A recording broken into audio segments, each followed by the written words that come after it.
Hello, guys and gals, and welcome. Welcome. So we've got 22 hours, 16 minutes, 55 seconds to go until the launch of Dawn of the Hunt, the new class, the new weapons. I think a lot of people are. I was looking online, and I didn't really necessarily care about a lot of the changes because I never really exploited heavily into the things that people were apparently exploiting heavily into. And so to me, like, I don't really care about all the nerfs that they made to the game. There's a bunch of nerfs. I hate to be that guy that's just like I don't really care about them nerfing the crap out of your character, but like I really don't care about them nerfing the crap out of your character. I really don't care. Oh man. Most of the stuff that they nerfed was outlier things that were so far past anything any normal character was actually taking advantage of that like I can't even really be mad at the changes that they made. Most of the people who were playing the game normally, like somebody actually asked a question during one of the dev chats and they were like how will this affect my my build, such and such, and the dev was like, "Oh, you mean like the normal build that like most people do?" He goes, "Yeah, it's probably not going to affect you like at all, like not even a little bit." And that's fine. It's not supposed to. And I'm like, yeah, because like most people who are playing the game normally aren't really going to have much of an issue. That's that's kind of how that works. I mean, I have no doubt that they absolutely annihilated the the classes or the people that were on like the fringe, like the top 1%, the top 0.01% people who were like exploiting the ever loving bejesus out of the game. But for the people who were actually just playing the game normally and having fun, I don't even think they're even gonna notice the changes. Let's go ahead and hit the intro. I'm gonna hop into voice chat in case anybody wants to hop in and chat with me, and then we're gonna get started for the day.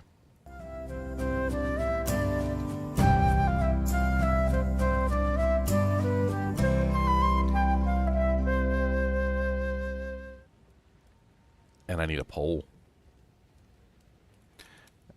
I need a poll, guys.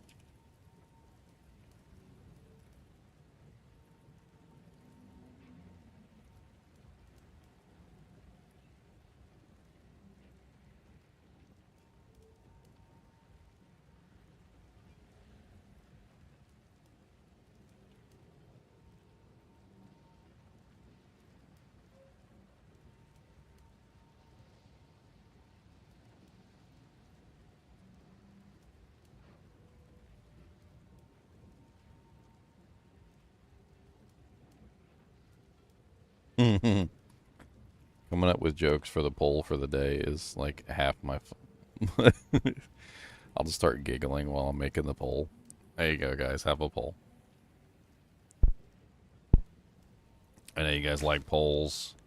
I know you like to dance on polls because you guys are hookers, but there you go. You got a nice little dancing pole. Dancing pole, dancing pole. Got you one of them dancing poles.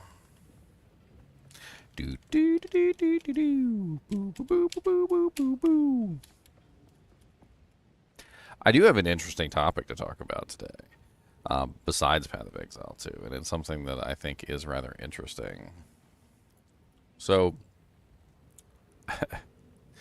Nintendo is apparently selling games for the new Nintendo Switch. And to preface this, I'm still buying the Nintendo Switch 2. So like I don't even care. I'm still getting the Nintendo Switch 2. Doesn't matter. I'm still buying it. Like this doesn't like affect me in the least. But the Nintendo Switch 2 has these games that they're going to be selling. And they are the weirdest things. They're called like key games, or game key card games or whatever. And let me pull up a picture of these game key card thingies.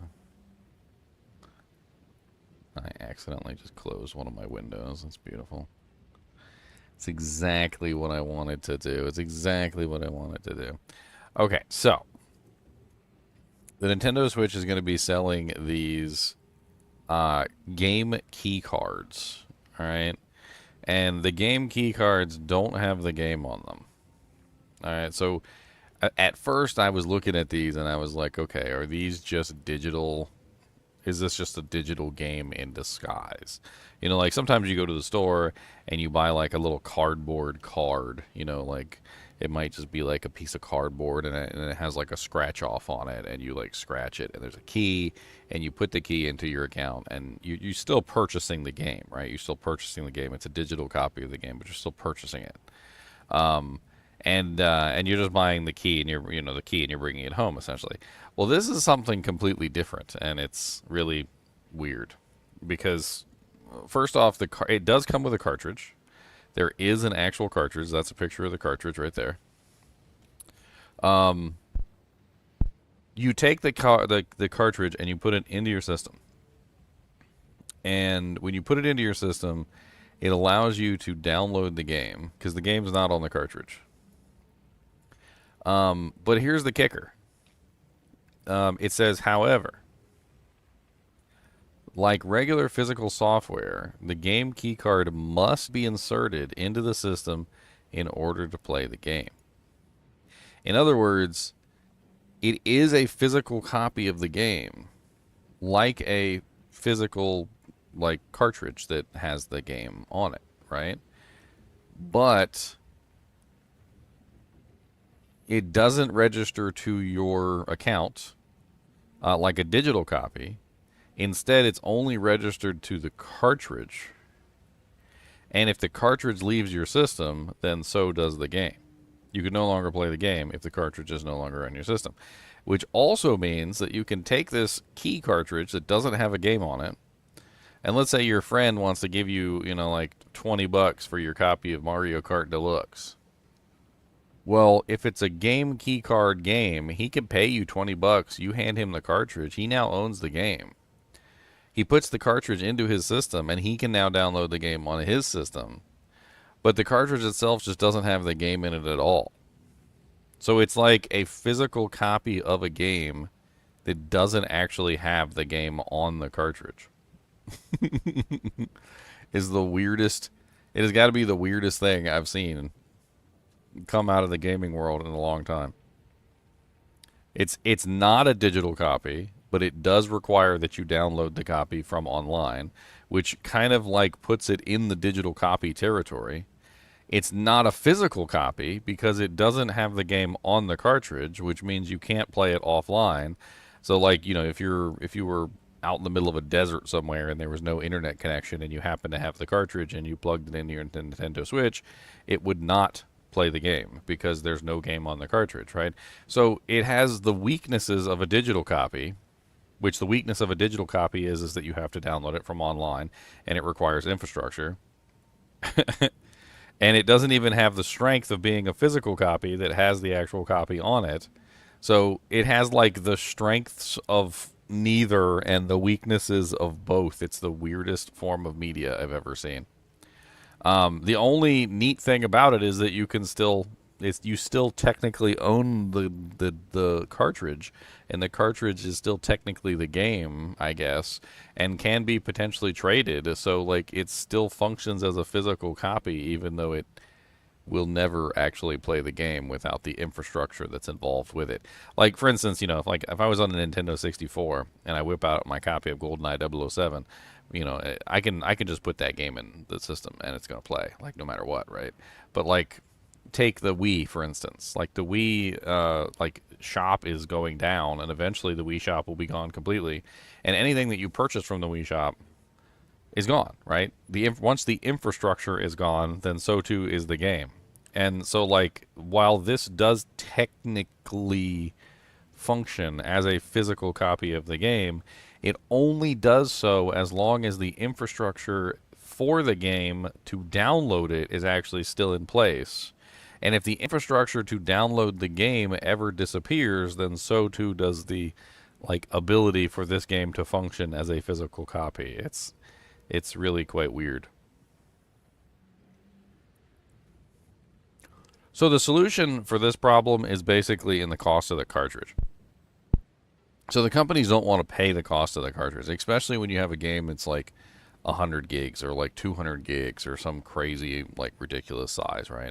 So what they're doing is they're off-shelling the cost of the cartridge to the consumer. So instead of buying a relatively large cartridge to hold their ridiculous game or trying to compress their game down so that it fits on the cartridge, my guess here is that this little key cartridge probably costs nothing. Like it probably costs a penny or like 2 pennies or something. Like they print the actual code inside of like a circuit board. Like the whole thing probably takes absolutely nothing to assemble or put together. It's probably even just put on like a blank plate that they probably already have millions of, which means it's probably technically free. And then it like costs like the plastic and the label, and like by the time they're done it probably costs like 10 cents to make the cartridge. Whereas to make the actual like high gig cartridges, like if you wanted like a like a 64 gig cartridge or a 128 gig cartridge or something like that, it probably costs a lot more than obviously 10 cents per copy. So if you're making millions of copies, they're saving a lot of money. Like if you think of the difference between like like $2 a cartridge versus like 10 cent a cartridge, times like a million copies of a game, that's $100,000 versus $2 times $1 million, copies of a game is $2 million. Like they're looking at like cost savings from like producing the game, but in the process, they're basically making a game that is at some point in time. So like I can guarantee you this. At some point in time, that cartridge will no longer work because the infrastructure needed to make that cartridge work will no longer exist. And that's about as simple as you can make it. Like, it doesn't matter how long it's going to take, it will eventually occur that the infrastructure for that cartridge to actually make that cartridge function will disappear. And as soon as that infrastructure is gone, then so too is the game. The game will no longer be downloadable. It's a really weird way of making a game, but I can understand that they're probably just trying to cut costs in printing the micro SD cards, essentially. It's such a weird... apparently, like, everybody in the freaking gaming industry has been talking about it. I've been seeing articles on it. People weighing in left and right, talking about how cheap it is, how much they hate it, like, how is it any different than digital downloads already? I mean, it's actually kind of interesting because it is different than digital downloads in one unique way, which is that, like, when I purchase a game digitally on, say, like Steam or something like that, right? So let's use Steam as an example. So let's say I bought, Path of Exile 2 on Steam. Well, Path of Exile 2 is now locked to my account, right? I can no longer transfer that to anyone else. It's mine. It's not anybody else's. I might be able to transfer the whole account to somebody else, but that's not really the same thing. And then the interesting thing there is that, well, although I could transfer the whole account, I can't really sell the game. And some of these games are, like linked specifically, like Path of Exile 2 is linked specifically to my like login, which is a whole nother thing. But with the whole like digital game on a cartridge thing, it's kind of ingenious because even though it's not technically physical media, it can still be sold like physical media, which means that you could take your little digital game on a cartridge and you could go to like GameStop and like sell it or, trade it with your friends. It's not locked to you anymore. It's locked to the cartridge. And so the digital game is now transferable. It's almost like what they've created is a transferable digital game, which is actually kind of unique in the world of gaming. I can't think of a single company that would allow you to transfer a digital game from one player to another.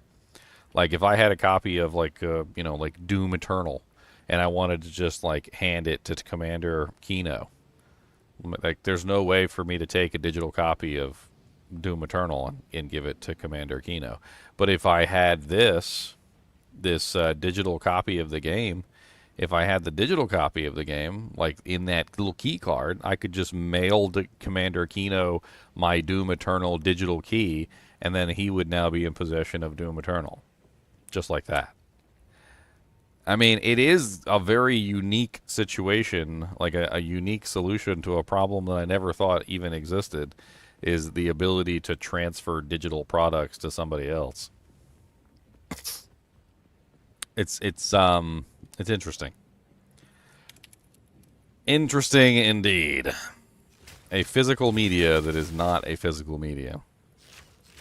All that matters is, do my games work in my Fallout bunker? If they don't, then it's not physical. As long as you pre-download them before you go into the Fallout bunker, yes. So according to what they're saying is that if you download the game onto your console and you put the cartridge in, it doesn't have to check online if you have access. It just automatically knows you have access because the cartridge is the key. So essentially, the only thing that you need online service for is to download the original copy of the game to your system. So if you already download it to your system, you got like a big SD card or something, then you should be fine. So for the Fallout bunker, I need like 100 SD cards. Pretty much, yeah. I mean, as far as I know, with the Nintendo Switch 1, I don't know about the Nintendo Switch 2, but with the Nintendo Switch 1, you could just like plug and play different SD cards, and you could have like multiple games installed on multiple SD cards. It didn't care. Like it would just automatically read it from the SD card.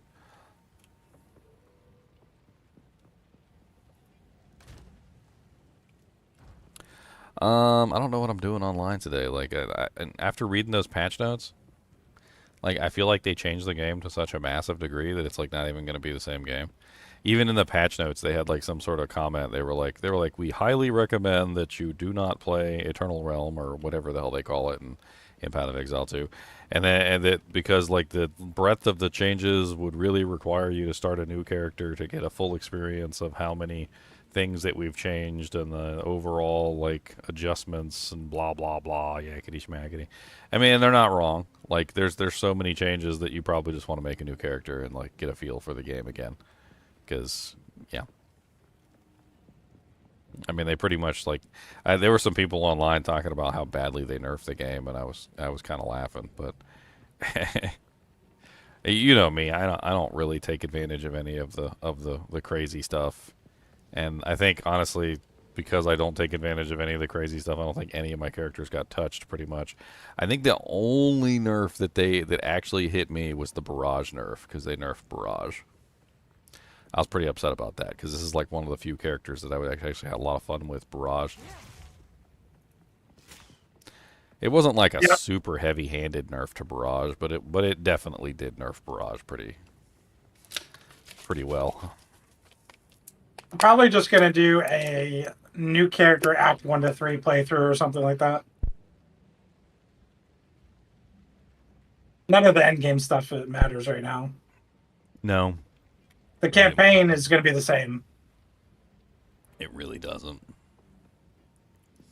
I'm trying to decide whether I want to use the new Ascendancy or whether I want to use one of the like old Ascendancies with the new weapon. It's hard to decide, especially after finding out that the ring thing isn't even really all that powerful. It looks. I can't be 100% sure, but it looks like they took the third ring slot and prevented it from working with the like ingenuity belt. I find that to be weird logic though for them to do that, because it's like that's the whole point of an ascendant. Like that ascendancy is giving that power, so you want to make use of it. Like you're building into that archetype. I have an extra ring slot, so like it would make sense. It would work because that's what you're choosing. It's really weird because they took the bonus and instead of it saying all rings, now it just says left ring slot and right ring slot. So I'm assuming that the third ring slot counts as like something else besides left ring slot or right ring slot. And it doesn't say rings anymore, it just says ring. So like it's one ring on left and one ring on right. And then they also separated out the percentages so that the item rolls with two different percentages. So you get like, I think, what was it, like between 30 to 50 on like the left ring and 30 to 50 on the right ring, which means you could end up with like a 30 on one side and a 50 on the other. Put your good ring on the It's still going to be a great item, just because you can get stats that belts normally can't get. So it's going to be a great item in that sense. It's just not going to be overpowered. but my thought process is if you're going for that third ring, it should work better with that. Like that combo should work better. That's that archetype. I was almost thinking about a fire build. Did you see that new charm that they added? I don't know how easy that charm is going Yes. to be to Yeah, get. the one that gives you like explosions or yeah, Yeah, well, so well, does like when the charm I was activates or whatever. yeah, I was well when the charm activates isn't really like the big thing because obviously the charm is not going to be always active and you're not always going to get the explosions, but like I was looking at the new ascendancies and Dawn of the Hunt. There's like a whole thing in the new ascendancy for the ritual. The ritualist, I think is what it's called. And you can basically activate your charms over and over and over again, like as much as you freaking want to. It's like built into the ritual ascendancy. Let me find it real quick. So first off, you get one more charm slot. That's the intricate signals. 1+1 charm slot, 20% more charm charges gained, and then you also get 15% charm charges gained. So right there, you've got what is that? 20, 35. So 35% charm charges gained, and then you get another 15 from the second one, which is what was that? 35, 50. My brain's broken. 40, yeah, 50. It'll be 50%. So you get 50% charm charges gained. But then the last one in that tree is can instead, it's called Mind Phylacteries, can instead consume 25% of maximum mana to trigger charms with insufficient charges. So basically, you get the ability to just force the charm to activate anyway. And that charm has a really interesting effect, which is basically that it makes everything ignite around you for 25% of your maximum HP as damage. So you can essentially stack HP with it, stack the charm charges, and then it consumes 25% of your mana to activate the charm anyway, which then ignites everything around you in a circle. Kind of seems like a fun little build with that new unique charm. Oh yeah, I think there's also ways to make yourself like ignited to also trigger it. So long as you have charges, you're kind of like canceling that out.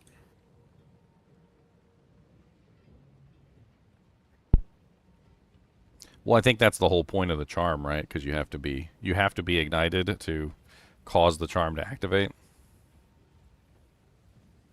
So you would have to have some way to make yourself be ignited. I don't know. There's a couple ways you can like force ignite on yourself, but you'd be burning all the time. Burning. I mean, I'm assuming this would go along with a fire resistance build. Well, you could do the new what's it called? The new ascendancy for the warrior. You stack fire resistance, you get plus max resistance, and it applies to all your other resistances. So you only have to worry about one resistance, fire, pretty much, and Just chaos, obviously. But stack it up. you just stack fire to the moon, you get max res. So you get like, what's the cap in this game? Is it 90% again? 90% fire res. It gives you 90% lightning cold. All your lightning cold's covered by your fire. You're just like immune to fire almost. The only problem going that method is you don't have a guaranteed way to force the activation. It's like if you run out of charges, you don't have any more activations. The only reason I was thinking this direction was because you could basically just force it even if you run out of charges. But I mean, there is a lot of ways for you to add like charge, like increased. Like there's the belt that has like the charge regeneration on it. There's like a couple different like options, and it's there. I mean, it's in the air. I need to just like save all these images and put them into WebP. I need to turn off all this help stuff. Like pausing my game. Pop a mana flask. It's like, all right, I know how to pop a mana flask. Yeah, it's weird. Like they did something and it like reset a bunch of settings in the game, and like I don't know. When I logged back in, a bunch of my settings were all messed up. There was an option there, skip tutorials. There we go. Does Dawn of the Dun hunt come with venison? No, of course not. You gotta hunt it yourself. I can't wait to make a lightning spear. It's going to be so much. I mean, it looks like Lightning Strike is on the menu for sure. Like, Yeah, yeah. I'm not sure about Lightning Fury, but Lightning Strike is definitely on the menu. And Lightning Strike has always been really powerful. It's never been like the preferred over Lightning Fury, but there's certainly nothing wrong with Lightning Strike's ability to just annihilate large packs of monsters.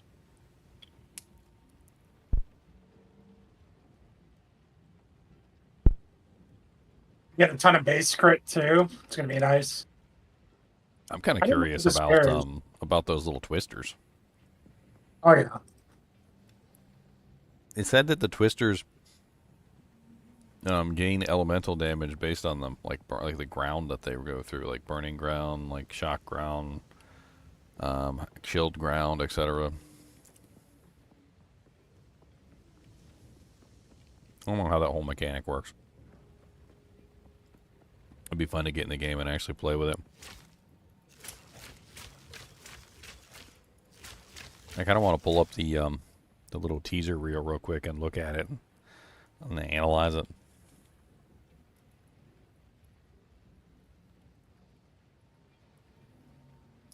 Let's pull up the teaser reel. Let's pull up the teaser reel. Hey guys. What's What's up? up, Colin? Yo, hey Ginger.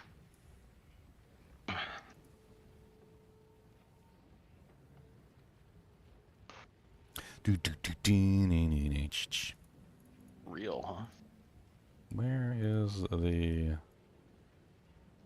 I'm trying to find like the little clips of videos that they had. Well, that's interesting. What the hell was that?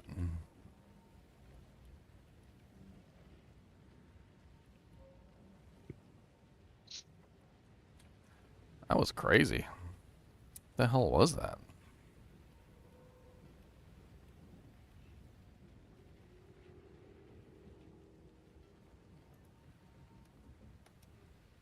Like, she attacks once, then she attacks twice, and it makes like a straight line attack. And then she attacks a third time, and then look at that big booty cheeking thing that comes out. I don't even know what that is. Are we in 4K? Because this doesn't look like 4K. Can we bump up the resolution, please?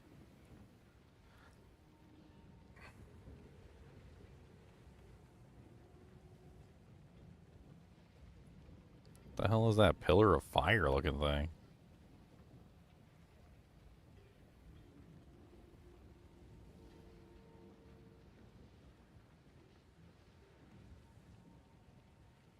I gotta admit that jab melee skill just looks very satisfying.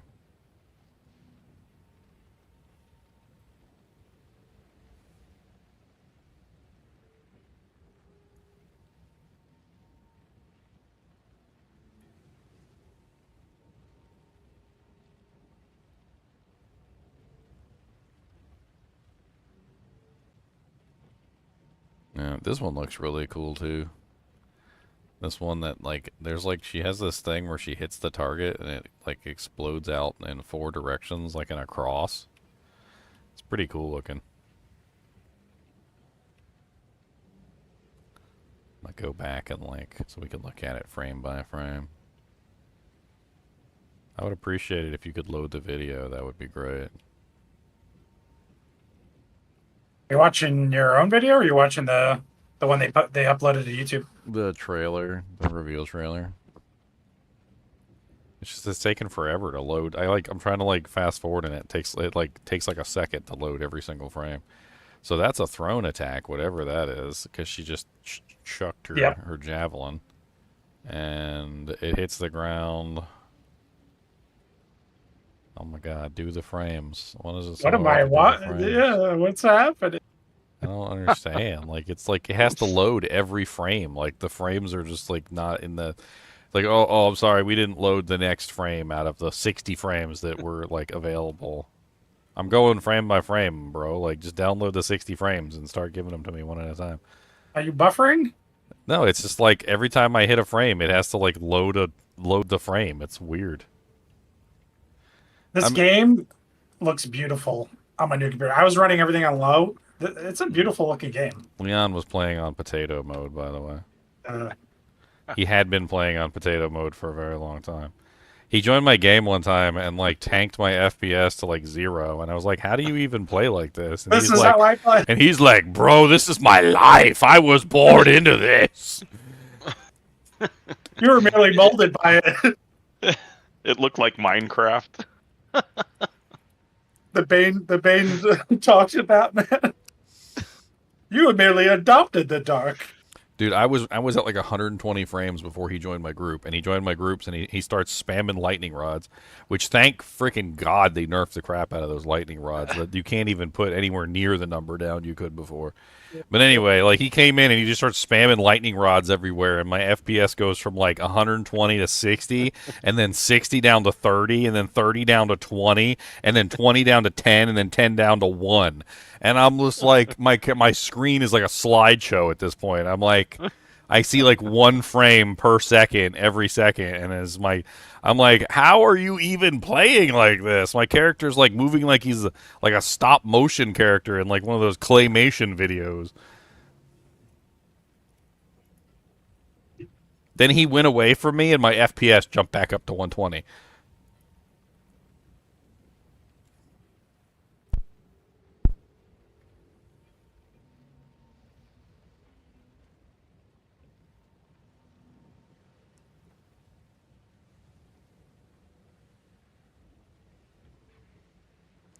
I'm like, there's nothing in here about the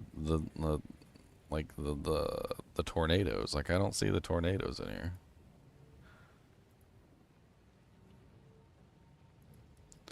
Looks like the Jabber has a lot of jump backs and stuff too. I'm looking at all the jump backs. He's got a lot of jump backs. Hmm. I forgot how this game felt when you have like 0 items.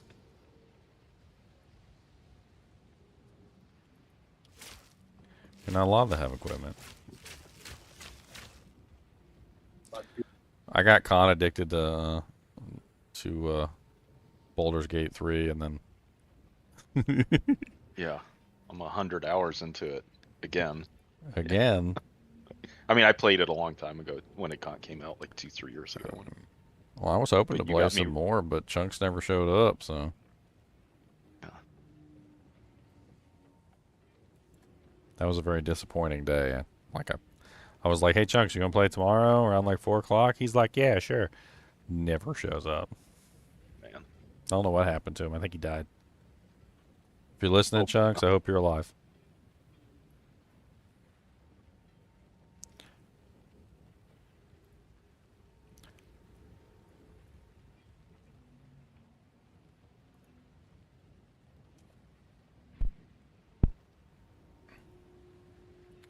You can't wait to be a subpar druid? What?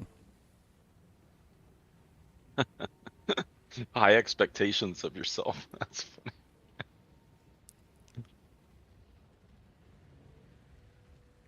Druid is the cursed class, Charles, Tracy. And I'll explain to you why Druid is the cursed class and why you always need to just remember that it's the cursed class. They try and cram too much stuff into one character.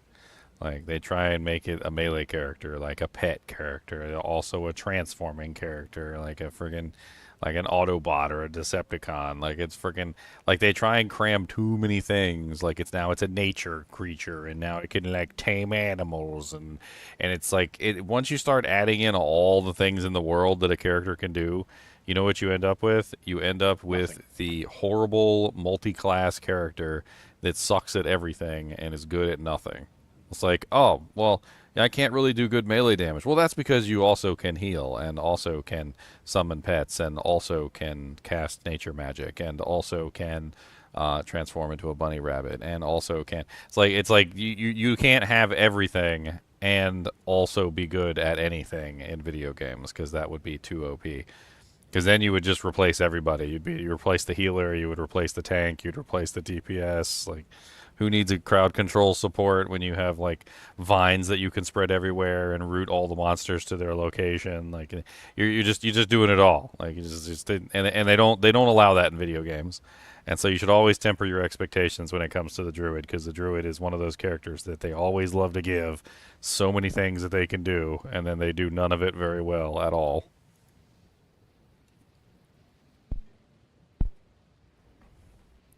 Looks like we were right, by the way. What's her face? That one, was it the Act 3 boss? That is a Huntress. The Oh, one. the one that surrounds you. Yeah, because look at this attack right here on the screen. See it? That is definitely her attack, isn't it? And this is one of the Huntress's new attacks. This is It looks like a literally, snake, right? yeah, that's literally her attack. Like that's where like she like does the snake and then it comes out and goes into like a spiral, and it's like three snakes in a spiral or whatever, and they come out and they hit you with like some sort of spirally doojank. That's literally her attack. I'm pretty sure. Like I can go there and fight her again just for fun, but like pretty sure that's her attack. She has a couple like oh, there's the tornadoes. That's pretty cool. Dude, I like that. Oh, that's cool. Dude, look at how cool that is. Hold on, let's go back to the beginning and let's see it in hold on, let's just go in slow motion since it seems to be having trouble doing frame by frame. Let's do like 0.25. So she comes in and she hits and she spins and she makes like a little hurricane. And then all the little twisters come out. 1, 2, 3, 4, 5, maybe 6, 7, 8. Like eight twisters come out. That's pretty cool. See that again in slow-mo. And combine that with a little like chilled ground or something. Or like burning ground or something like that. You get some nice little like bleeds and jank in there. Yeah, I want to try to incorporate bleed into whatever I end up doing. Well, I think the Huntress has like that whole hemocrystal thing going on. This is it right here. I'm pretty sure this is the hemocrystal thing if you're watching. So like Oh, this is apparently something that she's capable of doing is she's capable of creating these like blood crystals, which could potentially end up with a really fun like bleed build. There's also a new support gem called Hemocrystal, which apparently has something to do with it.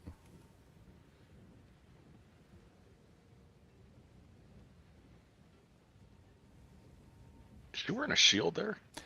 She wears a buckler, yeah. So she's just like the Javazon in D2. I mean, Okay. she wears a shield on her other hand because I mean she's a one-handed like character. Oh yeah, there's one of the blood boils. So this is another blood thing that she has. It's called a blood boil. They were talking about these as well. So I mean, there totally is a blood build like on the Jav, if you're looking for it. Like I 100% guarantee you that. I was almost thinking of not playing the jab, just because everybody's gonna. And the Since gear is armor gonna break be adds 20% more physical damage, does that mean monsters can do that to you? Yeah, if they break your armor. I'm assuming if they break your armor, then yeah. I mean, there's not very many monsters in the game that break armor, but if you do come across one that breaks your armor, then yeah, you might want to like not get hit. Those little spikes that come up are kind of neat.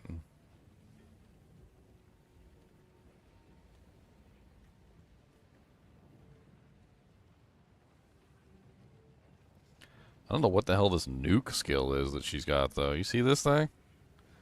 Hold on, right here, where she like does like a back jump, and then all of a sudden like a freaking nuke, like a satellite laser beam comes down.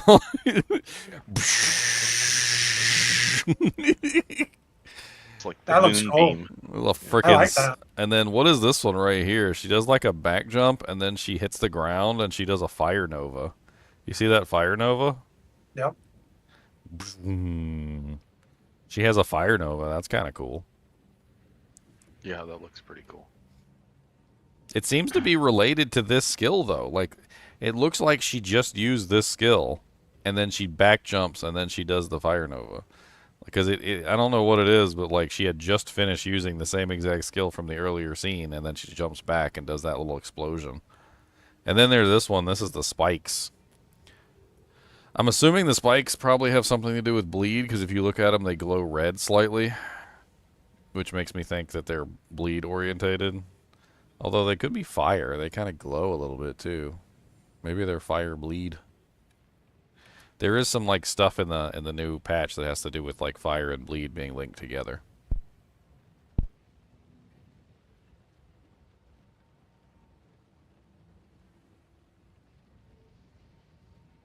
What What are these little frickin' spirit things that she's got running around with her? Is that the Asmeri Wisps?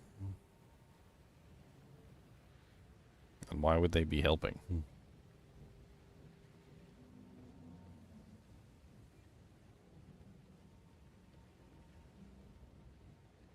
Are those her conjurations too? Those tigers? I don't know. I think they might have something to do with the wisps. Oh man, did you see that? The rogue exile used Hammer of the Gods. Boom. Aren't you going to be excited to get taken out by a Hammer of the Gods? I am not excited for how squishy we are going to be. They practically nerfed defenses across the board. Well, I mean, they nerfed mana and energy shield. And then the base life armor was never really the strongest. I mean, they did beef up armor a bit. They took away the armor break, apparently, from a bunch of the bosses. You see those caltrops? Those are kind of interesting. I think that's one of the new support drums, the caltrops. They took away the armor break from a lot of the bosses, so that the bosses can no longer break your armor, which should make armor more potent. And then there was something else they did for armor, too, that also like enhanced it. I can't remember. I was looking in the patch notes. And I was like, oh, well, that's going to make armor stronger as well. He's throwing the javelin there, huh? That's the new endgame stuff. Okay, so she runs in, does like a jab, jab, jab, jab. Oh yeah, there's the new strong boxes. They got a beetle.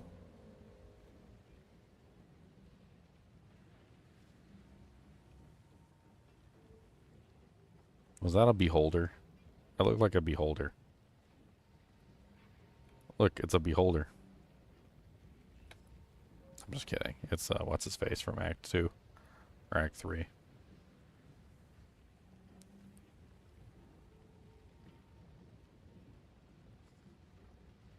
Where was the part where they were talking about the Oh yeah, there's the explosion again.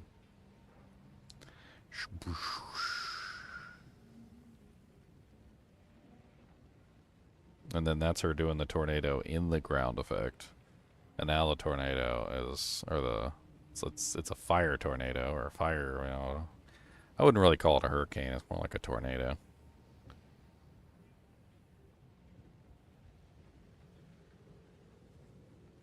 It seems like that, that wind mechanic thing is very malleable. You can pretty much just make it into whatever you wanted to make it into. Burning ground, now it's fire. I wonder if you can add on, like, multiple.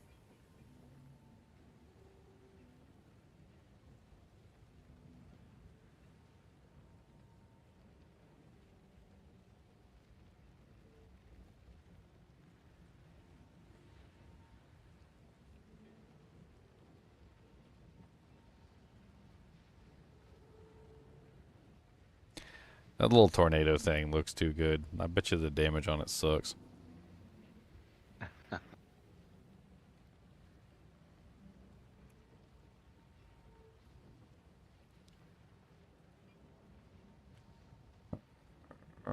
Wow.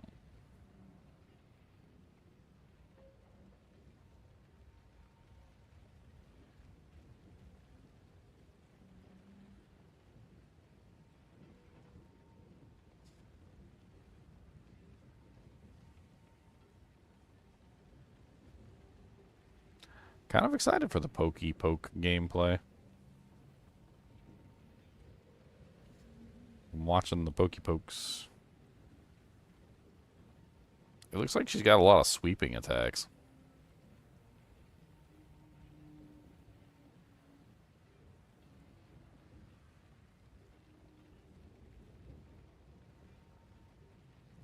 So, according to what they were saying, like the little tornado that she creates, as long as she's standing inside of it, it maintains itself, but as soon as she leaves the tornado, it explodes. It's like, notice how as soon as she leaves the presence of the tornado, like the little tornado just pops. So, like, stand in it and it stays there, don't stand in it and it pops. Oh yeah, hold on, there's the twisters. Where them twisters at? Shwam. The Shwam. du- the dust kept kicking up from the ground is pretty cool. No, I don't care about your complete morning routine.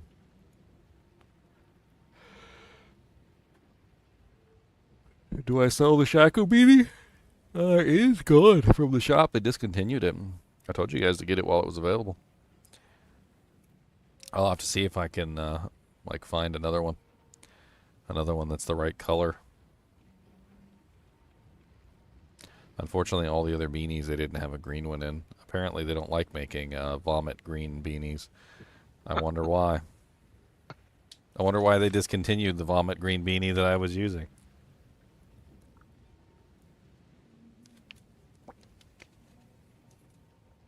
I wonder why.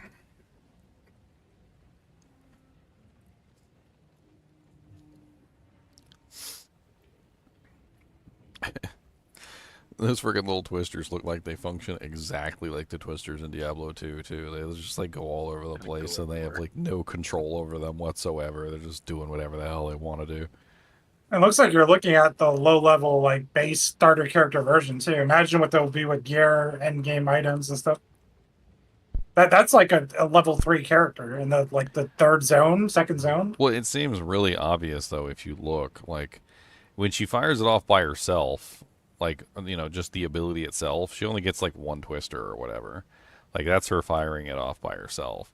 But then when she uses it in combination with the tornado, which is I'm assuming how it's supposed to be done, is you make the tornado and then you fire off the twister inside the tornado. And then it fires off like a line of twisters, which looks really freaking cool, by the way.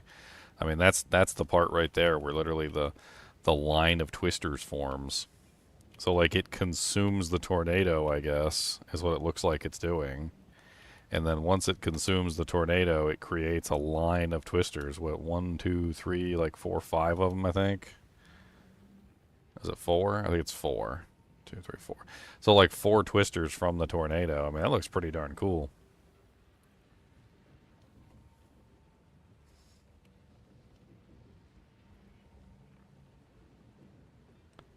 I definitely would be interested to check out that part of it. I kind of want to play around with it.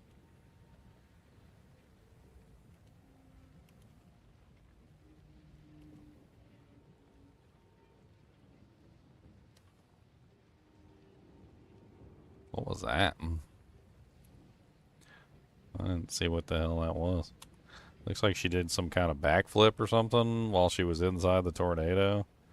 Did some sort of like frontal damage cone.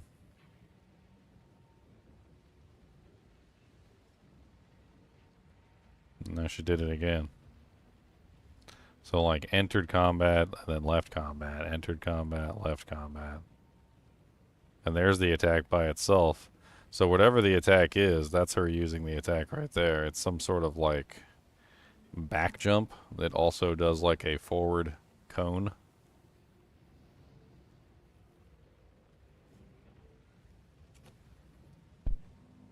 I'd be tied to parrying.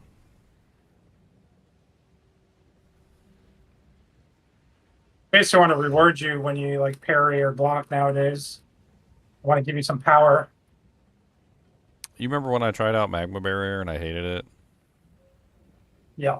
Yeah, well, they basically gave Magma Barrier the same, like, scaling shield damage that all the other shield skills have now. So instead of it just being like a flat damage output, it actually scales based on the defense of your shield. So it does like crazy amounts of damage now. Like I think I was messing around with the numbers yesterday, like depending on like the shield, like if you were using like a big beefy shield, and it was it was so crazy you could probably just make a whole character just around blocking attacks. Because that's how Magma Shield worked. Like you had to actually block the attack and then let it go, and then it would just like shoot like a magma spray in front of you as a reward for like timing everything correctly. And then they added something else that seems like it would probably work with Magma Shield. And I'm not exactly sure, but it's like one of the new support gems, which allows you to What did they say? I'm trying to remember the exact wording of it. It said if you raise your shield and immediately upon blocking an attack, drop your shield, your character will retaliate with a shield smash or something like that.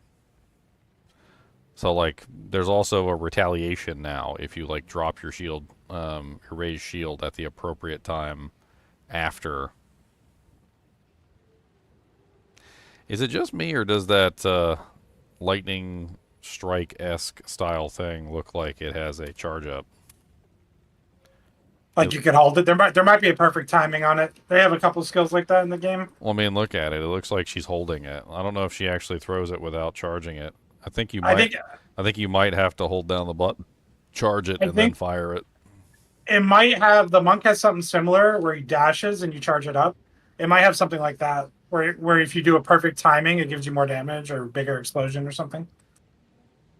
What the heck happened to my game? Oh,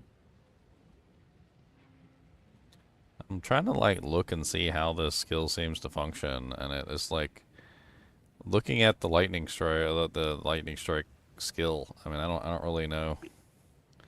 I don't really know what to think about it. Like, it doesn't function like lightning fury, that's for sure. Um,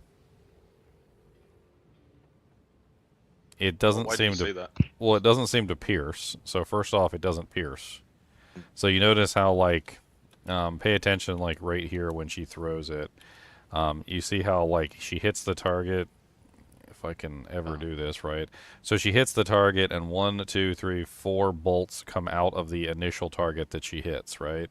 And then Yeah, those bolts hit additional targets, right? And they stop in their tracks, and they don't hit anybody else. So see this guy back here, completely unaffected. Like, he doesn't get touched by the bolts. So the bolts aren't piercing like Lightning Fury's bolts do, which is one of the reasons why Lightning Fury's bolts are so powerful, is that it emits a certain number of bolts based on the monsters around you, and then the bolts are actually piercing through targets to hit the targets behind them. So like in the case of this particular guy right here, if this was Lightning Fury would pass through this guy, and it would hit this guy too. And so you would get damage to this one and this one. Another reason why Lightning Fury is so powerful is that it doesn't just emit one bolt. It always emits the same number of bolts as the number of monsters that are present. So in this particular case, it only emitted 4. But Lightning Fury would have emitted 1, 2, 3, 4, 5. This guy right here would have been hit twice by 2 bolts if it were Lightning Fury, because Lightning Fury would have emitted 1 bolt for this guy and 1 bolt for this guy, and they would have both passed through these people because they always pierce, which means that the 2 bolts would have hit this guy, and the 2 bolts would have also hit this guy right here. And that's one of the strengths of Lightning Fury, is that literally you can have 7 or 8 or 9 or 10 bolts hitting the same target, especially if they're in a straight line. It gets absolutely crazy. But it looks like to me that the bolts are stopping on the targets that they hit. Now, I don't know if there's a way in the future, maybe there's a modifier, maybe you can pierce, maybe you can add the pierce support gem, and you can make it so that the lightning bolts pierce. That could be interesting. Maybe there's as you level it up, maybe it gets more projectiles, or maybe you can add scatter shot. Like, I don't know exactly like how we can customize it yet, but just looking at what I'm seeing right here, it's not piercing, and it's not emitting the same number of bolts as there are targets. So there's already 2 differences from how Lightning Fury works. It's also not chaining either, like Lightning Strike. So, I mean, although I originally had thought it was chaining, it's not chaining, because if it was chaining, it would hit this guy, right? Because you have this guy right here, and you also have this guy right here, both which are within chaining range. He's probably within chaining range too. So when these guys get hit, this guy should have been hit also as a result from a chain, but he doesn't get touched. It still looks powerful, but it's nowhere near as powerful as Lightning Strike. Not in the current form that I'm seeing right here. I wonder if you could add in chaining. Yeah. Isn't there a chaining support gem? Or does the chaining support gem only work if the effect already supports chaining?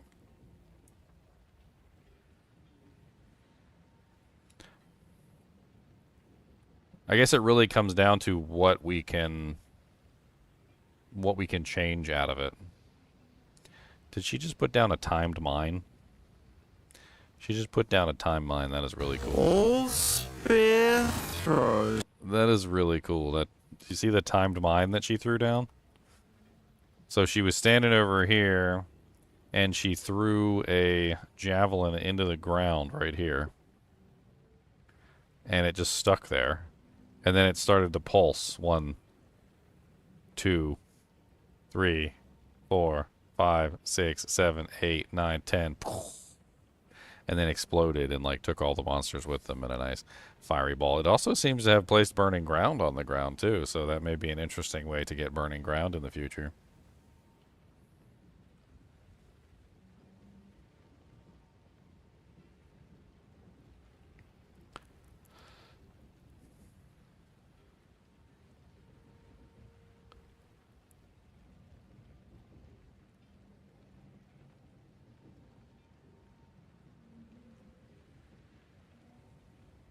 All that burning ground.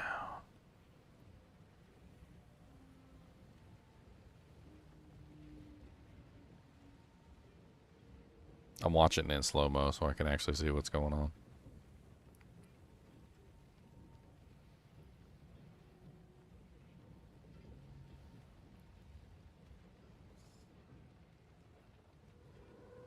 Oh, she gonna make the fire twisters? She gonna make the fire twisters? Let's go. Fire twisters coming out. Fire twisters without doubt. Fire twisters in your hair. Oh, no fire twisters. Just fire explosion. I wonder if they fixed these shader issues in the patch tomorrow. I might have to switch to Vulcan. Is that a frenzy charge that she has around her right there? Or am I? Yeah, I think so. So how does she generate a frenzy charge? I mean, she could be using a combat frenzy like support gem, which they often also nerfed, by the way. Oh, there's the fire. There's the fire tornadoes. There's the fire tornadoes. Those are cool. Oh, look, ice tornadoes. Ice tornadoes. The ice tornadoes look really cool too. I ain't gonna lie, those look really neat. You know I like ice. I'm a big ice person. Well, freezing enemies is a defensive layer. Yeah, it's another defensive layer. It shattered all those enemies. I know, I saw. They were like every single one of them shattered. I was watching in awe as like every single monster shattered. Like watch it again. Look at them all shatter. Everything shatters. It's like if they got touched by the freaking tornado, the little twisters, they just got shattered instantaneously. And then there's the lightning version.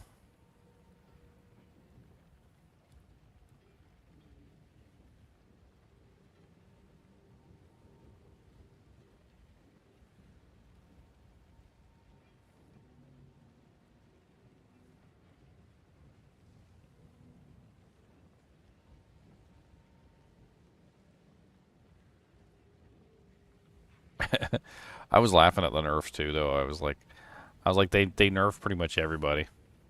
I was like, okay. I was like, but nobody's gonna be playing those characters anyway. Like all the characters that they nerfed, like the lightning rod and that sparks and like nobody's playing those characters. Like who's playing a spark sorceress on freaking Huntress launch day? You guys and then they introduce 100 new supports, all the new skills, all the new items. It's like they took out, what was busted, and then they put in another whatever amount of busted things, just like D4 does. I still can't figure out whether they lowered or raised the mana cost of the melee skills. I still can't figure it out. I think their goal was to lower it, but who knows if it actually turns out that way. I mean, they said, yeah, the devs actually said that their goal was to lower it, but like I don't know whether it's lower or not. Not with all the freaking multiplier changes they made. And then also, like you said, the mana cost. Like the mana like pools, they also reduced the mana pools. Right, because really a skill cast is a percentage of your pool, right? So like if it cost 20% of your pool before, now it only costs 10%, but your pool is half the size it was, well, then it's still 20, like that 10% still 20%. It's like equivalent.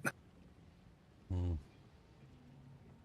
think the biggest buff though was the reduction happening before the multipliers instead of after the multipliers. So what's that one support gem, the one that gives you like the huge reduction in cost? I can't remember the name of it right off the top of my head. I'm probably using it on one of my characters. But it happens before the multiplication, which does actually reduce the cost tremendously because it reduces the base and then the multiplication happens after. Which, as long as you're reducing the base first, it's always going to make it better. I mean, at the worst, it just ends up being the same if there's only one multiplier, but...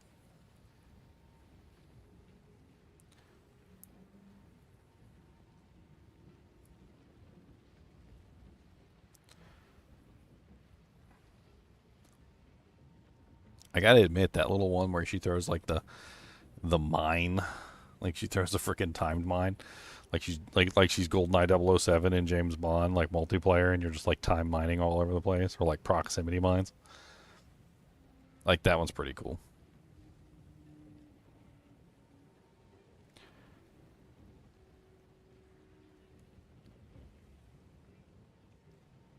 Okay, now that's a different attack. You see that one? So it looks similar to the Lightning Fury-esque style skill, right? But it's not. It looks like she has to charge it up. Once she charged it, she threw it what seemed to be like in the ground. Like it didn't even look like it hit a target. It just looks like it hit the ground. And then he lit up. And when he lit up, he started transferring the lightning between targets. That's more like lightning strike. It's actually chaining between all the targets, and it's going back and forth, and it's chaining over and over and over again. So that is lightning strike right there. That's exactly how lightning strike functions. It chains and chains and chains and chains and chains. And it has like a maximum number of chaining effects. I'm not sure if that was going off of like the spear in the ground, or was that going off... Yeah, they talked about that skill, I think, in the reveal. Like you can do not just lightning, you do like fire and then cold versions, and you can just explode them. I think you throw the spears into the ground and then you kind of like electrify them, and it's kind of like a lightning rod, but with a javelin. That one right there. That looks like lightning rod.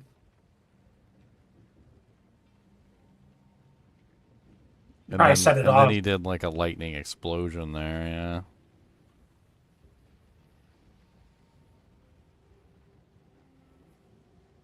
Interesting.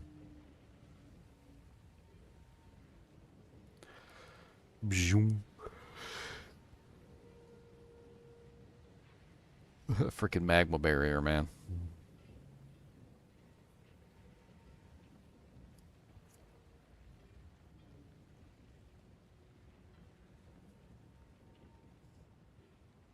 Oh, he's fighting a quadra. She's fighting a quadrilla. No, world of warships.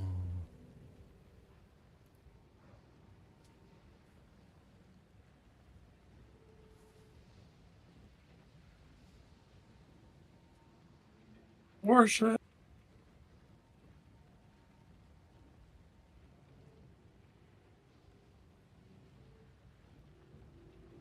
Oh, okay.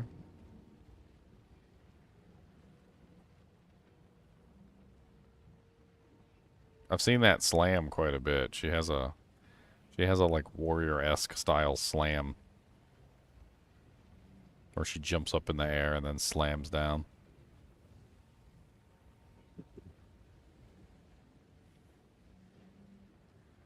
I was thinking about that too. I was like, I bet you the quadrilla would make an excellent companion. They're highly aggressive, like they got good damage output. They're kind of tanky, actually.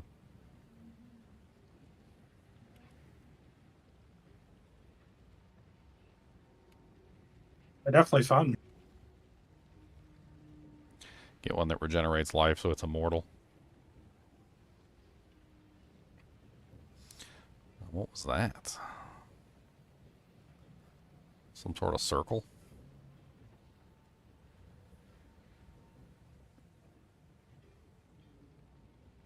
I think that might be the enemy's circle.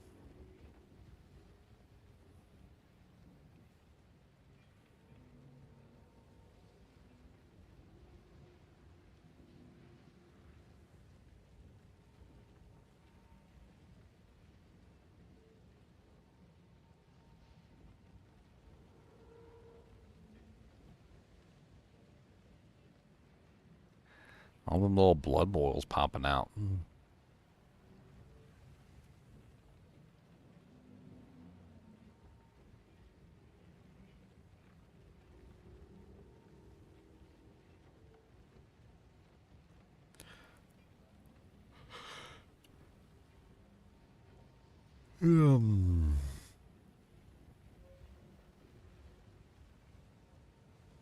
The hell?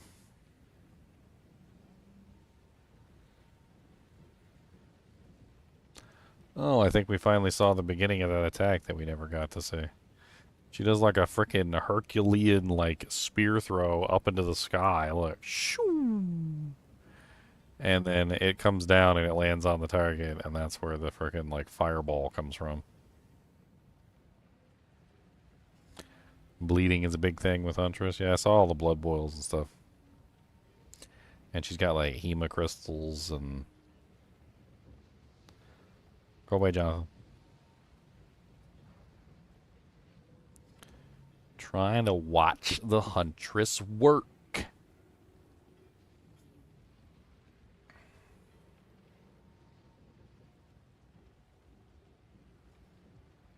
She just like parried half the frickin' room. And when she parried half the room, they all exploded into blood boils. Look at this.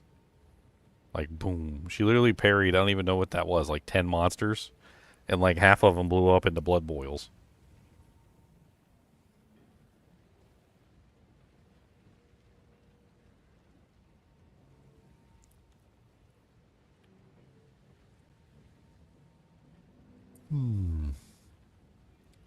Corrupted life force, blood boil.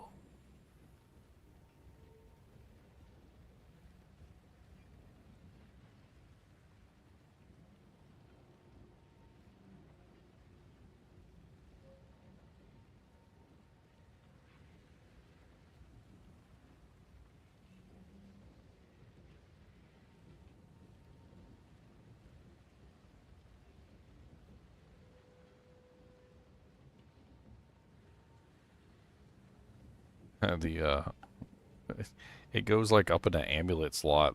That's what it looks like. The third ring.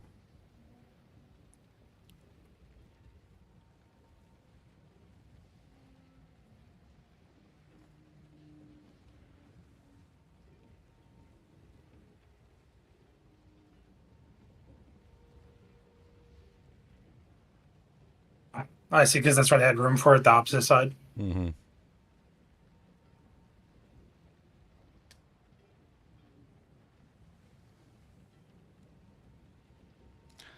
Missed call.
I need to be able to breathe. Breathing is important. Breathing is important. I just want to breathe. Everything is important.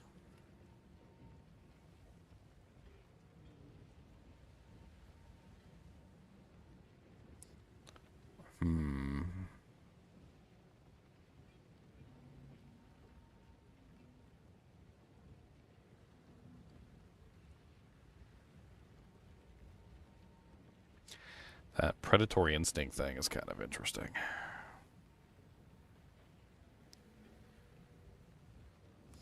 When you consume a power charge, when you consume an endurance charge, or when you consume a frenzy charge.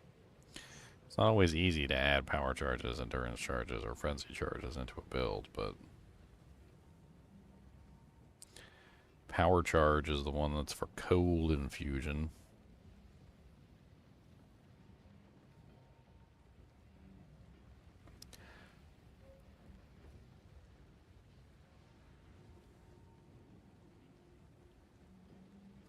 I think Magma Barrier had a, doesn't Magma Barrier have endurance charges on it? Every time you, like, block with Magma Barrier, it gives you an endurance charge, I think. I don't remember. Especially if I didn't use something.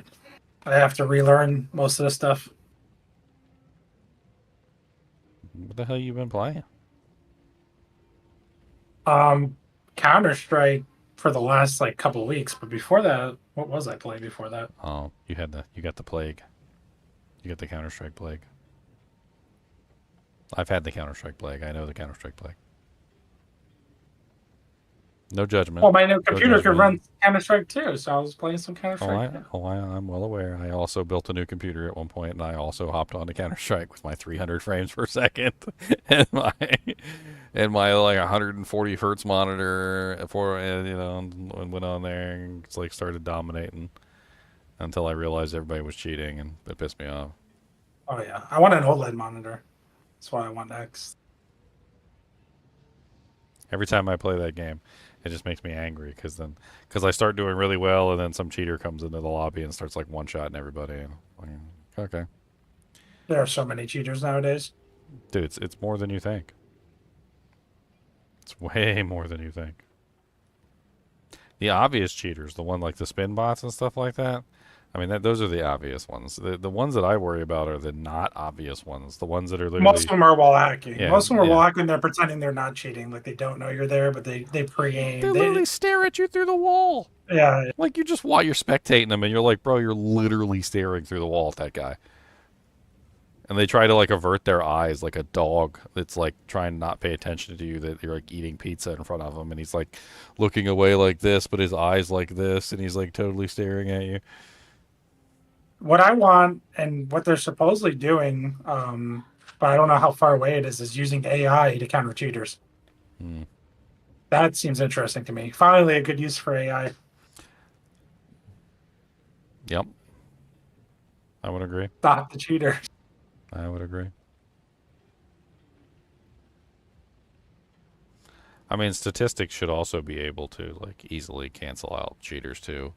I feel like if they used statistics and they figured out like exactly, like you could take an average of like all the players.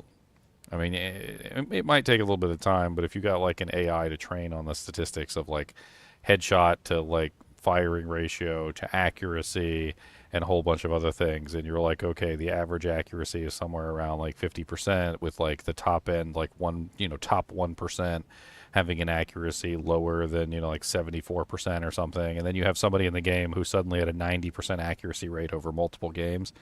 Like you would know instantly that the guy's cheating. Like it wouldn't even be a case of like questionable doubt. Like nobody has that level of accuracy. And I feel like if you got statistics from enough legitimate players and you had them all play, like even get pro players in too, and have pro players playing, have noobs playing, have all sorts of stuff, get a nice range of the statistics, and you find out what's out of bounds on the statistics, like what's impossible to achieve, and then you program in the impossible stats into the system. And I feel like you have almost like a foolproof way of just like banning the cheaters almost every single time. I think that's exactly what the AI is doing. I think it's already running too. Like someone made a video about it. It's basically scanning like people's reaction times and like comparing cheaters versus normal people's reaction times, how quickly they're reacting to shoot you. Because cheaters, most of the cheaters are using wall hacks and they're already aiming before you see them. They're already pre-aiming, so they're reacting way faster Oh, you than a have normal to person. you have to pre-aim and freaking Counter Strike. Like that's like half the Yeah. battle. But then, of course, the wall hacks give you the exact Of location, so course, yeah. it's You're perfect. It's in perfect. as an elite player, you have to make sure your aim is proper and you're pre-aiming your shots. As a wall hacker, you get to know exactly where the player is. Yeah. Like you're guessing as an elite player, but you know as a cheater because you're like, oh, there they are. They're right there. I just got to make sure I put my little thing right here. So like they're popping out. All right, click the button. I used to pre-fire a lot too. That would get people. I would think people I was cheating. But like when you hop around a corner, I mean, why not pre-fire?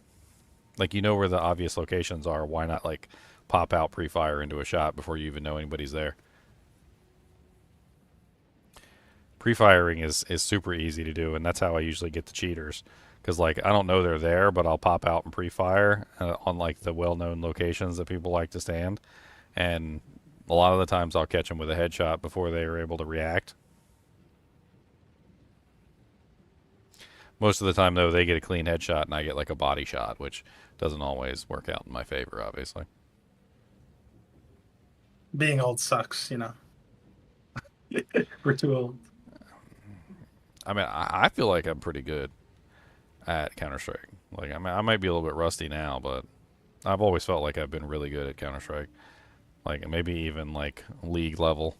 But I just absolutely hated running into the cheaters. Like it got to the point where like you could honestly tell that somebody was cheating in the game just by like my current performance, and that might sound like egotistical, but like it was night and day. Like if there was nobody cheating in the match, I was usually top 1, top 2 on the player list almost every single time. And as soon as somebody came in that was cheating, I'd be like bottom 3, and they would just be dominating me. Like they would hunt me down every single match and kill me. And used to do a lot of the ranked too, and I would do really good in the ranked until we would come across cheaters. Sometimes they'd be on my team, sometimes they'd be on the enemy's team, but like when they were on my team, I wouldn't help them. Like I'm like, dude, you're obviously cheating. Yeah, I don't care that you're on my team. I'm not taking an easy win. Like we're moving on. Like I'm just gonna take the L and we'll just move on. I played with this guy the other day. He says he kills all the cheaters on his team, and then that's how he keeps down ranking because he's losing like 1,000 rating every time he kills cheaters.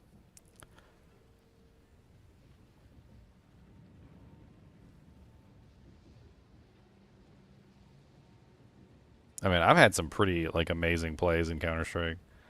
Like I remember one time when I was playing on it was like a 64 versus 64 man server. I went 12 straight kills, 12 straight headshots with a frickin' scout. You know the scout sniper rifle, the not one shot one. 12 straight kills on a frickin' like headshots with the scout sniper rifle. It was just every single time I turned around, it was headshot, headshot, headshot. 12 straight kills, frickin' won the game, and I was like,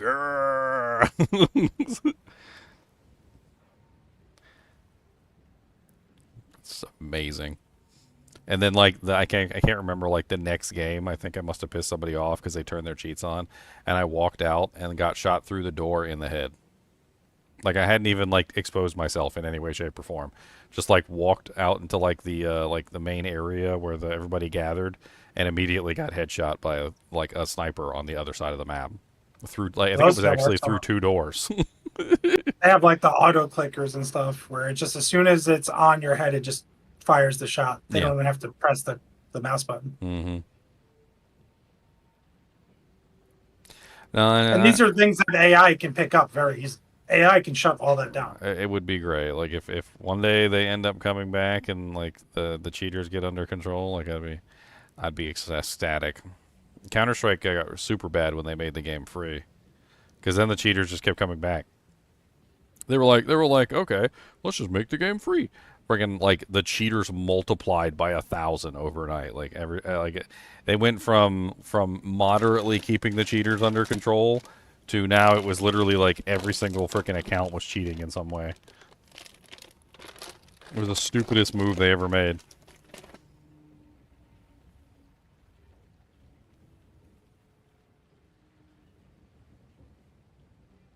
I used to have fun just watching YouTube videos of like the Overwatch bans, like them like reviewing the half the time it was just spin bots and sometimes it was somebody who was like toggling and they would be playing normally for quite a while and then you would see them stop moving and then all of a sudden they would start back up again, and as soon as they start back up again they would literally just like start freaking one-shotting everybody.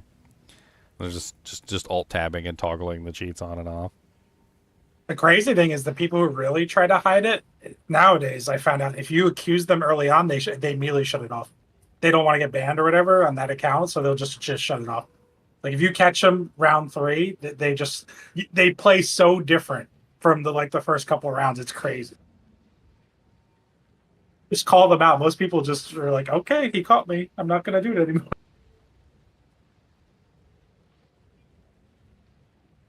Well, some people just straight up admit it too. They'll just tell their team, yeah, I'm wall hacking. I know exactly where they are.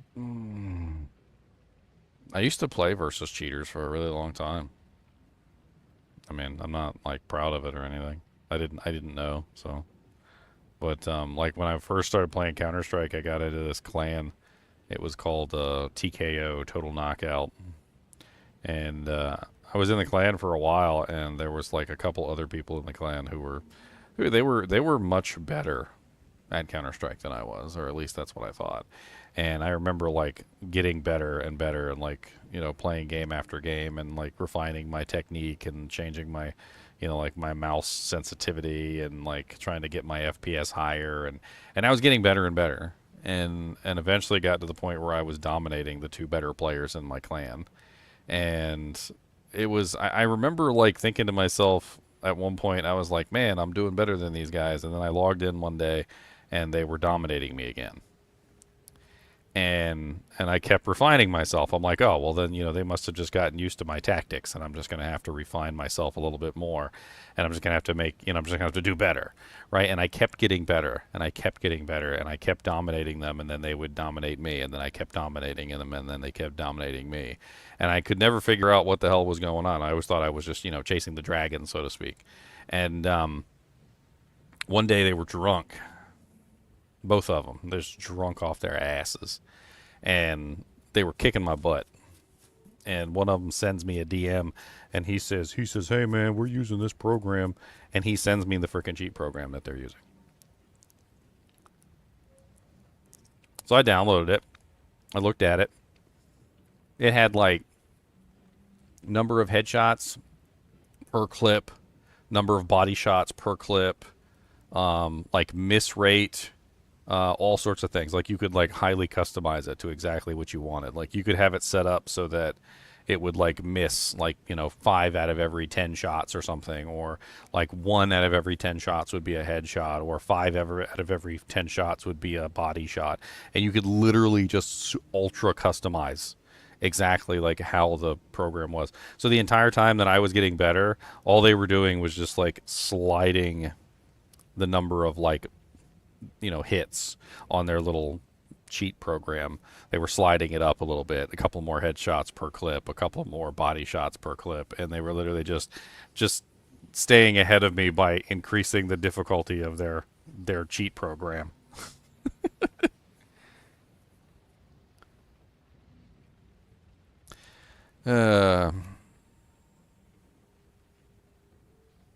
Just playing against the bots. Reminds me back in Perfect Dark, I used to play against the bots all the time. That's basically what I was playing against. I was just playing against the bots.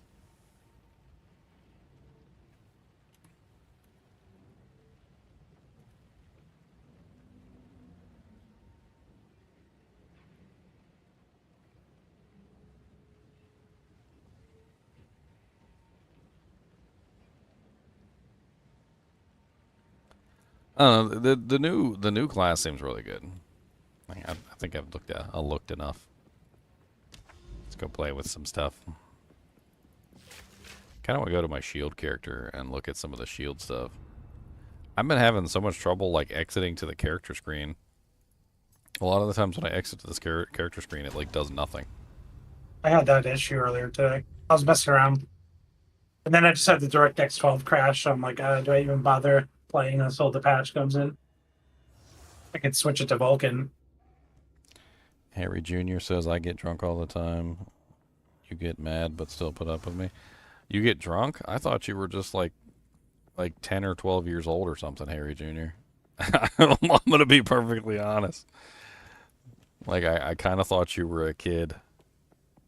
Like I didn't realize you were drunk. My bad.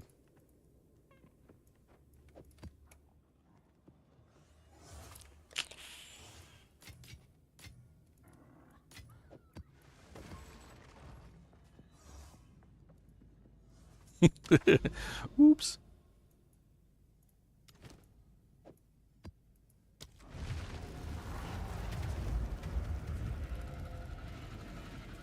Oh yeah, what did I want to play with? I wanted to take a look at Magma Barrier and see how they changed Magma Barrier. That's what I wanted to look at. I'm willing to give it another shot. I mean, I don't necessarily think it's the most amazing skill in the game, but with the amount of damage that they gave it,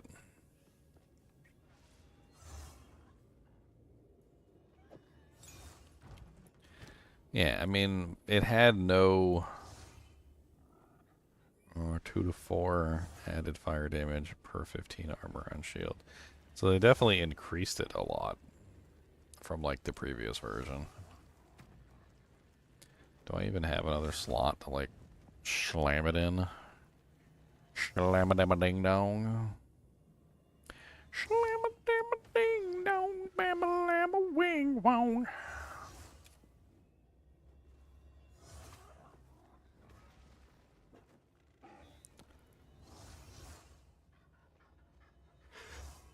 Yeah, blink.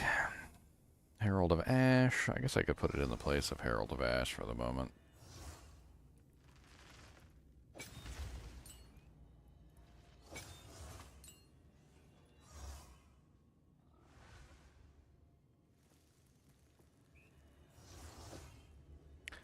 Liar, liar, pants on fire. No pants, no lies. No liar, liar, liar, no pants on fire. Tell you what, it's not a fire. Have you been watching Daredevil? I have not. They're pretty good. I finished watching all of Solo Leveling, and also read the webtoon thingy, the comic. I don't know what the hell you call it. A Manhwa. I think that's what they call it. A Manhwa.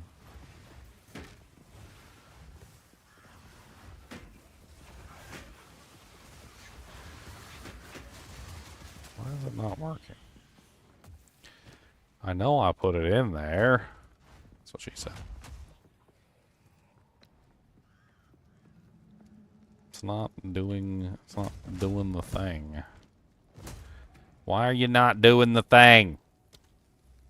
Oh, right click to activate. Okay.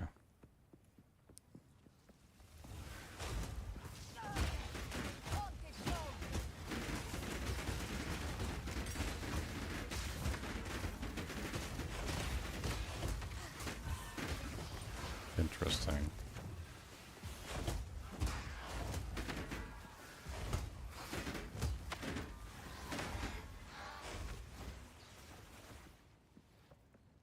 Yes, it does give endurance charges. I was right.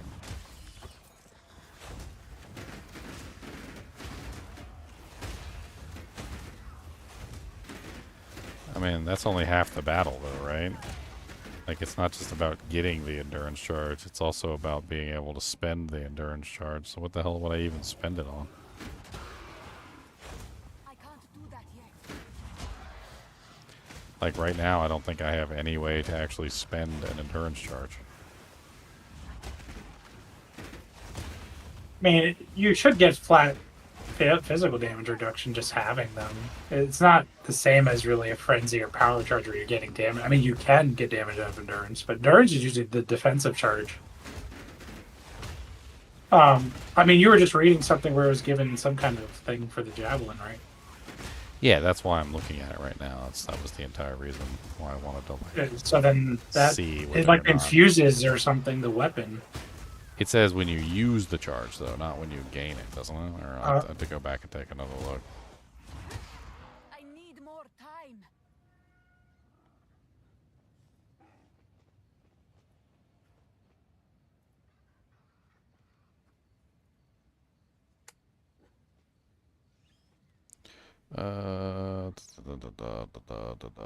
It's not part of this one, is it? It's part of the other one.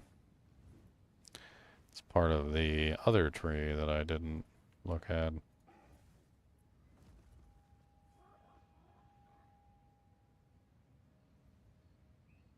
So it's the Amazon.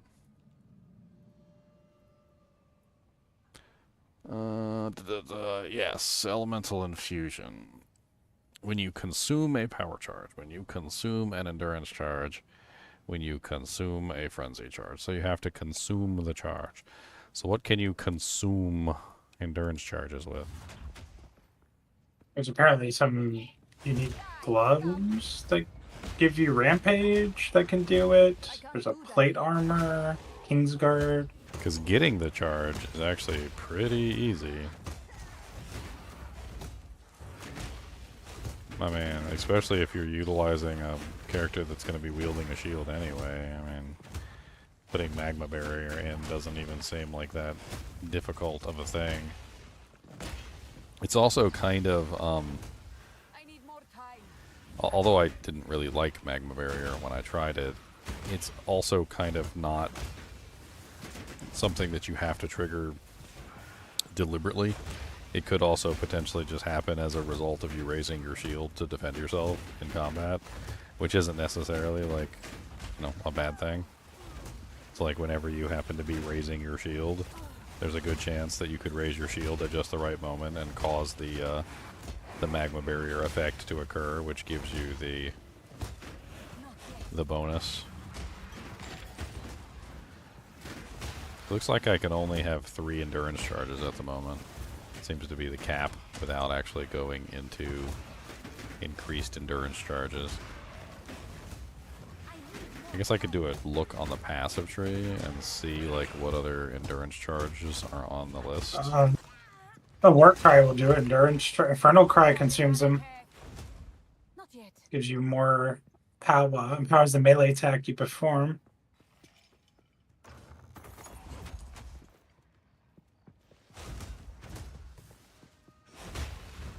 So the Seismic Cry. So it looks like the 2 cries do. Infernal Cry, Seismic Cry can consume them.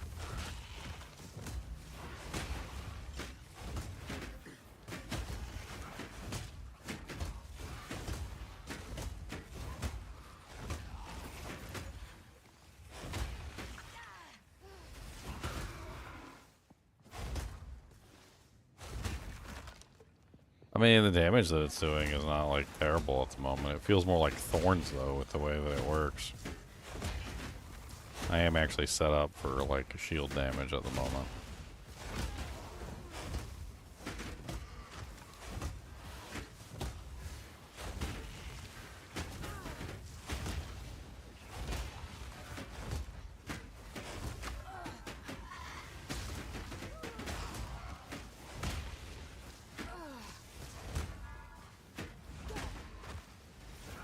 Die once more.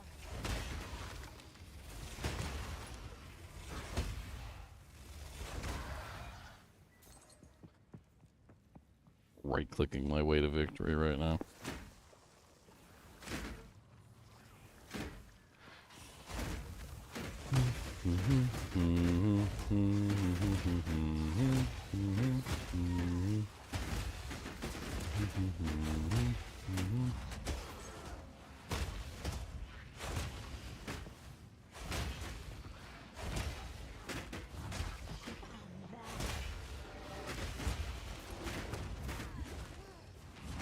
I can't do that yet.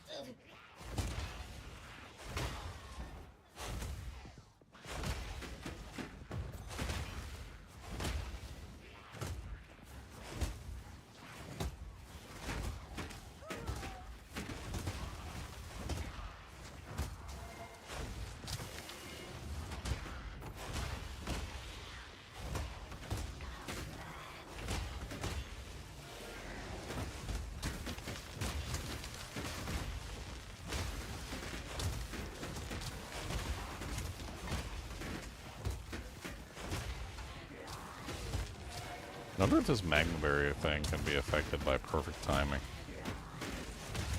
That one that, I don't know if that has a... reduces the timing window but increases the damage or whatever. Not yet.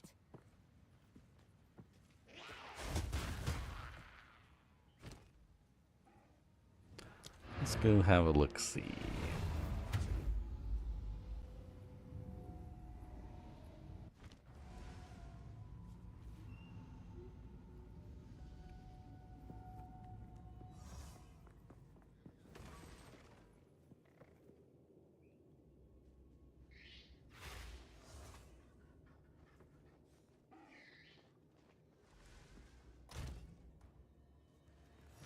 So I need a support gem.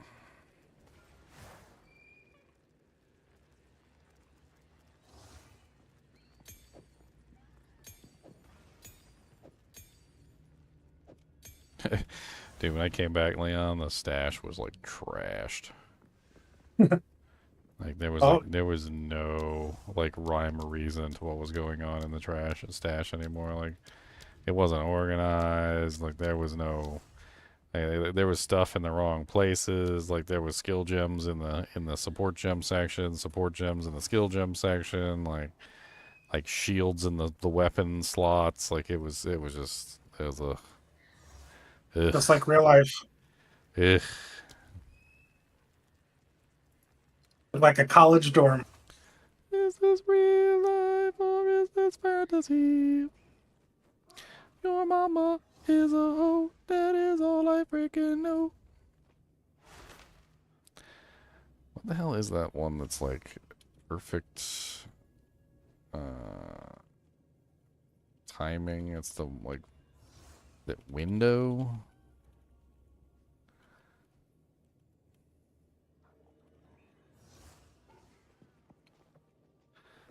I don't even know what the hell that ability is. It's the one for like the I think the monk uses it a lot.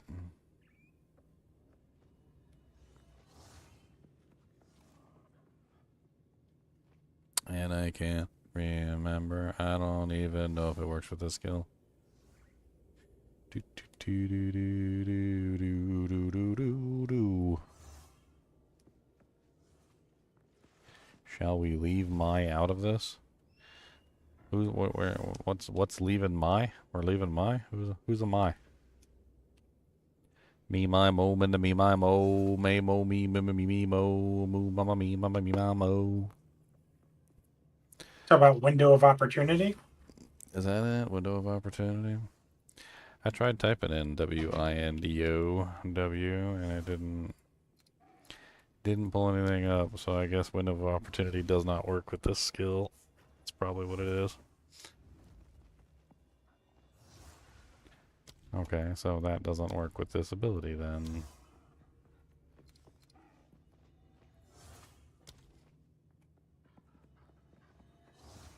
Mm-hmm. Mm-hmm.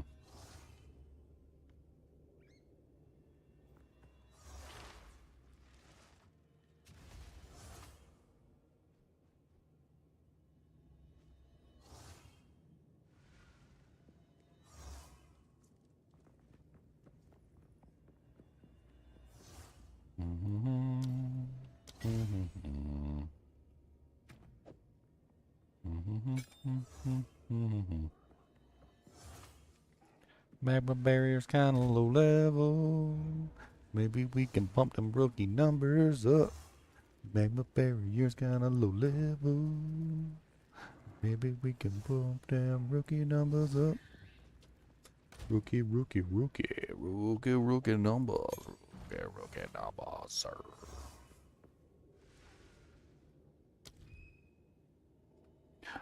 Rookie numbers. Level 78 required for an 18 spirit gem. Well, that's just bull crap. That is just bull hockeys. Let's type in endurance. Hey, did you catch the part where in the questionnaire where they were like, "Are you gonna do anything about how horrible the passive tree is to search through?" No, they asked that. Dude, they did, and the devs were like, "We know it's horrible." They were like, "We know it's horrible," and I was like, "So do something about it." It's amazing that even in PoE1, the passive tree search was way better in the community tool. They call it POB, Path of Building. It was way better because it gave you like a results list and it highlighted them like giant red circles around the nodes. Like it did like it just was way better. The community version. They were like, "We need to get the UI team in on this," and they're like, "It's going to take us some time to have the UI team fix this." And I was like, I'm just laughing. Like, not only did he like fully admit that the freaking like the UI on the freaking passive tree is just like dog garbage, but also that like they weren't going to fix it. He's like, "Yeah, we're not fixing it. We're not fixing it."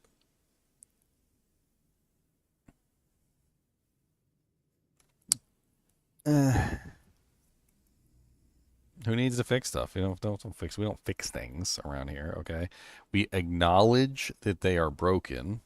All right, and then we do nothing. We acknowledge that they're broken, but like, yes, the UI for the passive tree sucks. Well, what are you gonna do about it? Well, nothing.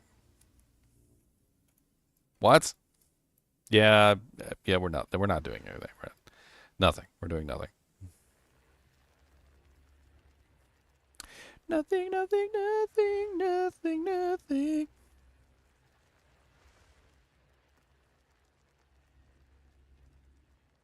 I wonder if Resolute Technique is worth taking. Your hits cannot be evaded, but you can also never deal critical hits again.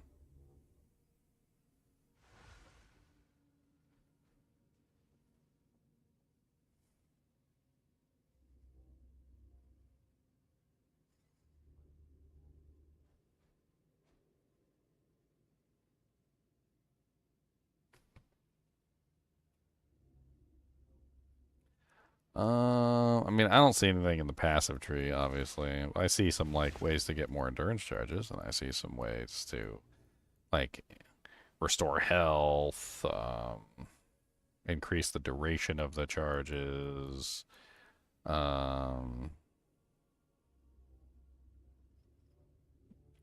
cranial impact. Gain an endurance charge when you heavy stun a rare or unique enemy. You get a heavy stun when you like smash his skull in. Huh, I found an endurance charge inside this guy's skull. I didn't know that they were in there. This is amazing. This is amazing. They got endurance charges inside of skulls. Did you guys know this?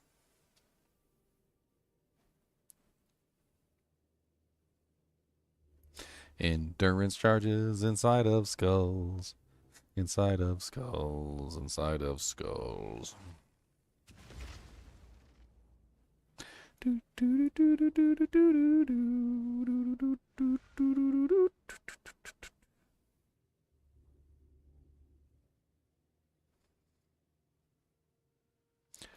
That's a fun little tree right there. I never saw that one before. 30% increased damage with hits against ignited enemies. 30% increased damage with hits against chilled enemies.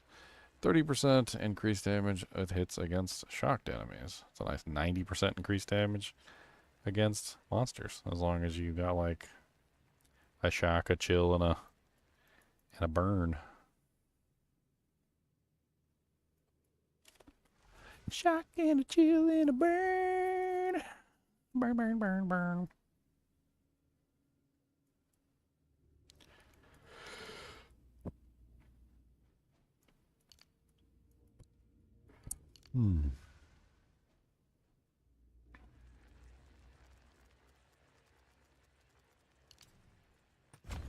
Alright, let's take a look in the skill tree.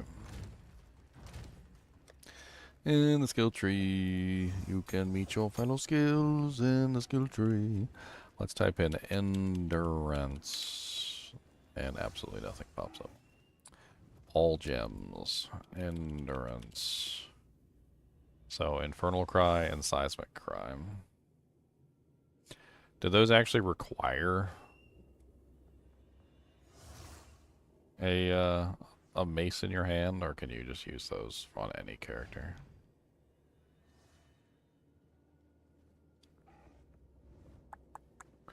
Because I don't know the answer to that question. Hits ignore enemy monster physical damage reduction.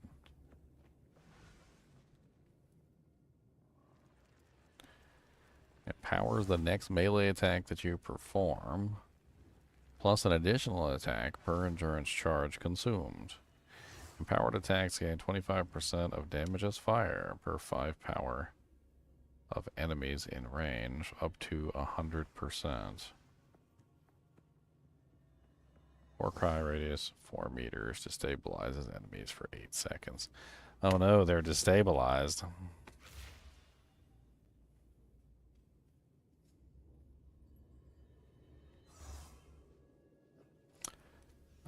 8 paladins? You like the 8 paladins? 8 stanky paladins. Come on down, paladins. 8 stanky paladins. Perpetual charge. Supported skills have 35% chance to not remove charges, but still count as consuming them. Break endurance. 20% chance to gain endurance charge when supported skills fully break enemy armor. That is what you call de poopies.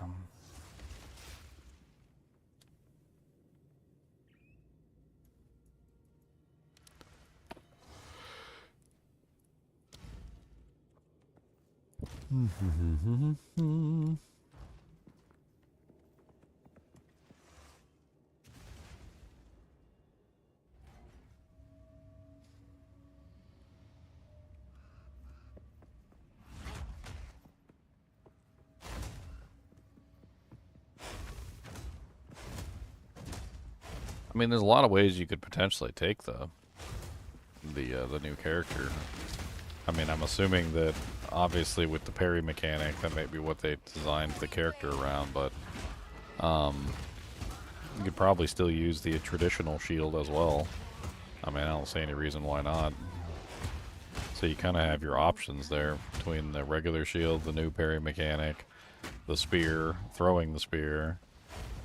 So you could be throw parry, you could be jab parry, you could be throw shield, you could be jab shield.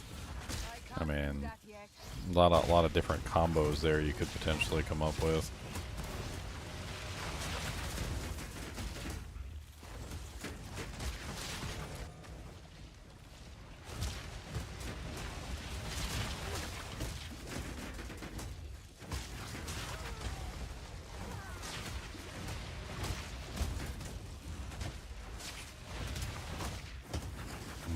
Gonna go ahead and do this. Why are you so ridiculously tanky? Like, what's going on with you, buddy? Can you sit it down for a second? No, you can't. Never mind. No, you cannot sit it down. My bad. My apologies, sir.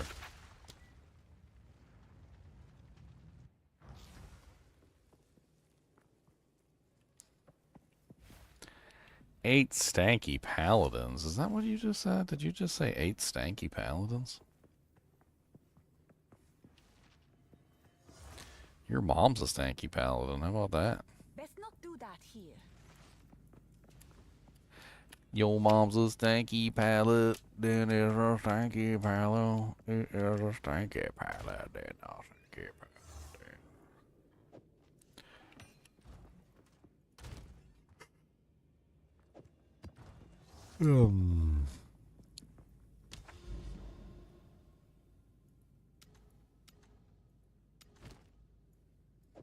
Let's go back into the Necropolis. I just want to play around with skills. I just want to play with them. I picked up my supplies today. got some hard-boiled eggs. I got some cheese sticks.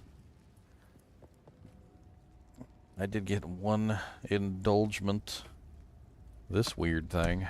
A Skittles drink. Skittles drink. That's a drank. It's a Skittles drink. Doesn't even have as many sugars in it as I thought it was going to have. It's 1% juice, my friend. Apple juice. Okay.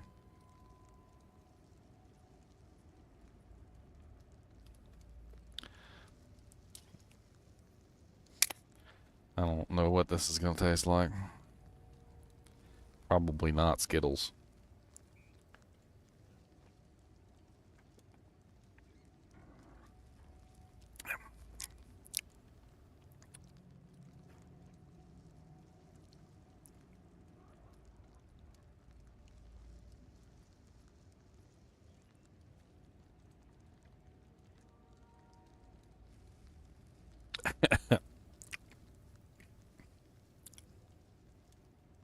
It kind of tastes like after you chew the Skittles and like after you swallow the Skittles down, there's like a flavor in your mouth like after you eat the Skittle.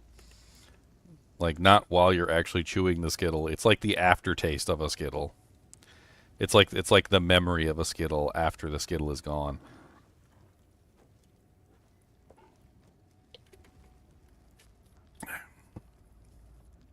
It needs to be more sour. I'm gonna drop a Shackalicious sour gummy in there. Skittle adjacent. That tornado damage is insane. I wonder if that affects Chunk at all. The tornadoes going through Arkansas. Oh, I thought you were talking about the game. Oh no, real life. Yeah, tornadoes ain't no joke. They'll take out freaking whole houses, and it's crazy though because tornadoes are also very pinpoint accurate in the damage that they create. And like there was one that was down here in Virginia, went through a town, and like only the line where the tornado was had any damage. Like if you were to the left or the right of the tornado, there was like no damage to your house. But like just completely lifted up whole houses in that line and like just demolished them.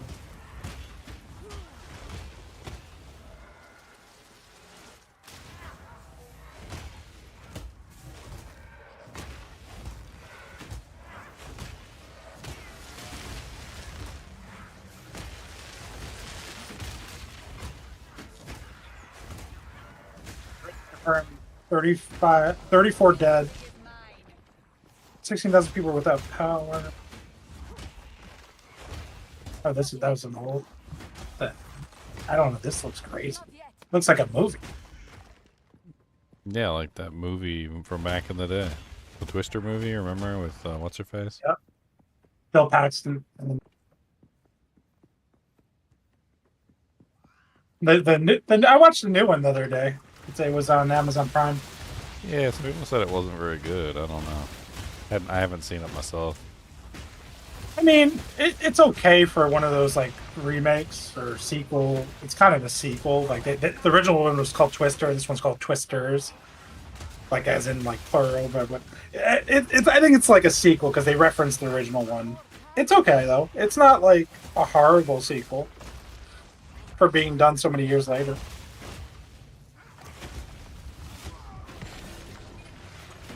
I wonder like what skills transfer over to the buckler too. Like, do you still get access to like shield charge, or is shield charge like no longer in play because you're using a buckler instead of a shield? Yeah, I don't know how it's gonna. And can you even equip a shield? It's probably only buckler, right? I don't know. Did they say? Not yet. I don't know. I mean, spears traditionally were usually used with specific shields that were specifically for spears. They were called hoplite shields. I can't do that yet. If you've ever seen like a Greek hoplite shield, they're very specific to spears.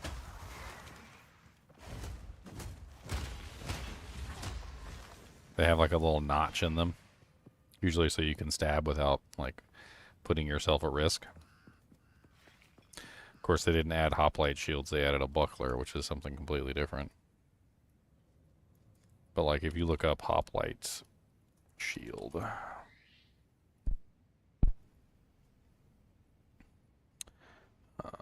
Or is it the Hoplite shield? Maybe I'm wrong. Maybe it's not the Hoplite shield.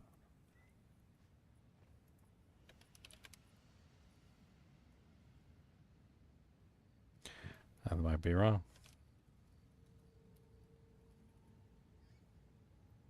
Trying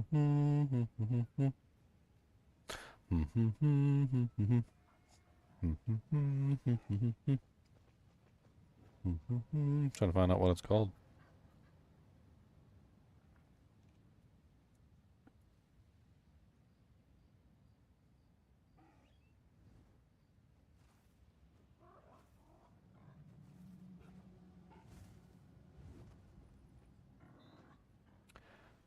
Cavalry shield. Targe.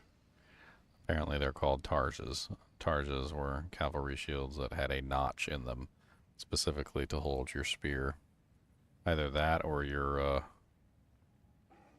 yeah, well, yeah, your spear. I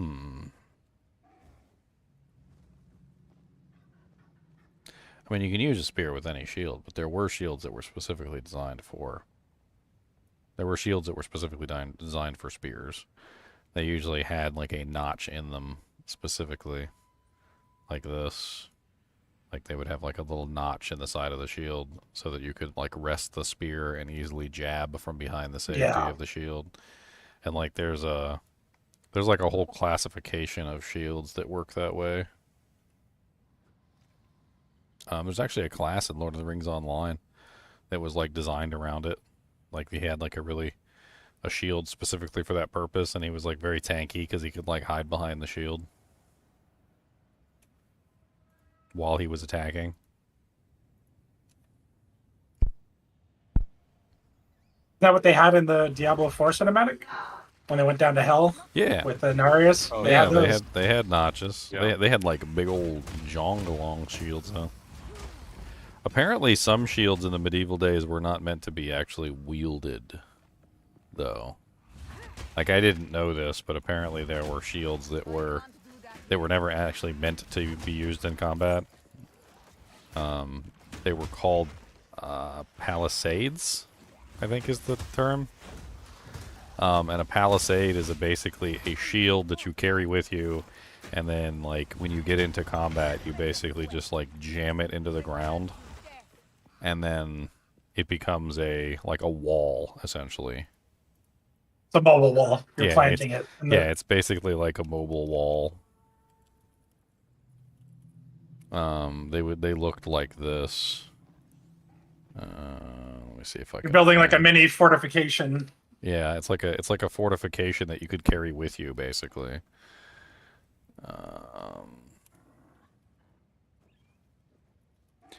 What was the game that taught me that? It was that one I played recently.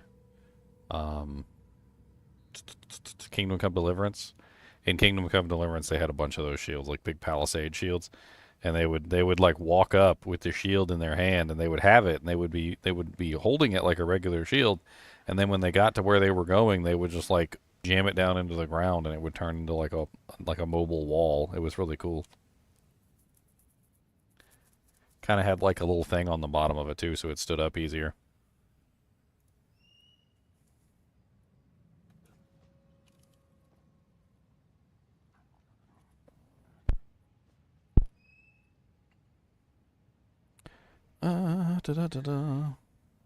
Some of them even had wheels on them.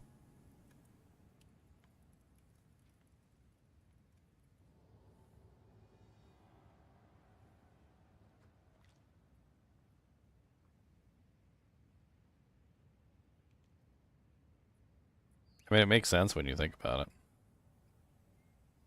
I mean, if you need cover from, like, incoming archer fire, it's nice to have your own portable wall that you can carry around with you.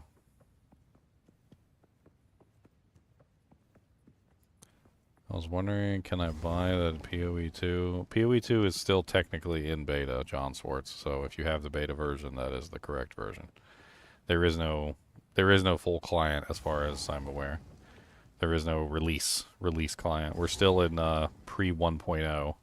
Our current version is 0.20, which is still beta technically.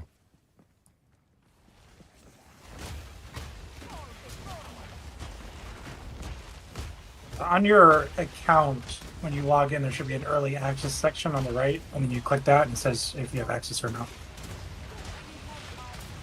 Yeah, but as far as I'm aware, they didn't actually do like a beta for the game, right? There was a closed beta, There was but a not closed open. beta. Yeah, they didn't invite I doubt all- John Sports has access to the closed No. beta. Well, you never know.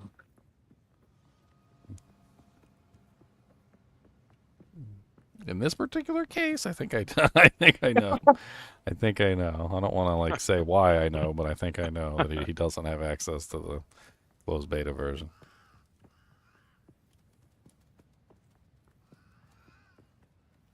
Any other situation, I think you'd be right.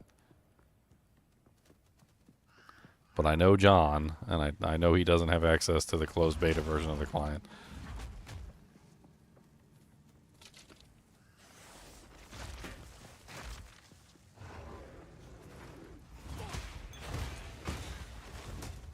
I need more time.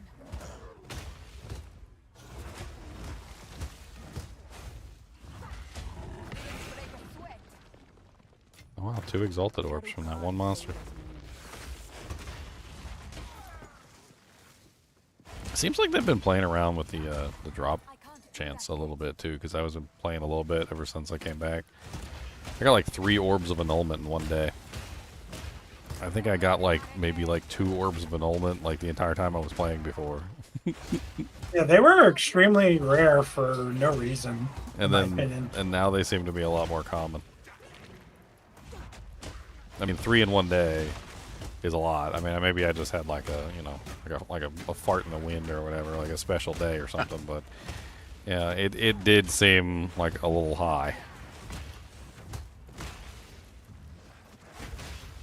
I'm gonna do this, and then I'm gonna do this, and then I'm gonna do this, and then I'm gonna do this, and then I'm gonna do this, and then I'm gonna do this, and then I'm gonna do this, and then I'm gonna do this. And then you teleported away. That's just rude. See, that's just, you couldn't even stick around for the encore. They have a list of spear types. Interesting. And the buckler types.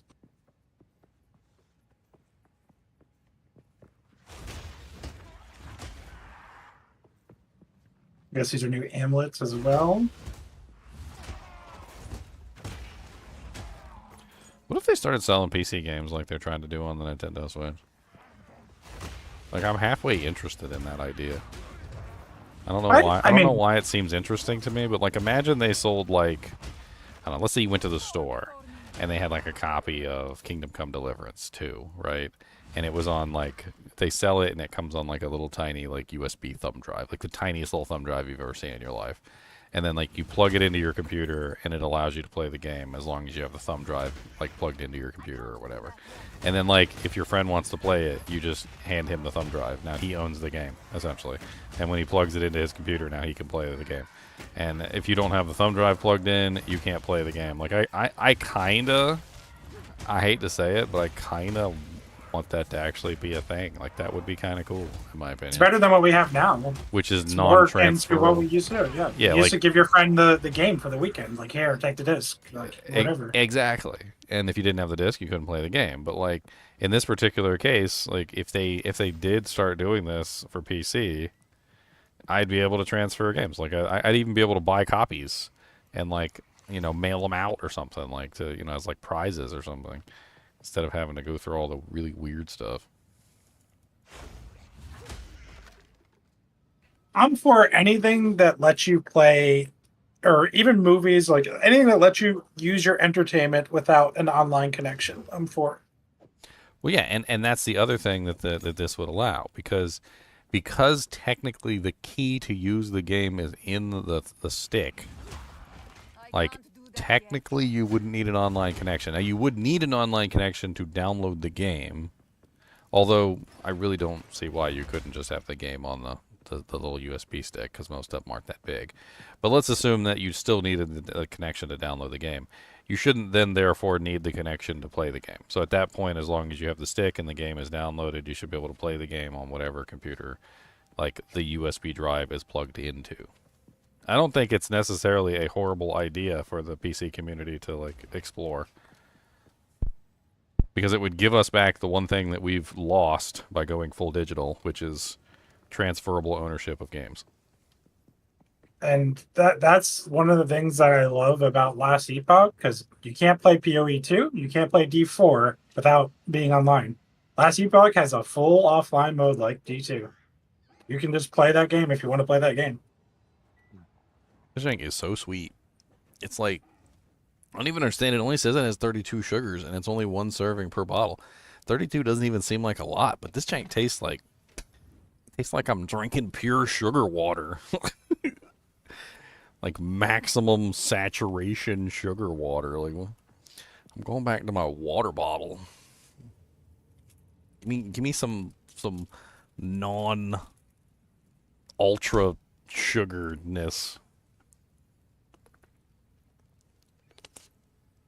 Oh my god.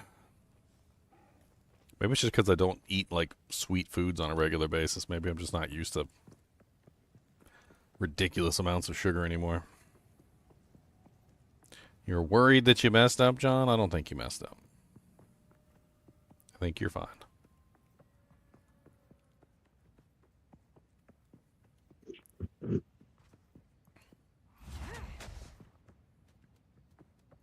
I need more time. I don't know. It might be video worthy. Like maybe I make a video on this and actually talk about it as a topic. I'm not really sure like how they would pull it off though. Like how would you... I guess the most important thing is like anti-piracy. Like how would you prevent piracy in that case? Not yet. I mean, I don't know what actually would be on the device that would allow the device to combat any kind of piracy. I mean, if it's an encryption key could potentially be More time. duplicated.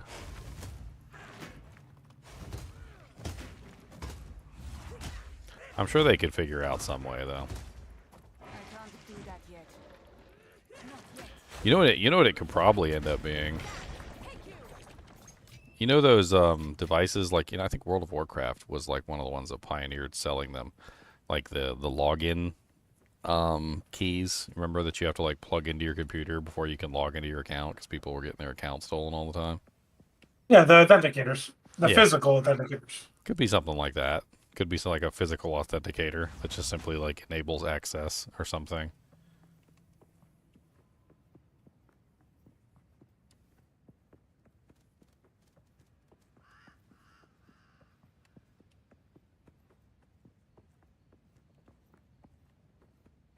I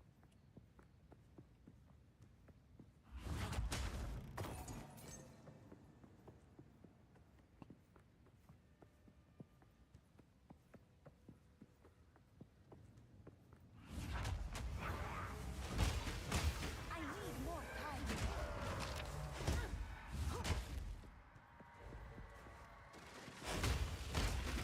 D2R has been offline in the last 2 months. What are you talking about? Hasn't been offline. I literally was playing for the entirety of Season 10. It was like just 2 or 3 days ago I've been playing. And played for like the entirety of like 2 straight weeks recently. Diablo 2 has not been offline for 2 months. You tell the fibs. Why do you tell the fibs? Why fibbing? Why As do you you drink. why do you do the fibbing? Are you drunk? I need more time. You said you drink. Are you of age to drink? Like, are you old enough? Are you old enough to drink? What the hell is going on? Like, I can't complete this map, and it says that there's a monster, like, way over there. How the hell do I even get over there? What the hell? Is there anywhere on the map that allows me to go over that far? No, there is not. Is there a downward path? Like, I've never seen a map with like a tunnel in it. Is It looks like there's some sort of doorway over here. Maybe it's got like a tunnel that connects to the other side. It's got a connecting tunnel. Not yet. Getting the band back together. You guys ready for tomorrow night? Hey, Devron. I got my snacks ready. You got your snacks? I need to manage that. Oh man, he doesn't have his snacks ready. What kind of bullcrap is this? I have snack 20. cones? I got 25 hours. It's fine. No, no, you don't have 25 hours. What do you mean? Isn't it 8 It's o'clock on a tomorrow night? screen. 20 hours, 6 minutes. 20 40 hours, seconds. 6 minutes, and 27 seconds, and counting down. It's 3 3 p.m.? It's 3 p.m. Eastern Standard. So Okay. I won't play probably till Saturday.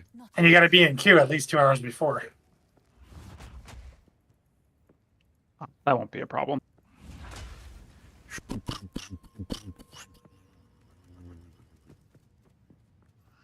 Go change my what's it called? The loot filter stuff. Beginning of the economy type thing. boopy doopies. They completely break this game since we've played it? Or is this just like my new PC? Like, you can't exit the character select screen. You can't do anything. It just like freezes. Yeah, I Yeah. had to like just exit the game completely and just go back from the start. Like it doesn't even like half the time it won't even let me go to the character select. I don't know what's wrong. Yeah, same.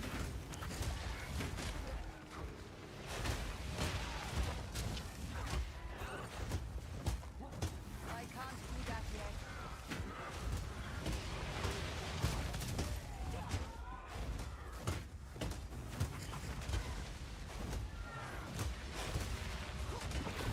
Thank you.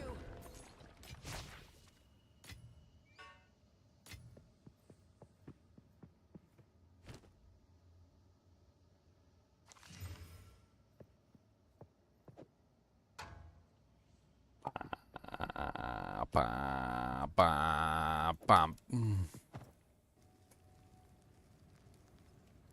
Are there more drops tomorrow or no? They had a drop on like the dev chat, which was really weird. Like they wanted people to watch the dev chat. I got that drop. That was like the executioner's guillotine thing. And then I can check and see if they've got a like another drop coming up. Let's have a look at the drops list.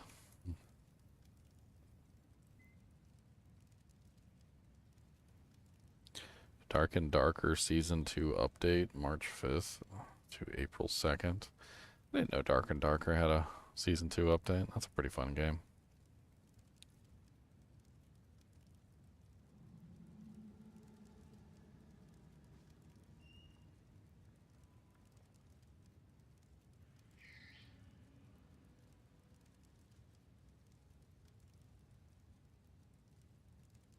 There it is. Dawn of the Hunt Week 1. Has Merry Noble Deer Pet. So there will be drops. There's going to be a drop for a pet if you want a little deer to follow you around with big old antlers.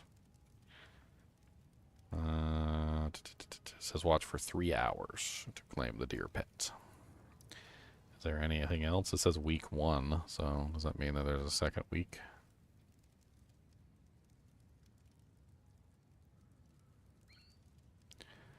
I do not see a second week. How many mirrors does Leon got rolling now? I don't know. I think Leon stopped playing just like I did.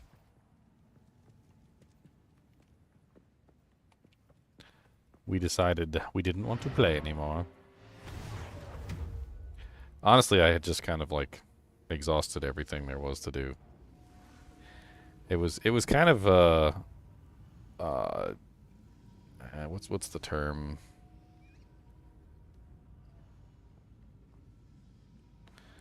I don't really know what term is I'm looking for. It was kind of confusing. Like when you first started playing, you thought there was like so many things to do and so many paths and so many ways to build characters, and like by the time you actually got into it and you started figuring out all the ways you could build characters, you started to realize there wasn't really so many ways as you thought. And like the defensive layers kind of oversimplified things because like then you were always going to build one of the defensive layers or two of the defensive layers.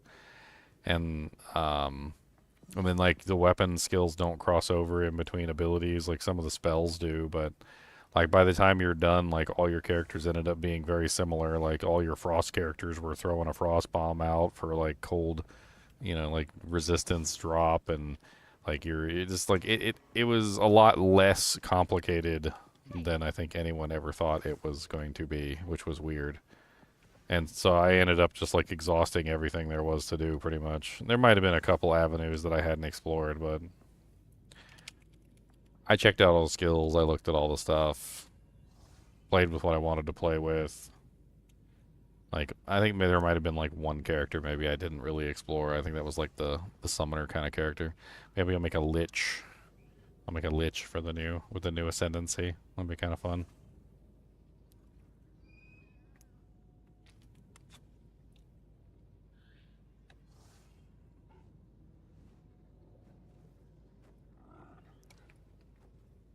Twitch has updated their terms of service again. We don't like the cut of your jib. Your jib has a bad cut.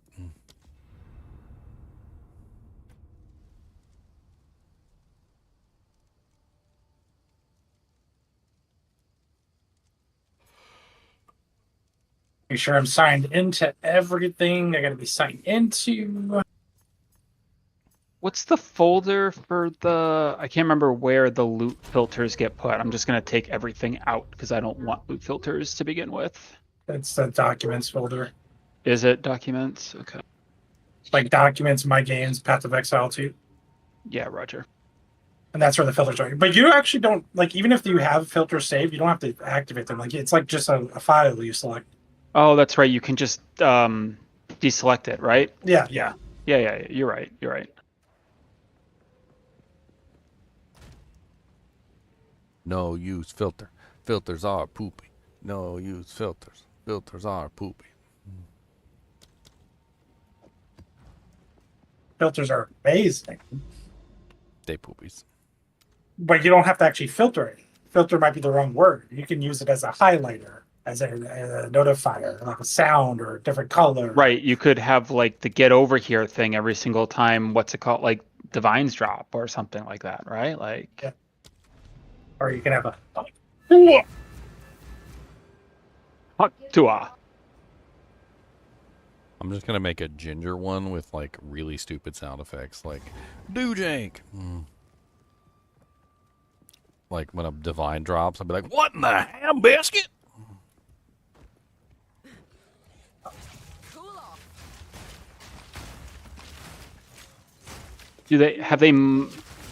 How do, like, obviously PoE doesn't like migrate anything over to like a non-season. They just like it's an old, like, how do they deal with that? Yeah, they do. They have a standard, or it's basically Eternal Realm. They have an Eternal Realm.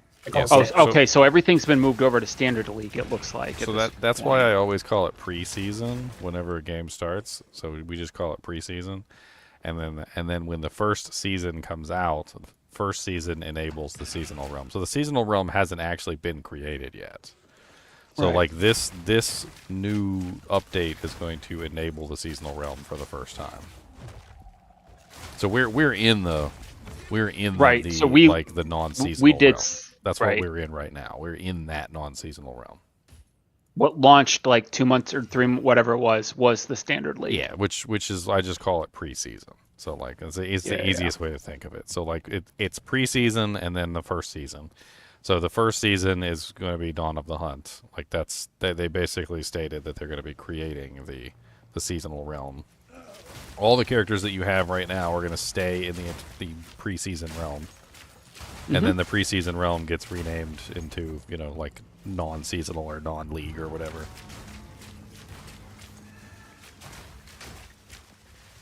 Sometimes I also refer to it as season 0, basically, because there's no season yet. It doesn't technically count as the first season and it doesn't technically not count as a season because there's no season yet, so it's season 0.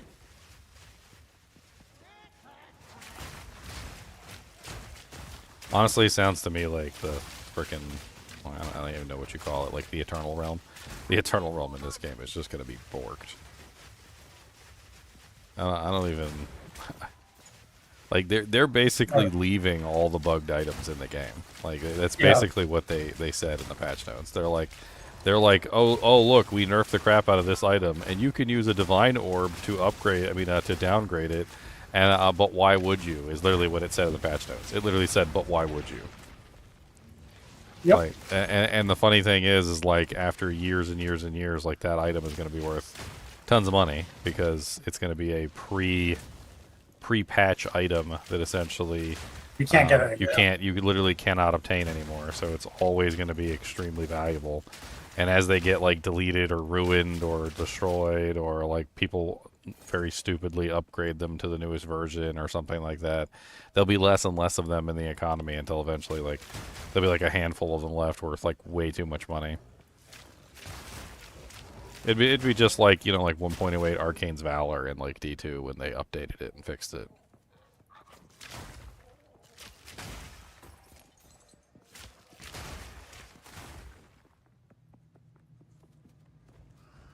It's gonna be borked. The uniques are pretty exciting too, and I don't think people are excited enough about these 100 uniques. I think they're gonna be great. Well, no, it's like it's not just like they're adding uniques. Like, I know people are probably really underwhelmed with the uniques that were currently added. There's not really a whole lot of. They're really, Endgame really uniques, though.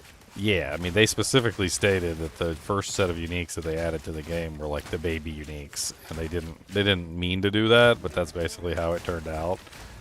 And they're going to be adding like end game uniques this time. Like, these are going to be like real big boy uniques that you actually, are actually going to be good items, and you don't have to make some like hyper specialized build around.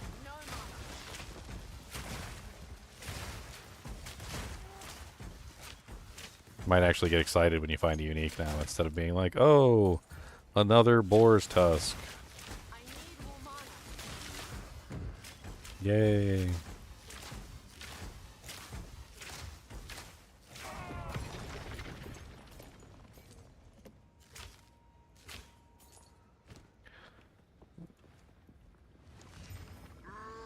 I'm just playing around in like the endgame maps, and I'm not really actually trying to do anything. But like, I'm going with like lower level ones just because I want to just like mindlessly murder things.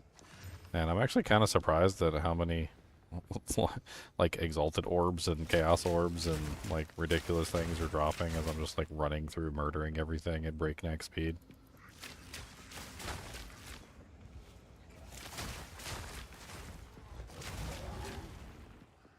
Maybe this is more like Diablo than we think. Maybe speed is just more important than everything. Go fast. Okay, Ricky Bobby. If you're not first, you're last. That's not how it works. If you're not first, you're last. That's not how it works. What you doing to my waters? Just got like a random security check from Blizzard. The hell? You watching my stream, Blizzard? Don't be sending random security checks. Jank's random. Blizzard's coming after you. What's your frame time? Or do you run that? How do I pull that back up? I don't remember. It's like F1. F1. F1. Yeah, yeah. It's up on the screen.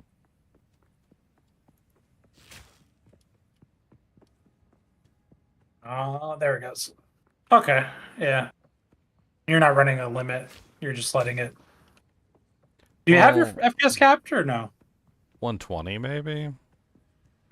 I don't know. I think I might have a hard cap like in the NVIDIA driver or something of like 120. I don't see any reason to let the video card run wild like that. Especially since I'm using a 4K 60 hertz monitor. I definitely would like to get a... I was thinking about actually downgrading to a 1440p with like a really nice frame rate. I think 1440p is the sweet spot. I think that's where it's at.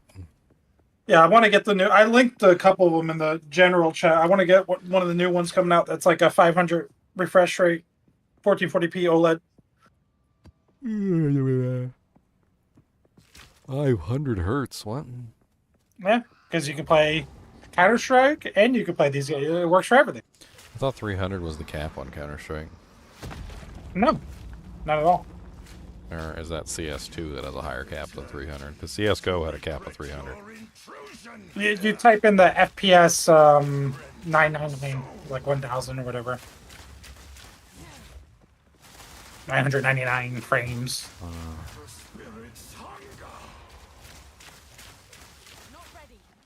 I don't know. I remember doing optimizations for CSGO or CSGO. I remember getting like all the optimizations you could ever get, and I don't remember getting higher than 300.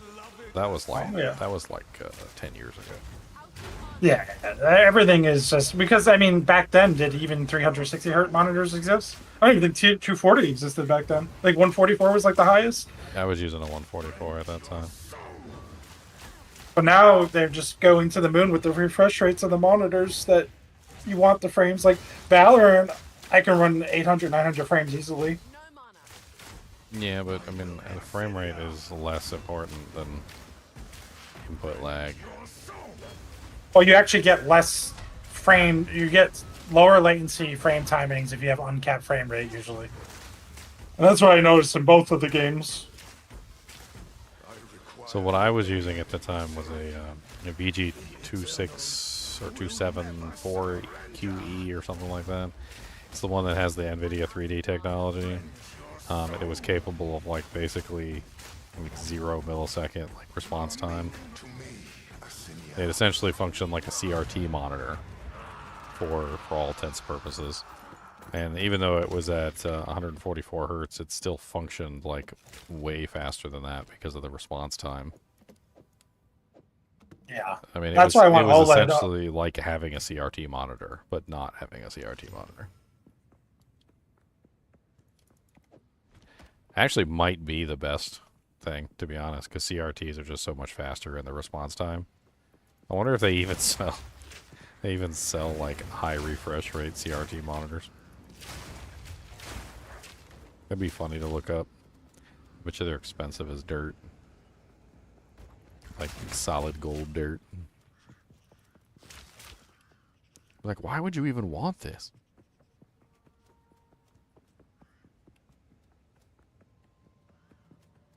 I didn't see half of this stuff when I originally played the game. This is crazy. You can actually play with real graphics now. Yeah, I can actually see floor effects and spells, and That's I can probably zoom in on why the I was fire. lagging and you weren't when you were in the room with me. Like, it was freaking. You just Everything was turned off. go play your lightning rod character and just go spam lightning rods until your FPS hits 0. I don't even think you were actually like causing my system any problems. I think you were literally just crashing the server. The server side. Yeah, I think you were literally just crashing server side FPS.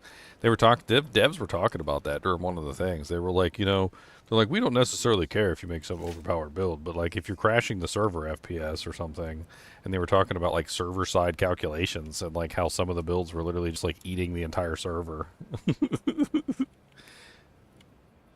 Did you see that Horror Saturday I did the other day? Where I was playing that weird little card game? And No. dude, I had like a perfect combo in the card game for like multipliers for points. And I figured out like this god tier combo where like I could, play this one card and then it would like cause a chain reaction, which would cause like additional multipliers to happen, which would then like cause all the cards to like recount with the new multiplier and then like apply like a second, third, fourth, fifth time.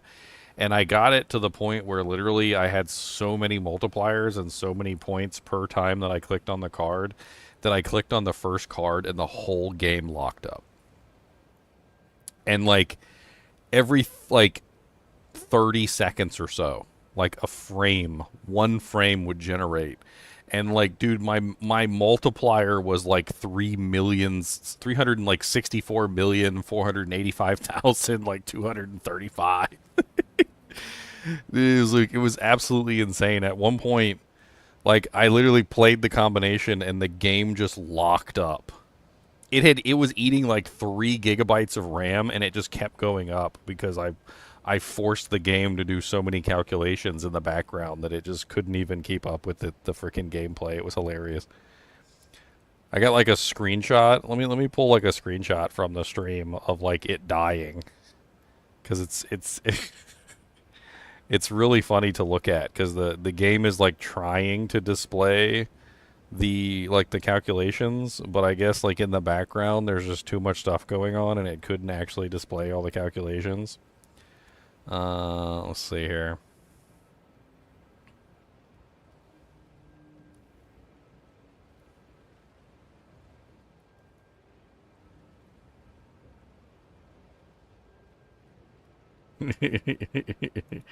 There it is right here. This is shortly before the game crashed. Let me see if I can get a good screenshot. I imagine that this is exactly what you're doing to the server. Like the server is literally having a heart attack trying to like keep up with all the calculations. Okay, there we go. Hold on.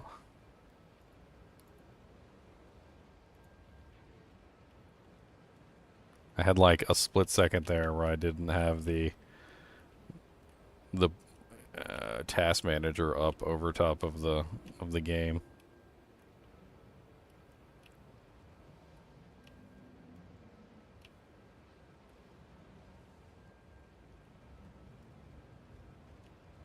Come on. It was eating like three. There we go. There we go. Move it out of the way.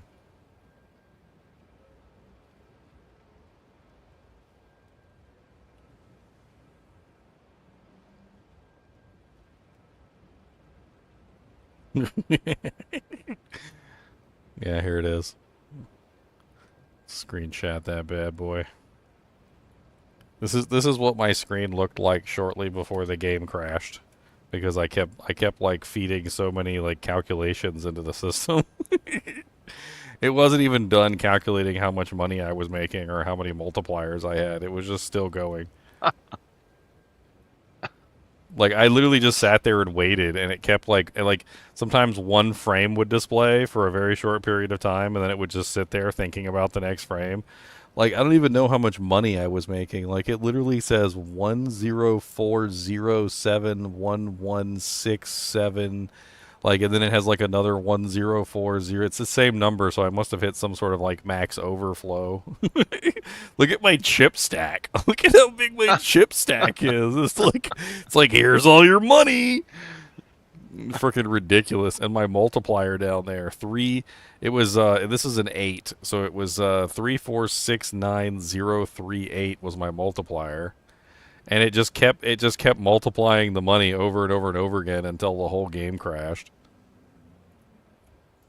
I was so hopeful too. Eventually, it would like complete the calculation, and I could see how much money I got, but it just wouldn't. It wouldn't do it. Like there were just too many calculations involved, and the system couldn't handle it.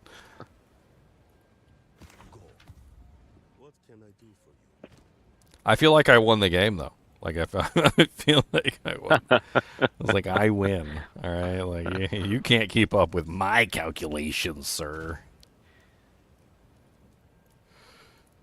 I'm kind of upset with this map tab. The map tab doesn't have a slot for precursor tablets. Like, what the hell is that? Like, what is that? That's like buying a car and you don't get a cup holder. Are there more tabs that you can buy now? Yeah, but like there's a Waystone map tab, so like we got the map tab, and but there's no like tab inside the Waystone map tab for the precursor tablets that have no other purpose other than to be used with maps.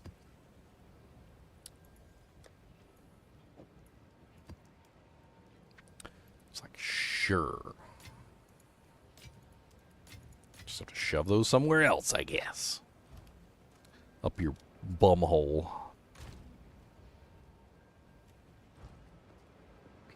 I think what we're gonna do for this coming up season, we're gonna trial test a new feature. So I'm going to I want people to see like the wealth that the clan is building, but I don't want everyone to have access to the currency tab.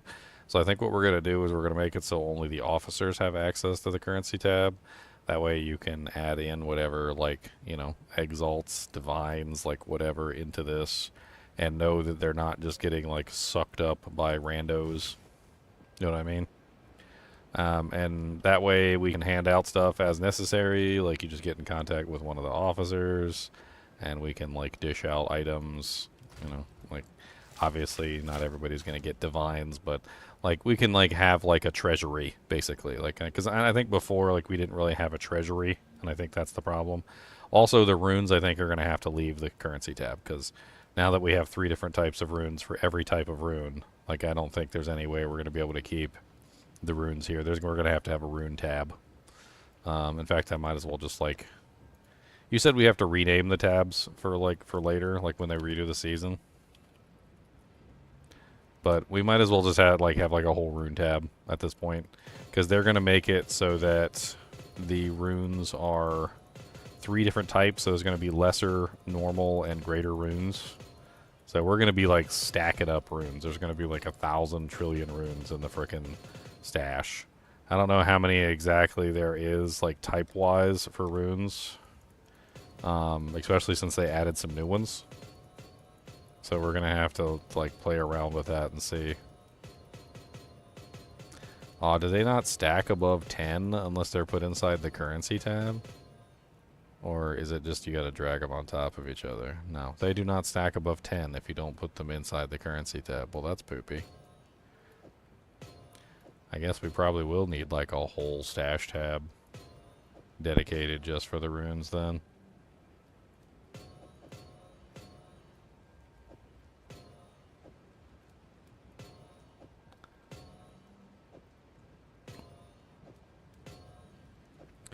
Bow, bow, bow, bow, bow, bow, bow, bow, bow. I mean, let's see what this looks like. It probably looks like deuce. I'm honestly kind of excited about these new runes too, because I actually really liked stacking up like cold damage and fire damage and whatnot through the runes, and it did seem a little lackluster toward the end because they didn't really scale high enough, and that was one of the things they were trying to fix. Was they were trying to fix like the scaling problem with the like the runes not really going up high enough for the higher tiers, which does make sense.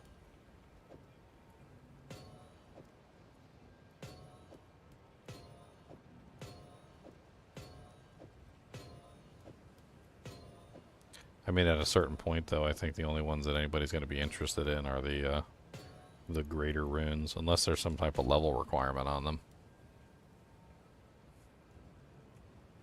So what is there? 1, 2, 3, 4, 5, 6 types. So 6 times 3.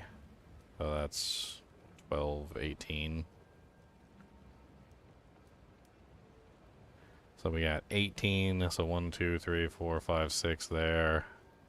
And then like 1, 2, 3, 4, 5, 6 at the bottom. Going up. So you could very easily... Or we could do like the greater ones. Like 2, 3, 4, 5. So 1, 2, 3, 4, 5, 6 like that. Just like cut these off right here at the hip. And just have like the greater ones down here. The lesser ones up here. I don't know. Incoming rune tab.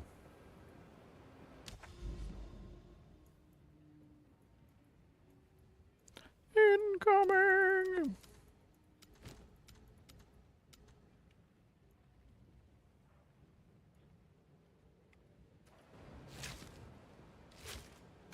We'll do some reorganization in here, though. We'll definitely get things organized a little bit better.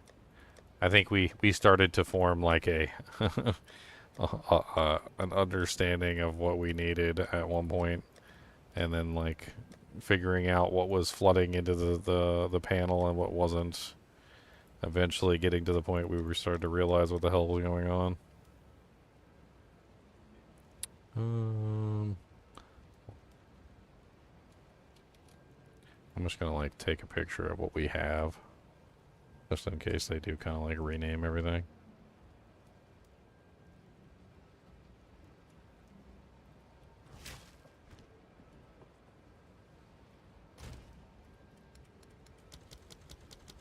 I was telling Elemist about the guild stash tab, because he was like all up and trying to like organize the guild stuff, and I'm like, oh man, you'd love the guild stash tab. Like actually, it's like a whole stash tab, and we just got everything shoved in there, and we organize it, and like no need to pull up 17 mules and a bunch of different characters.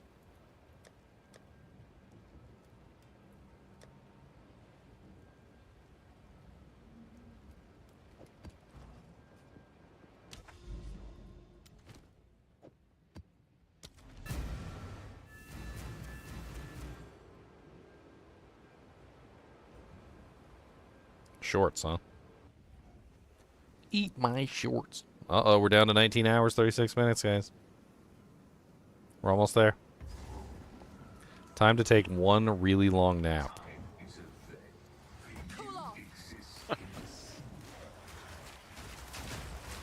Those are those naps where you wake up and you wonder, like, what year it is. You're like, what year is it?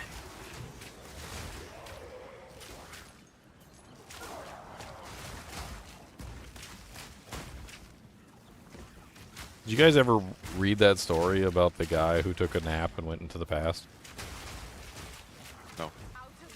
It's like the guy had like some sort of time travel theory that basically if you surrounded yourself with like things from the past or something, like dressed yourself like you belonged in the past, like made sure you didn't have anything that existed like from the present day, you know, like, and like basically took a nap and like willed it hard enough, like eventually you would just like magically be in that time period. And he kept with him like a safety item so that he could return to the present. His safety item was like a shiny brand new penny that had like the date from the year he was in, and he kept it inside of his pocket, and he totally forgot it was even there. And so he goes to sleep like in this room that he had prepared with like all like antique furniture and stuff like that, and he wakes up in the past, and he literally meets a woman, like gets married, like has kids, and then he finds his jacket and he like pulls the penny out of the pocket, totally forgot that it was even there, looked at the penny, and bam, he was back in the future. And he was like screaming to himself because like his wife and his child were back there. And he tried his best to get back, but he couldn't get back. He couldn't imagine himself in the past anymore. I can't remember what that movie was called.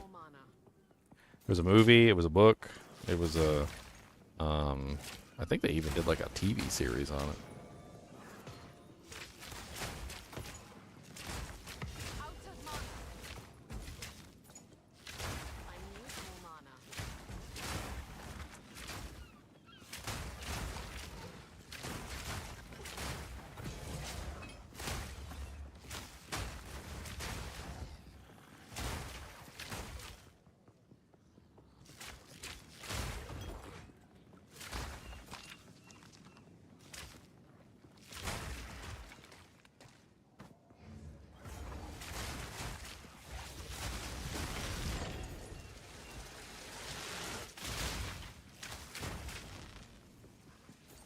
I noticed that they added quite a delay on the ground-based explosions, which I actually really like.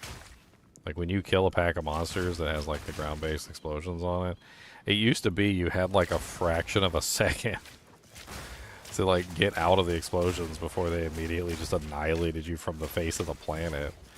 Now it seems like they have a particularly long delay.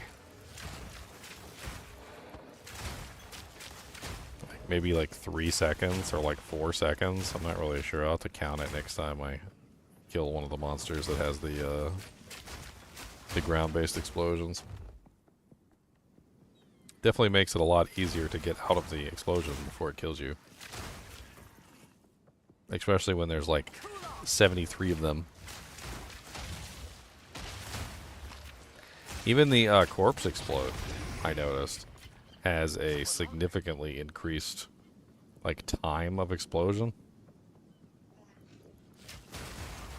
Like when they do the corpse explode, like the monsters kind of glow, the corpse kind of glows for a little bit, and then pulses and then explodes. Like you can clearly see it happening before it happens, and it also doesn't explode them all at once anymore. Like I remember before when they first introduced Path of Exile 2, like you'd kill a bunch of monsters and like one of those corpse explode guys would come up. He would just wave his hand and like all 300 corpses around you would just immediately explode and you would just fall down and you're like, oh, okay. Yeah, all right, all right. Now like they're obviously exploding like one corpse at a time. It's like pop, pop, pop, pop. Like they're literally doing it one at a time, which is much easier to handle, and you also like see when the explosions are happening too, so you can avoid them. Even the little like you know those stupid little like the skeletons that throw like the dynamite sticks. Like they put like a little glowing aura around the dynamite sticks, so you can actually see them now. Like before, you could never see the stupid dynamite sticks, and you would never know they were actually there, throwing them at you. Now you can actually see them throwing the dynamite sticks at you. It's freaking amazing. I can't believe how much of a change the game has gone through over, what, like the 2 months I've been gone?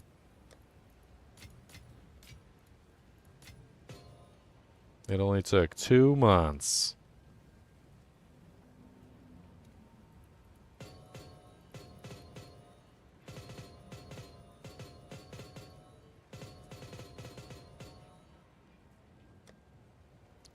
Yeah, it really sucks that they don't stack past 10 in here. I guess maybe the best place for these. I don't know. Really don't know. Is there any other place that has like a tab like that besides the currency tab?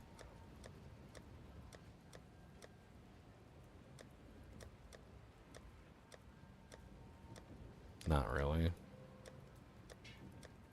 Maybe one of the other tabs, like...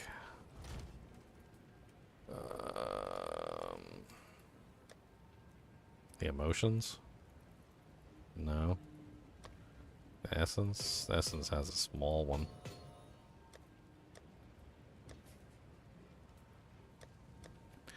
I guess technically it has to be a currency tab. Huh. But that's just a poopies.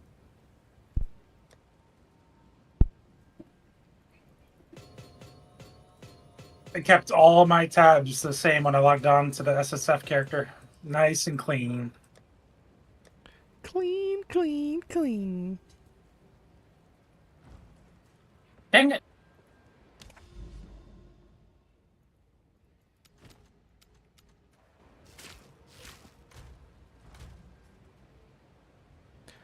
Maps. Ugly, nasty maps. Maps, maps. Ugly, nasty traps. Traps, traps. Will PoE 2 be cross-compatible? It already is, isn't it?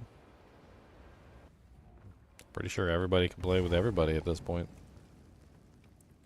Your mom can play with your daddy when he's on his Xbox and she's sitting on her fanny in a PC room.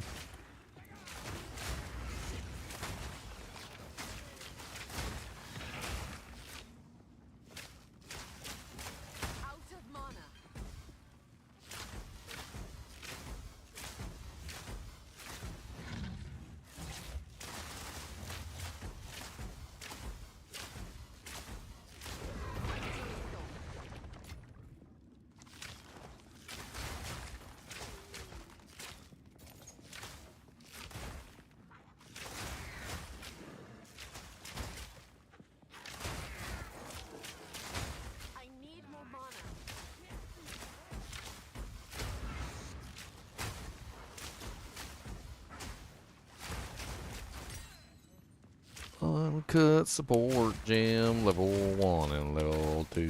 Uncut support gem.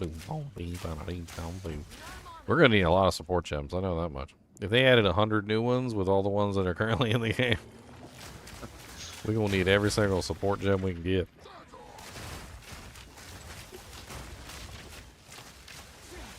I'm going to be playing with all of them, too. Yeah, that's kind of exciting. The support gems, like, that was one of the reasons why I ran out of stuff to do, because it felt like every single time I was making a build, I would, like, go in there to pull out support gems, and there was, like, hardly any support gems for anything.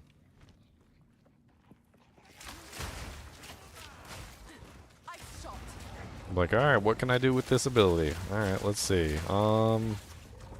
Okay, like, there's like 2 support gems. Alright.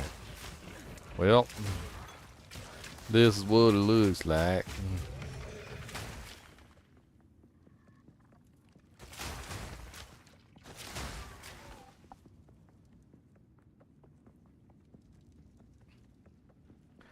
Like when you go to that one guy's house who just never takes care of himself.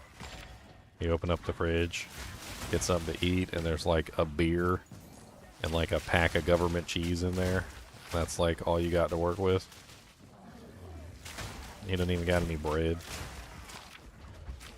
Like, what are we making? I don't know. What do we got? Beer and government cheese. Sorry, I can't say government cheese. You gotta say it properly. It's good. It's government cheese. That's a government. That government cheese.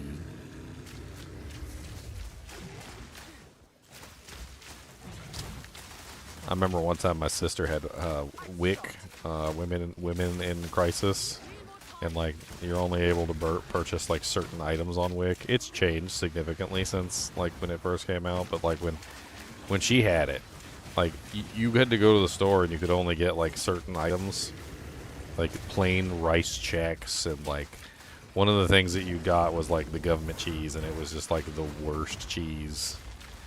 It tasted like oil and like socks, like and I don't even know, like dog balls. I don't even know how you made a cheese taste like dog balls, but they pulled it off.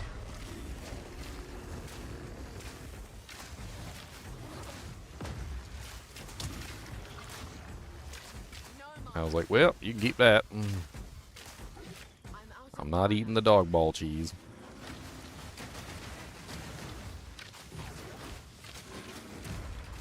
Fact was, nobody ate the dog ball cheese. It stayed in the refrigerator. It never went bad. I don't know what it was made out of, but it never went bad, so there's that, I suppose. I'm not sure if it was ever good, though, so technically, I don't know if something can actually go bad that was never actually good to begin with, but another philosophical question for another day.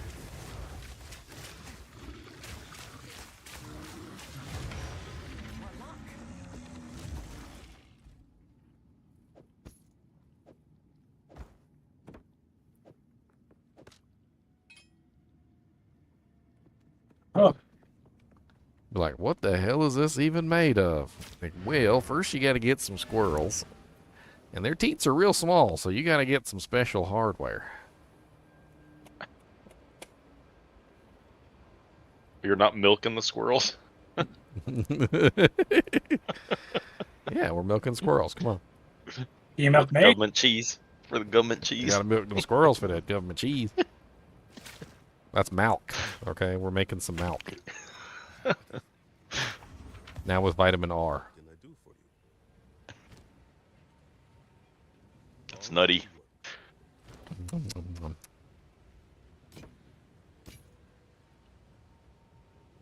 Dude, I was dying laughing though. Like I was watching this video of this guy. Apparently he runs like a dairy farm. And he was sitting in there talking about the cows, and he's like, we don't milk the cows. He goes, what are you talking about? He goes, the cows milk themselves. And while he's standing there like this, one of the cows walks up to like an automated like laser milking machine, and the machine like uses lasers to find the nipples on the cow, and like it's just a stationary machine, and the cows walk up to it and stand there and wait patiently while the lasers like find their nipples and then shoot suction cups at them. And I'm just I was like, what the hell is this? Freaking the cow, they got like a self-service milking machine, and the cows walk up to the self-service milking machine, and the lasers start like.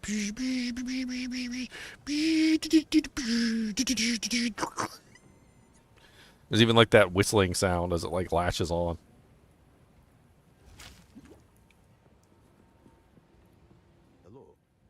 It's like they just come up and get themselves milk whenever they want to. We don't force them to do nothing.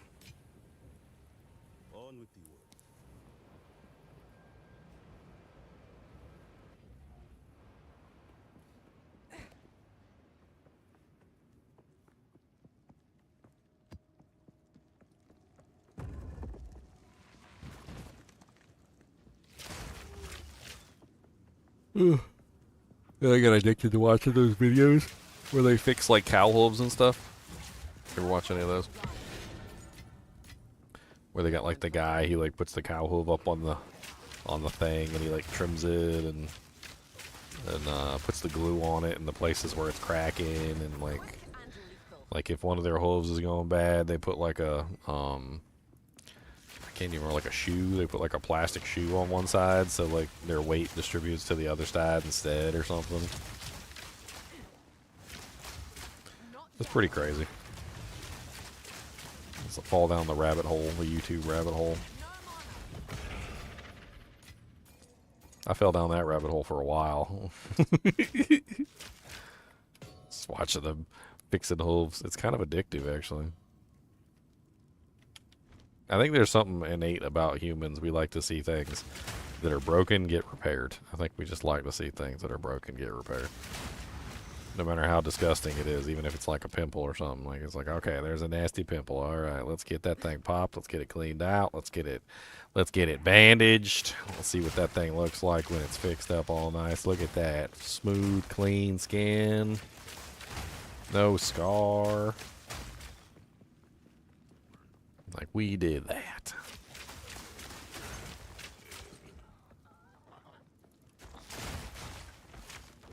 I wasn't even in the video, but we did that. Ice shot.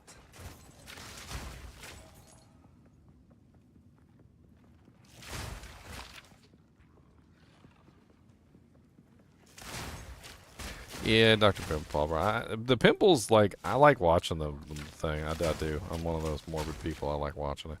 But, like, I also have to wonder to myself, I'm like, how did they let it get so bad? Like, I don't even understand. Like, some people confuse the crap out of me. Like, they just leave that jank. They'll just leave a whitehead on their head so big. Like, the jank just, it looked like it could pop at any moment, like Mount Vesuvius. Like, you guys ever see that movie, Osmosis Jones? There was that whole scene, remember, he had like that big pimple on his forehead and the thing like popped and it like hit the lady in the face. And I'm like, how do you like have a pimple on your head like that? Like a whitehead especially. Like, I think the whitehead is really what does it for me, because at that point it's just aching to be popped. It's begging you. It's like, it's signaling. It's got a signal flare. It's begging to be popped at that point.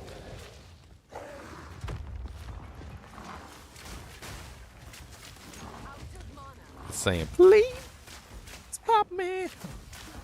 Katosh the Hate Shepherd. Who the hell are you?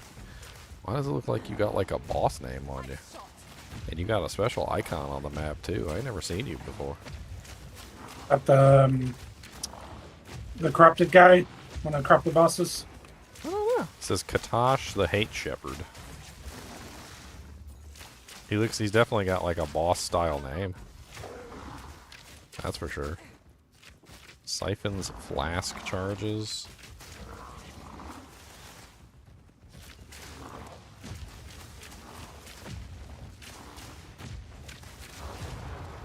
He's dead now. What you gonna give me? A bunch of blues, 70 gold, and a scroll of wisdom. Why, thank you. I appreciate it. Always wanted a scroll of wisdom. Always wanted a scroll of wisdom.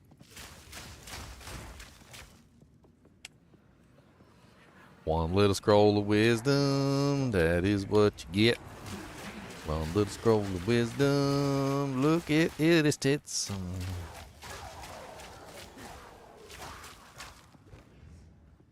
Because if you don't want a scroll of wisdom, then you suck.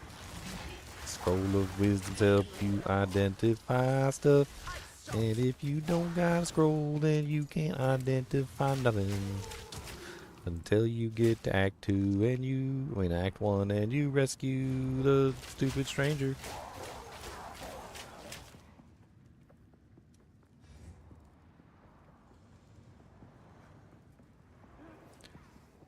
Everything's rough at the start. Gold, scrolls of wisdom. It's rough out here. It's rough in the wastes. No rares. Give me a rare.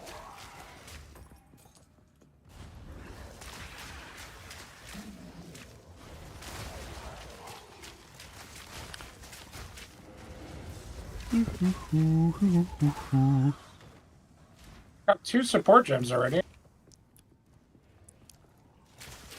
Why is that thing teleporting away from me? It's supposed to be teleporting to me, not away from me.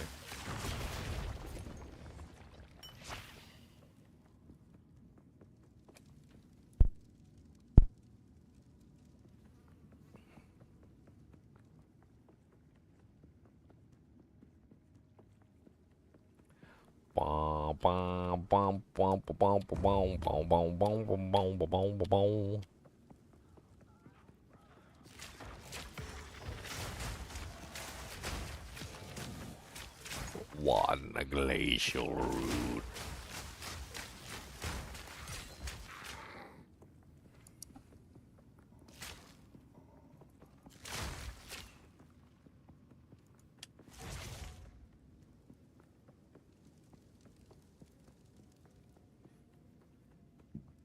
Ooh, burpy burps.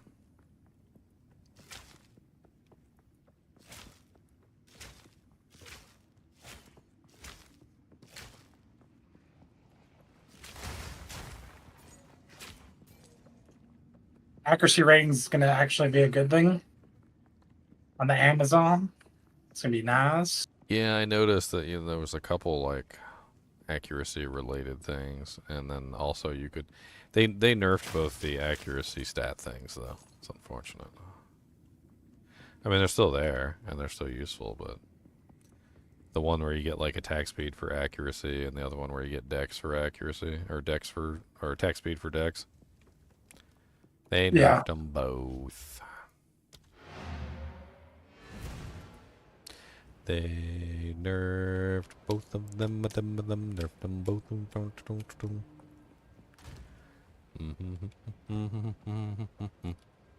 It's still going to be a ton of damage. I think the builds are doing way too much damage that even the nerf versions are just going to be like completely fine.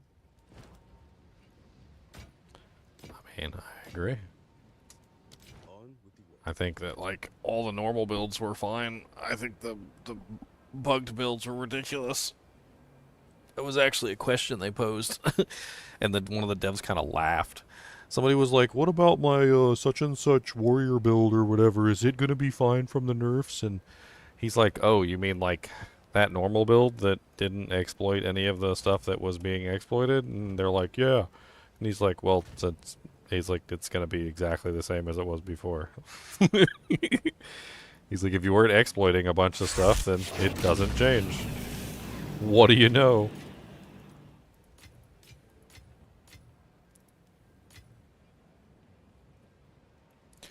What do you know? What would you do? For a Doom bar. Focus on rescuing this guy so I can identify my item thing.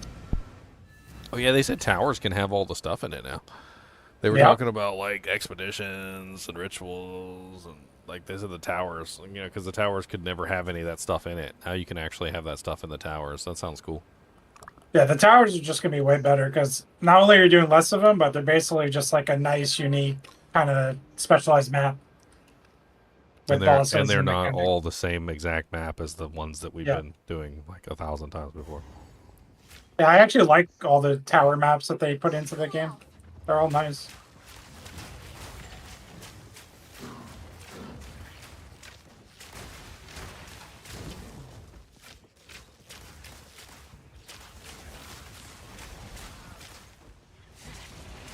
Oh yeah, it's gonna be Marrow so fun. bones. Bones of marrow.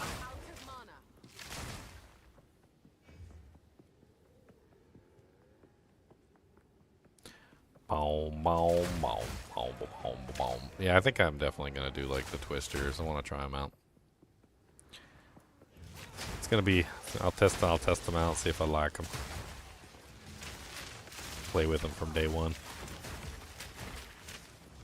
Oh, I got my first rare. Came out of the chest. I've always been a big fan of like the twisters in D2. Not the tornado, but the twisters. Even though the twisters weren't really made for damage output, like they're kind of interesting. They always have been interesting. They were always kind of overshadowed by tornado because there was like a problem with the what was it? There was a problem with like the next hit delay, where the tornadoes and the twisters were interfering with each other. So for the longest time, nobody used the twisters because, well, the tornadoes had superior damage. But I always felt the twisters were better at actually hitting targets because the tornado half the time just like missed the target entirely, and you're like, oh yeah, okay, just wasted mana on that spell that didn't even touch anything. I really like the Cyclone Tornado, like Druid in D2, but Ice or whatever. It's really fun.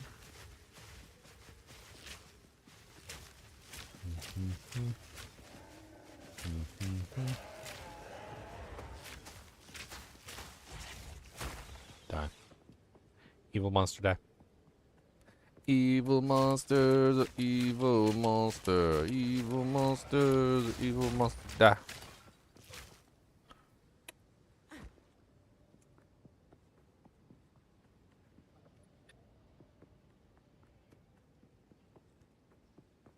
These graphics are so nice.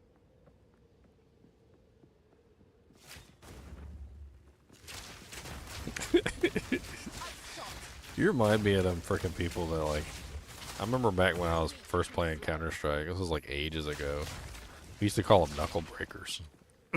That was the official term for the people that were playing Counter-Strike. The way that like you were playing video games.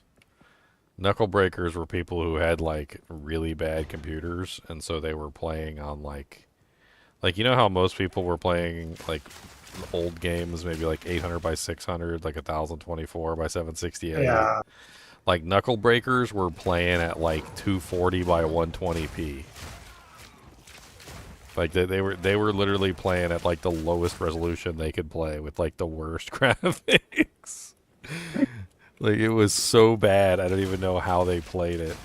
And we would just refer to them as Knuckle Breakers because like when you were playing, basically like to move your mouse, like in terms of like how big your screen was, like your mouse was just all over the place because like, you know, the size of the screen was tiny, and like your character would just be like, I don't even know how to explain it. Like if you never played it at that size like screen, it's just ridiculous.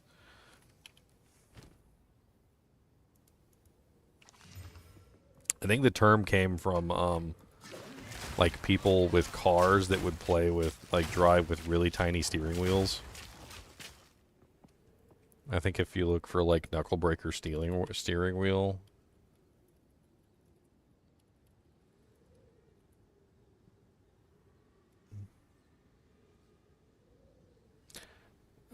they're just like these absolutely like tiny steering wheels.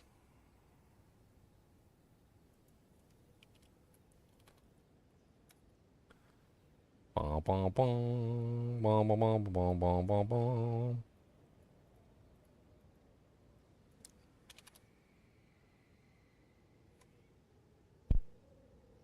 Yeah. Something like this. Like little tiny, like a little tiny, little itty bitty steering wheel.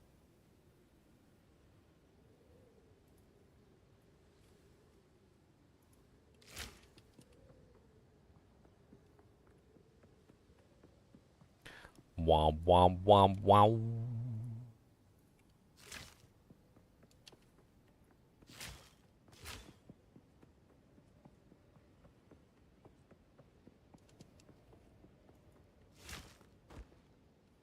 This game definitely seems like it would be more fun on like a solo cell phone.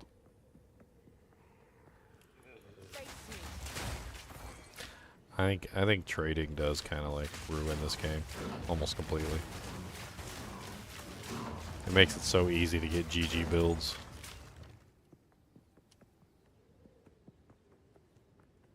So easy to find that perfect item that matches your build. Perfect ring.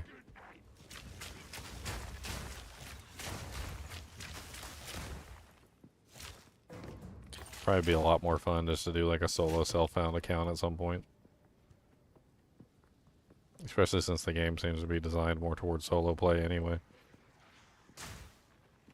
See if that shakes out. I'm hopefully optimistic that they made that a little bit better this season. We'll see.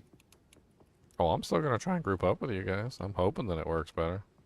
Well, I mean, the assuming campaign was ass- good. Like, we'll assuming definitely group up for the campaign. Leon doesn't do like his ridiculous break the server build again. Oh no. My lightning spears will be breaking the server. There'll be so much lightning. Lightning everywhere. Like, we want to play Amazon, together, baby. Leon, okay? We want to play together, okay? Can't just be breaking servers, okay? Hey. Can you be a thunder god without breaking a server? Yes. The question is, am I going to be using Titan's Revenge or Thunderstrokes? T-strokes or T... I should just name the character T-stroke. Neither. You're going to be using a plus 640. That's what you're going to be using. Everybody knows you need the plus the skills and the speed if you want to be a thunder god. I need to bring T-God's belt in, too. Cool off.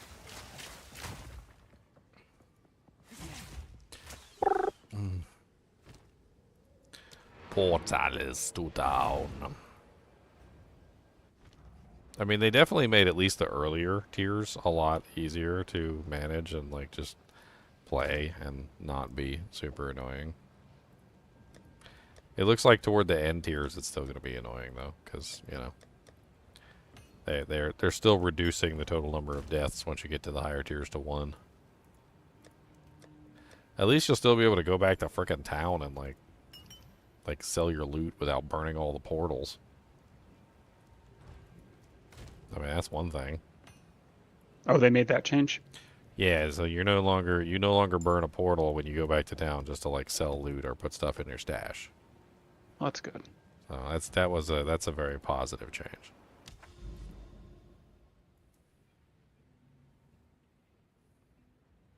I never found that to be a problem last season.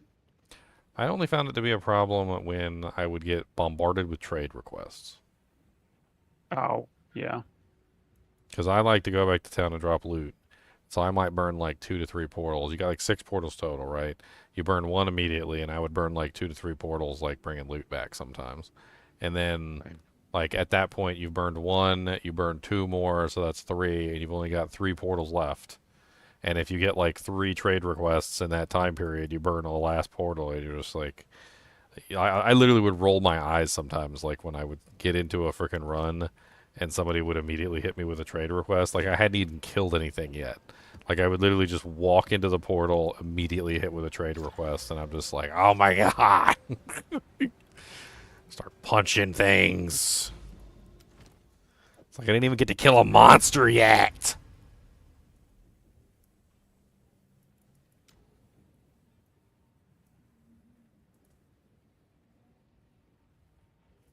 I don't know, but it's especially bad when you're in a group, though, because every person consumes a portal in the original version, remember? So if you had like 4 people in a group, you burned 4 portals right away.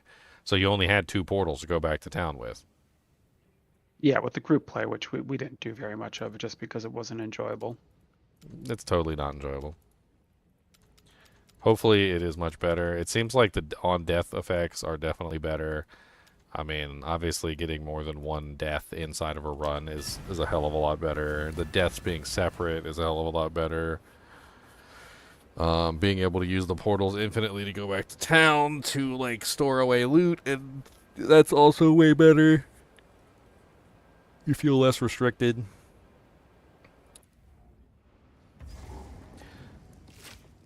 The on death effects. Have you played recently since they changed like a lot of the on death effects and stuff?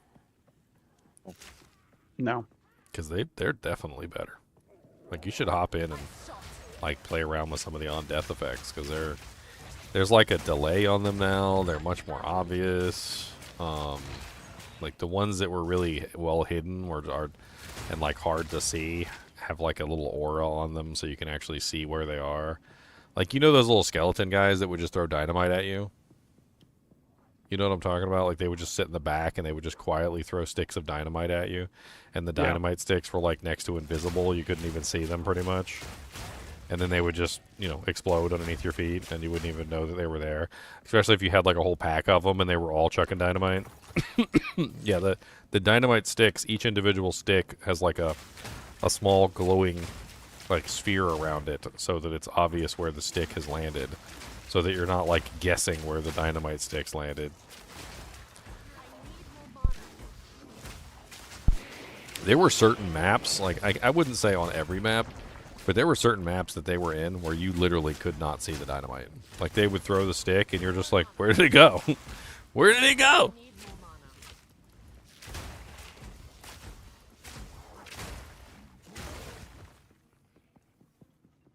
I mean, I don't know. I think with like, you know, like party effects, like we might still, you know, have way too many party effects going on to see the explosions. But at least you have way more time to actually react to the explosions than you did previously. So.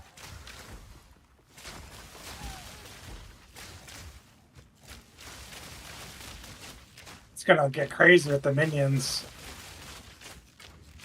Well, especially since they said that the minion effects are not going to be specialized or separated from the monster effects, so it's going to be next to impossible to tell the difference between the two.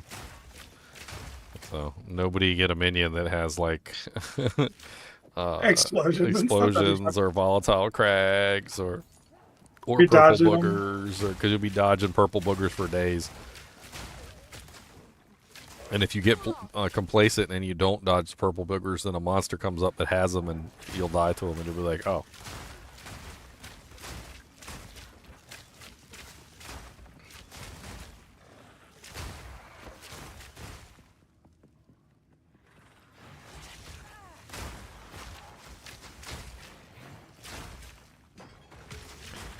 Pop, pop, pop, pop. Pop, fizz, or whatever leaf it is. I'm gonna kill all the monsters dead. I'm gonna shoot them right in the head.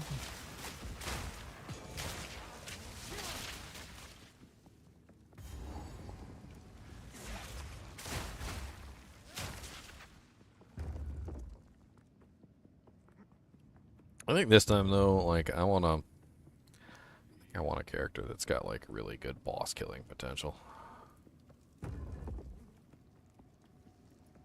Clear speed is nice. Boss killing speed is nice too.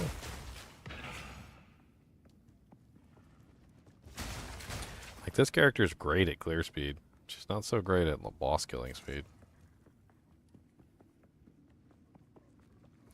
What is recommended for someone newly getting into PoE 2?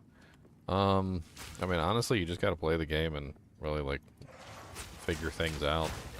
I mean, I've got tons of live streams that you could watch from, like, when I first got started, or you could just join me as we're getting started and ask questions. I mean, it's going to be a little bit of a learning curve getting into the game, but I think once you get into the game, I think you'll enjoy it.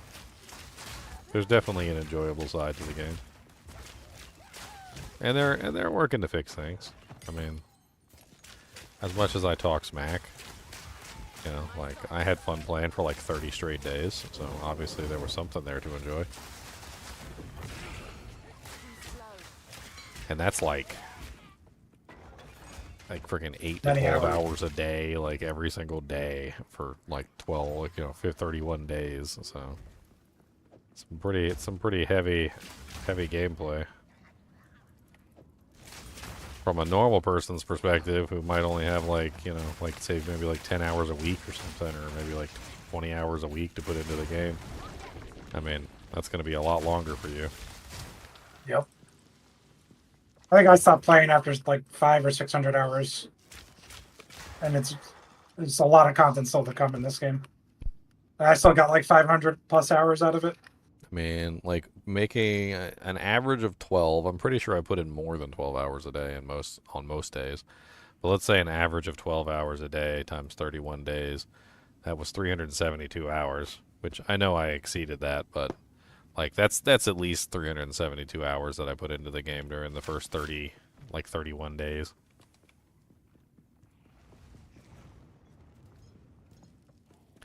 It's no D3. Oh god, it's definitely not D3. Thank God.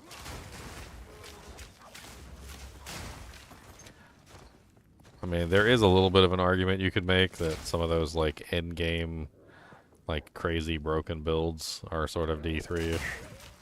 I feel like you're in the D3 territory there when you start like flying through the game with one button held down. I mean, that's literally like the Whirlwind Barbarian and the Whirlwind Demon Hunter in a nutshell from like Diablo 3, literally just holding down Whirlwind and like flying through the entire game.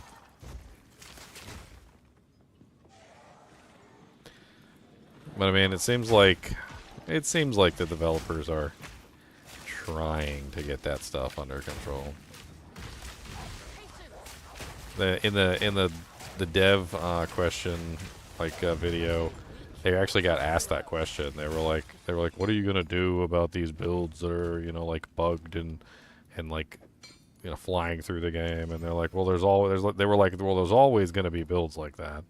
He goes, our goal is to, you know, bring down the number of those builds every single patch. You know, like if there's 200 on like one patch, like hopefully we can bring it down to like 150 with the next patch, and then hopefully we bring it down to like 100 with the next patch, and then so forth and so on until eventually there's only like a handful of them, and then eventually we get them all under control. He's like, the end goal is to get them all under control, but it's going to take time and a lot of effort. Now this will come in handy.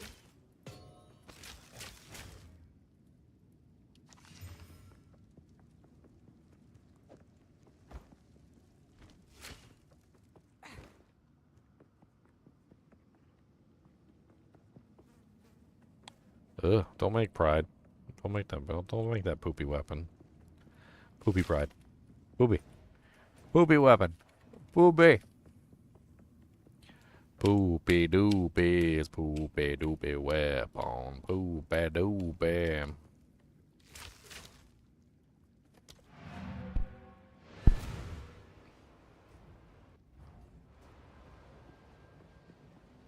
I'm starting to think I approached maps all wrong too. Like, I'm playing around with the maps and I'm doing these lower level ones and like just having fun doing like some lower level maps. And a lot of the times, like, my approach was like always doing the higher tier maps and trying to get like the higher tier stuff, and it's so much more enjoyable just to do the lower tier maps and just like run through them, killing everything, picking up the loot. I don't even really see necessarily the benefit of going through the higher tier maps and struggling when you can just go to the lower tier maps and like complete 10 or 20 of them at the same time it takes you to complete like 2 or 3 of the high tier ones.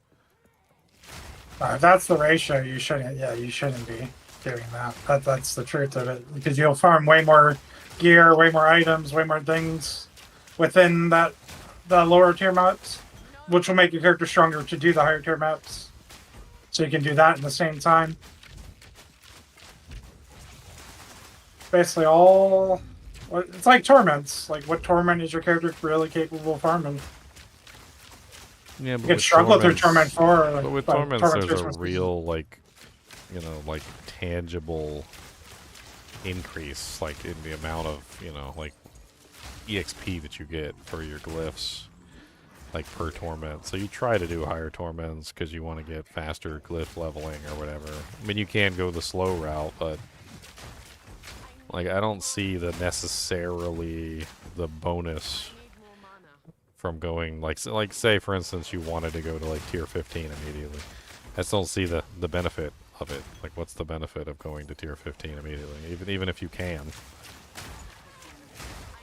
Well, it was supposed to be. Well, it definitely is base types.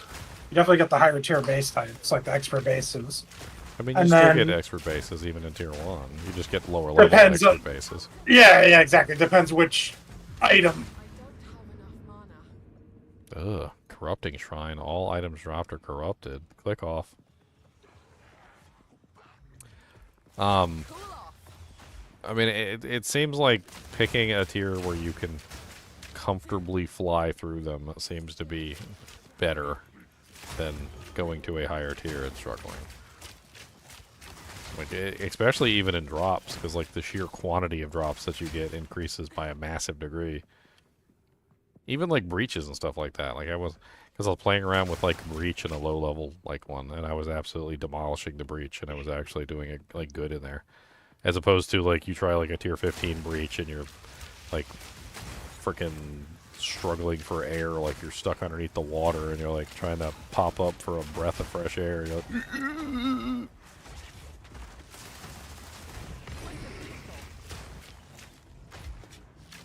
but you're gonna approach it differently this time.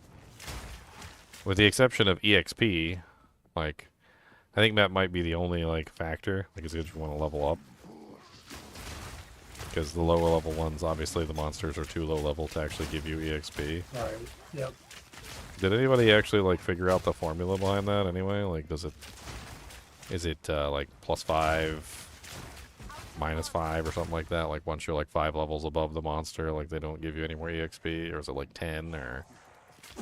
Like, what's the cutoff for that where you start to basically get nothing? Because that could be a determining factor as well as you're leveling. They had it all mapped out, but I honestly forgot what it was.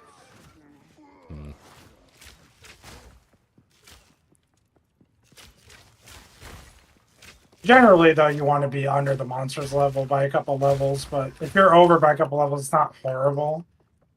But when you start going 10 plus, it is horrible. It's very horrible. Well, yeah, I mean, I figure, like, at the monster level, like, I'm currently in, a 71, and my character's 88, so I'm pretty sure at this point, like, I'm getting, like, no EXP per kill. Yeah.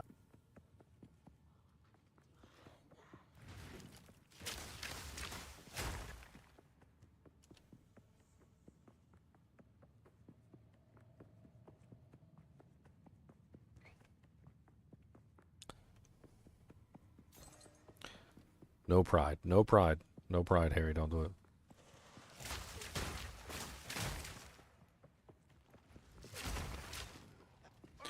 No pride. Do not make it a pride. Ooh, a Greater's Jeweler Orb.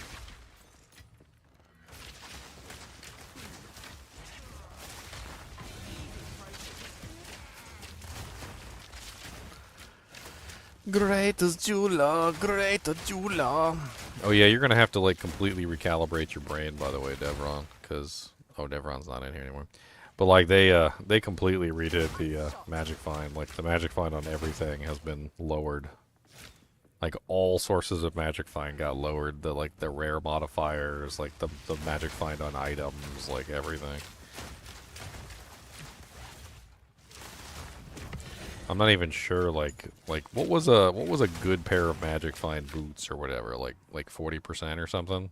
Like high 20s, 30 would be crazy, but yeah, around the high 20s, 30. Yeah, like because they changed all the rare modifiers, so now it's probably not even high 30s. Now it's probably like high 20s.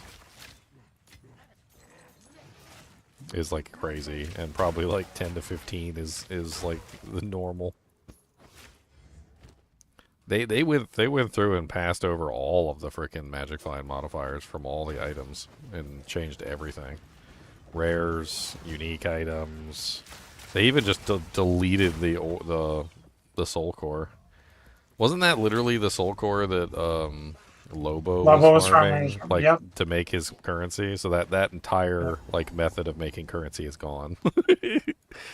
Lobo just doesn't have a way of making currency anymore. He's got to find a new plan.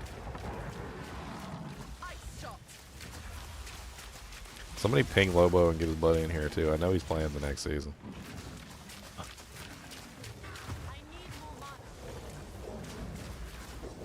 I can't wait to play with Lobo so he can let me down a couple more times. Dude, the number of times he tried to get me my ascendancy in that one thing and, So fun. and died every single time. You weren't the one dying, which was the best part. Dude, I was the one that was staying alive. Every single time I was alive. He was dying too when I was trying to boost, and I was like, dude, just take off all your damage stuff and put on defensive stuff. Like, you're not, like, you're getting carried. Just live. All you have to do is live to get carried. Live. Just live. It's like, oh, but I won't do any damage. I'm like, I don't need you to do damage. I'm gonna ping Lobo and tell him we're making fun of him.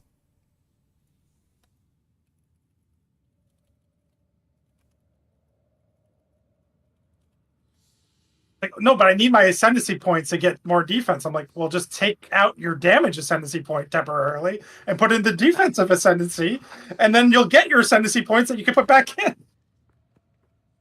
He's like, it was like 3 runs, and he finally caved in. Did they nerf the minions?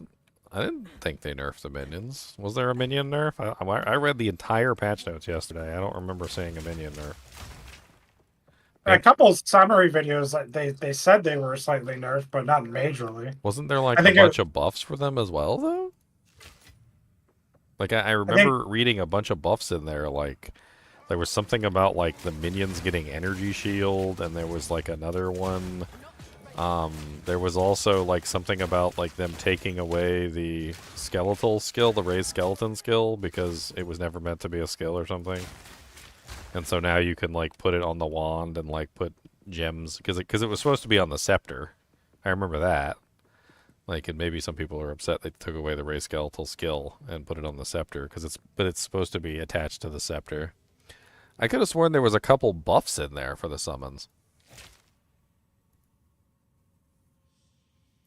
And they get the specters, and they have access to that new frickin' like what is it, the raise companion? They can get access to the companion skill too.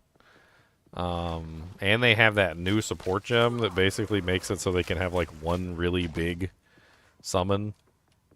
So you can like concentrate all your damage into one summon instead of having like 10 trillion of them. It was called like Humongous or something. Where it basically gives you like a huge damage boost, like crit boost, and a bunch of other things on like one of your summons, but makes it cost like a whole bunch more spirit cost. I didn't think they got nerfed. Like I don't know. Maybe we didn't read the same patch notes. Where was the patch notes at? Let me pull them up. Oh yeah, and I can pull up that gem too. Hold on. There was this is the support gem right here. I got it in the. I think the main thing is, and they got a ton of new stuff, so it doesn't apply to all the new stuff you just mentioned. But I think the SRS stuff, the Raging Spirits, whatever. I think you have to like be active more to summon them and to keep up the same number of them and stuff. They didn't nerf Raging Spirits from what I read. What they did with Raging Spirits was they made it so that you didn't have 10 trillion of them on the screen. It looked like they relatively increased the damage and made it so that you had less of them on the screen at a given time. Because like that was like part of the whole problem with the Raging Spirits. Remember when you would play with like a summon character and it was just like a field of fire? Mm-hmm. I mean, most of the changes that they didn't seem to be specifically involving nerfing them so much as trying to control the sheer number of projectiles and like crazy things on the screen. Even enormity is like a try at that. It's like trying to like take the minions and kind of like lower the number and give you like a stronger minion.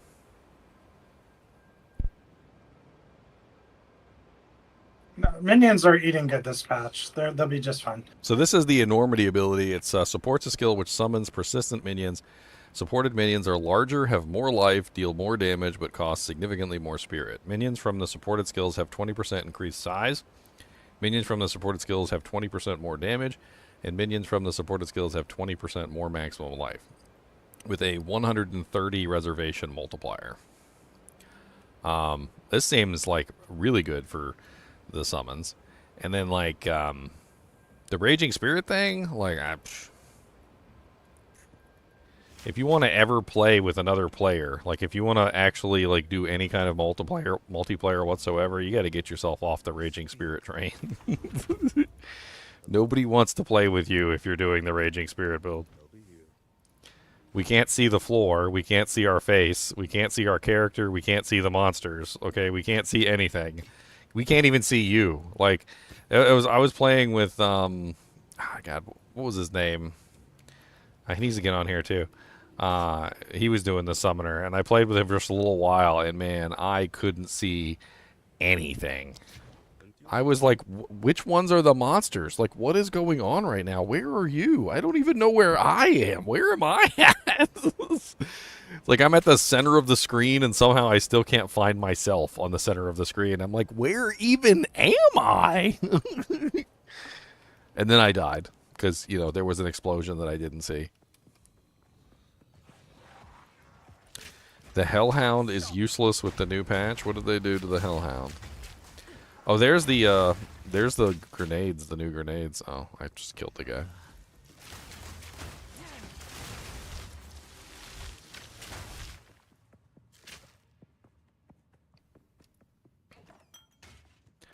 I don't know, and you got a whole new lich tree. Like, well, isn't the lich tree like designed around summons?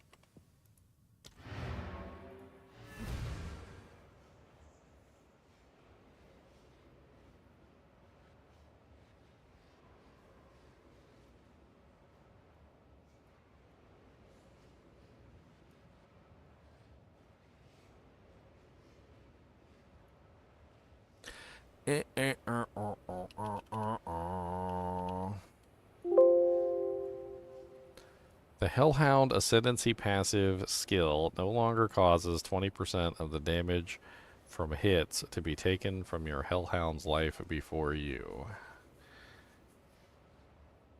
Interesting. So, I mean, that's not a nerf to the Hellhound's like damage output. That's a nerf to the Hellhound's increasing your survivability. Yeah. I think that's what he's saying. He's saying they were squishy. Oh, you squishy. Oh, the character that can stand in a corner while their minions do all the work. It literally has to not even fight or even engage in combat in any way, shape, or form is worried about being squishy. Okay. All Well, they're right. not going to have their 10,000 plus energy shield anymore. That's so certain. That goodbye energy shield. I mean, Energy Shield was overperforming. So was Mana. Mana and Energy Shield were both overperforming, and they got nerfed into the dirt.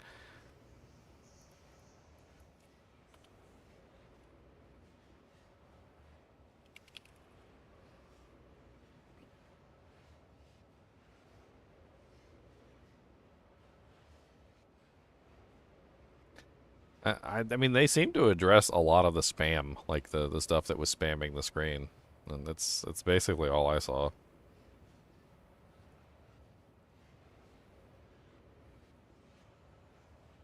Including improved the performance of spawning very high amounts of raging spirits. If you spawn a large number of spirits at the same time, the spawning of them is now spread out over a short duration. Like, I was rejoicing at this change. Rejoicing, literally rejoicing. I was like jumping up and down for joy. I'm like, oh my god, are you kidding me? So instead of like 10 trillion of them coming out at once and like literally causing the entire computer to lag up, like they're actually going to come out in a like staggered formation and like hit the target. That you still get just as many. You just get them over a staggered duration instead of like all at once coming out like some sort of big friggin' like fire dragon.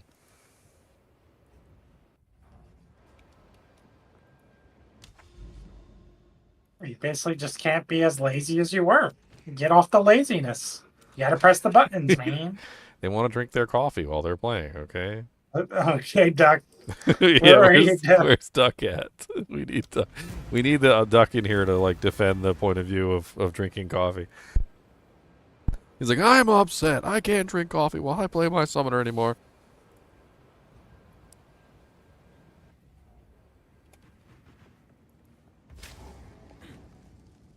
mean, I gotta use both hands, and you know what that means. That means I don't have a hand for down below. I'm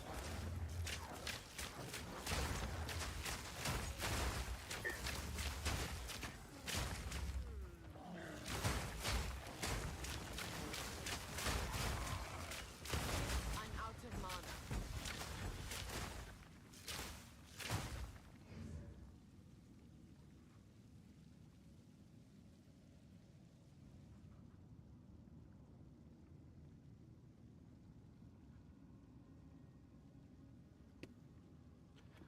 Womp womp womp.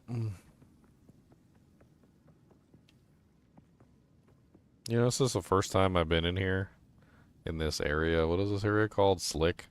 And I always thought it was water. And maybe I'm stupid because, you know, the name of the area is Slick. But, like, it's obviously oil. Not water. There's like a rainbow pattern on the... Or maybe it wasn't there before. Maybe the rainbow pattern is new. Maybe it's like a graphical upgrade. Did you know how oil has kind of like a rainbowy pattern when the light reflects off of it? Too slow. Yep.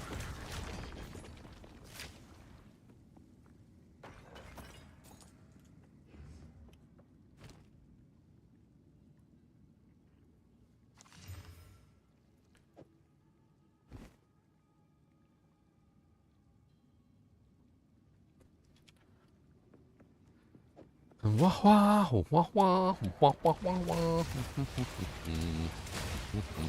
Oh yeah, the Nintendo Switch 2 pre-orders start on the 9th, which is shortly after launch. You're gonna buy the upgrades for your existing games. I didn't even know you could do that, but I'm definitely gonna get the system. I'll have to get it on my credit card so I can pay it over like 6 months. I got like one of those like PayPal credit cards, and they get like as long as you pay it off within 6 months, there's no interest. You just got to pay like the initial service fee or whatever. It's actually it's very useful. As long as you're diligent in paying it off, like there's no interest fee. And I'm usually very diligent about paying them. I haven't had any of them fail yet, so I usually just take the total amount and divide it by 6 months and start making payments based on that amount.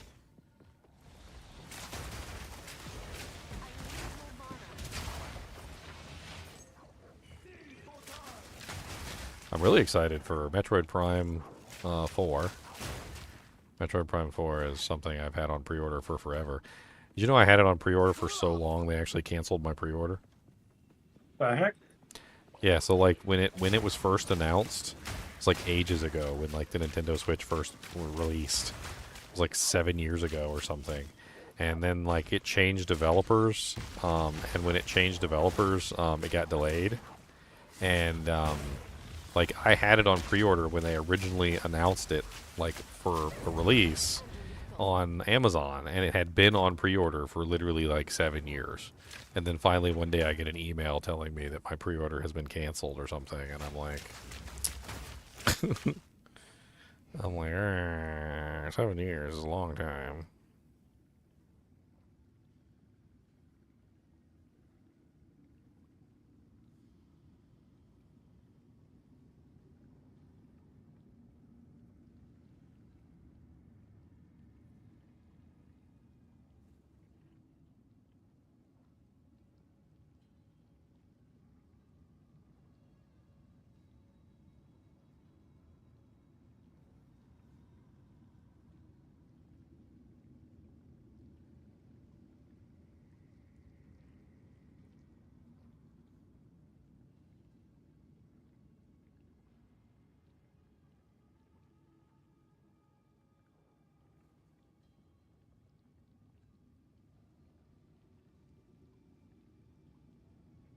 Oh, I wonder how that's going to scale with this ascendancy. Pinpoint shot. Attacks gain accuracy rating equal to their crit hit chance, and then you get max crit, and then that feeds into itself.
Seems like the ritual circles are bigger now.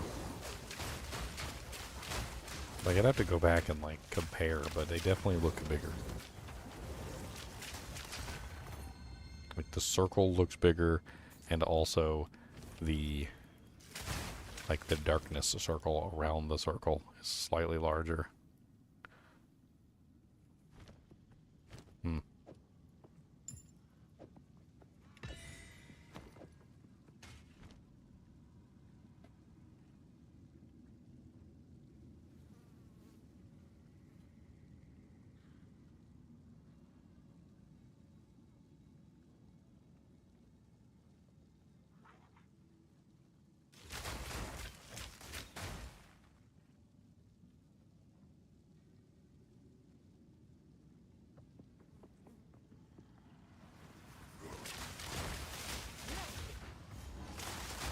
Easy trophy.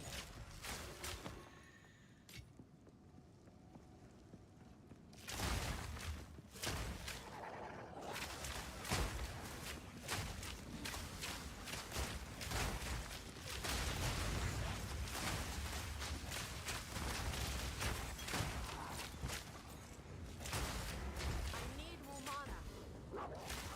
Ice shot.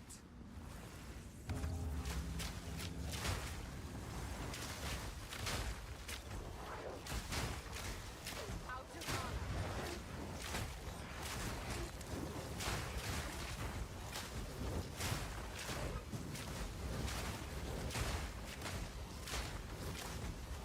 I need more mana.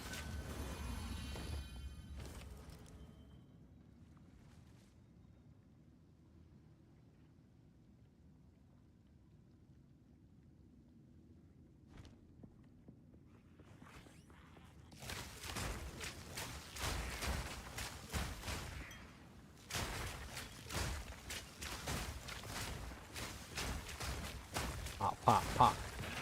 Pop, pop, pop, pop, pop, pop, pop, pop, pop. Out of mana.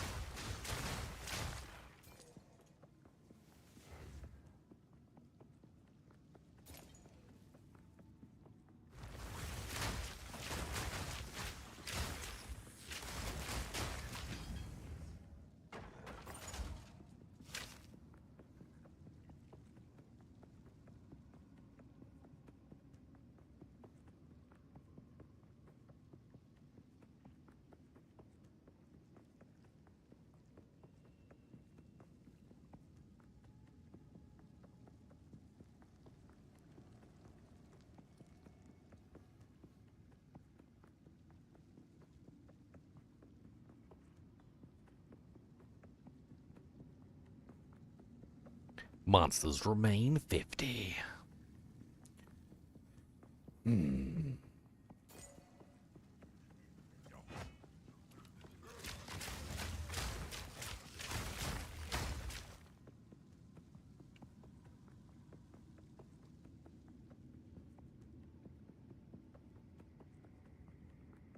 Doesn't say map complete, and I don't see any monsters on the map yet, so there's gotta be a lot more than.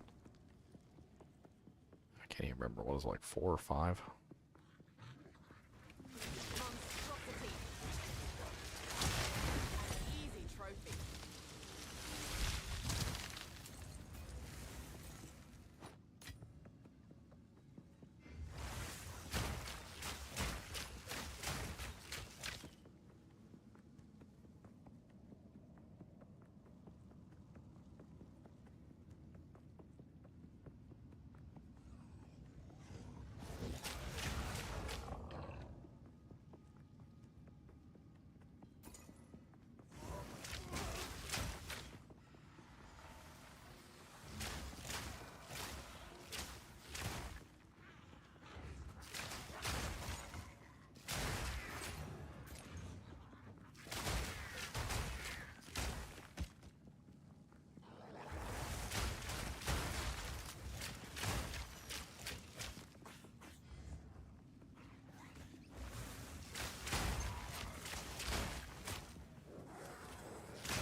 What are you?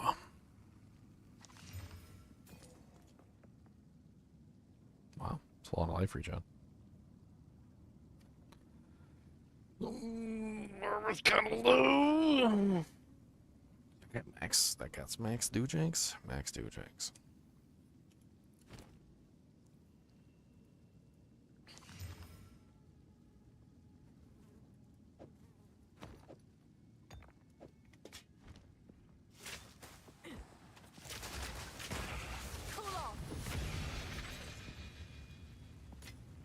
I've been seeing the same uniques like all season. Stupid fire quiver keeps dropping.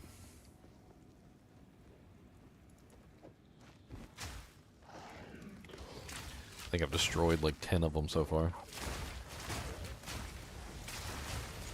That's crazy that they didn't realize that's what they were doing because they were following the spreadsheet of like the base types, starting with the normal base types. It's like, yeah, of course you're gonna create all the normal uniques first. They're nerds.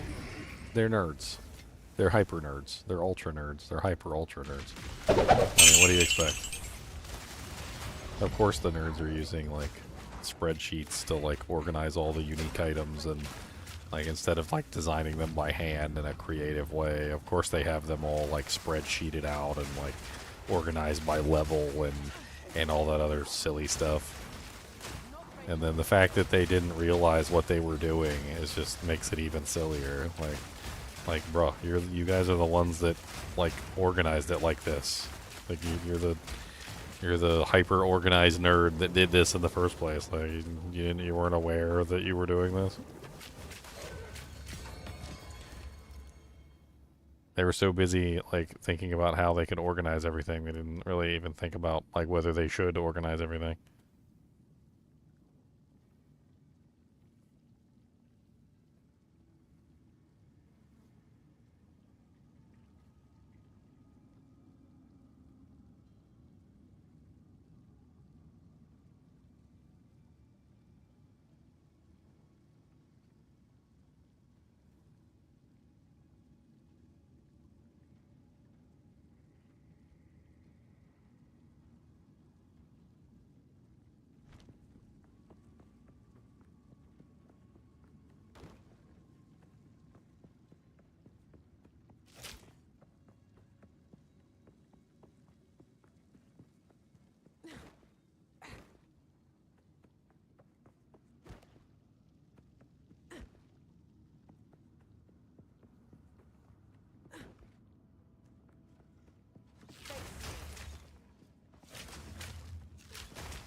Map completed.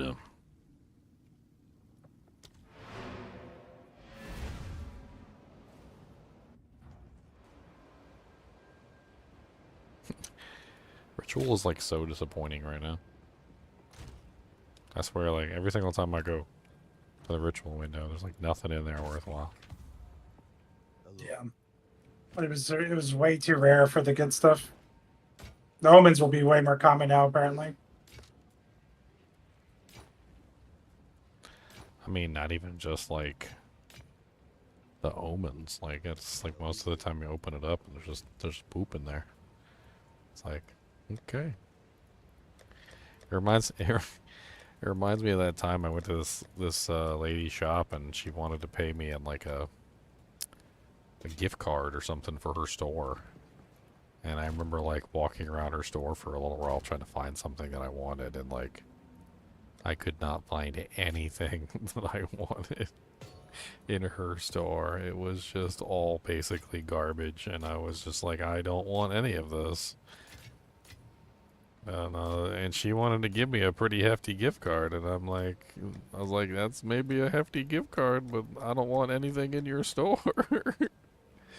I want nothing in here. Like, what do you got nothing. You got nothing I want. Okay? You got nothing. I feel like we need to do like Waterworld at this point. Wasn't that literally a line in Waterworld where literally she offers him like everything and he's like, you got nothing I want. Nothing.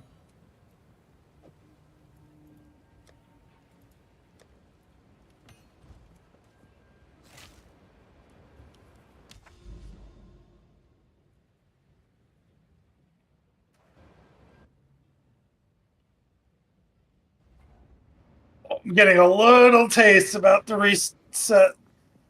Little taste. Just doing a little bit of Act 1. That was interesting. What class did you pick? I was just doing a ranger. Just something evasion based. Something similar. Ew. No evasion. No evasion.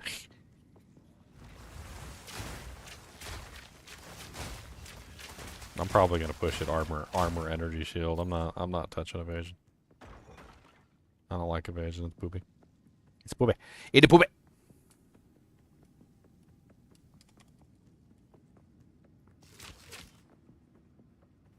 My spear nodes are at the bottom right. I gotta be at the side of the tree. Spear nodes. Actually, don't even think. I mean, unless they updated them, these don't seem that crazy. I mean, the attack speed ones are nice. I mean, those are very nice, but the rest are just like okay.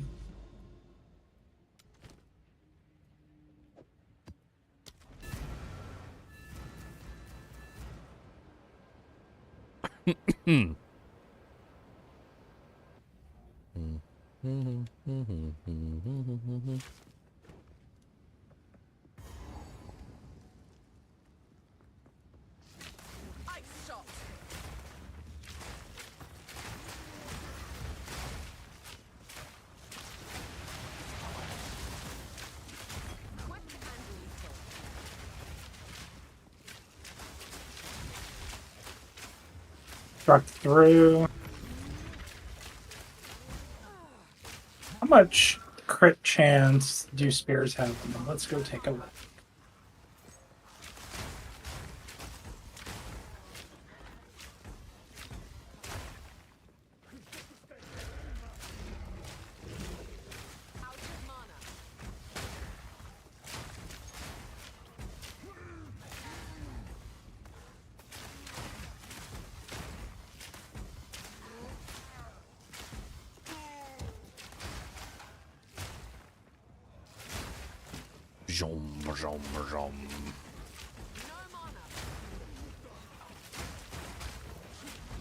I wonder if just like having patches of like chilled ground or burning ground or whatever in the map could be really good with the twisters. Just like not even have to worry about creating it myself. I'm like the only one who wants burning ground maps.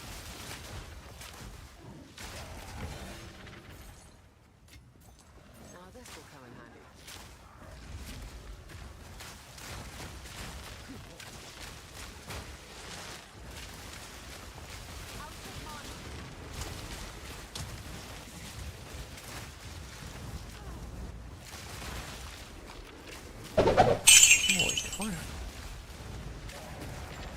Any of you little punks. Oh, they changed the Atlas tree a lot too. I was actually pretty excited about that. Yeah, it looks really good. Well, one of the things they changed, which I was excited about, was they took away a lot of the, like the bonus chance and whatnot. They basically said they were trying to make it so that, like, you actually were spending your points on things that you would want to actually spend your points on. As opposed to, like, being forced to drop all your points into, like, waystone quantity and waystone rarity and, like, all that other stuff just to, like, get your waystones, like, to a sustainable level.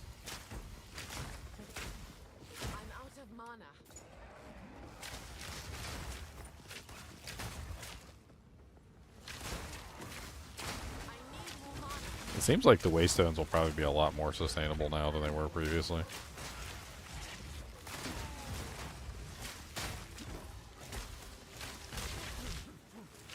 The twisters look interesting.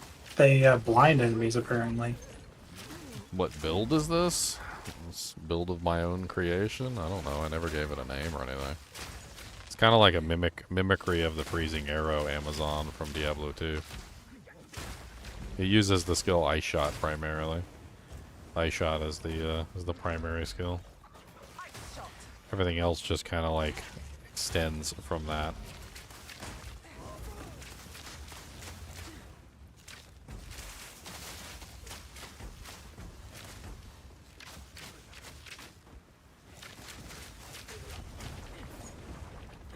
Just bring up GGG string.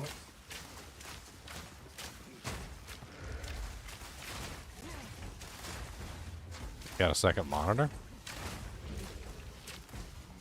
Well, I always had a second monitor. What? You got a third monitor?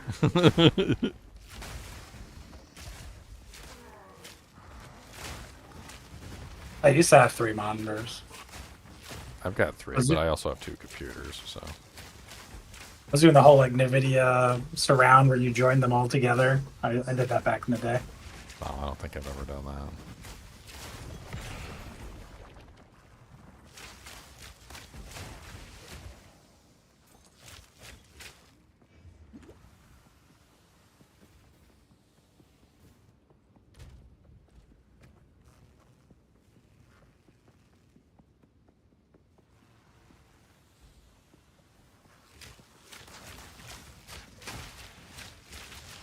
Oh, did you catch what they said about 6-slot gems?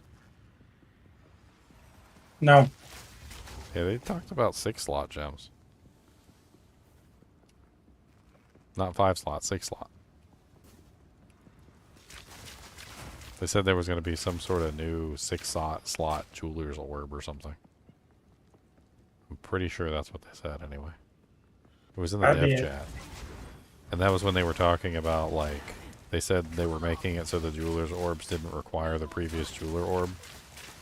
So, like, if you had, say, like a 2-slot, like, gem, and you put, like, a perfect jeweler's orb in it, it would just automatically put it to 5. And they said if you had the 6-slot one, it would automatically fill in the 5th one, and you wouldn't need a perfect one to reach the 6th slot or something. So, like, all the jeweler's orbs function, like, independently of each other now, where basically you don't need the previous one to reach the next one anymore. So, like, it doesn't have to be done in order, I guess. I wonder if there's a terminology. I kind of want to see where they said that. Was that in the It was interview in they that did? 2-hour interview, yeah.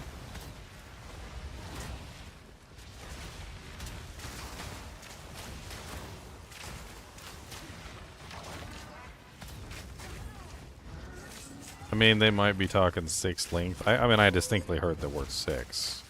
And when I look at them, I see 5. So maybe there's some sort of terminology gap there between what I'm hearing and what they're saying.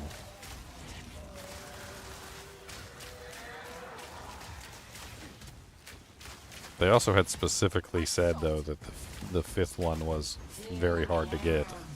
And it was Yes, perhaps perfect too killers are- it was perhaps too hard to get. Like judging on like what they wanted it to be is what they said.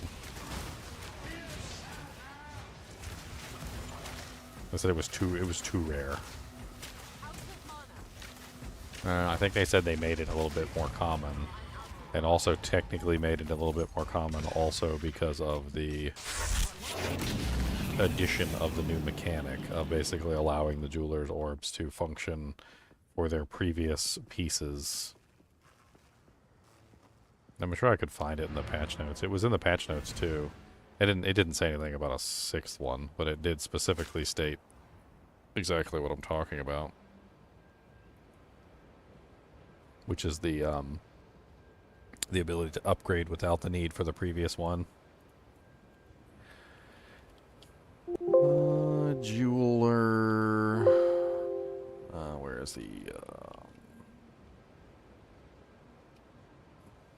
I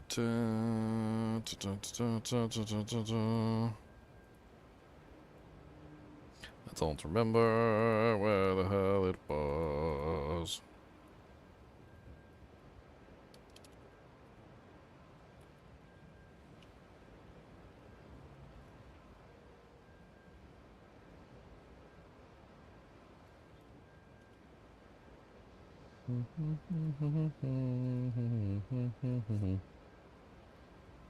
Maybe it wasn't in the patch notes. Maybe it was just in that dev talk. I could have sworn I had seen it in the patch notes, though. Maybe I'm just not writing down the right terminology.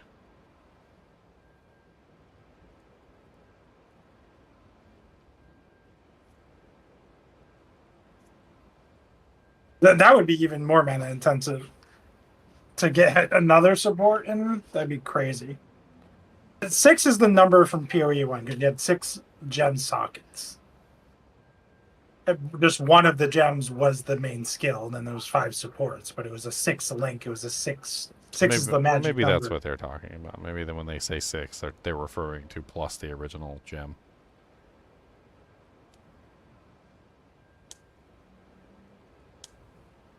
But that doesn't make sense, because then that means the greater jeweler's orb was the one that was too rare, according to their conversation. I didn't think the greater ones were really all that rare, were they? No, there was no problem until the perfect ones. The perfect ones were the rare ones. Well, with the amount of hours I played. And the amount of hours that casual plays, maybe the greater ones were a problem too. But the amount of hours I played, I had plenty of those other two. Like, there's no problem with the lesser greater. The perfect ones were the only ones that were like, wow, we dropped a perfect one. That's like 300 exalts. Pretty much.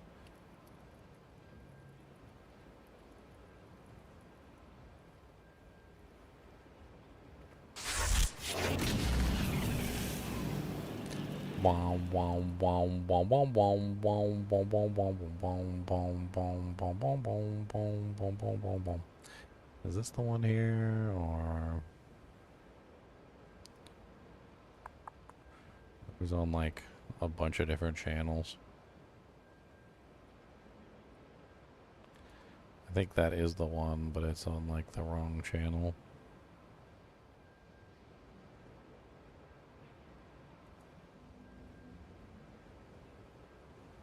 This is it? I think this is it. And somebody had some nice timestamps down at the bottom.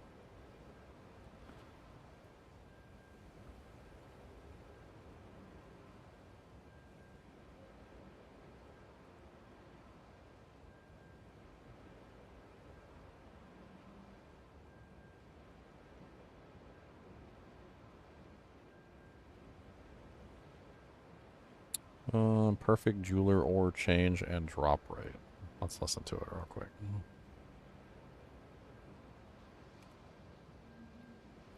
Jeweler orbs, or did you want to have some adjustment done with these? I think they are certainly a little bit too low. Common question that I got so far was a perfect jeweler orb drop rate. Are you guys satisfied with the drop rate of things like greater and perfect jeweler orbs, or did you want to have some adjustment done with these? I think they are certainly a little bit too low. We're increasing them in kind of various ways, but there is at least one other change which I don't know if I've talked about, but right now in 020, if you use the one that 6 links it, you don't also have to already go 4 link to 5 link to 6 link. So it just bypasses all the steps at least. So at least now when you have the 6 orb, you don't also need a 5 link orb, and I mean the 4 link orbs are relevant, but you at least don't need that one in between. So that will at least help in that axis, but yeah, I would say they're a tad rare, especially the 5 link. I think that should be a bit more accessible. I don't mind the 6 link. Well, the 5 link will become more accessible by virtue of 6 link. That's true. By virtue of that, it will be, economically speaking as well. So yes, yeah, I mean, sure. All right, that answers that then. So yeah, they basically said that you don't need all the visual clarity, rares versus all the gems anymore. You don't need all the jeweler's orbs anymore, because you basically, once you use the perfect jeweler's orb, it automatically fills in all the other ones, so you don't need to like put in all the jeweler's orbs. And yeah, they're talking about, when they say 6 link, they're talking about the perfect one. That's what they're, so just a terminology mix up. Makes sense, yeah. I don't see calling it 6 link. It seems weird. Seems a little strange. Well, there's no links anymore. It's literally like maps versus waystones. It's just like terminology in their head from working on this game. Well, I'm just talking about like looking at the panel. When you look at the panel, like the panel has 1, 2, 3, 4, 5 open slots that you could potentially put support gems in. Like, I don't know why they're counting the skill itself as one of the links.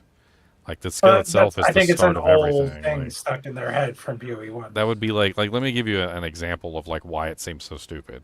Like, if I said my bow has 3 sockets in it, my bow has 2 sockets in it, and I'm counting the bow as a socket. Like, that's basically how it seems in my head. Like, that's why it seems so stupid. Because, like, why would I count my bow as a socket? That just doesn't make any sense. My bow is the beginning of the item. It's the item itself, and the sockets are the things I can put into the bow. The bow has 2 sockets. It doesn't have 3.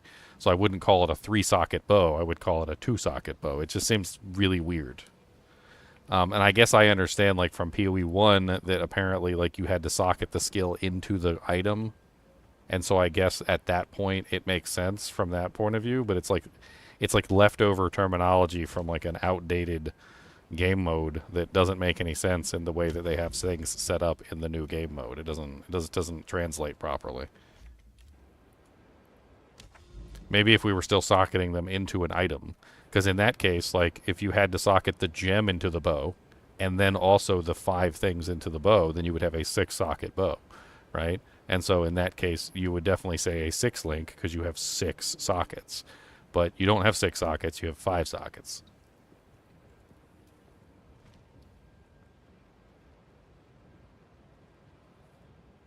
PoE is not outdated yet? PoE got outdated the moment PoE 2 launched.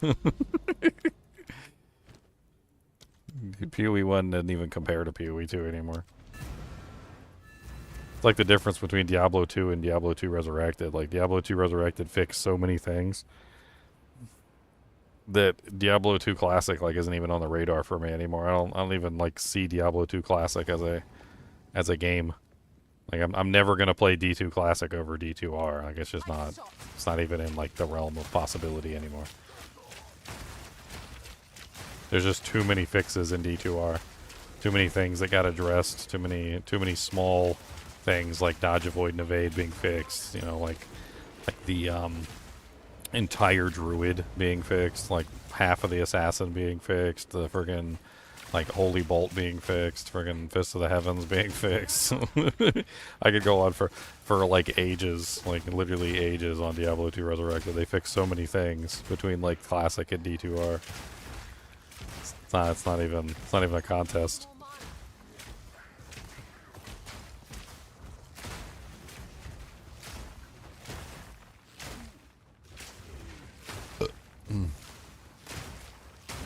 I think it's probably really confusing for anybody who didn't play PoE 1 also.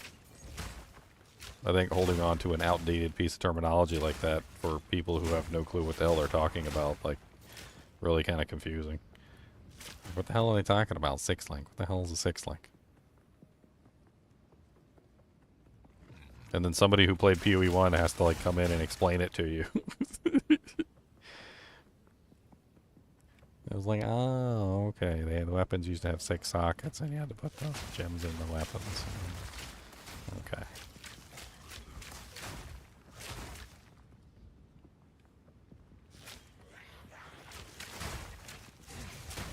Yeah, I got it back a long time ago, Atlantis.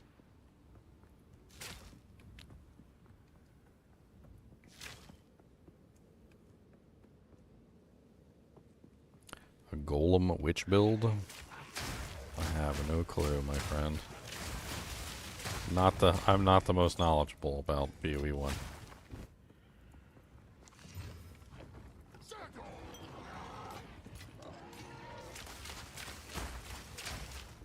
Path of Exile 1 was like a bathroom that some guy just blew up, and there was like poo all over the walls, and I doped out real fast and walked out the door. I walked in and walked right back out. So my knowledge of PoE 1 is limited at best.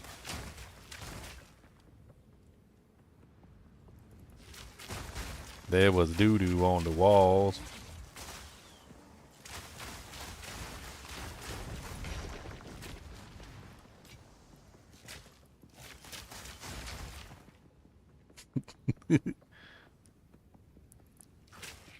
Like that Dumb and Dumber movie where he like sits on the radiator and like pulls the chocolate bar out of his pocket and starts wiping chocolate all over the walls. And then the dad goes in there and he's like, there's everywhere. There's on the walls, there's on the mirrors, on the tables, on the toilet, on the floor. That was like one of my favorite scenes from that movie series.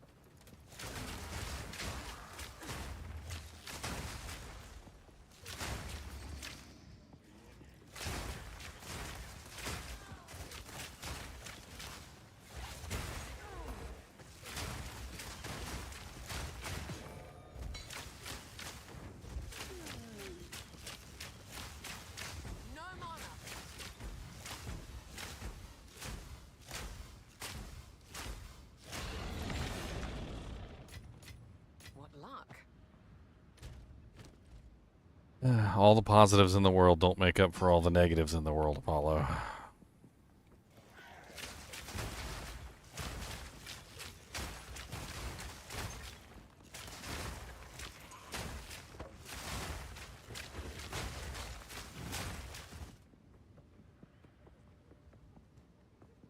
And besides, if we're talking about like PoE 1, D2 blows PoE 1 out of the water, so Diablo 2 is still a masterpiece. It is still a masterpiece. Still go back to it every season.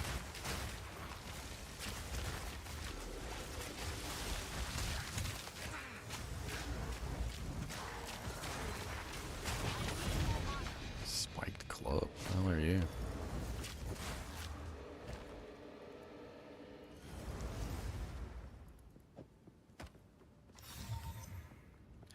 Trench timber. +3 minion skills, 23% increased attack speed. Increases in reduction. Oh, that's the other weapon that I was, yeah, like if I was thinking about doing like a crazy, like melee minion build, that was the other weapon. So remember that weapon, the, what was that weapon called? I know it's in the stash. The one that like all increases to damage, like attack damage to your minions also apply to you. This is the other one. This is the one that has all increases and decreases from attack speed, like to your minions also affect you. So then you can get like the dual wield going on, get like the giants perk, so you can like dual wield both of them and have both effects going on at the same time. So you get all the attack speed bonuses from your minions and all the and you get all the attack bonuses from your minions too. That'd be kind of a fun build.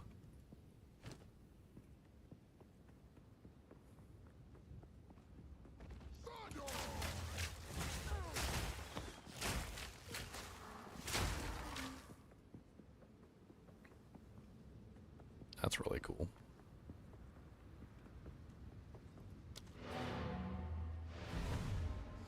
Would I say D4 is better than Path of Exile 1? Yeah. I would say D4 is better than Path of Exile 1.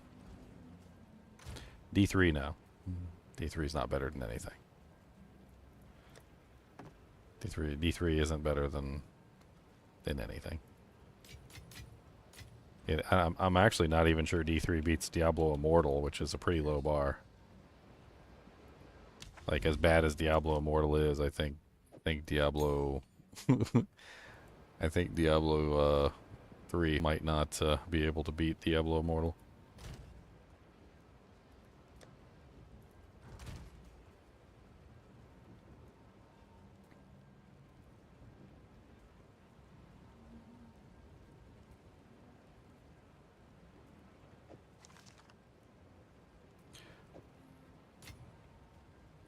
I need another map. A waystone, a waystone, a waystone.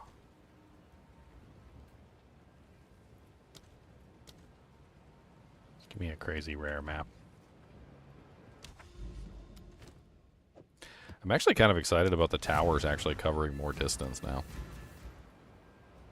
Like, it always felt kind of poopy when you, like, cleared a tower and the tower, like, cleared a tiny little bit of space and you're like, you're looking from the tower and you basically see nothing. Sometimes you'd click on the tower and you'd get, like, no expansion. Sounds to me like the towers are going to show, like, a really big area now. Yeah, it was too much. It was too much busy work. It's gonna be way better. Way better. Way more to see, way less to do there. There are no maps in the guild stage.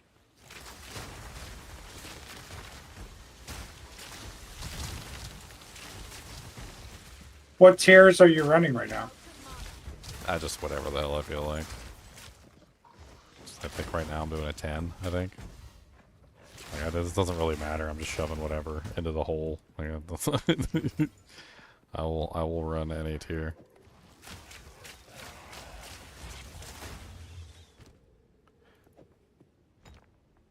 I mean, I'll defend my case, Apollo. Like, I think Path of Exile 1 is worse than Diablo 4. Like, I'll straight up defend it. But what about Path of Exile 1 do you think is better than Diablo 4? An infinite gambling system for crafting items? A complete and utter lack of single player?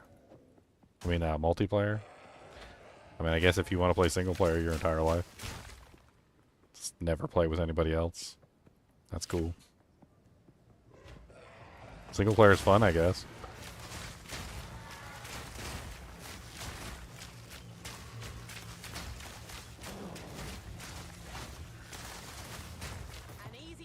Diablo 4 does multiplayer way better than Path of Exile 1 or 2 does at the current moment.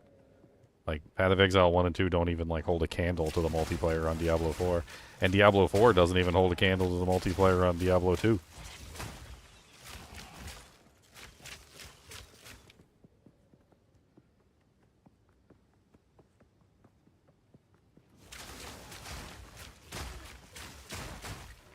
Having multiplayer and the multiplayer actually being fun and enjoyable are two completely different things.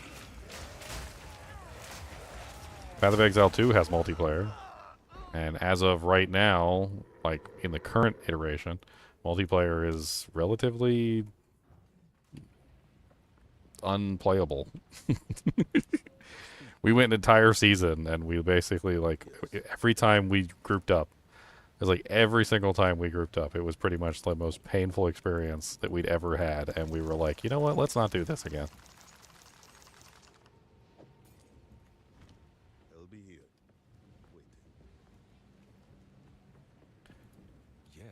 Wait. Yes. Setting up synergistic groups is something that you have to plan out and do in advance. And if you have a synergistic group and that synergistic group plays together well, that's not the same thing as multiplayer, in my opinion. Multiplayer is having a bunch of friends and like 4 people just randomly group up and can play together without issue.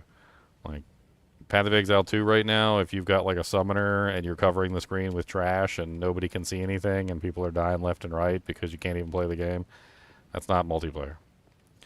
Can you like min-max your characters to the point where like nobody's spamming the screen and try to support each other and set things up in a way where like your characters are synergistic? Yeah. But like at the same time also, if you're missing some of the characters that are synergistic, you can't really play like solo because you're depending on each other. It's poor multiplayer. Diablo 2's multiplayer, your character can do very well by himself, your character can do very well in a group, your character can do very well with 8 people, your character can do very well with 2 people, 3 people, 4 people, 5 people, 6 people. Like there's no limit to like your compatibility with groups. You don't have to like pre-plan out a compatible group with synergistic mods to make your characters work properly together. Bots.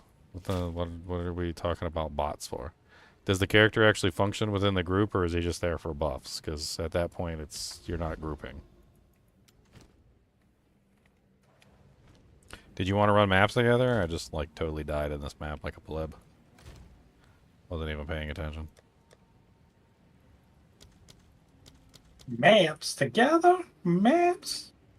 I don't know. I put some in the guild stash. Yeah, I'm just running like whatever.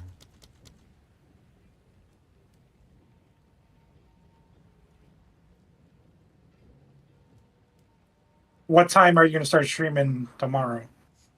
I was planning on 2, but maybe a little bit earlier. I don't know. Because it doesn't start till 3 Eastern Standard. Yeah.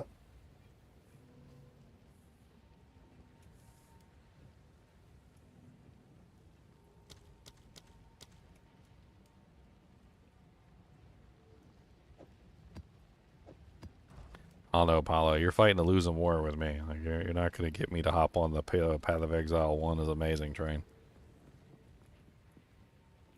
Like, I've done runs like this in Diablo 2.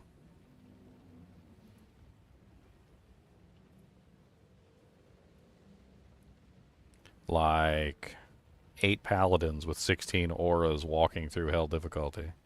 I've done, like groups like new character days, like constantly. Like you can go through my list and find like hundreds of new character days. I literally play with people on a regular basis, ranging from little 2-man groups to as high as 8-man runs, doing everything from like EXP to walking to like power leveling, all sorts of things. Like, and I compare multiplayer prowess to Diablo 2. That's how I compare multiplayer prowess. Diablo 2 is peak multiplayer. Diablo 4 is not better than Diablo 2. Diablo 2's multiplayer is definitely better than Diablo 4's. But Diablo 4's is definitely better than Path of Exile's. Path of Exile's got a long way to go if they want to catch up on multiplayer. And so does Diablo 4, for instance. But at current, like at any time I want to group up in Diablo 4, I never feel like I'm being punished for it. I always feel like I can just group up with anybody. Like I can hop in a group with 3 people. I can hop in a group with 2 other people, 1 other person. Doesn't matter. Like at any time, anybody can join in and leave. And like you're literally not punished for grouping up or playing with your friends. In fact, it actually feels like things go faster because you're in a group. Like in general, when it comes to grouping in like Diablo 2 and Diablo 4, they just do it better than Path of Exile does. Now I'm hoping that the changes that they're making to Path of Exile 2 now, like with the multiple deaths for the endgame stuff, the ability to go back and forth between the portals, the death, like on death effects being fixed and all sorts of other things, that Path of Exile 2 is going to make some serious improvements in that regard. I even have a video literally right here. I'll link it for you. You can go watch it. It literally says multiplayer sucks kangaroo balls. And I go over point by point every single problem with Path of Exile 2's multiplayer. And Path of Exile 1 has most of those problems, if not more of those problems. You can group with anyone right now in the game. That doesn't mean you can actually play and have fun.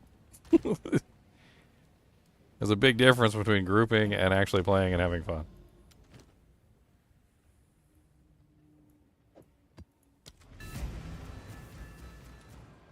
Some people seem to be completely unaware that, like, if one person is carrying the entire team and nobody else is doing anything but following behind that one person like a puppy dog, that's not fun for anybody else that's in the group. That's not multiplayer. That's single-player power leveling.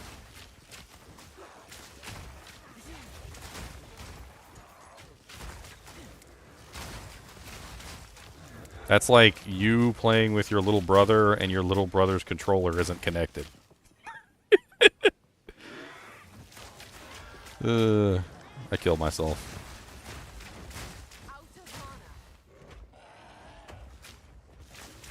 I need more mana.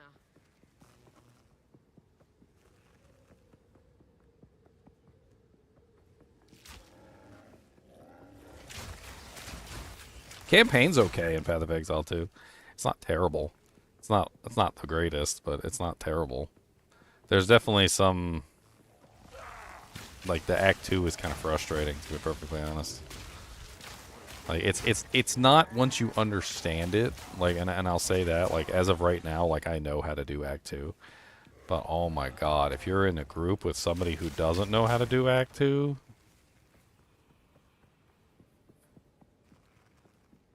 I think I'd rather stab myself in the eye with a rusty toothpick.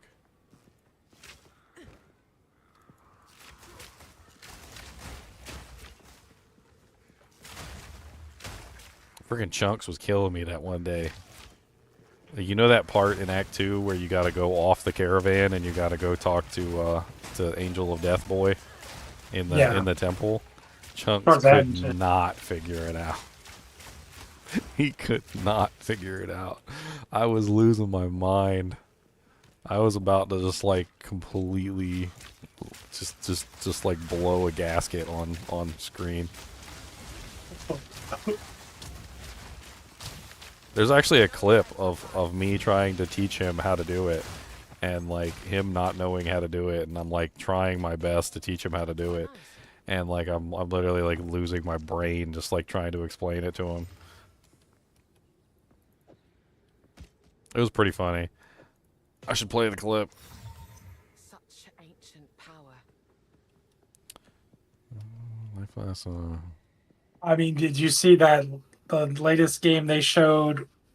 Was it Zelda? One of the games they showed, they have like GPS in the game where it's telling you go north, and it's like giving you the voice like you're driving a car. It's like people refuse to read quests that much or look at an in-game compass that they have GPS for the game. An app.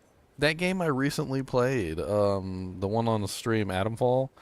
Apparently, people were like complaining about like not being able to do the quests because the game doesn't tell you where anything is.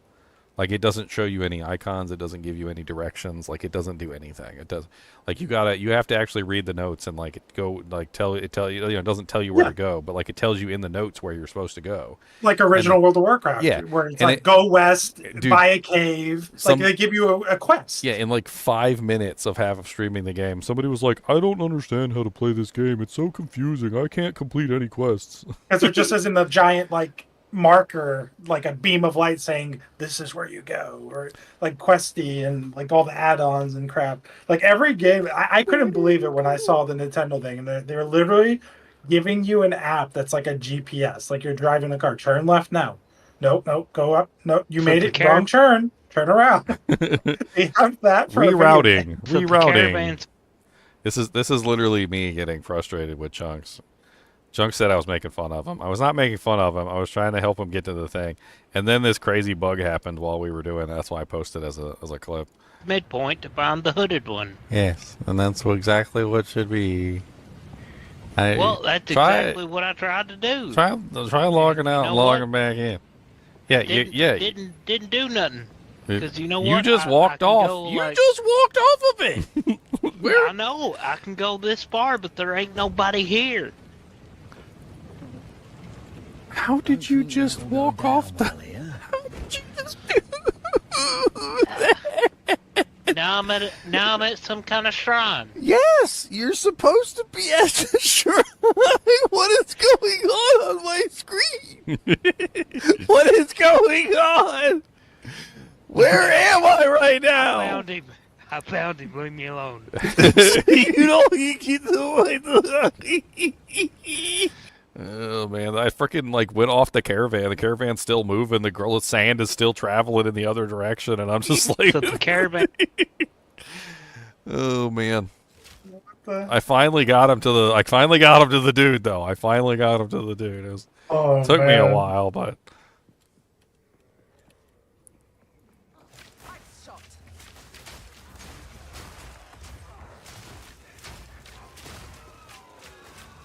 Yeah, I wonder how many people have gotten stuck on that too. Like literally, where is he? I don't know where he is. He's not here.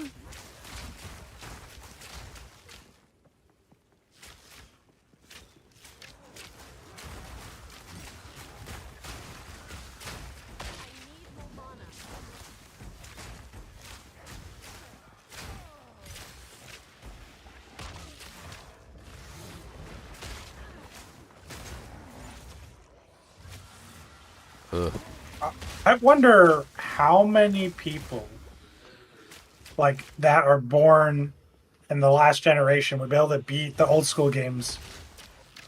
Dude, I remember back when like the games told you nothing and like they pretty much expected you to be able to figure it out on your own, and I thought that was a good way of doing things. Like I never freaking understood why we went away from that. I remember Lord of the Rings Online when it first came out. Like, dude, they told you nothing. They told you nothing. Like, you basically had to read the dialogue of the quest, and it was like a freaking huge paragraph, and you had to, like, read the story and understand what the hell was going on, and then from the story you had to, like, extrapolate where you were supposed to go. And a lot of the times they would be like, and he traveled like northeast for approximately, like 50 miles or something, and then he turned west, and like you would have to like try and trace the dude's steps, like trying to figure out exactly where he disappeared to. I used to get pissed off sometimes though when the instructions from the quest like didn't match up with where the location was. Like I finally find the location and it's like nowhere near where they said. Like, you said north, this is south. What is going on?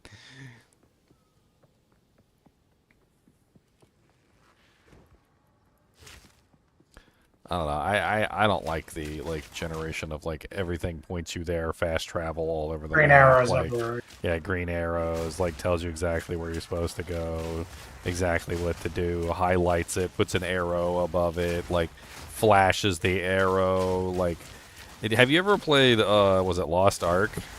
Have you ever played that game? No. Dude, it is the worst for that.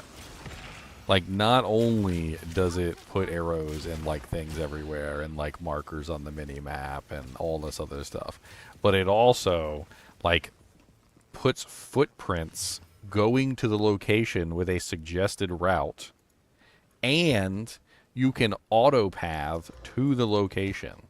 So like you basically just press a button and your character will just start automatically running to the location of where the quest icon is. Like, you don't even have to control your character. I remember I played Lost Ark and I got all the way through the campaign and I was like, this is the most boring game I have ever played. The game is basically playing itself. All I have to do is occasionally tap this button right here and my character automatically runs to the next quest location, talk to the NPC, and then press the next button and my character automatically runs to the next quest location. Like, I basically have no control over my character other than like just like killing an occasional monster, and even the killing of the monsters was almost like automated in a way. Like, your character kind of like had its own like attack cycle and everything, and you could like interject with like other abilities, but the whole game basically almost auto plays itself. I don't understand like why that's attractive in any way, shape, or form. Like, what is the attraction to like having the game just like play itself Laziness. for It's laziness and something that's supposed to be escapism, and it's supposed to be an adventure, and it's supposed to be like it's supposed to challenge your mind. Like, video games to me were always like puzzles and like trying to beat the computer, like figure out what's going on. But people just want to turn off their brain. They just want it off. Well, yeah, and that was one of my problems with Path of Exile 1, is that like all the builds inevitably just moved toward this gameplay style of like holding down one button and your character just like annihilated the entire map. Like, your character would just teleport across the screen spamming some ability, and there was like no brain power involved. You literally just like held down a button, and like I was watching somebody's PoE 2 stream and they had it set up just like PoE 1. Like, the dude had a controller, he had it set up where like his character was automatically looting items. Like, he literally held up the controller at one point and he said, all I have to do is hold down these two buttons and my character just automatically kills everything and loots all the items on the ground of relevant quality. I don't have to stop and do anything. Like, the dude was sitting there like drinking a beer and smoking a bong while he had like his fingers holding down like two buttons on the controller, and he didn't even have his hands on the controller properly. He was just holding it like this. Like, do I have my controller sitting over here? Like, let me pull out a controller just for demonstration purposes. Here, I got a Wiimote. He was literally just holding the controller like this with like two buttons held down while he was like drinking beer and like smoking a bong, and his character was just going like, and apparently thanks to some sort of feature on the controller, like his character would just automatically walk over and pick up items. Like, he didn't even have to do anything. His character would just automatically pick up everything, automatically kill everything. And at that point, I'm thinking to myself, I'm like, is this guy pretty much just playing like a mobile automatic player game? Like one of those games where like the game just automatically plays itself? This is apparently fun. It's apparently fun to just have a character that automatically plays itself. At that point, you probably don't even need to hold down the buttons. You probably just, just like take something heavy and like carefully place it on the 2 buttons and then just walk away and come back to multiple divines.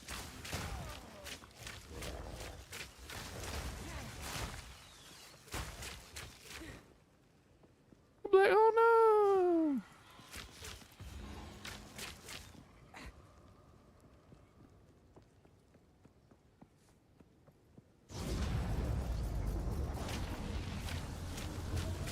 I can't even remember what the guy's channel was.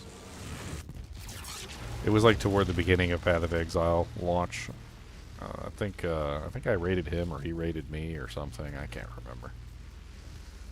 Probably got bored real quickly as well doing that because Oh, there's yeah, no he's- engagement. Oh yeah, he probably got finished playing the game really fast.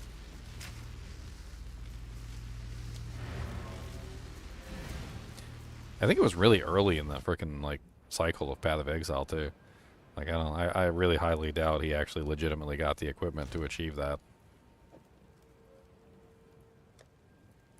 So he probably is one of those people who goes in, buys a bunch of currency, gets what they want, builds their super character, like gets bored with the game and stops playing within like 2 weeks. What is it? Heck, 2 weeks might be a stretch.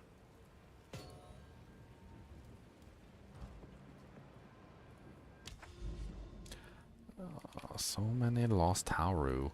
I tried my first Citadel and like failed miserably.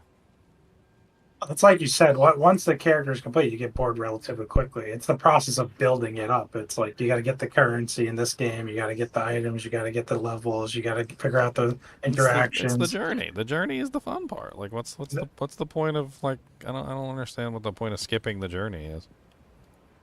So that's the fun part. It's the building the character. It's the learning the items. It's the testing things out. It's the thing. I don't understand. Some people like to just, I guess, get the answers to their crossword puzzle and just put the answers in and like not have to think about it at all. Like, I mean, it's like whatever, I guess. The answer is the crossword puzzle. What's the point? Yeah, like what's the point of even doing the crossword puzzle if you just look to the back to the answers and just cheat? Like, you don't even think up a single answer At yourself. that point, it's a writing exercise. It's just like, can you it's write? just a writing exercise, exactly. That's how I feel about the purple boogers, and the volatile crags, and like the lightning storms. Like I feel like they're nothing more than just litmus tests of like, are you alive?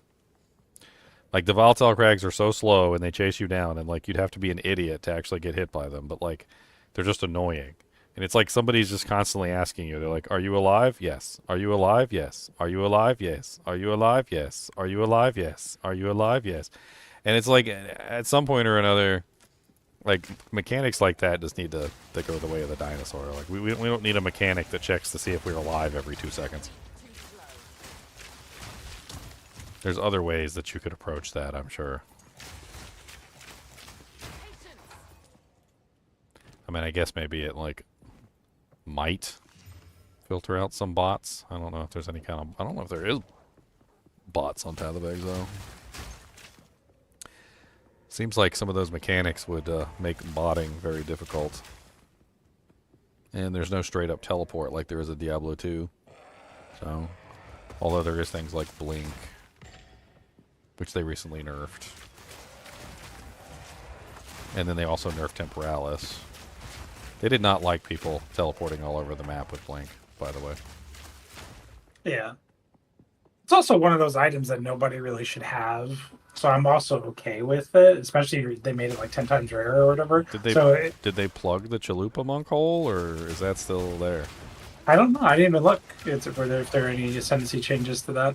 Well, like, wasn't that the only way that people were getting access to it? Was they were basically cheating and using the Chalupa monk bypass?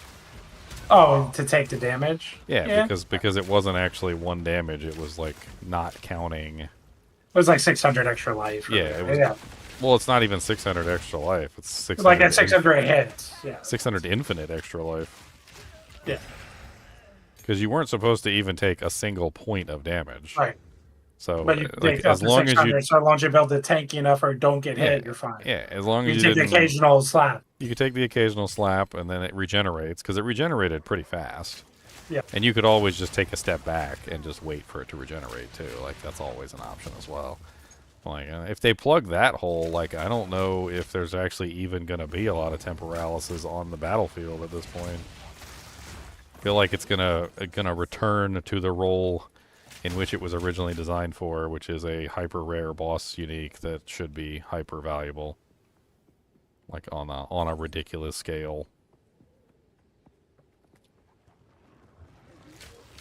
Ice Shot looks really fun.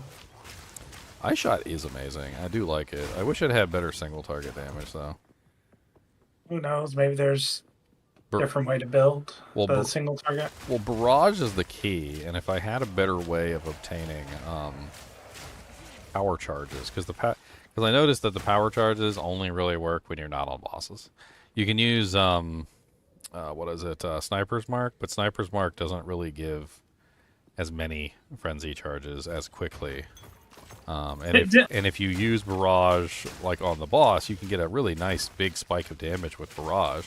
But then, like, most of the time, I can't build up enough frenzy charges on the boss to actually make it worthwhile.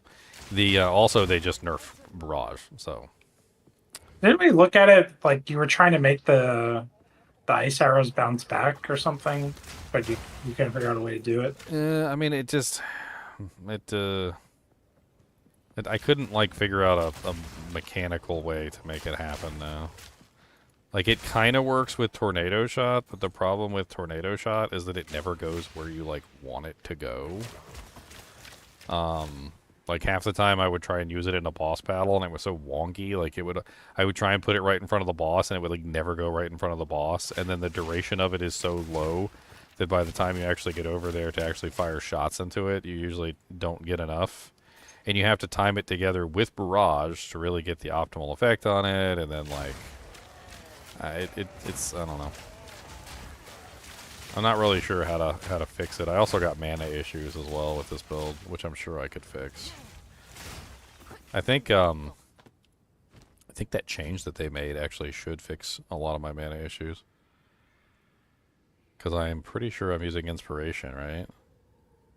Yes. So inspiration should reduce it before the multipliers are coming in, so it should help reduce the mana cost of it pretty significantly. I mean, I'm currently at, what was that, 19,554 DPS. Oh yeah, and you never got a fifth link or fifth gem, whatever, sixth link, whatever you want to call it. You never got it. No, I never did that. And inspiration which is technically not. Yeah, and inspiration is technically not a damage multiplier. It's just a mana reduction, which helps, but it's not multiplying that number. So technically, you're missing two things that would multiply that number to be even more. Yeah, I mean, and if I could find another way to restore the mana, that would be nice too. There was an interesting change to the Chalupa Monk. I don't know if you saw that. They changed it so that his mana leech could work off of elemental damage. Well, that's nice.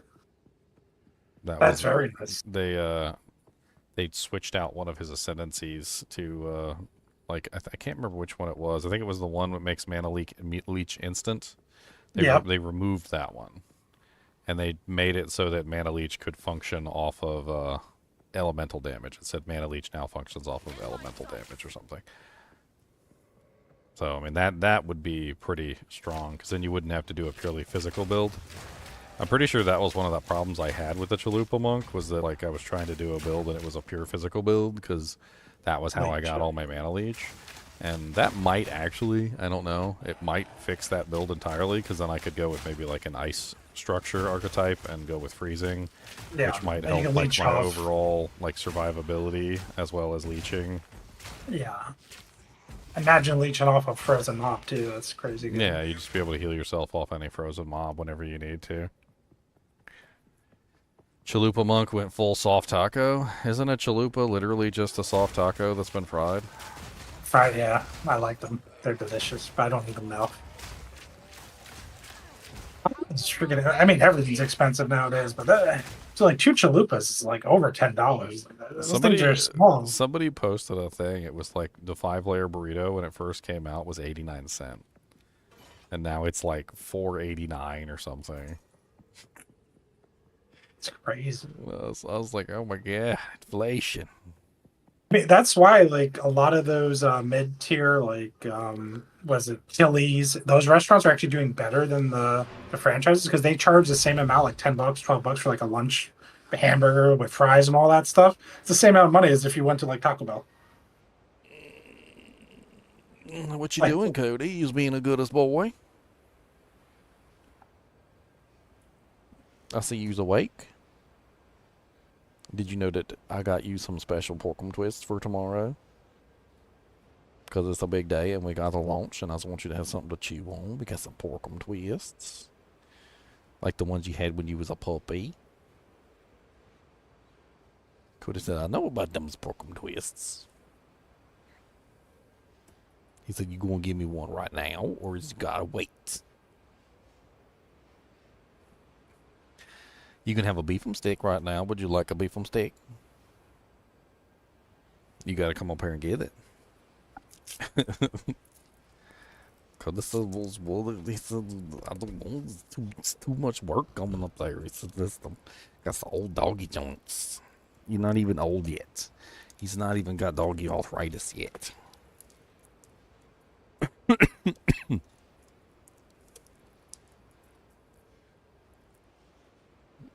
Is them good, or did you actually chew it and taste it, or did you just swallow it completely whole?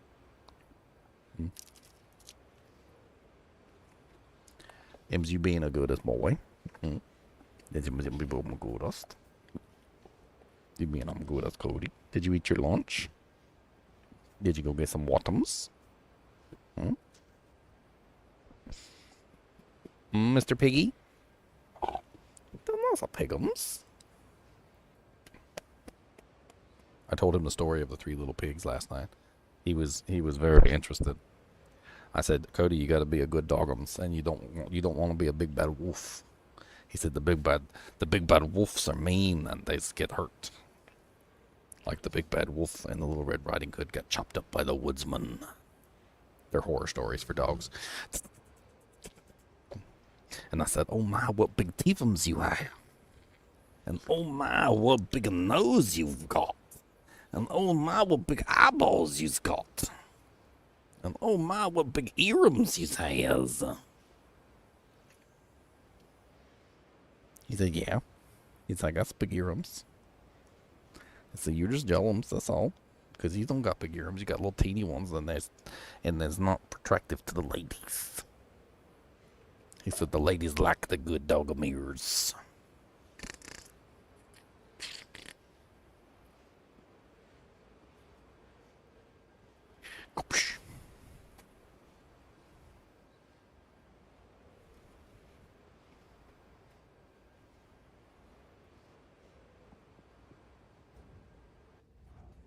Dude, I used to freaking get really good deals at Taco Bell though. I remember when they had those meal deals. The meal deals were so good, like like money wise. It was like $2.39 or something, and you got what was it, like a 5-layer burrito, a taco, chips, and like a soda. And I was like $2.39. I was like, I could build on that, and then, I would like add in like one thing or something, and like for like $4, I would walk out of there stuffed. It's pretty good.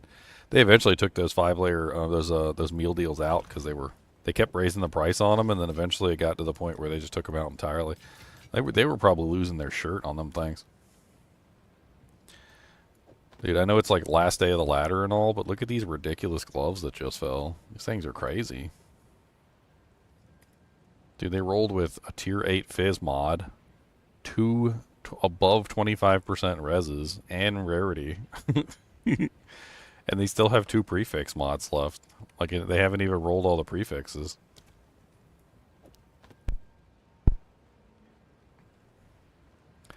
I kind of want to just like drop some exalts on it. Let's see. Let's go. Aw, 2 to 4 fire damage. 60% increased evasion rating and 2 to 4 fire damage. I'm in. They ain't awful. Like, they ain't amazing, but they ain't awful.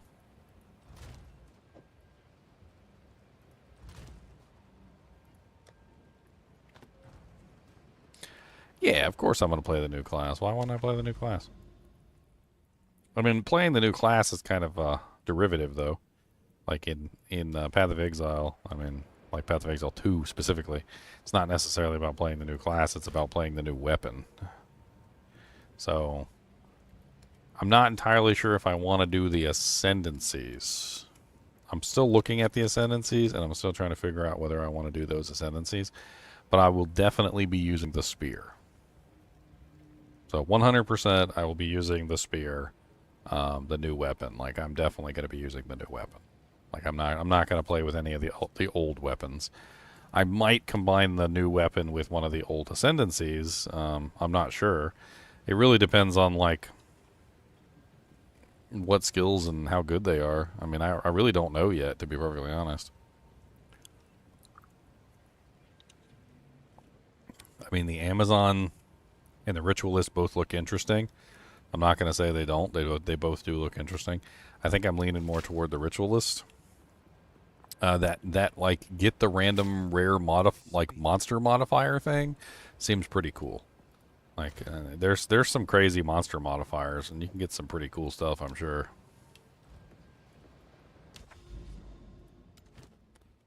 All right, let's put a tablet in the do-jank. Put a tablet in the do-jank.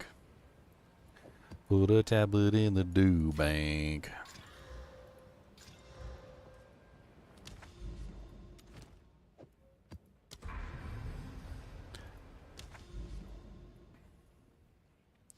Stone Citadel, Val City. What's the Stone Citadel? Is that the wolf?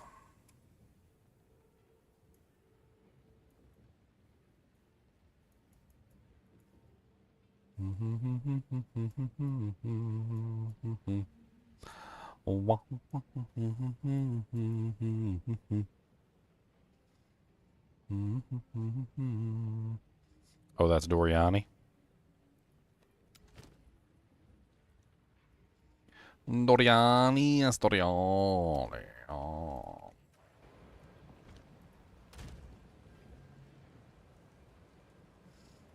Yeah, they still have the party packs. They're just expensive. They still got the party packs, but they is expensive. Gotta watch out before you spend all your dealers.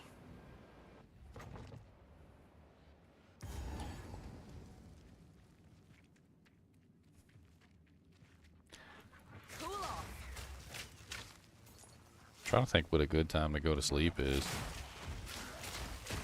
I mean, I still want to wake up early. I don't know, like at least 1 o'clock, right? Maybe 12. Assuming that get a good night's rest. So what, like 1 to 12.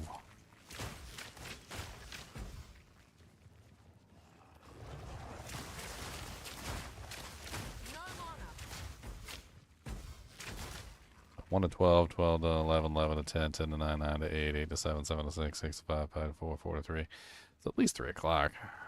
So I got plenty of time.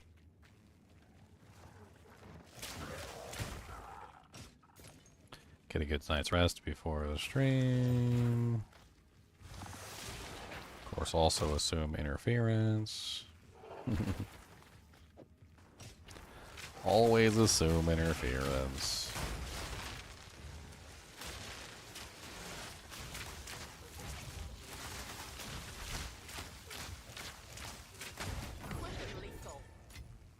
Oh, did you see they nerfed acrobatics too?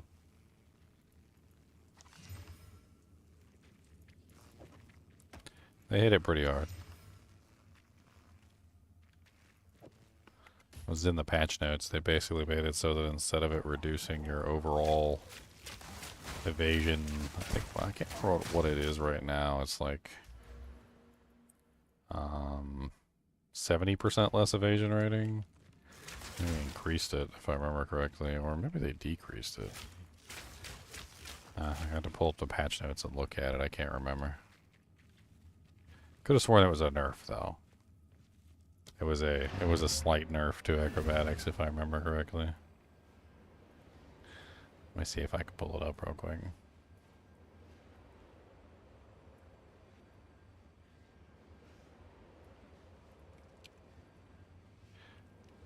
Yes, a slight nerf. So 5%. They added 5% more negative evasion onto it. So it's went from 70 to 75%.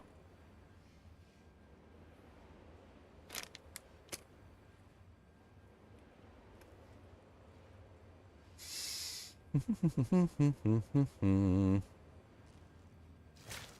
mean, acrobatics is really good, and evasion doesn't work very well without it, so...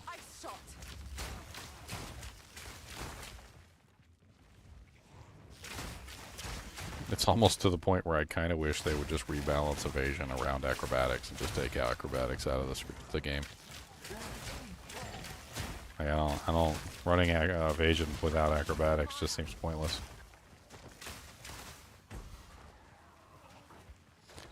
Unless you've got like a bunch of other layers, like block chance and I don't know.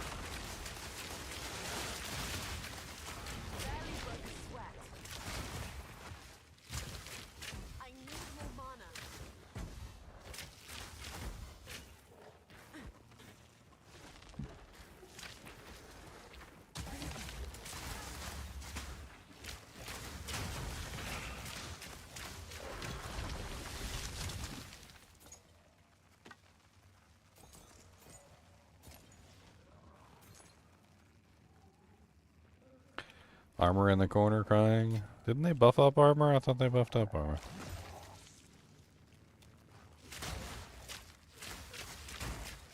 Wasn't that in the notes also? The buff to armor?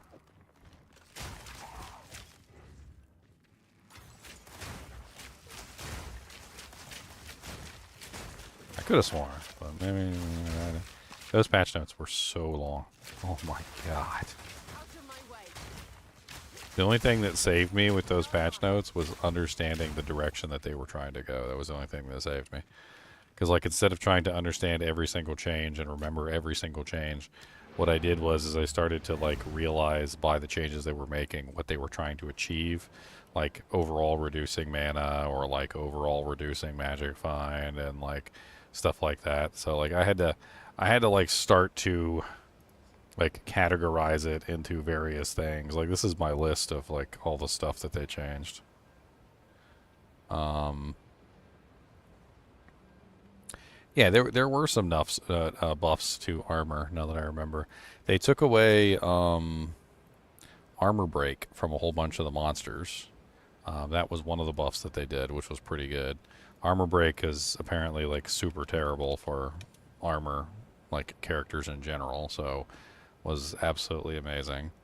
There is the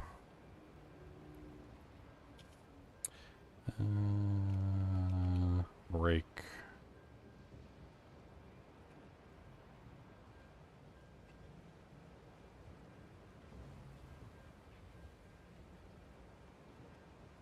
Where are you?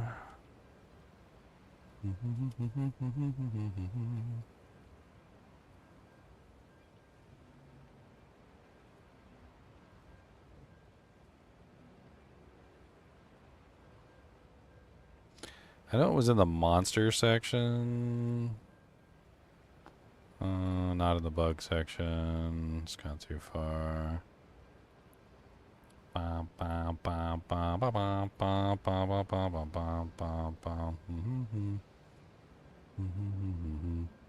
There it is. Armor penetration. That's the key phrase. Armor penetration.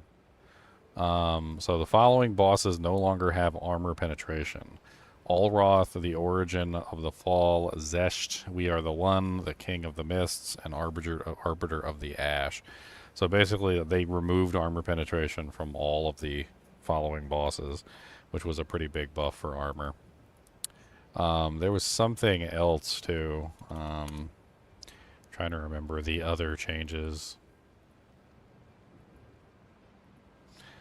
Armor on all monsters got reduced by 30% too, which doesn't, of course, help armor mitigation, but does help everybody trying to go against armor on the monsters, which was kind of cool.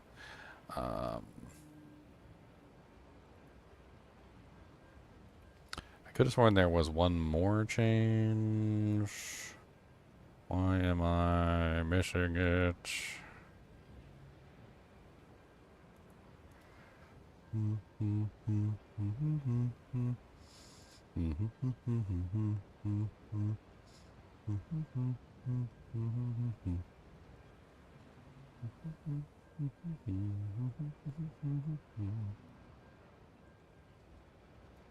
Bow, bow, bow, bow, bow, bow.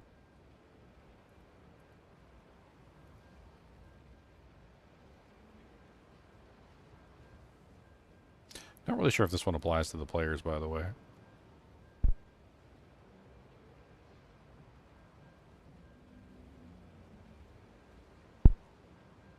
If that one applies to the players, that could be a nerf. But then again, I don't really get armor broken very often. Except for by, like, some bosses and, like, specific monsters.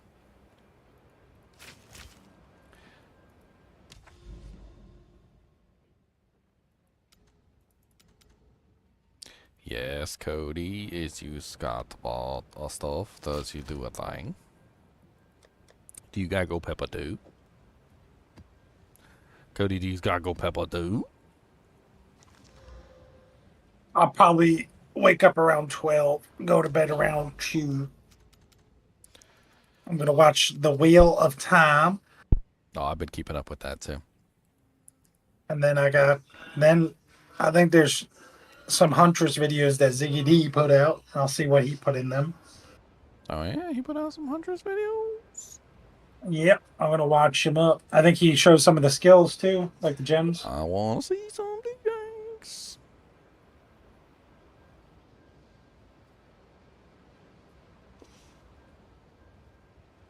Bum, bum, bum, bum, bum, bum, bum, bum, bum, bum, bum, bum, bum.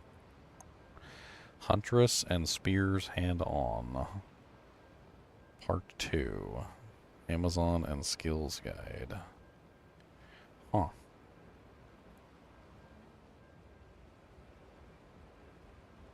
These like 30 minutes and 27 minutes. We can watch both of these. Switching Try tax to services. dissect them. Yeah, we can watch them both.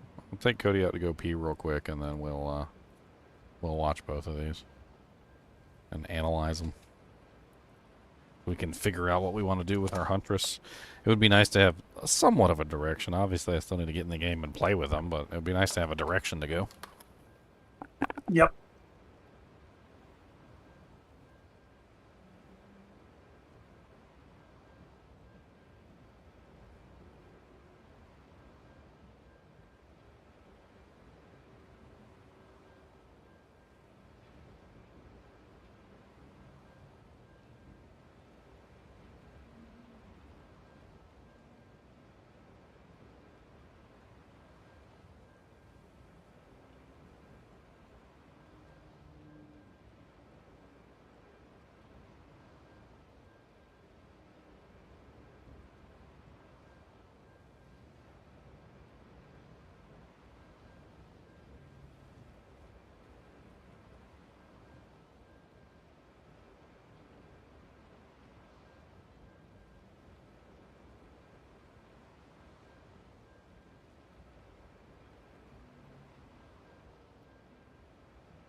Alright, I'm back.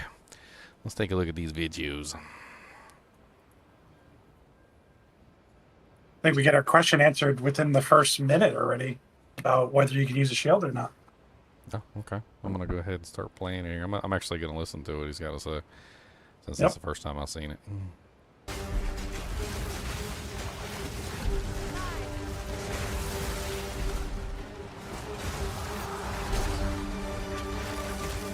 There's no beast alive can best me. The Huntress, equipped with spear and buckler, seamlessly weaves melee and ranged attacks together using high mobility and powerful counterattacks and skill combinations. It's a playstyle unlike anything that we've had in Path of Exile up to this point. Attempting to make this overview skill guide has proven very challenging. With my previous mercenary hands-on guide, I could simply talk about each skill individually and maybe just note one or two of the interactions that come up. But for the Huntress, it's not so simple. So many of the skills interact with each other in different ways. You can play some pretty simple and organic feeling skill combinations without being quite so overcomplicated, but it's when you start to consider all of the possible interactions and options that you have available to you, quickly things become really complex and really interesting. I think it's definitely the most dynamic and engaging playstyle that GGG have released thus far. So here's my overview of the Huntress, Spear, and Buckler skills from my hands-on time at the GGG studios. This guide will be in two parts. Part 1 has skills up to level 5, and Part 2 has the rest.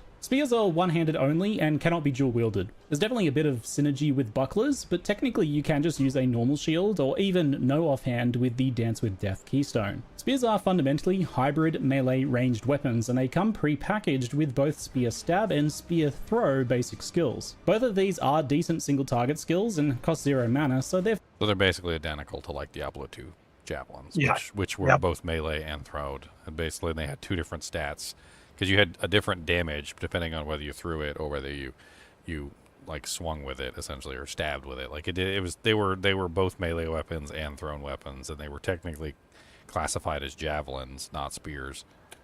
fine choices while leveling for some easy boss poking. The devs actually want these to be on the higher end of raw damage compared to other skills because, and this was how it was phrased to me, they don't do anything else, so they might as well deal some damage. Spear throw can actually consume a frenzy charge to create a small explosion. There's no real reason to do this, but it's a cute little addition. It's mainly because the idea is that every single spear throwing skill can consume a frenzy charge for some benefit, so they wanted to keep it consistent even with the basic one. Bucklers, which So frenzy charges seems to be the way to go then. Sounds like everything consumes a frenzy charge on this character. to the new pure evasion shields, all come paired with the parry skill. This works the same the as Deadeye. raised shield in that you hold. Well, the Especially if the Amazon, wind things are projectiles. the Amazon has that cold infusion, fire infusion, lightning infusion for like consuming frenzy charges, endurance and power charges. So I think frenzy was cold, right? I think I had to pull the sheet back up, but Hold the button down to block incoming attacks, with some key differences. Projectiles can only be blocked with parry if they're fired from within 1 meter of you. After a successful parry block, the enemy is struck for a small amount of damage, they're light stunned, and they gain the parry debuff for 2 seconds. This parry debuff causes them to take 50% more attack damage for that duration, and that's from anything, it doesn't have to be a specific skill, just any attack. But the parry debuff can also be consumed by some specific skills that we'll go into later. As normal, you can parry any regular melee attack or spell, you just cannot parry slams or explosions, or the big red flashy boss abilities basically. While parrying you won't evade attacks, but evasion still does do something, it prevents heavy stun buildup. And on that note, and this is not specific to parry but just globally across the board, heavy stun is now a fair bit more punishing towards players. yeah, they That said said, heavy stun evasion was like scaling a in the nature of 3-second how you tend to paralyze. actually parry and then counterattack made this rarely an issue for me after the beginning. I did get heavy stunned a few times, but it rarely caught me by surprise. And long term, it almost started Might as never well just happening. say you're dead. Unlike other games Yeah. with parry, there's no 3 seconds timing is death. requirement here. You don't have to get some sort of perfect thing right as a certain part of the attack is happening. You just channel the parry skill, hold it as long as you want until an attack is automatically parried, as long as you're within range of it if it's a projectile, or as long as it was going to hit you if it's a melee attack. Generally speaking, you'll hold the parry skill down, the parry will occur, and then you'll counterattack with some ability to take advantage of the parry debuff. There's no real skill component here, outside of just knowing what things you can parry. And since that's consistent in that it's close range projectiles or any attack that's not a slam, basically, it's a pretty easy thing for you to learn over time. My opinion on parry walking away from this was really positive. It's important, fun, and really effective. It can downright embarrass some of the bosses where you just kind of like chain parry them with follow-up attacks and they feel like they can't really do anything to you a lot of the time. But then at other times, there are some bosses that mostly only do slams and they have very limited things that you can actually parry. Since there's some differences in the types of enemies you face, you'll end up changing your playstyle, and that adds to the overall dynamic feel of the Huntress. One boss you'll be parrying a lot and doing a lot of parry-based counterattacks, and other ones you'll be doing a bit more dodge rolling and hit and run tactics. There are a bunch of parry nodes on the passive tree too. They often come packaged or next to passive block chance, which makes them much more appealing. Many of the nodes do things like parry debuff duration, which is pretty handy for kind of more grace in the follow-up attack timings. It's hard to say if something like full parry investment will be worth it, but since block is great anyway, I'm pretty keen to experiment with it in my builds. Now this video is all about skills, so how appropriate then that Boot.dev has returned to be my sponsor once again. That's right, this is the sponsored segment. Boot.dev is all about learning. The first skill you get from the tutorial is actually Whirling Slash, but I wanted to talk about Disengage first, as it's the follow-up to parry that you get access to the earliest. Disengage ended up being the skill I found myself cutting first in my different runs. It's a slashing backflip with a small AoE. It has a short cooldown, so you can't quite use it end to end, but you can do things like use disengage, dodge roll, move a little bit, then disengage again pretty smoothly. It flips you away from your mouse cursor or target, but you can obviously use that to flip you forwards or sideways depending on where you aim. It seems to work similarly to dodge overall, and it can be used to animation cancel too from other attacks, could be used while using other attacks. And it also does avoid damage. It guarantees strikes and projectiles miss you while you're flipping. When the attack portion hits a target that has the parry debuff as well, it causes a chunky little explosion and consumes the debuff to give you a frenzy charge. Since quite a few things want frenzy charges for powerful buffs, the early game strategy of parry, disengage, then throw an empowered spear is very good and quite fun. Both this and parry being easy to pull off make the whole thing way more fun too. It's a simple skill that does a lot for the overall feeling of mobility and that hit and run and ranged melee combination that the Huntress is going for. It really encourages it, I think. Personally, I never took disengage off my skill bar for even a second. It felt like a core class mechanic to me, just like dodge roll. I ended up using the ingenuity support to lower its cooldown, which felt quite nice. And that paired with a bit of incidental parry debuff duration meant that it was really easy to, even if I first missed my first attempt at disengage to try and get that frenzy charge, I would usually be able to do a second one as a follow-up thanks to that combination. The support gem I really loved on disengage though was Shocking Leap, which I believe is a new one. It puts down some shocked ground on use. Since you use disengage on top of enemies a lot of the time, that leaves them shocked exactly when you plan to follow up with some sort of empowered spear throw, for example. It's also really great paired with triggering explosions on whirlwinds from our next skill. Okay, so she has a shocked ground ability that she can use to apply shocked ground for potentially like lightning twisters. It's kind of neat. Whirling Slash. So lightning twisters. Not how you...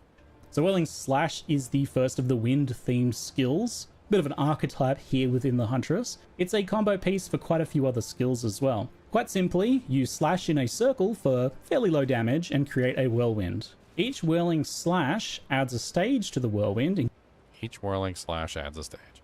Whirlwind blinds and slows the movement of enemies within them. If their creator crosses the edge of the whirlwind, it collapses, damaging and knocking back enemies caught inside. Trying to create a whirlwind that would overlap with an existing whirlwind instead moves the existing whirlwind and grants it a stage, making it larger and more damaging.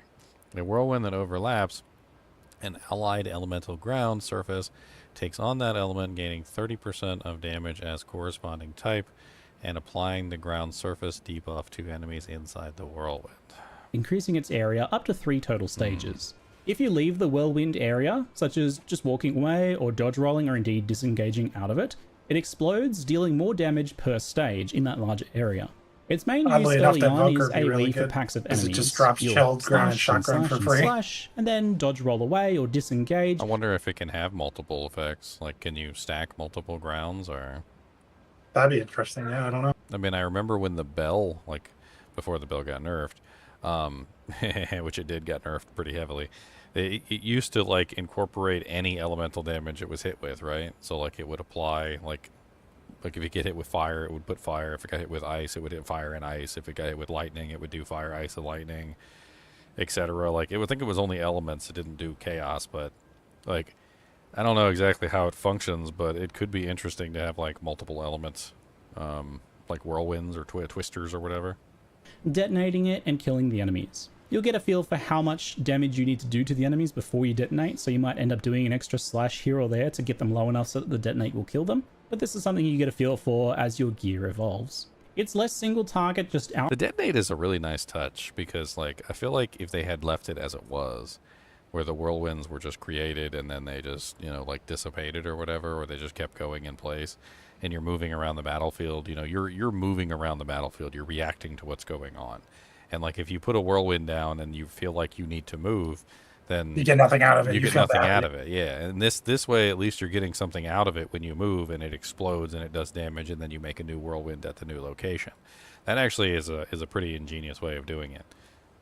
Outright used than spear stab in most cases, but you can build whirlwinds ahead of time for single target situations, like for example when you're moving to engage an enemy, or if you're waiting for a boss to spawn, for example, you can pre-place those whirlwinds so that when you're forced to move, like a dodge roll or something, it'll detonate, dealing a bit of extra damage. I feel like also increased size on the whirlwind would probably be amazing. Like I don't know if you can, but as it is right now, it's kind of small. But like if you were to use that, what's that one skill gem, the one that gives you like size and a little bit of damage or something? I can't remember the name of it. Oh, that one might only work for spells. I don't know. But increasing the size of it, I think, would be very good. Well, magnifying Mention effect is that definitely whirlwind AoE blind. size, but I don't know. I thought there was one that kind of had like it was like two. There were like two things that it did, not just one. Here, I'll just pull out a support gem real quick and take a look. All area. Well, there's concentrated effect, which is less area, which is with more area damage. Magnified is more area of effect. I could have sworn there was. Ah, yes, expanse. 50% more area of effect, but gives it a cooldown. So there's actually two area of effect ones that you could potentially put in. I mean, not that you would want to add a 6-second cooldown to it, but you could potentially get 50% more area of effect and 40% more area of effect. What is that other one? I could have sworn there was like one more. And that one is astral projection. Maybe I'm misremembering. There's a lot that have to do with area damage. Concentrated effect also seems interesting from the opposite perspective, which is going for like a more single target damage whirlwind, because it's 40% more area damage but 50% less area of effect. So it would be a smaller effect radius, but it would do much more damage. 40% more is a lot of bonus. Enemies, so it's nice to just have down. Just hopefully it's not one of the cool skills that kills, because sometimes concentrated effect just doesn't work because it nerfs the area so much that it like basically does no damage. But I don't think it'll be a problem with the tornadoes. I wonder though, like if the twisters, like, so what if you went with concentrated effect for the whirlwind and then fired the twisters from the, because you know how you're firing the twisters from the tornado. Like maybe that would work out. Like you shrink the whirlwind, but then fire the twisters from the tornado, and then you. Well, they start at a smaller center, so you can have overlap on like a boss or something. Like they started. Well, I was also thinking that maybe the twisters' damage is based on the tornado, and then like having a higher damage tornado could somehow impart extra damage onto the twisters. I don't know. Core skill for the early game, and feels quite good, but does need a little bit. I'm sure he's getting to it right now. If I stop talking.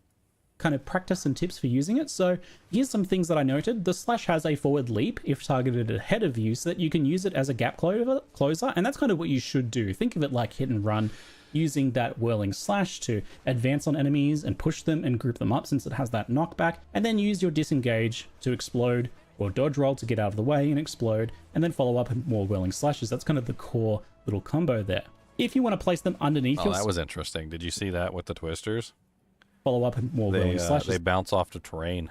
So like when he was in the tight area, to explode, notice how he uses the fire thing here, and then he fires the tornado, and they hit the wall back here, And they start Flailing and bouncing slow, around. and then follow up with more whirling slashes. That's kind of the that's core pretty cool. little combo there. So that means in like tight areas like crypt dungeons and like like the dungeons that have like really closed in walls and stuff like that. That means the twisters are going to be just like bouncing all over the walls. That sounds insane. You want to place them underneath yourself, and you don't want to move around. I wonder if they can hit multiple don't times really a want to be second, moving too. around so much. I You don't can know. just target right underneath yourself, and you won't actually do I that. mean, little focusing on the dash. twister Something damage that's really sounds good fun. is you can drag the whirlwind around with you by using that built-in movement. Every time you do a slash, it repositions the whirling slash that you're currently inside of.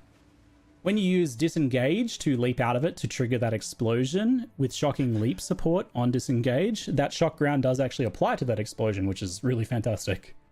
Oh, that's Some pretty suggested supports include the new one, Cadence. This would work well a lot of the time, I think, here. Because Cadence supports attacks you use yourself. Supported skills gain more attack speed each time you use them, but will become unusable if used too frequently in a short time frame. Supported skills have 10% more attack speed for each time they've been used recently. Supported skills are unusable for 10 seconds after being used 8 or more times within 4 seconds. That's kind of an amazing support gem, actually. Like I can see tons of situations where that would be useful, like intermittent use abilities that you don't necessarily always need to use, but when you do use them, you want them to go off very fast. Like that sounds kind of insane. because you're doing 3 attacks, then doing something else, then another 3. So you should maintain something like a 30 to 60% attack speed buff a lot of the time, but you shouldn't ever hit that downside of attacking 8 times in 4 seconds, because you're going to be mixing up the skills you're doing, typically with Whirling Slash, and not just slashing endlessly. So you're never really going to have that cooldown effect. Kind of a neat little support gem. Alternatively, the much more simple approach of Martial Tempo is solid and just makes things nicer for setting up whirlwinds for twisters that we'll talk about in a moment. I found myself using Bloodlust on it to scale damage if the target was bleeding. Kind of sounds like combo points in a way, because you put the tornado down, and then there's 3 stages to the tornado, and it seems like you want to build to stage 3 before you fire off the twisters. So you're probably going to want to speed up the speed at which you create the twisters in the first, the tornadoes in the first place, and then that way you can drop down. You're like 1, 2, 3, and you've got 3, like a stage 3 tornado down, and then fire off your blast of twisters, which is easily done with other skills like Rake, so that's a nice damage scaling option, even in non-bleed builds. And since, especially with Martial Tempo or Cadence, it's something you're hitting with quite often, it can be used for building up rage stacks with the rage support, for example. So next up is Twister, and this is the natural pairing with Whirling Slash. It simply sends a projectile that pierces through all targets and bounces off walls until it runs out of duration. Oh, I wanted to look at that. Hold on. I want to read the ability. So, level 2 costs 5 mana, 80% attack speed of base, 71% attack damage, requires level 3, 9 dex, requires spear. Whip up a twister with a flick of your spear. The twister moves forward erratically, blinding and repeatedly hitting enemies within. If a twister touches a whirlwind from your other skills, it consumes the whirlwind to create additional twisters that deal more damage. Passing over elemental ground surfaces or consuming an elemental whirlwind will grant the twisters extra damage of that element. Very cool. So it's an AoE, projectile. And duration. So Deadeye would be crazy. Because Deadeye has all the frenzy charge, like ascendancy part, where you get more benefit out of frenzy charges, and you get the extra projectile. And you get the scaling on the projectiles for like far shot or close shot. So you're talking about like what I'm currently set up with. Yeah, but you're using the twisters and a spear. So like my character's currently set up for tailwinds and then has the thrilling chase frenzy charges set up. So like that actually does sound like kind of amazing. Strong. It sounds that strong. Does sound yeah. strong. And then you would probably get the close, not far shot, the opposite one. What is it called? The opposite one. It's not called close shot. It's called far. You get to choose between far shot. Oh yeah. I don't have those. I don't have either one of those right now, but I don't have my last ascendancy on this character, I don't think. 1, 2, 3, 4, 5, 6. Yeah, I only have 6, not 8. So you could do point blank with the twisters. No, yeah, and that would be pretty powerful as well. I wonder if endless munitions would provide an additional twister, since it technically counts as a projectile. It would. Yeah, that's what I'm saying. I would get endless munitions. I would get point blank. I would get the frenzy stuff, and it'd be kind of crazy. Yeah, that sounds pretty. That sounds very good, actually.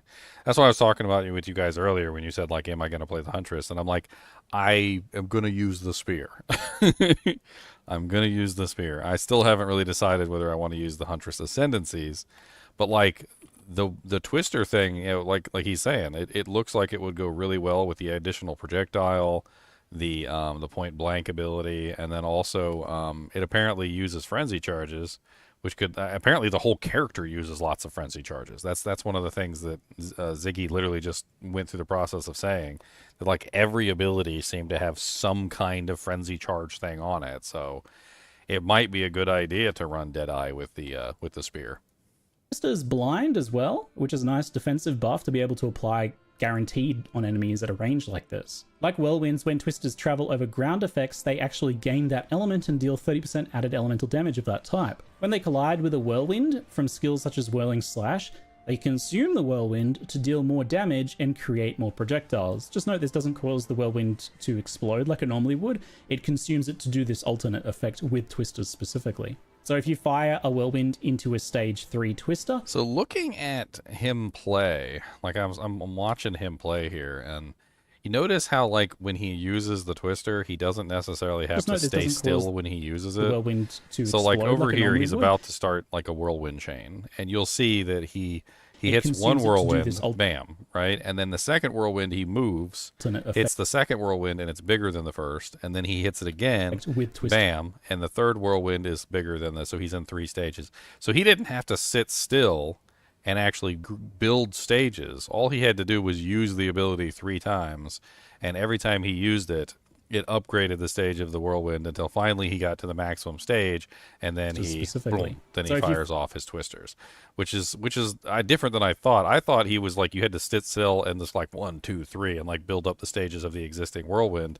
But it looks like you can just leap around the map freaking basically, and like every time you leap with the ability, as long as you're not exiting the tornado, like you're still increasing the stages of the tornado with every use of the ability, even if you leave the tornado. As long as you're still using the tornado ability. Into a stage 3 Twister, that means 180% more damage and 4 whirlwinds instead of 1, so that's pretty substantial payoff. As a baseline, Twisters deal less damage than just using like basic spear throw, but you know, they pierce and they can bounce around and they can hit the target again as they bounce and come back. Pretty nice in enclosed areas. And when they're fully buffed with added elemental damage, they do tend to deal quite a bit more damage overall. They cannot shotgun with multiple projectiles though, even if it's created from the whirlwind, but more projectiles can make it more likely for extra hits after bouncing, so you can still end up getting more single target damage with extra projectile. I did test with and without scattershot, and overall I didn't really like scattershot on this, mostly preferring to use the whirlwind buff instead. So, an interesting idea here, Leon. What if the twisters bounce off your walls? At which point, wouldn't it be advantageous to go with like one of the larger like ice walls or whatever, or frost wall? Yeah. And like cast it behind the boss, and then that way when you fire off the twister, it hits the wall and then bounces back toward the boss. And wouldn't it be advantageous to use that one support that slows them down so they don't move as fast, so they hit the boss multiple times, like they stay in that area longer? What about the circle? The fortress. Circle one, yeah, the fortress.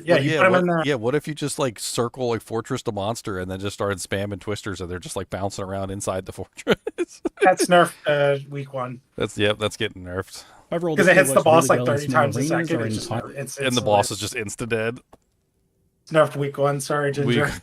You gotta play it for 1 week though. Don't tell anybody. Spaces, and it can be really nicely combined with whirlwind for kind of encountering dangerous packs and dealing. If they hadn't already thought of that, though, like, come on, that's like low-hanging fruit. Come on. With them before you. Most of the bosses destroy that fortress though before it actually does anything. So, like, you try and cast the fortress around them, and they just instantly destroy it. I guess you'd probably have to go with what is it? Those things that increase the HP of the fortress so it stays alive longer. There's like ones on the board, and then there's a gem, a support gem you can get, and there's like a bunch of other things. You'd have to like stack it up. You'd like stack up the HP of the wall so it doesn't get instantly like one shot.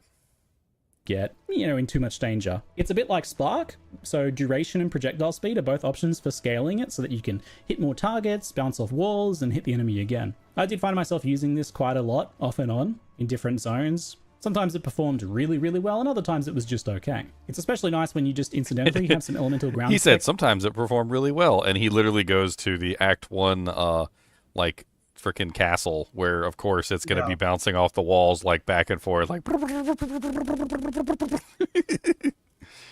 around, and that includes even just the shocked ground from disengage, which naturally puts the shocked ground between you and your target, so it's kind of perfect. For other support options, there's plenty of things you can do with this, but the Pursuit and Retreat supports, the new ones, felt like a great combo with Pursuit and Retreat. Support melee attacks, supported skills that deal more damage if you have struck with a projectile attack hit in the last 8 seconds, but cannot themselves deal projectile damage.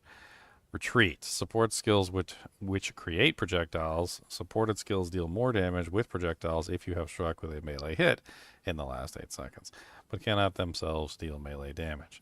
So you could put Retreat on the Twisters, and you could put Pursuit on the Tornado.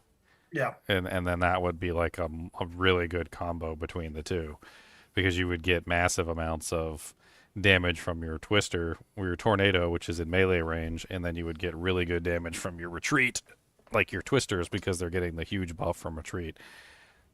That sounds pretty good. With this and Whirlwind. So let's talk about them.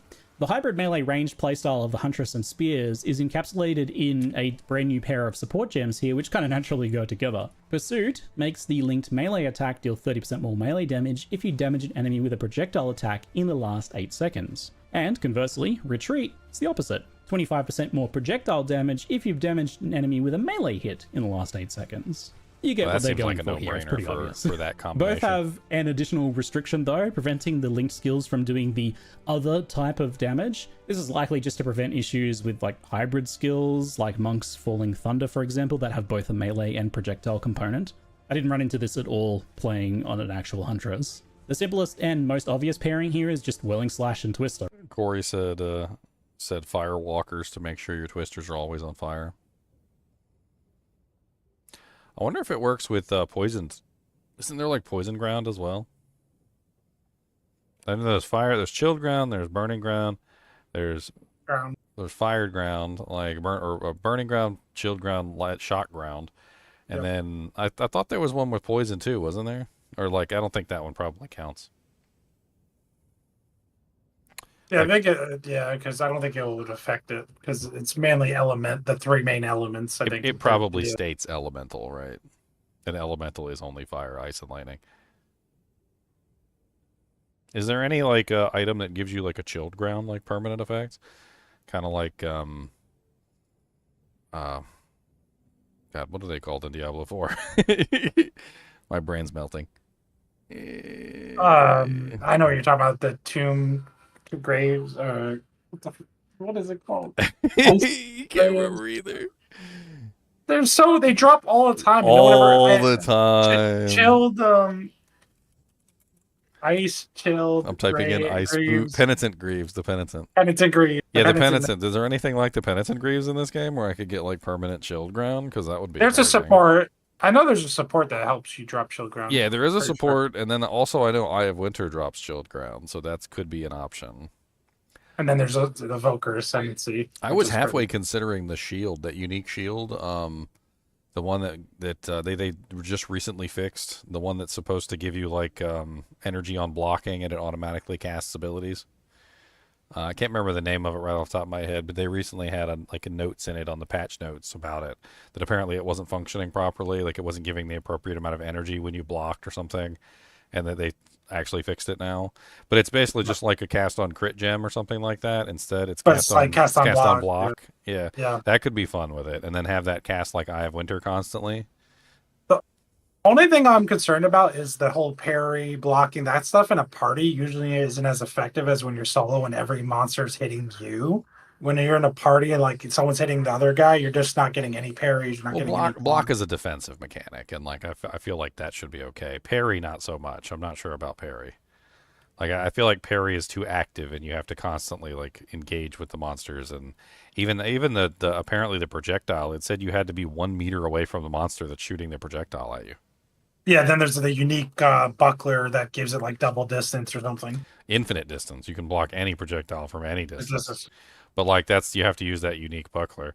But this is like another scenario. Like I was just thinking, what if I use this unique, like to get the cast on block, and then just have I'm gonna use block as a defensive layer. If I got a shield on, I'm using block as a defensive layer. Like I'm not gonna avoid that.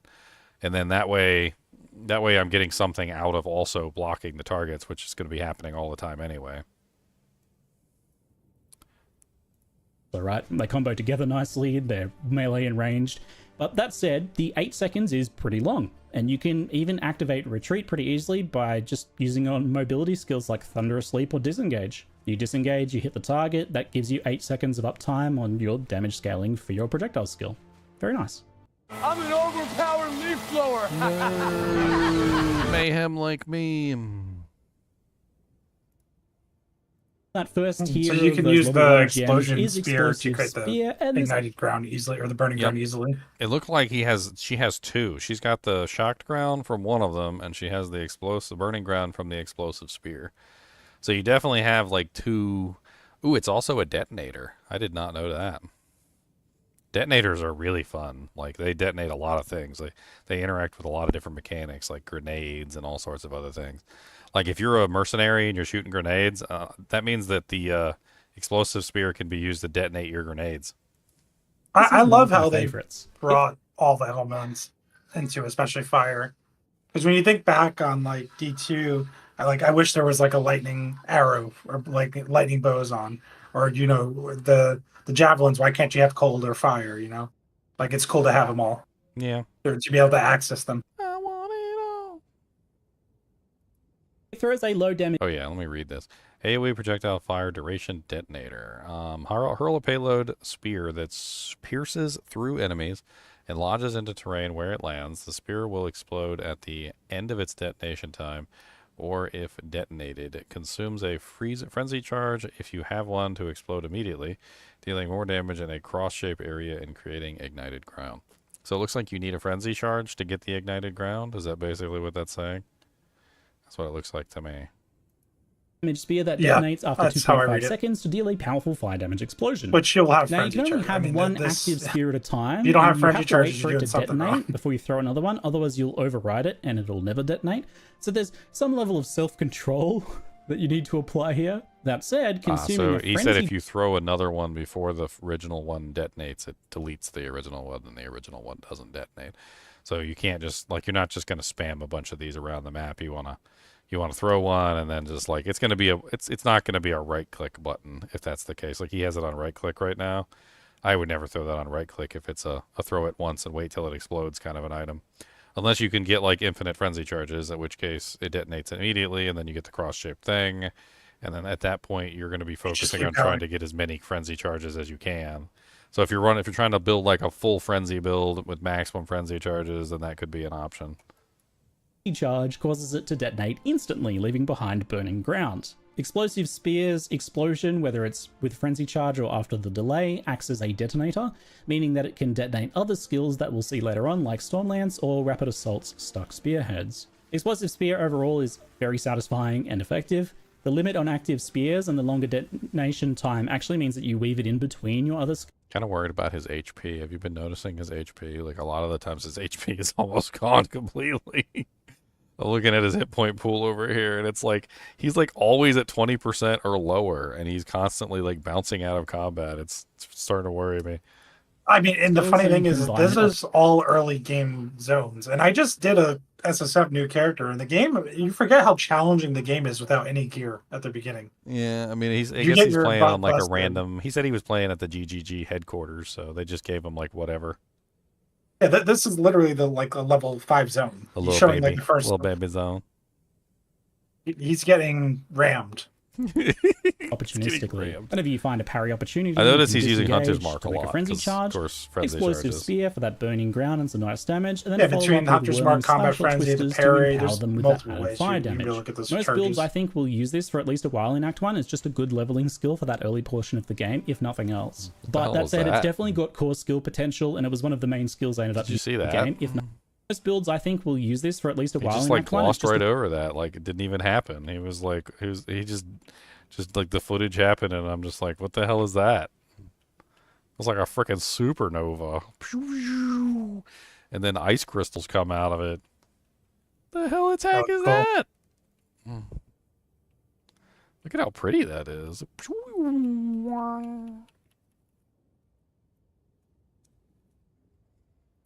A good leveling skill for that early portion of the game, if nothing else. It seemed to put some but sort of that said, chill it's definitely ground or got core something skill there. potential, and it was one of the main skills I ended up using in the elemental build that I fell into, combined with Stormlance. For supports, you've got your obvious choices like Fire Imbuement and Primal Armament, Concentrated Effect or Magnified Effect if you want more area of effect, for example. And you could do things with Persistence or Despoiler for burning ground duration, of course, if you're using it mostly to buff your Whirlwinds or Twisters. The gem I liked the most, though, was Overabundance, which is +1 charge and 50% less duration. The duration doesn't actually affect the detonation time, which would obviously probably be a good thing, but that's okay. The extra... The spear play style seems too much like Mercenary. I didn't necessarily hate Mercenary, but like that just seems almost identical to Mercenary, where like you're firing off the grenades and then you fire off the detonating shot. And you're using the detonating shot to like ignite the grenades to make sure they go off at the right timing, and like I don't know, that seems a little bit too much like Mercenary. It seems like they just did like a copy and paste for Merc.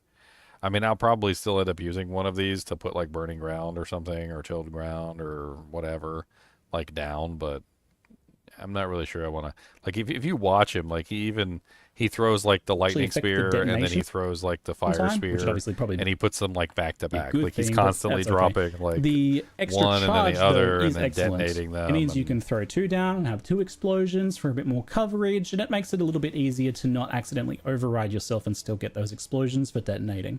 The only thing that is affected by the less duration is the burning ground, so it's not as good for applying that effect, but there's plenty of other ways to do that. I mean, the lightning spear looks like it'd be very useful to be Deadeye as well. On to the level 3 skill gems. We'll start off with Lightning Spear, which I know a lot of... Lightning Spear. Throw a single copy of your spear. When it hits an enemy, it bursts, firing secondary lightning bolt projectiles at multiple other enemies within a large area around it. Consumes a frenzy charge if possible to cause the main spear to split into multiple copies on impact, each of which then bursts. Converts 80% of physical damage to lightning, 100% more chance to shock. Projectiles can split from hitting terrain. Spear cannot pierce, fork, chain, or return. Wow, okay. Modifiers to the number of projectiles fired only affect the maximum number of lightning bolt projectiles. Splits toward 5 targets when consuming a frenzy charge. Deals 50% more damage when consuming a frenzy charge. So they pretty much took pierce, fork, chain, and return off the menu there. I think it's for the first part, for the spear throw, but then the split into the lightning bolts is what you can modify, it seems like. And you can see how it has like spear tab and then lightning bolt tab. Yeah. I mean, they didn't, Scattershot wasn't removed. I don't see Scattershot removed, so I guess you could use Scattershot for the initial projectile to get two spears. I would assume, anyway. The item that I viewed is available. What item that I viewed is available? Mario Kart 2 plus Mario Kart, I mean, on Nintendo Switch 2. A lot of people are excited for. This throws a lightning spear with a boosted chance to shock enemies. The spear itself cannot pierce, fork, or chain or really do anything, but when it hits a target or a wall, it splits lightning bolts to enemies in a large area. Adding more projectiles doesn't affect that core spear, which is a running theme for these spear throws, but it does affect the split lightning bolts themselves, which are projectiles. The Frenzied Charge adds more splits and more damage overall, turning it into a bit of a clear speed beast. The splits have full lightning conversion as well, and even more chance to shock too, so particularly good for shocking there. It should be quite nice with Barrage, but I didn't really get much of a chance to test that. And the Innovate support is obviously a pretty good choice here to gain lightning damage on killing shocked enemies. To me, this felt less useful for leveling though than other... I didn't even think about using it with Barrage.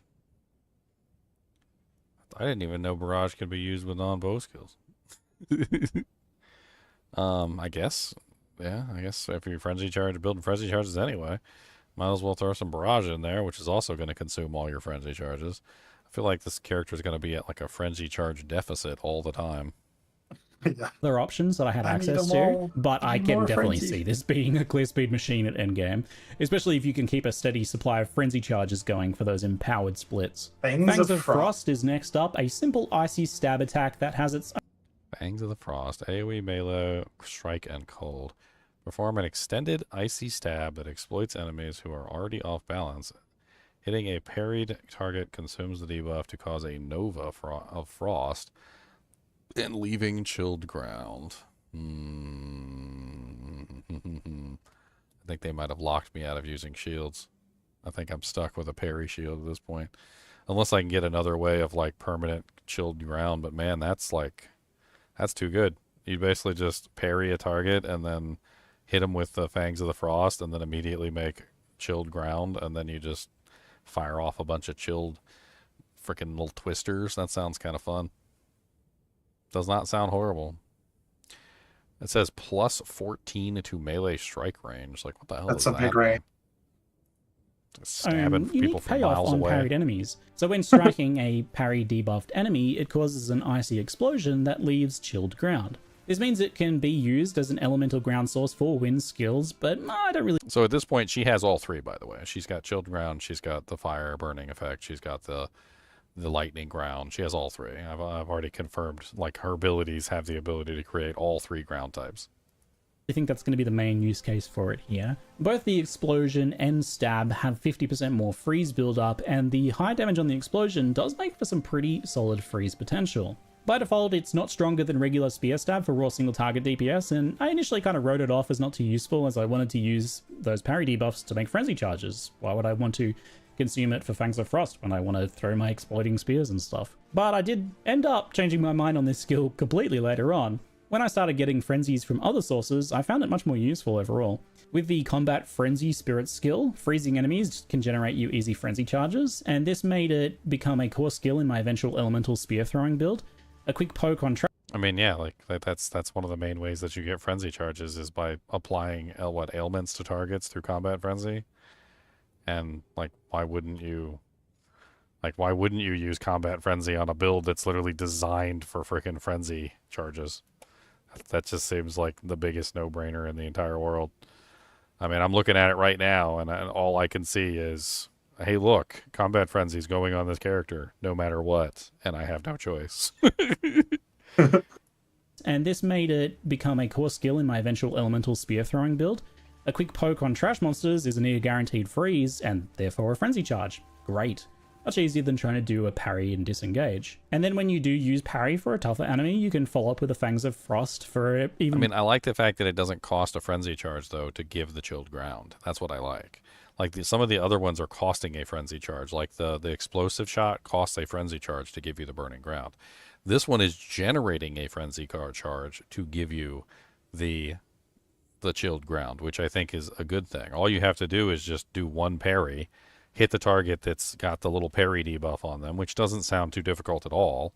You hit the chilled ground on the effect, and then you already start working up your tornado before you even start, like the monster even dies, like falls down on the ground. You're sitting there working up your tornado, fire off your chilled twisters into the distance, and everything gets frozen.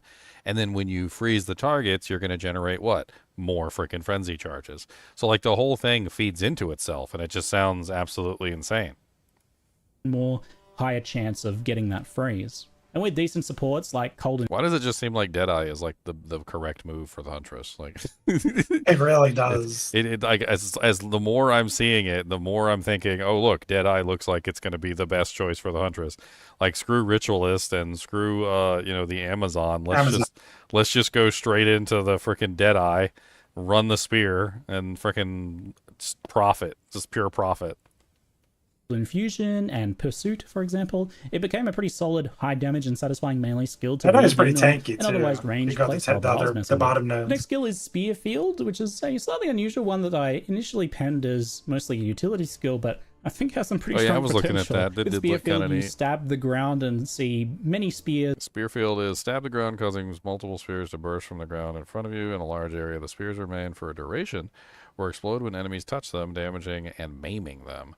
Creates one spear per 2.2 meter radius. Spears emerge within a 4.3 meter cone Spear duration is 5 seconds. Maximum number of spears active 70. Hazards created by this skill have a 15% chance to rearm after they are triggered from quality. Emerge from the ground in a cone. These spears will explode when enemies come into contact with them, so either when you summon them into an enemy, or if the enemy walks into them or is pushed into them. The spear explosions maim enemies with additional maim effect, slowing their movement speed considerably, and dealing a Maim is decent pretty little chunk good. of damage. Maim is not Nothing bad. too crazy for single explosions, but obviously this is something that you can do more with and build up a bit. I did kind of write this one off initially, but then when I tried it again much later on, and again on a second run, I was focusing more on like a Bleed Fizz character, it did start to blow me away a little bit. You get a spear every 0.2 meters of space, so the way this skill works is more AoE equals more spears, but they don't cluster tighter if you use something like Concentrated Effect, for example. It has a maximum of 70 spears total, and they seem to start replacing after about 3 uses of the skill. That does seem So like a although the skill amount of that spears you get would per benefit from Concentrated Effect. Like That seems... That skill seems insane. Like, what are the tags on it? Let me go back real quick. I just want to look at the tags. Tags are AoE, melee, sustained, duration, and hazard. Is hazard even in the game right now? Is that a new tag? Might be new. AoE, melee, sustained, duration. Hazard's like a trap, right? Hmm. Like you're creating a zone. Meters of space, so the way this Concentrated Effect, for example, it has Let's a talk about maximum of rearm. 70 spears That, total, to and me, they has seem to like start a replacing trap after sound. about 3 uses of the skill. So although the amount of spears you get per 0.2 meters of space is fixed, you can stack the spear fields on top of each other. So you can stack 3 on top of each other and get quite a bit more damage clustered for where a boss is going to be walking through, for example. So a bit of a hypothetical here. I mean, it sounds like it's a free maim no matter what, which is really nice. Maims are not terrible, like by any standard, especially if you're doing any kind of kiting or like it slows down the monster tremendously. And it's a field, so like you pretty much could just put that on like a button click, press the button, and now everything in front of you is maimed essentially. And like you've basically made like a little minefield essentially for the monsters to walk through, and they're just going to end up constantly slowing themselves. This is just some theory crafting. With Concentrated Effect, Greasy you may be able Badgers? to We're stack looking at all more the and deal new more stuff damage right in now. the same location, because maybe you are getting less AoE, which means less spears are being kind of put down per use of the skill. So that means maybe you could do 4 or 5 spear fields on top of each other for single target, or you just spam them into the boss, deleting them as they spawn. Still, Concentrated Effect would be very good there for that. Quality is quite interesting in this as well. It has a chance for hazards to rearm, and I did see this kind of hazard keyword elsewhere on the passive skill tree, for example, which it's basically any like damage dealing effect that's left behind from a skill. So basically this and Frost Wall. There's new passives in the Huntress area that affect hazards in various ways, such as rearm chance and rearm. I'm watching him try to use this spear thing on the boss, and the boss is just standing still, and he's getting hit by like none of them. You see this?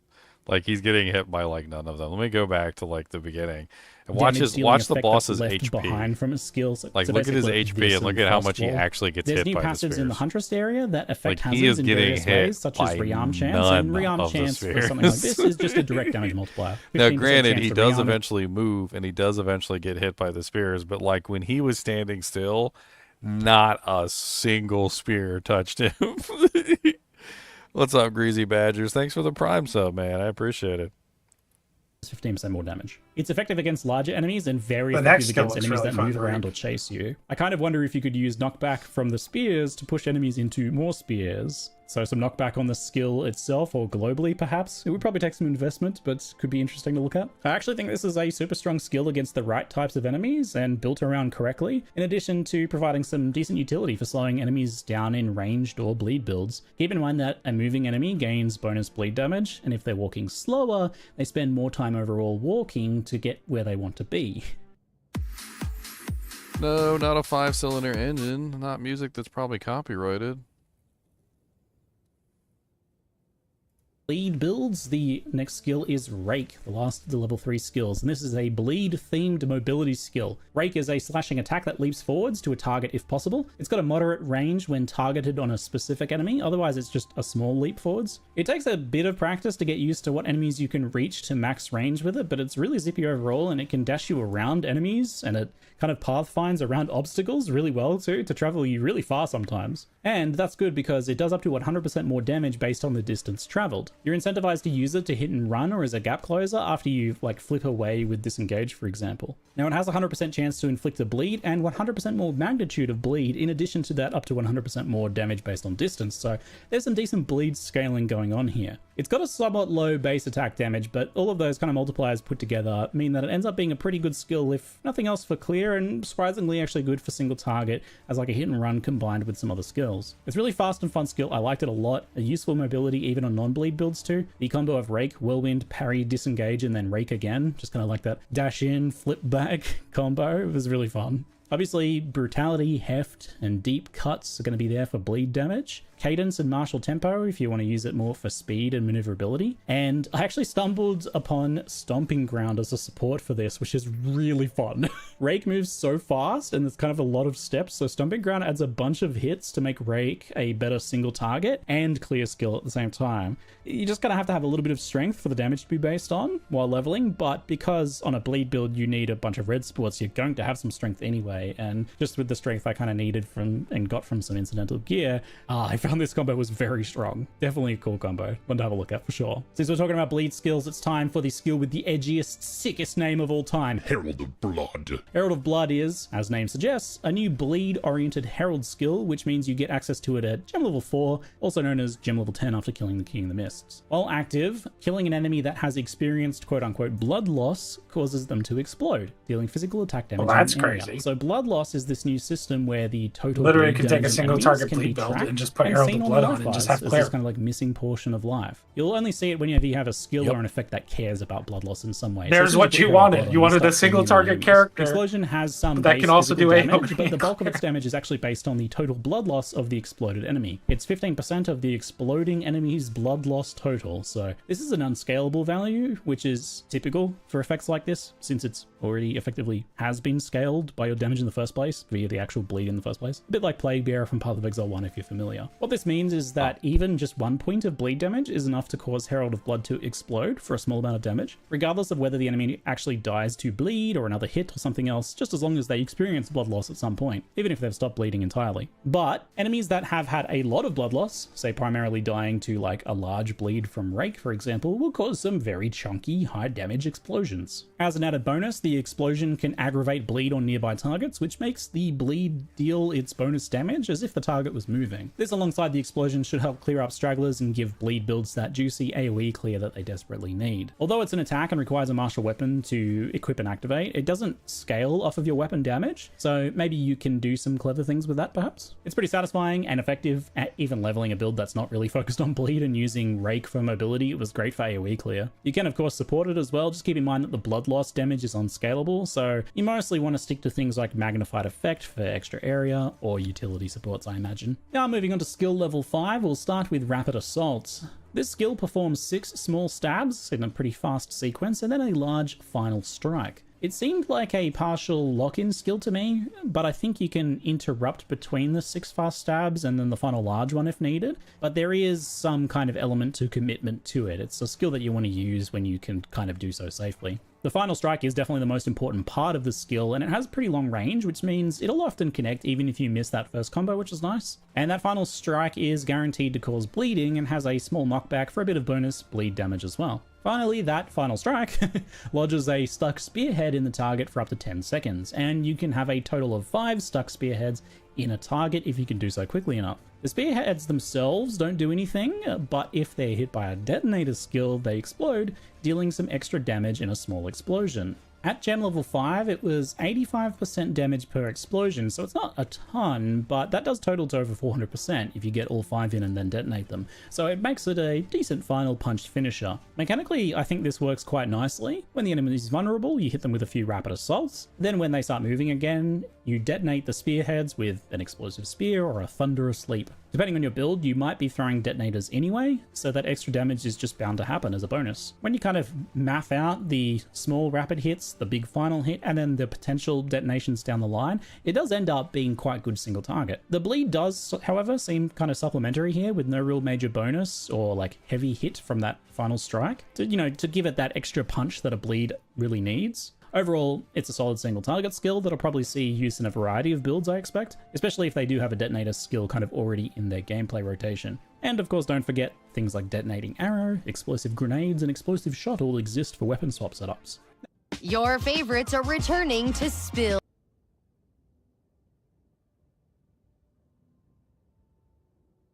Another thrown spear skill and one of my other favorites alongside explosive spear, which it happens to pair very nicely with. This skill has got a lot going on, so hold on to your butts. Stormlance sees you throw a spear that pierces enemies and lodges in the ground. What the heck were they thinking with this thing? AoE projectile sustained lightning duration.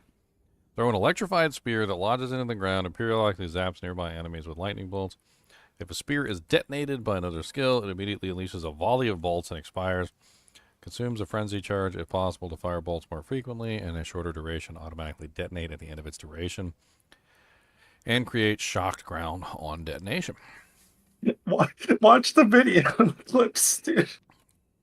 Where it then proceeds to Why does it sound like nearby enemies with chaining bolts of lightning. You can have. Why does it just sound like a really an even better version of lightning rod?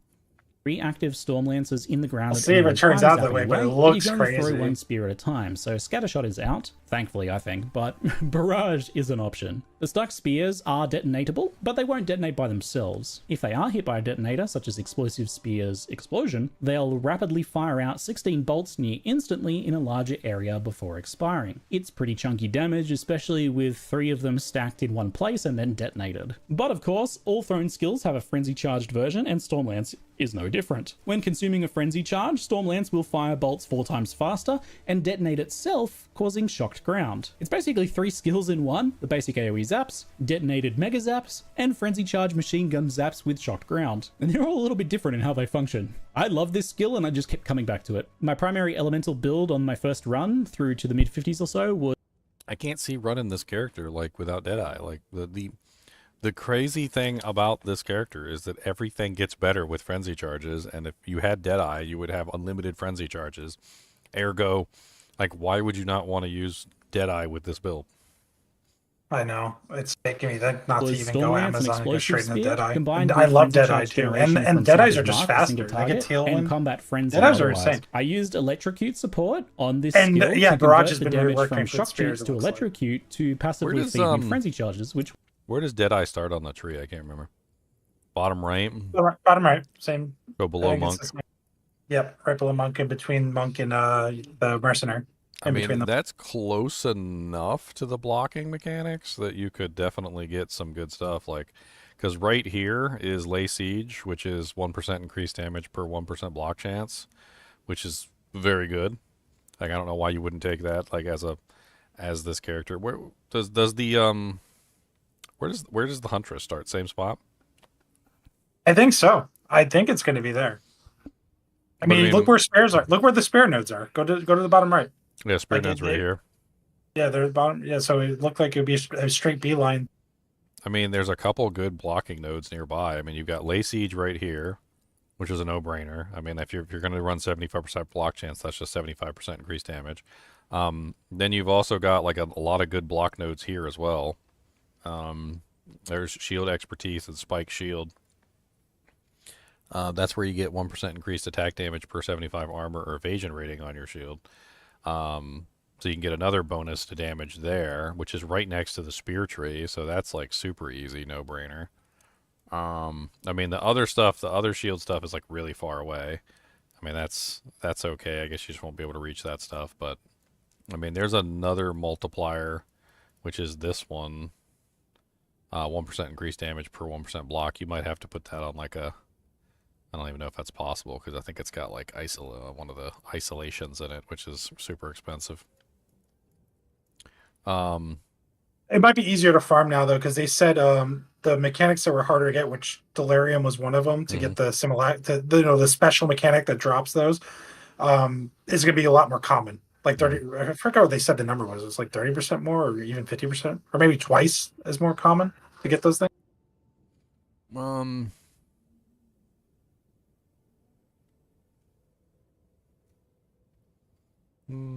This one's also kind of neat too. Parrying motion, 1% increased movement speed for each time you've blocked in the past 10 seconds. Combine that with tailwind, and you just be like flying around the map. Worked quite well. And that's nice because the empowered version still causes shocked ground anyway, so you're not really missing out on anything there. Just the opportunity cost of using the gem, I suppose. Imagine not even going Amazon tomorrow.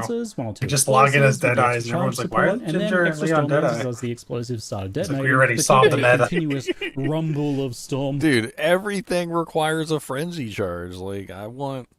Like, give me max frenzy charges and let me just, like, fire off all my abilities with max frenzy charges. I'll be fine. Like, it's not barrage. Like, as long as you don't use barrage, I think you're fine. Because barrage consumes all your frenzy charges. And that's the problem with it, is it always consumes all of them. Whereas, I think if you play this without barrage, and I know barrage is good and it looks really nice, but if you play this without barrage, every single attack you fire will have a frenzy charge attached to it. If you play with barrage, you're going to have momentary downtime, and you're also going to have problems with bosses keeping up your frenzy charges. Because I've never been able to keep my frenzy charges fully active on bosses. Does barrage not only, with barrage? Does barrage get a full 30-second cooldown? Like, how does barrage work?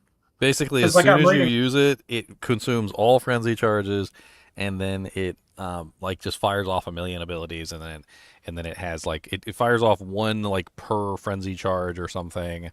I've got it on this character. I'm utilizing it right now. So it's buff empowers your next bow attack to repeat 2 times plus an additional time per frenzy charge consumed. Repeats deal 1% less damage. Cooldown to a maximum of 30 seconds. Maximum of buff duration is 5 seconds. So basically, you have 5 seconds to fire off your ability. It then repeats for every frenzy charge that you currently have active, which instantly consumes all of your charges and then does like a massive number of shots. Like I can go like play with it real quick and show you. I mean, it's really powerful damage. And Stormlance and stuff like that. It is really powerful damage, and using combat frenzy and a setup that chills, you can build the charges really fast. And then Deadeye also gives you the possibility of not spending the charges, which also gives you the ability to get more shots. So I think I'm at like 6 max charges. There's not enough monsters on this map, is there? That you can get 6 max charges, and once you have 6 max charges, you're done. I have like all the bonus charges I think I can get, or I'm at 7. And then you fire off barrage, and it usually looks like this. It's crazy. And that particular time, it did not consume my charges. So, like, because Deadeye gives you that % chance for the charges to not be consumed. So I get to use it again. And then, like, that time it didn't get consumed. It doesn't always do that. I think that's, like, the first time I've ever seen it, like, not consume the charges 2 times in a row. Or maybe it's just because I'm not hitting something. No, there you go. So it consumed them all that time. But, like, once it consumes all the charges, it always consumes all the charges unless your Deadeye, that Deadeye perk triggers. Like, that's the only way it doesn't consume the charges. So what's the cooldown portion, though? Maybe I'm not... Why does it say 30 seconds? Because yours is not 30 seconds. Yours is only, like, I don't know. It says repeated skills attack time is added to the skill's cooldown to a maximum of 30 seconds. So the more times you hit, the more the cooldown increases. So you're basically getting a increase like for the attack time of the ability. So my current attack time is 0.38, and then I'm attacking multiple times because of barrage. So I get 2 additional times, and then I get 7 additional shots. So 7, 8, 9. So I'm getting 9 shots, and then it's like multiplying, I think, the attack time by like 0.38 times 9, which ends up being something like... So you're only going to reach the 30 seconds. 3.42, and then I think it also adds on the cooldown time from the base, because then there's the base cooldown time, which I think is 2 seconds, and then it ends up being, I think, 5. I think that's what I'm currently sitting at, is like 5.2. So, like, if I have max charges, it's like 5.2 seconds.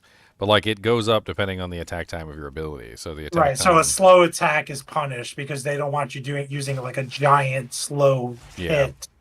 a million times that fast. Like that's what that 30 seconds is to punish like a really slow slam thing. Or well, you can't. It has to be a bow or spear. Fire. And those will just be getting passively empowered as frenzy charges kind of trickled in better and better as I got more and more investment as I went. It's safe to say that Stormlance is a hard recommend from me, based on my first impressions, though I can see Lightning Spear outperforming it on pure clear speed, of course, but this is a nice combined AoE and single target skill. The final skill I did want to mention is Barrage. It's not technically a new skill, but it is available here on this line and has been reworked a little bit to have its functionality expanded to include thrown spear attacks they in nerfed addition it to a little bow bit attacks. too, so This Barrage means got that nerfed. it doesn't work for Twister, which isn't a thrown spear. It's a projectile attack, but you don't actually throw your spear. But it will for the rest of the thrown spears. If you're unfamiliar, Barrage works by you cast a quick spell that gives you a little buff that then empowers your next attack, compatible to have 2 additional repeats, basically. One thing to remember is that it also consumes frenzy charges to add additional repeats, and that's a good thing, but here in these builds, it may consume the frenzy charges that you intended to empower a spear throw instead,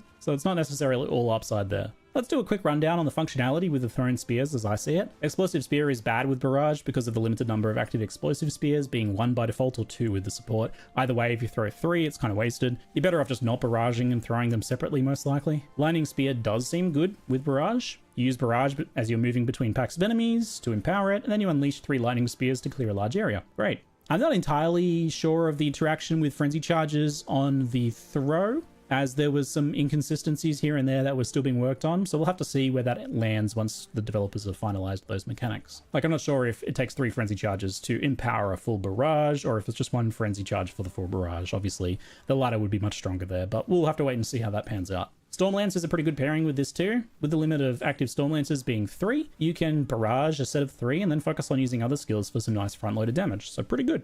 As Glacial Lance was not playable in my test, I cannot comment on it. We'll have to wait and see for that one. Whirlwind Lance does seem like one of the best pairings. I didn't think to re-equip Barrage when I got it, unfortunately, to test. Sorry about that, but Barrage gives 3 projectiles, and that's an instant 3 stages with the whirlwinds that the Lance creates. That'll be in part 2, so we can look at that then.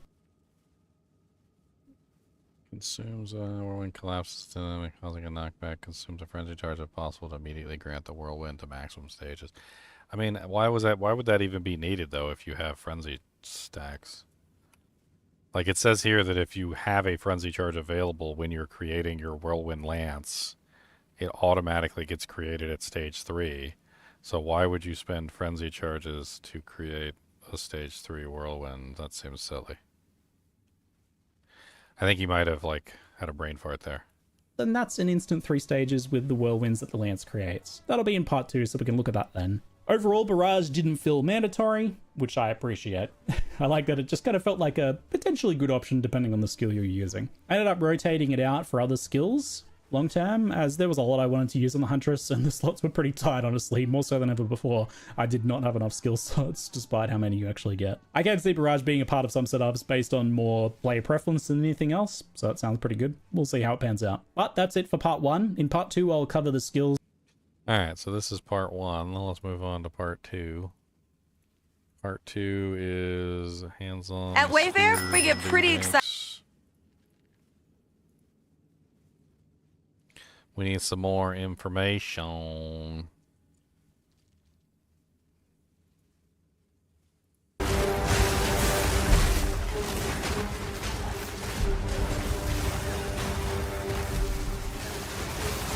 Information. G'day folks, CD here. Welcome back to part 2 of my hands-on look at the Huntress and Spear skills. If you missed part 1, it's linked in the description, so check it out first. Let's talk about the Amazon Ascendancy before we jump back into the skills. Let's take a look at some of the features here that I had a chance to have hands-on with this particular class. I took the Elemental Infusion node in Act 2 and the Critical Strikes one in Act 3, both of which are going to be... So the lightning one is the frenzy charge one. So if you did go with the Amazon, you would be consuming frenzy charges like a madman, and you would also be lightning infusing all the time if you grab this, because power charge is probably not going to be something within possibility unless you actually build for it. Endurance charge could potentially be okay if you're using Magma. I think Magma Shield is an easy way to get endurance charges, but our Magma Barrier. But the Frenzy Charge one, you're going to be doing Lightning Infusion constantly. So like it is a kind of an interesting setup if you wanted to go like full Lightning. Very popular choices, I think, and I'll share my experiences with them. I have to understand the what elemental infused weapon actually infusion does, grants though. It seems like it's causing to explode. Hopefully he explains it. Well, he puts the a descriptive infused in-game weapon, tooltip. which causes you. There you go. So he's talking about it right now. Grants your weapon infusion projectile attacks. With that weapon, consume infusions to infuse the first projectile fired, causing it to explode at the end of its flight. Converts 100% of physical damage to cold damage. Explosion radius is 2.6 meters. Okay. So depending on which infusion. Which infusion? It's a 100% conversion from fizz to cold. And it's a 2.6 meter explosion, which is pretty big. You to gain 2 stacks of an infusion whenever you consume Essentially, charges. it's just like power extra charges give cold infusions, endurance. But it's also only projectiles, not melee. So yep. I wonder if that even works with the twisters. Fire infusions, and frenzy lightning infusions. Whenever you make a projectile attack, an infusion stack is used to add an extra moderately sized explosion when the projectile lands at its final destination. For my throw and spear skills, this was pretty consistently where they stuck into the ground. You'll want to keep this particular aspect in mind, that infusion's explosion isn't on hit. If you pierce and so on, it's going to be where the projectile ends up. So if you're using it with a bow or something, then you might find yourself shooting into walls if you have full piercing. So you'll need to consider whether it's a good choice for your skills or not. They deal attack damage, scaling off your weapon with some pretty good base damage numbers. Previews showing over 600% at level 20. And so like it's going to be great for, say, grenades. Like a mercenary using a crossbow would probably have a lot of fun with cold infusion, fire infusion, ice infusion, because then you could just like stack up the infusions and well, I mean, you can't really. I guess you could you could use the crossbow with the you could use the crossbow with the Amazon Ascendancy, and you could go that direction. That would be kind of neat. Since it's a character skill, it just levels and gains sockets with your character level, which is always super convenient for something. And that's just one more explosion to the frickin' mercenary. now you got all the explosions, and then on top of that, you also got the explosions coming from the grenades too, probably. And you could probably stack up infusions relatively easily. The main issue would probably just be like trying to actually get the charges consumed. I guess you could use barrage. I don't know. Like this, especially for League starting. I was using a mixture of parry and disengage, Sniper's Mark for single target, and Combat Frenzy to produce frenzy charges, and I was consuming them with Explosive Spear and Stormlance primarily. That ended up being the build that I settled into. Towards the end of my run, this kept a pretty steady stream of lightning infusions coming my way. It felt quite good. But earlier on in the run, when I first got Infused Weapon, I didn't link any sports to it, and I wasn't really generating that many charges so frequently, so at the time, I kind of thought it was unimpactful and bad. It was just like a small extra pop on an already very explosive and flashy spear skill that I was using, so it was kind of hard to actually notice it doing anything. But later on I started using supports with it, and that obviously made a big difference. And the more frequent frenzy charges did mean that I had an almost constant supply of infusion, and then I started to notice it was doing a lot more. You can get a clearer look at what it looks like here in this testing that I'm doing with the basic spear throw skill. It's pretty solid at level 50-ish around here, with just like 3 somewhat random supports that I chucked onto it. It's a little bit bass guitar-ish, I think. It's going to be kind of happening in the background behind all of your other skill effects, but it's going to be that sort of thing that you probably only notice if you uninspect the node and stopped using it. So because... Yeah, it sounds like it gets kind of lost in translation, because it's happening at the same time as you throw the spear, and then the spear's exploding, and then so you're like...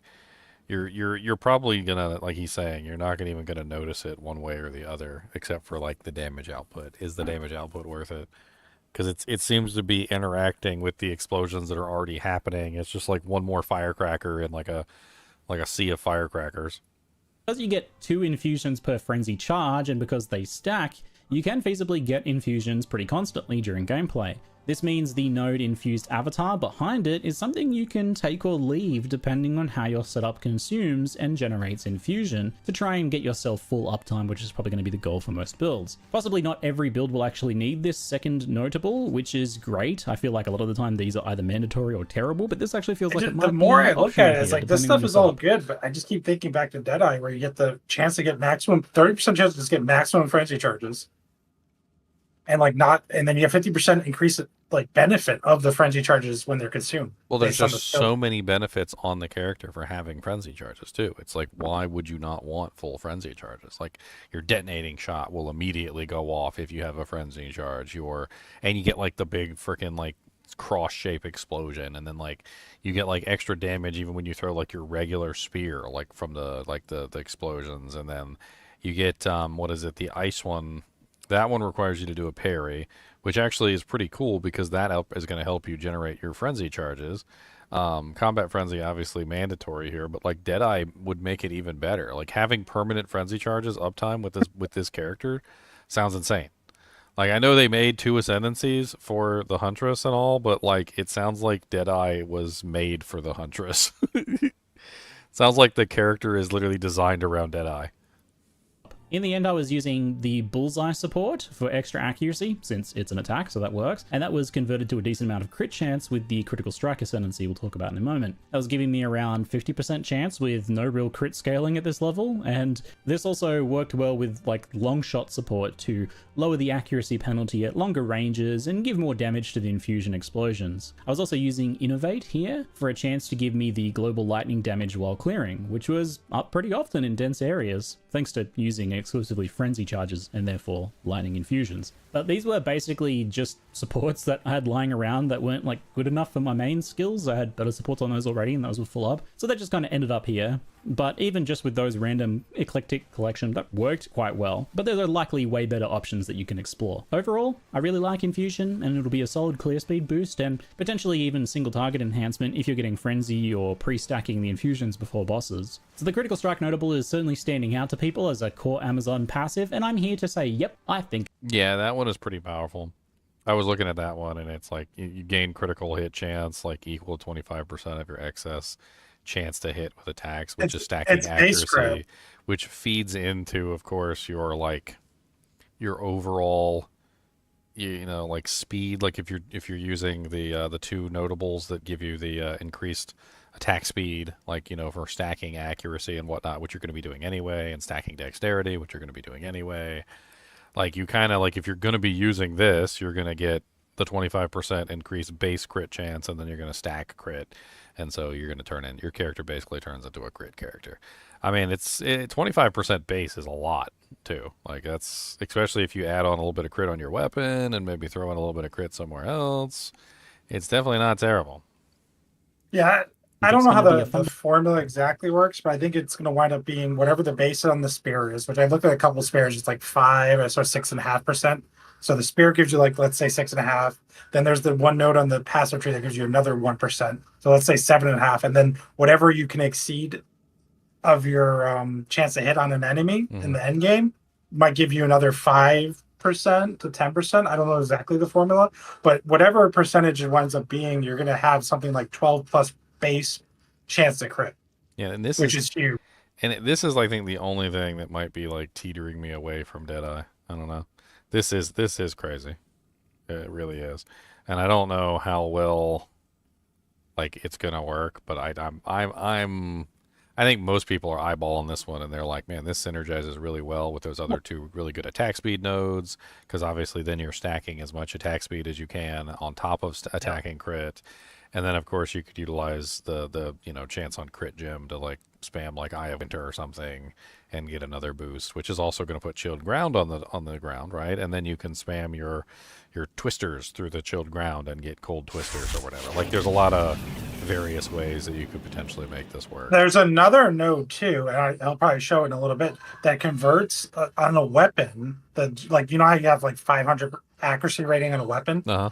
Oh, yeah, I saw that. A percentage of that into raw, flat physical damage. Yeah, I saw that. Additional damage. That looked kind of crazy, too, but it was only on the weapon, right? So you'd have to have, like, a really high like the best like tier. accuracy on the weapon, which would actually make accuracy on the weapon valuable. Fundamental part of why you picked the Ascendancy. Thanks for attending my TED Talk. Normally, accuracy caps out at 100%, and anything over that doesn't just do anything, so it's kind of wasted. Oh, look, he's literally on the node that I was just talking about. This notable, however, converts any accuracy over that 100% to critical strike chance. Falcon Dive, It's worded which they nerfed, like it's by base the way. crit. They nerfed Falcon Dive in the other one. They nerfed both of them. Slightly, but they did get nerfed. The devs suggested it's base crit, and to me, it looks like base crit. It quacks like a duck. When I took the node, I went from about 6% on my skills to 16 to 32% extra crit chance from that hit chance. Wow. It's got its own special line there. Now remember that accuracy scales with the distance between you and the target, and you can actually see that now. It shows the difference right there in the sheet, below 6.5 2 meters. Look at that difference. 32% is like insane.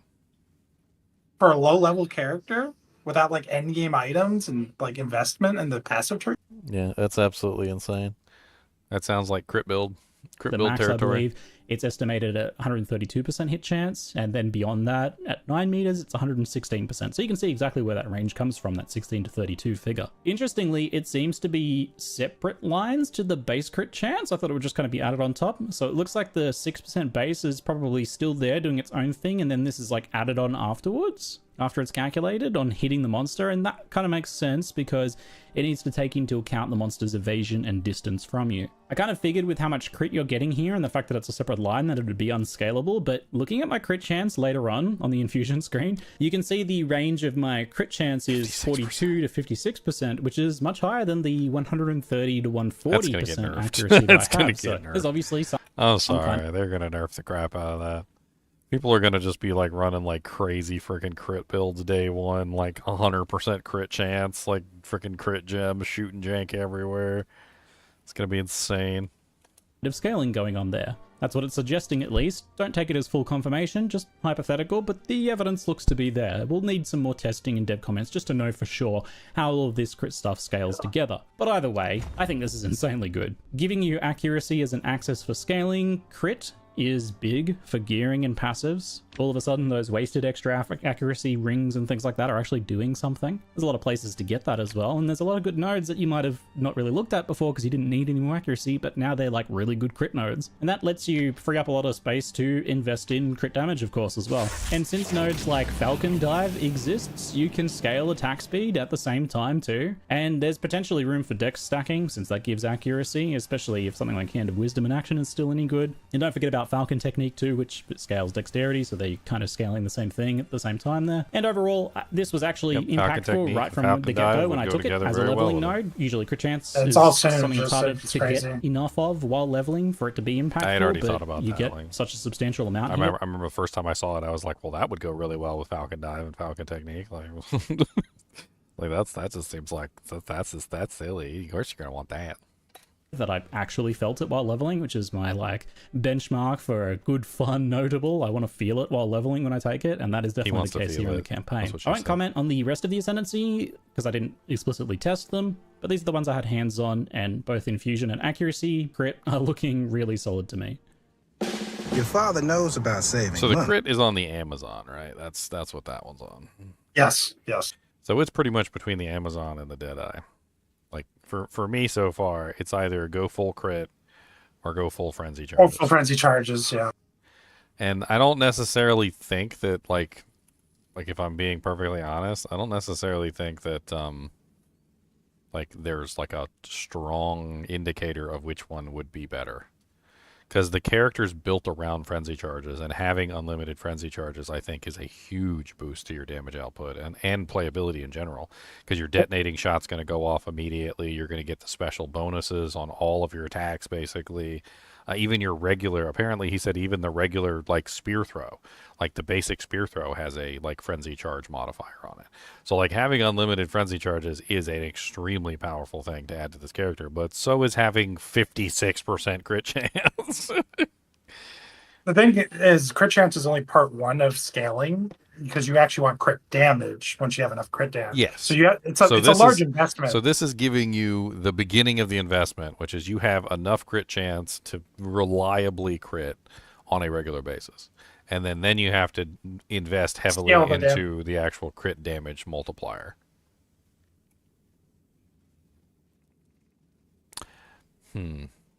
Torn Or you don't have to setting deal as with monk that or at trying all. out the Huntress tomorrow. Regardless, I can't wait to play. Why don't you just do both? Like, there's obviously a synergistic like thing there between what is it, the Invoker Monk Ascendancy and the Huntress Spear. Why don't you just do like an Invoker Monk with the spear? You can literally weapon swap too between the skills. I and mean, combine them. honestly, Invoker Monk Spear would probably be really powerful. And they have the one ascendancy. It's like ignore the enemy's resistances. Oh yeah, and then could. well, who cares? I have no more resistances. And then you're dealing all elements, and you can just have fun playing with all the elements, basically. Switching back and forth between like detonating shot and like the fire and the lightning and there's even the ice shot. I still haven't even seen the ice shot. He said he didn't. He said that the there was an ice spear attack that he didn't even have access to because it wasn't in the game yet. Something like Matriarch Ice Spear or something, or like Matriarch Spear. I can't remember what he called it.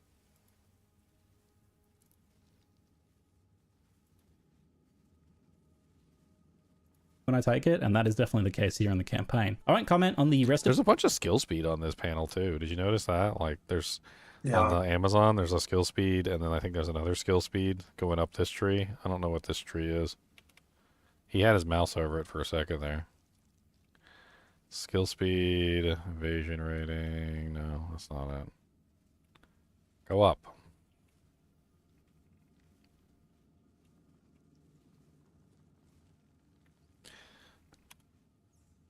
that I actually felt it while leveling, which is my like benchmark for a good, fun, notable. I want to feel it while leveling when I take it, and that is definitely the case here in the campaign. I won't comment on the rest of the Ascendancy because I didn't explicitly test them, but these are the ones I had hands on, and both 25% of excess chance to hit with attacks is converted to additional critical hit chance. So sounds to me like you could attain much higher than 56%. Depending on how good your accuracy is on your weapon. I mean, like in your various pieces of equipment. That sounds kind of insane, actually. both infusion and accuracy crit are looking really solid to me. It's like you said, all the times where you already were hit capped, but then you had those accuracy based rings that have like the implicit accuracy, like all that stuff becomes useful again. Next up, Blood Hunt is a pretty wicked melee attack that lunges you at a target. It interacts with the blood loss mechanic I covered in the last video for Herald of Blood. So if the target has suffered blood loss, Lunge it's at a consumed, target. and 25% of that total bleed damage is dealt as a non-scalable physical damage explosion. The area of effect of the explosion also scales up to 100% larger, depending on the amount of blood loss So that you they've can suffered. explode This is a targets pretty that have great already been payoff bleeding. skill, I think, here. So is and this kind of a the big deal equivalent for of bleed builds to what's the have skill something in like Barb this. default? It's a way to Rupture. effectively It's trigger rupture. the This is bleed rupture. again for an instant damage spike, and the fact that they've built it around this blood even has loss an mechanic explosion, instead of like just like triggering rupture. an existing bleed to speed it up or something, which is usually how these sorts of things are done. This is, I think, way better. It's the sum total of bleeds that you've done to the target up to that point that as this like separate blood loss mechanic is so good. It'll be a great skill to have on your bleed build when like an enemy or pack needs to die like right now.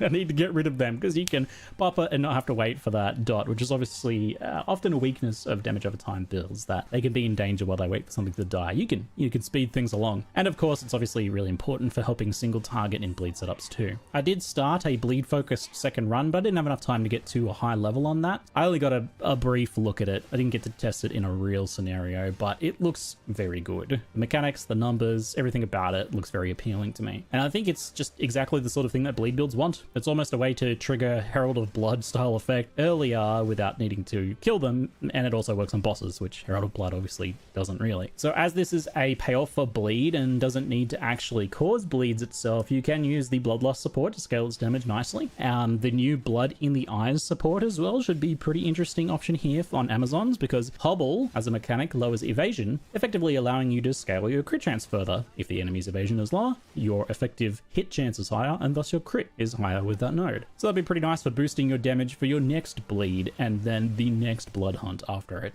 And don't forget the new Rip and Tear supports as well, which seem like a good pairing with this if you're using it primarily for clearing at least. Melee attack skills you use yourself. Killing blows with supported skills on bleeding enemies create a blood remnant. Blood remnants increase your life regeneration for a short while after being collected. Remnants created by supported skills last for 8 seconds. Supported skills create a blood remnant when dealing a killing blow to a bleeding enemy. Remnants created this way will increase life regeneration rate by 10% for 5 seconds when collected up to a maximum of 100%. Remnants are created within 1.5 meter radius of a slain enemy. That sounds like it interacts with Zealot's Oath and would probably be insane. 50% chance for on-kill effects caused by killing blows on bleeding enemies with supported skills to occur twice. So you get like a second explosion from an on-kill effect. It's kind of nice. There's like a couple different like abilities like that that could work from the tear ability. Does he mention this? Because I'm kind of going back and forth between your. I have the video and then I have your stream up. The hobble thing lowers the enemy's evasion rating. Does that also buff the crit chance thing? Yeah, he said that. He said it buffs the crit Oh, chance. man. That's crazy. Because it's the excess over what you need to hit the target. But you can bring them down to 0. So if you bring them down to 0, then all of the the attack rating that you have is being applied. So like, or the accuracy. So you're getting everything applied to your crit chance instead, and then it's like a crazy buff. But it's only 25% of that, so I don't know what that would actually be because it's a rating. I don't know how they convert that, but I'm assuming you'd be at like 100% freaking crit by the time you're done. I mean, not that having 100% crit is the end of the problem. You need all the crit damage to go with it, but that still seems insane. It's got like, why are they giving this character like ridiculous?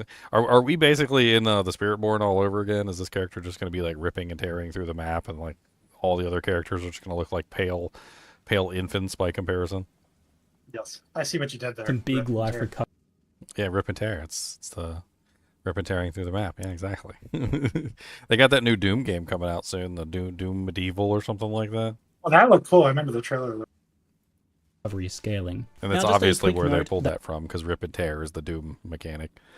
That Glacial Lance wasn't working in the build that I played. It's an Ice Thrown Spear skill, but it's got the wrong icon and it wasn't really playable, so we'll have to wait and see on that one. I can't give you any look at that one. The only other ice skill is Fangs of Frost, and having that freeze is really useful for combat frenzies, for generating frenzy charges, so having a ranged option to do that could be really good, but we'll have to wait and see what the skill does. I know nothing about it. Sniper's Mark obviously isn't a new skill, but it's the other option on Gem Level 7 skills here, and it's quite relevant as a way to generate frenzy charges on bosses on demand without needing to parry. So that's Next critical hit the target receives consumes the mark to deal extra damage and grants you a frenzy charge. And of course, with 100% crit chance, you've got frenzy charges coming out of your butthole. I mean, I kind of like dislike spamming the marks, but yeah. Does it go away as soon as you generate a frenzy charge and then you have to like reactivate it for another frenzy charge? I can't remember. Yeah. You can automate the marks though. I mean, if you automate the mark, it might be worth it.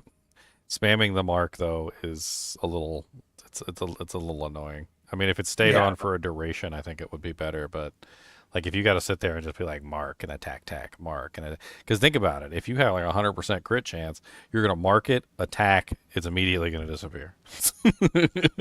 Mark, attack, mark, attack, mark, attack. Now it becomes like a absolutely silly situation of you constantly marking and attacking and marking and attacking and marking and attacking to try and like build your frenzy charges up. It kind of sounds poopy, but if you could automate it and have it constantly casting on its own, that would probably fix most of the frenzy charge problems entirely.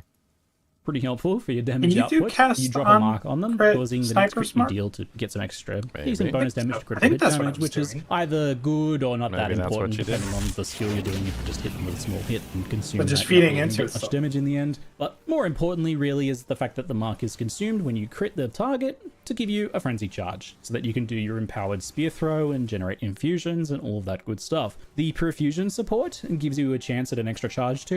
I already scheduled off Sasquatch at work, so like I'm ahead of you. I scheduled off for I got let's see, what do I have off till? Friday, Saturday, Sunday, Monday.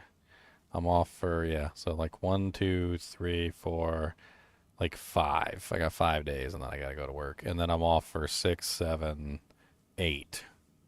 So I got like 1 day in between. Like, I got like 8 total days. I can just have fun. So it's obviously a good pairing here. And Sniper's Mark, like all marks, is pretty mana hungry, so you will have to restrain yourself from spamming it too much, which is really what this skill wants you to do. I used Inspiration to help a little bit, lower those mana costs. With the Frenetic passive from the skill tree and the Profusion support, I was able to get pretty consistent frenzy charges in boss fight. 5% chance that if you would gain frenzy charges, you instead gain up to your maximum number of frenzy charges, +1 to maximum frenzy charges. It's like a small version of the Deadeye. Pretty sure I'm using that right now on my character. Does that, so what I'm curious is, does that add into the 30% of the Deadeye? Is it 35, or is it just 2 separate instances, like a 30% chance and then a 5% chance to follow?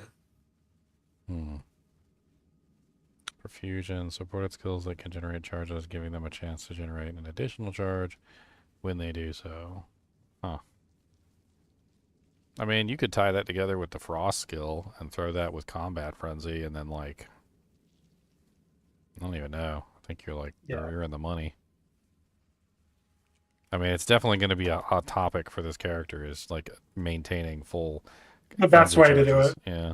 Fights with this, with just recasting Sniper's Mark every so often between volleys of thrown spears. It's not really something you have to do, but it is a pretty nice boost to your damage to weave in there. Natalia.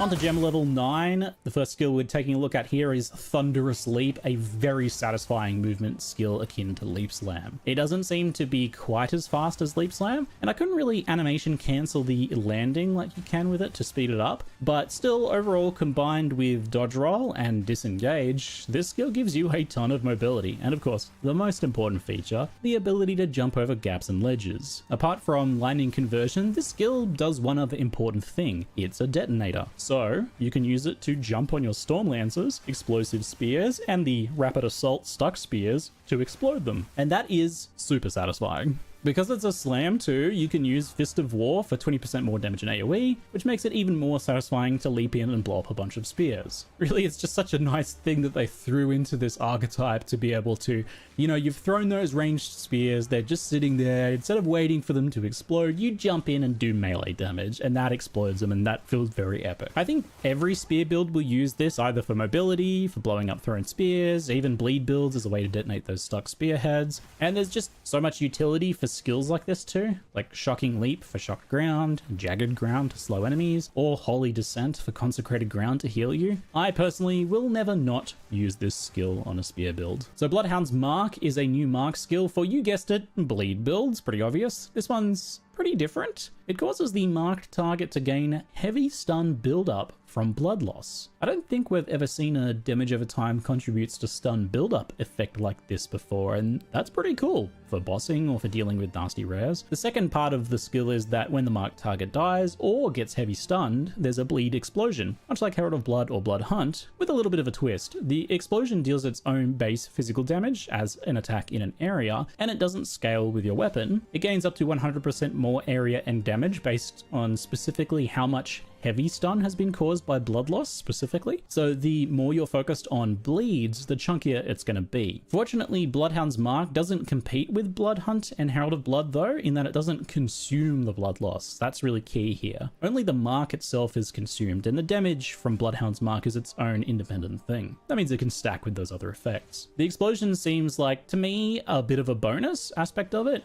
You can scale it with supports and things like that, but I think the real allure of this gem is enabling stun on a build really that's cool. primarily focused on damage over time, something that you wouldn't normally get. And getting a heavy stun is, of course, how you can make use of the Rupture support to aggravate bleeds, which is essential for bleed DPS. After all, a heavy stun target is sitting still and not moving around, so they're not taking that bonus damage, so you'd kind of be like doing yourself a disservice there, but thankfully that support exists. I think Rupture would be amazing on Bloodhound Marks itself, since it will hit the heavy stunned enemy with the explosion, so it should work. We'd need to make it just double sure with a bit of testing, but that seems like it would work.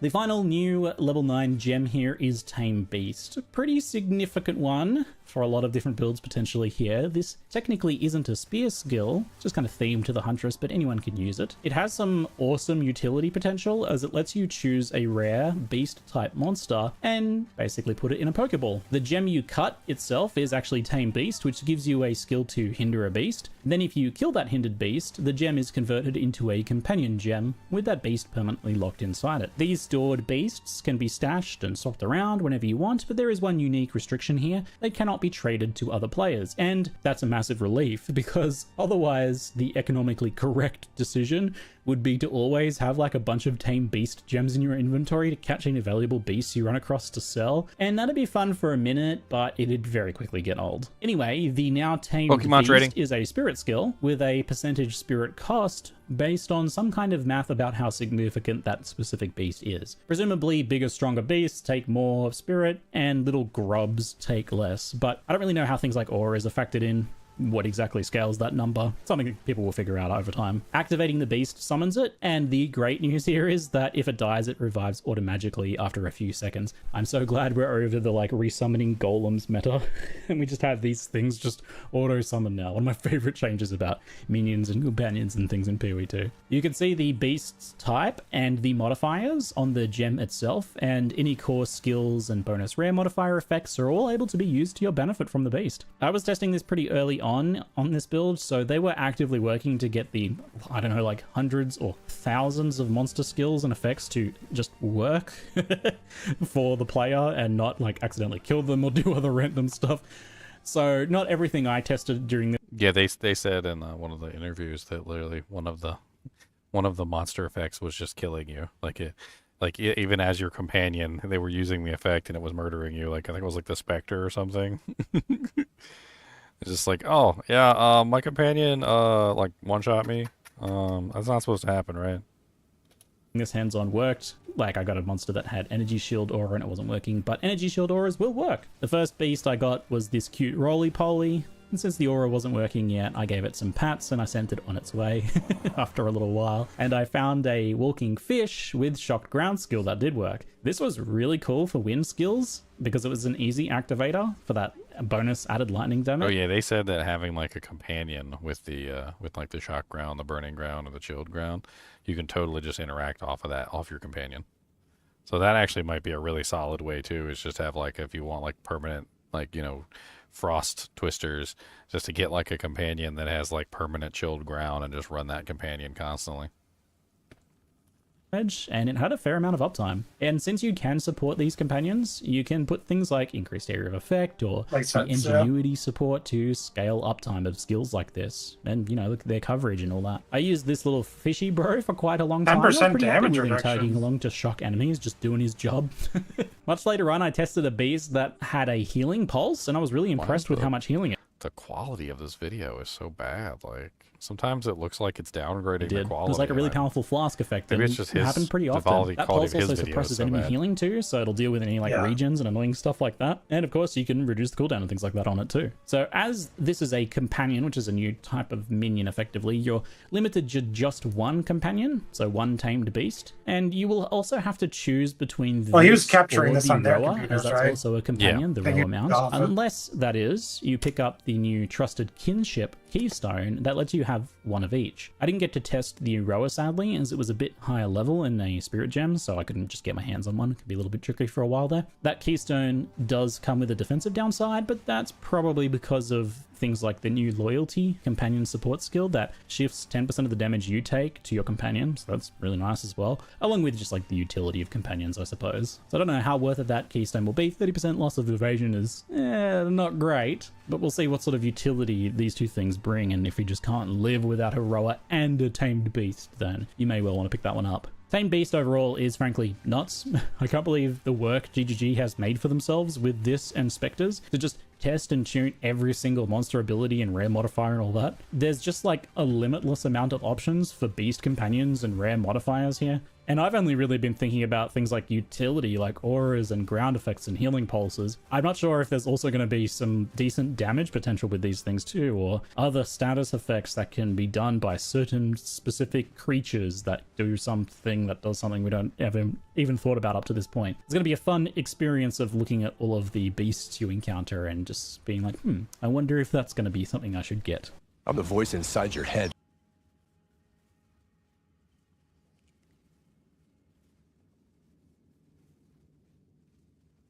Put on the tree to scale them, and a damage cluster down in the Huntress area even lets you scale both your companion damage and yours. You cannot tame bosses, I know that much. Cheeky Meeper, I don't know about, like, maybe something that's like a unique monster in between a boss and a rare. They said specifically rares, and they did specifically say no bosses. So if it counts as a boss, then the answer is no. So, no taming Jamonra, the Jamonra one. With the same nodes, reminiscent of the minion damage notable from PoE 1. And to be honest, this looks good even without a companion for like those. Oh wow, increases to the and reductions to the companion's damage also apply to you. Okay. Is that near the spirit tree? Because that sounds kind of stupid. Yeah, that's just right scale above both the your spare companion nodes. damage and yours with the same nodes, reminiscent of the minion damage notable from PoE 1. It's like and to be honest, monk this looks area, good but even without a southern companion for like those those builds that have damage types that are a little bit harder to scale, like bleed and poison. On the topic of spirit skills, Caltrops is a spirit skill that drops 3 Caltrops whenever you dodge roll. They deal a little bit of physical damage and maim on hit. I was a bit disappointed though to find out that they don't work with disengage. I know disengage isn't dodge roll, but it kind of works in much the same way, and I half hoped that it would. Disengaged Caltrops would have been really fun, and maybe want to use this a bit more. It's a pretty low impact skill, to be honest. Maim is just easy to get elsewhere. Even just like the maiming strike notable in Huntress area is like right there on the main path, and it's kind of good for damage anyway. It does have some cute details, like the damage scales with thorn scaling, and since they're a projectile, I guess you could use scattershot, which I didn't think to test at the time. And if you're scaling hazards for a spearfield build, then there's some synergy there, but overall I only really see this getting some niche use for the just trade-off of using this instead of another spirit skill. I think there's other better options for most builds, right? I like the idea, but it seems kind of hard to justify, I think, in most builds, unless there's some like nice utility from certain supports or items that I'm missing. I'll probably look like an idiot when it's discovered that there's some super easy giga-busted combination here that everyone ends up using. Giga-busted, Prove me wrong. he said. On to level 11 gems, the first of the 2 level 11s, we have our Elemental Sundering, which is a build-around elemental attack designed to AoE, melee, lightning, cold fire, nova, payoff. Plunge your spear into the ground to emit a pulse that consumes, freeze, shock, and ignite on nearby enemies, allies, and corpses. The pulse it consumes, freeze, shock, and ignite from nearby enemies. Allies, that's freaking awesome. You can like clear your teammates of negative status effects. And also consumes corpses. The pulse itself deals no damage, but each ailment consumed causes an explosion of a corresponding elemental damage type. That sounds kind of cool. Like it's almost like a team skill.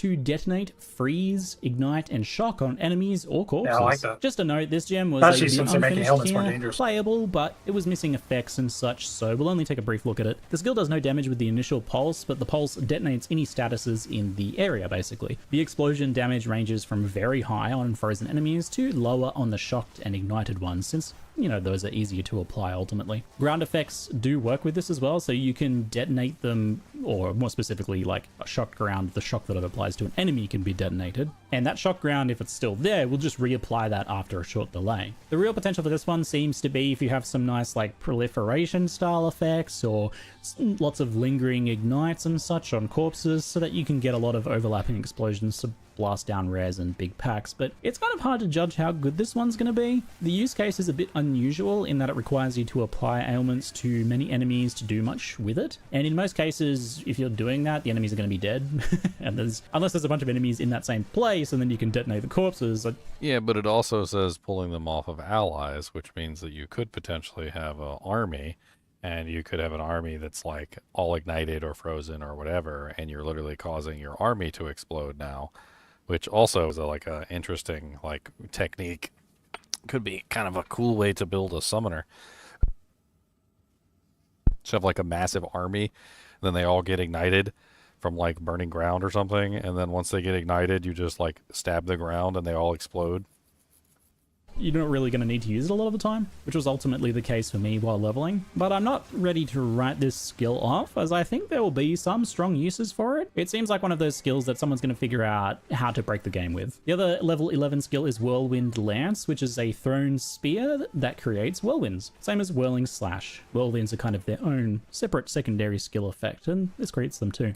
The Lance is a simple but somewhat hard-hitting spear throw. If it kills something, it creates a stage 3 whirlwind straight up, normally just stage 1, and it'll also consume a frenzy charge if able to create a stage 3 whirlwind, so you've got two ways of doing that there. A big difference between this and Whirling Slash, besides being a ranged attack, is that you can throw and boost whirlwinds up stages still, but you can also create up to 5 separate whirlwinds in different locations if you position them far enough away from each other. The whirlwinds work a little differently here too. These whirlwinds collapse and explode not when you leave them, since you're not even in them to begin with, but when you actually enter them for the first time. So you can place them and then dash in, maybe for a melee attack or something, to explode them. It's the opposite of Whirling Slash, which detonates when you leave them. It seems like both Barrage and Scattershot could work with this, but I didn't get a chance to test this skill too much. I'm guessing it means that if you threw 3 spears or if you barraged, you would be effectively always creating stage 3 whirlwinds, which could be good. Overall, it's kind of a tough skill to judge. It seems like it has pretty good potential, and you can of course use it as a combo piece to create whirlwinds to empower your twisters at range, which might be the primary use case maybe. Level 12 skills are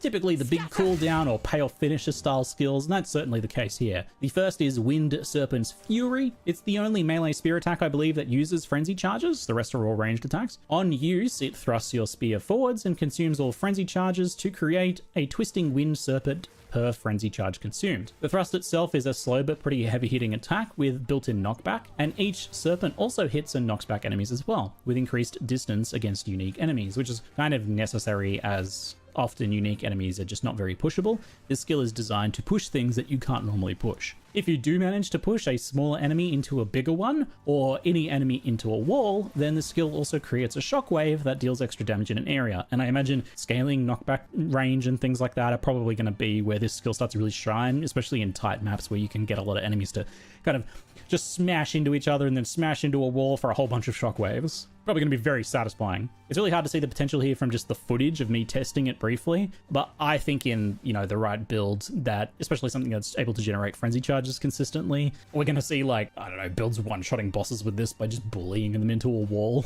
Since this has no cooldown, you can probably use it really often as well, so as long as you can just keep those frenzy charges going, you can keep blasting snakes all over the map. It's likely very much a build-around skill, and probably a pretty good one, I suspect. Spear of Solaris is the final skill, and it certainly stands out. Quite delightfully over the top indeed. Spear of Solaris is a 30-second cooldown, sustained AoE projectile skill. You throw a spear into the air while jumping backwards, and after a moment the spear lands for a heavy hit of damage that cannot be evaded. Then a big old orbital beam from the sun fires down and pulses fire damage rapidly for 4 seconds. It also Orbital drops beam expanding from the burning ground sun. with pretty high damage that gets It stronger looks like the over Gears of time War until it weapon. peaks What was right it, the before hammer? expiring. So you can't add projectiles to do shenanigans with that.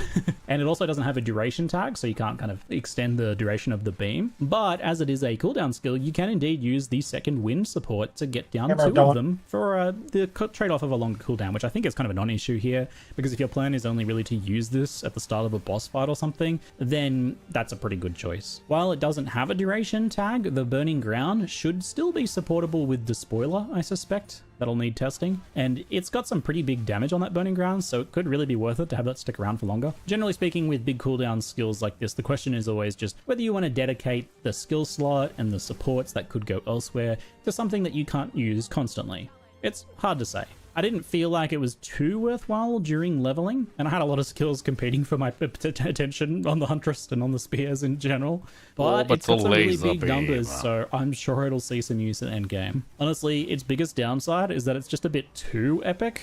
you can't really see anything when you use it, especially if you use 2 of them. I have no idea what the boss is doing when it's getting beamed. So that's the skill overview done. I hope you enjoyed these early looks at the Huntress and the spear skills and mechanics. While not all of the skills clicked with me, many of them did, and really importantly, the fundamentals like parry, disengage, thunderous leap, and that whole melee range mix just felt really good to me. The Huntress and spears are a complex playstyle with lots of possible interactions to explore. You could honestly spend a season just messing with builds in this one archetype. I loved the explosive spear and storm lance combination for elemental, and the bleed skills felt really fun in general. I do really hope that bleed comes together because I know the damage type as a whole had a lot of issues in 0.1, but hopefully here with a fair bit more support, it'll be worthwhile now because that bleed playstyle is really appealing to me and I want those skills to be good because they feel and look really good. I think the safest choice is going to be the elemental approach with wind skills or frenzy spear throws, so I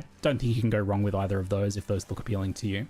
And Amazon overall as a class is really flexible because it's going to work with both elemental and bleed setups just fine.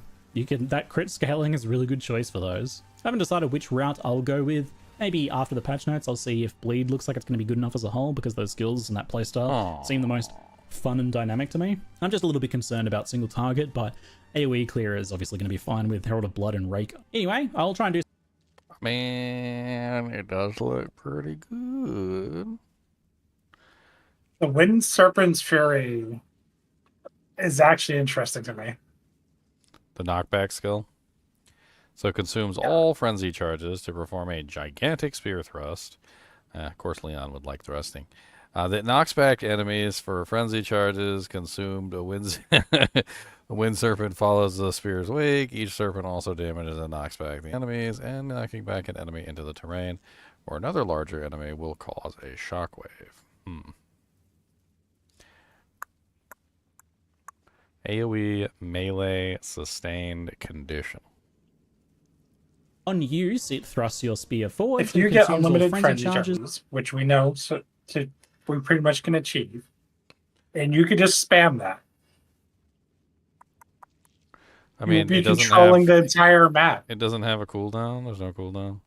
No, he said there was no cooldown. You'd just be controlling. The cooldown is the frenzy charge, right? It's slow, so there is that. It's 40% of base speed, attack speed. So you're going to need a lot of attack speed to bring it up to a level where you can fire that thing off really quickly. You can also use it with Barrage, but I think it contradicts because that consumes the frenzy charges. I don't think you can use it with a Barrage because it's melee. Oh, Barrage has to be... I think Barrage requires Projectile. I think. And it has to actually be a thrown projectile, too. Like he said that Barrage didn't work with the Twisters, remember? Okay. But it did work with the thrown spears, as long as they were thrown.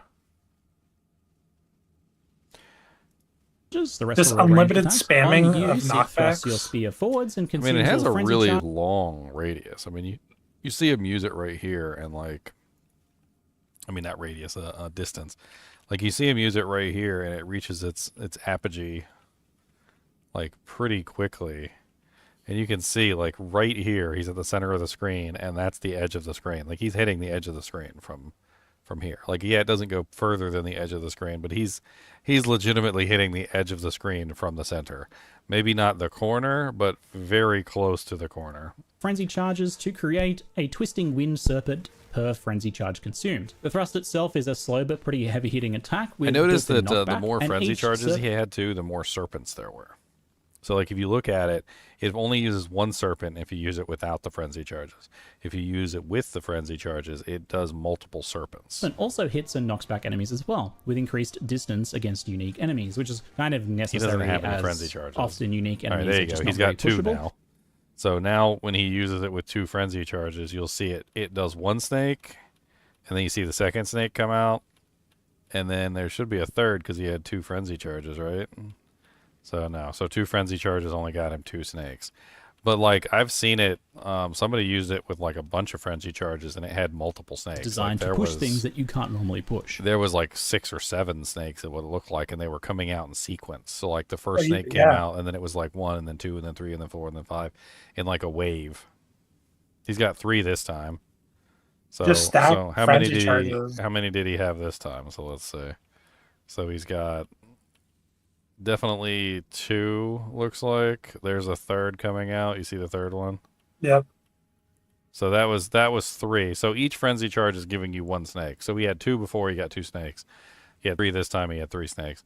I don't know how many snakes you could potentially get, but if I have 7 frenzy charges on my Deadeye character right now.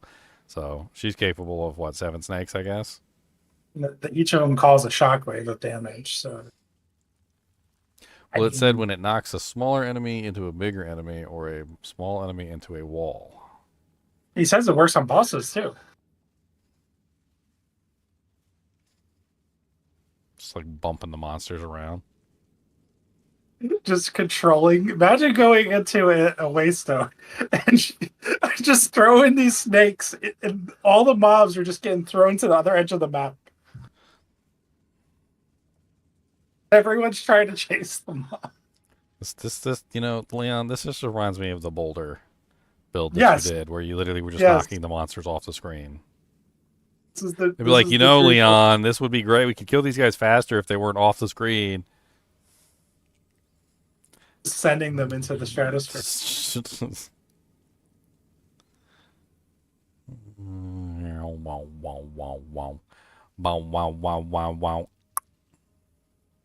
Tame Beast looks really good. I think I'm going to use Tame Beast no matter what.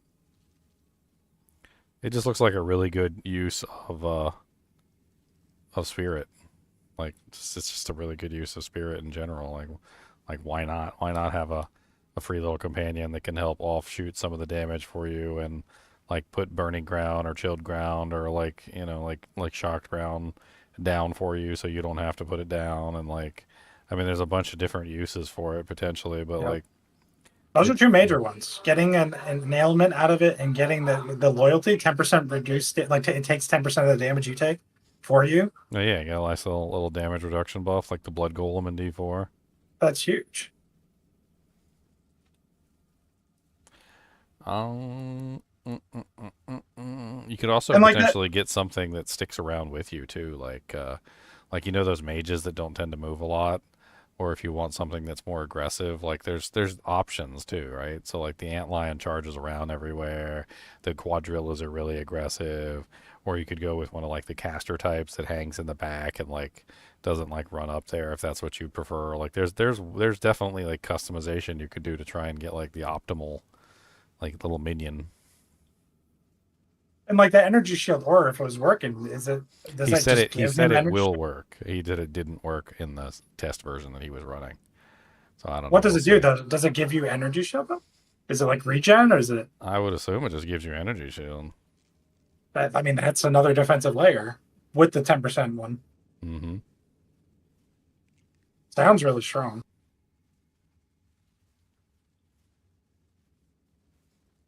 Especially the fact that they nerfed like Wind Dancer and all that you said. Wind Dancer.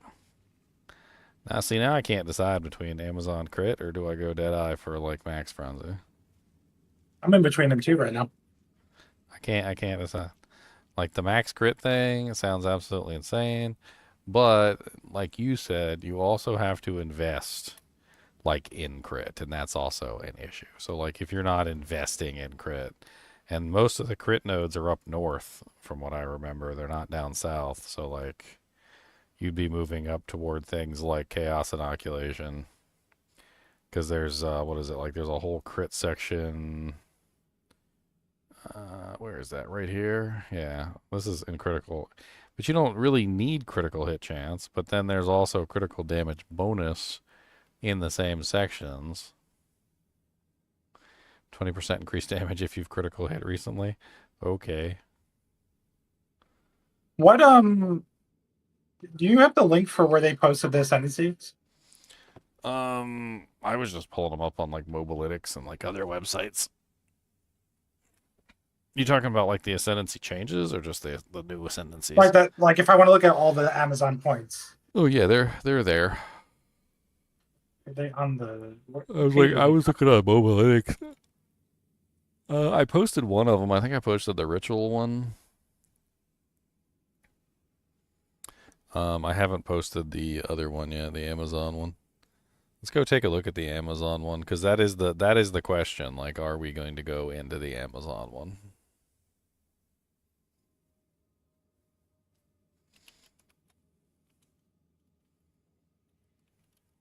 See it on Mobilytics, but I thought they were on the official website too. I mean, I was just taking the image off and like I'll just save it and put it somewhere else.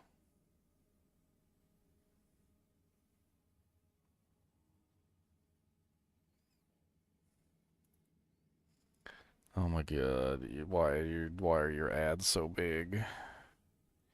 This website pisses me off. Open weakness? What is an open weakness?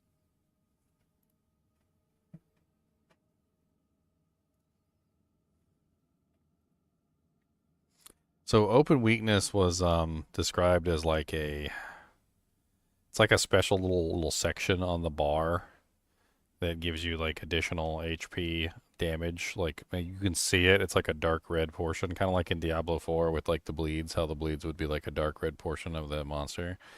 But it's like in a random place on the monster. Like it's not at the beginning, it's not at the end. Like it'll just be like somewhere in there. Like you'll see like a little like weakness spot is what it looked like to me. You see it in a lot of the footage. Like you'll see these little like extra damage zones where it's like you're dealing more damage while you're in this zone. And it's for like a specific amount of HP.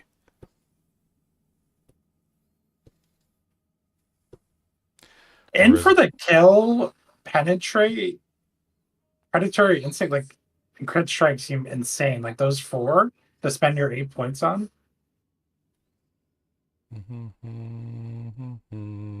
A lot of damage.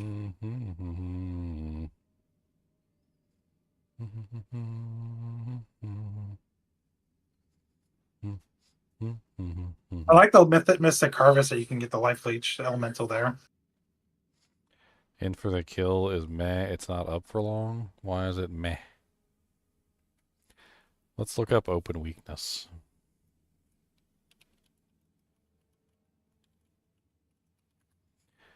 Open weakness. Hey, look, the RMT website has all the information.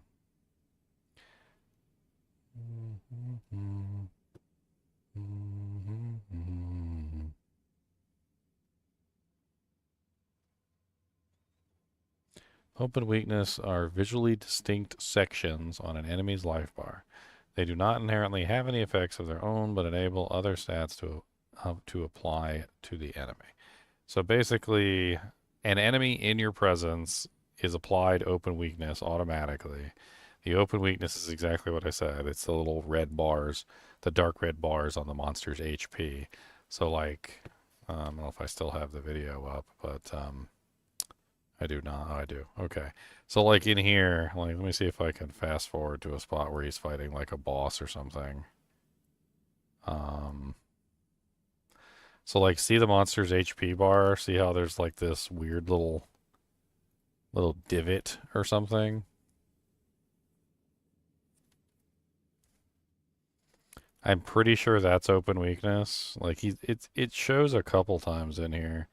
Like when he's fighting bosses and stuff like that, there'll just be like this section of HP on the boss that seems to be the weakness part of it. And it's only when the monster's in your presence, so you have to be standing next to them. It would have to do with melee. So like I'm assuming you'd need to be in melee with only a 4 range. He doesn't always have open weakness in all these clips though. Like normally the monster's HP bar is just solid red. And I did notice a couple times when he was fighting the monsters, like they all had these charges, these like open weakness sections.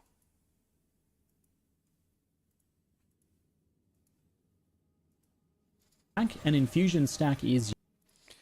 I mean, it doesn't seem like something that's going to be active all the time because obviously the monster's not always going to be within that section of the bar, which is, I guess, part of the problem.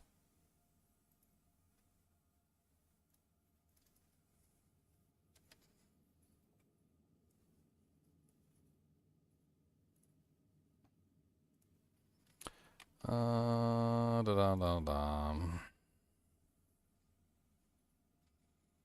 I mean, assuming if you go this way, like you're taking, most likely you're taking critical strike. You're also taking penetrate. Attacks using your weapons have added physical damage equal to 25% of the accuracy rating on the weapon. I mean, extra physical isn't terrible. Not sure I really want to go physical though, but I mean, it's like free damage.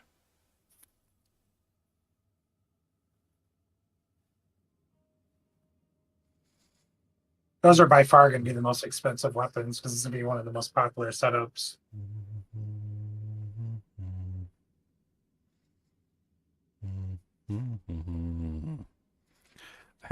They're making helmet, gloves, and boots really valuable too with the Stalking Panther if people are doing the evasion rating. So you get double evasion rating from helmet, gloves, and boots.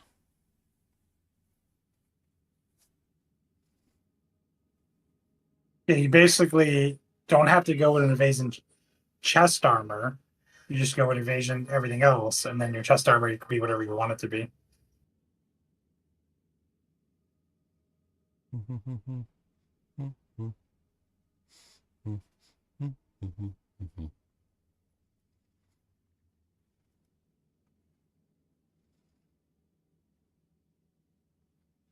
Predatory Instinct is a gimme. Reveal weakness against rare and unique monsters. 50% more damage against enemies with an open weakness. I mean, yeah, that seems really powerful. I feel like In for the Kill will be active though in mapping all the time because you have so many mobs that you're always going to have one of them should have an open weakness. You get 40% skill speed and 20% movement speed.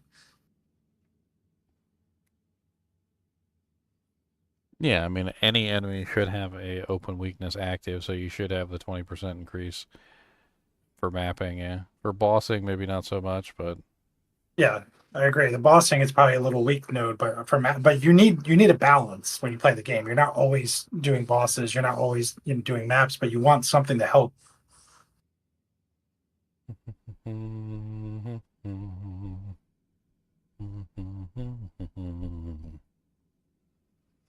I mean, a lot of these are just skips for me because I don't want to go evasion. So like, Stalking Panther, I don't think I'd even touch. Probably not going to go with like the Life Leech. I mean, there is the Mystic Harvest, like recovers your life based on elemental damage, which is interesting. So it gives you a way to sustain even if you're dealing mainly elemental, I suppose. I never really have a problem with sustain though. Like I don't think I've had a problem with sustain on any character that I've ever played. It's always been like getting one shot, which is more important to me than the other. Sustain, keeping my HP full is easy. Having more HP than the monster's trying to smack me with is seems to be more difficult.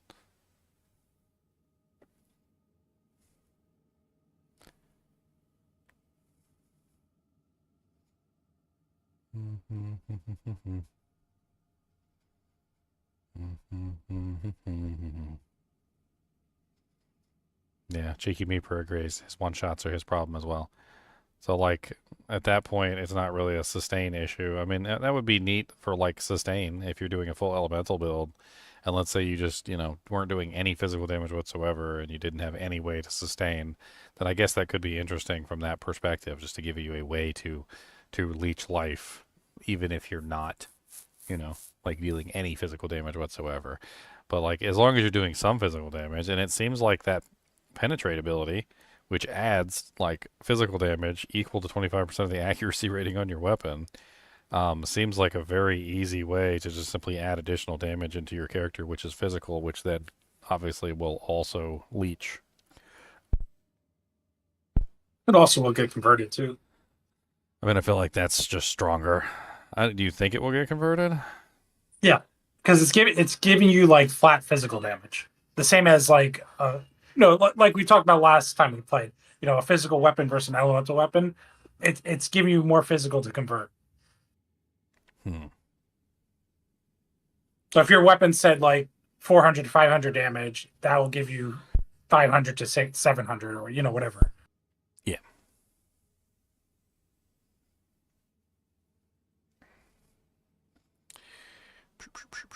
So if you do go this path, it would probably be critical strike, penetrate, and predatory instinct, and in for the kill. Yeah, in for the kill is a luxury. You might have to get something survivable. Like you might have to get leech. You might have to get more evasion. The problem I would think this patch is going to be surviving, not damage as usual. Surviving is going to be tough. I mean, you're a shield-based character, so I feel like the shield's a no-brainer. You go 75% block.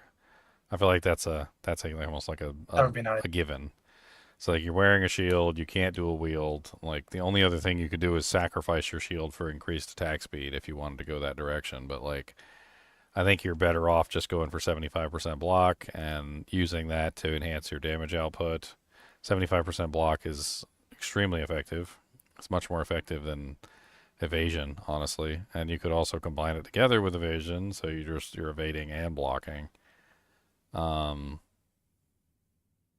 mean, honestly, I think block and evasion are similar, and I think you'd be better off going like armor energy shield or something and then attacking on the block, and then you have essentially what is a 75% evade, because that's basically what block is, combined together with energy shield and then the armor to absorb the hits as well. Probably work really well together. It's just too bad you're so far away from like Zealot's Oath or any of the other like really good nodes to regenerate energy shield. Because like looking on the board, I mean like the really good nodes for that are either A, going with this one, which is the Adamant Recovery, which is the one that increases and reductions to armor also apply to energy shield recharge rate at 40% of their value, which basically gives you like infinite recharge.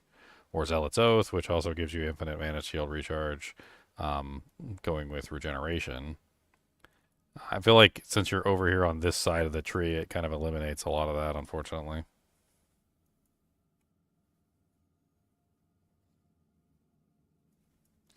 I mean, you could go up this way, and then you end up with mana shield, like energy shield evasion.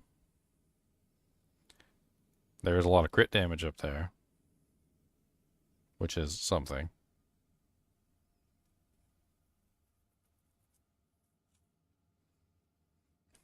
It's like 8 points to get to the mercenary starter area.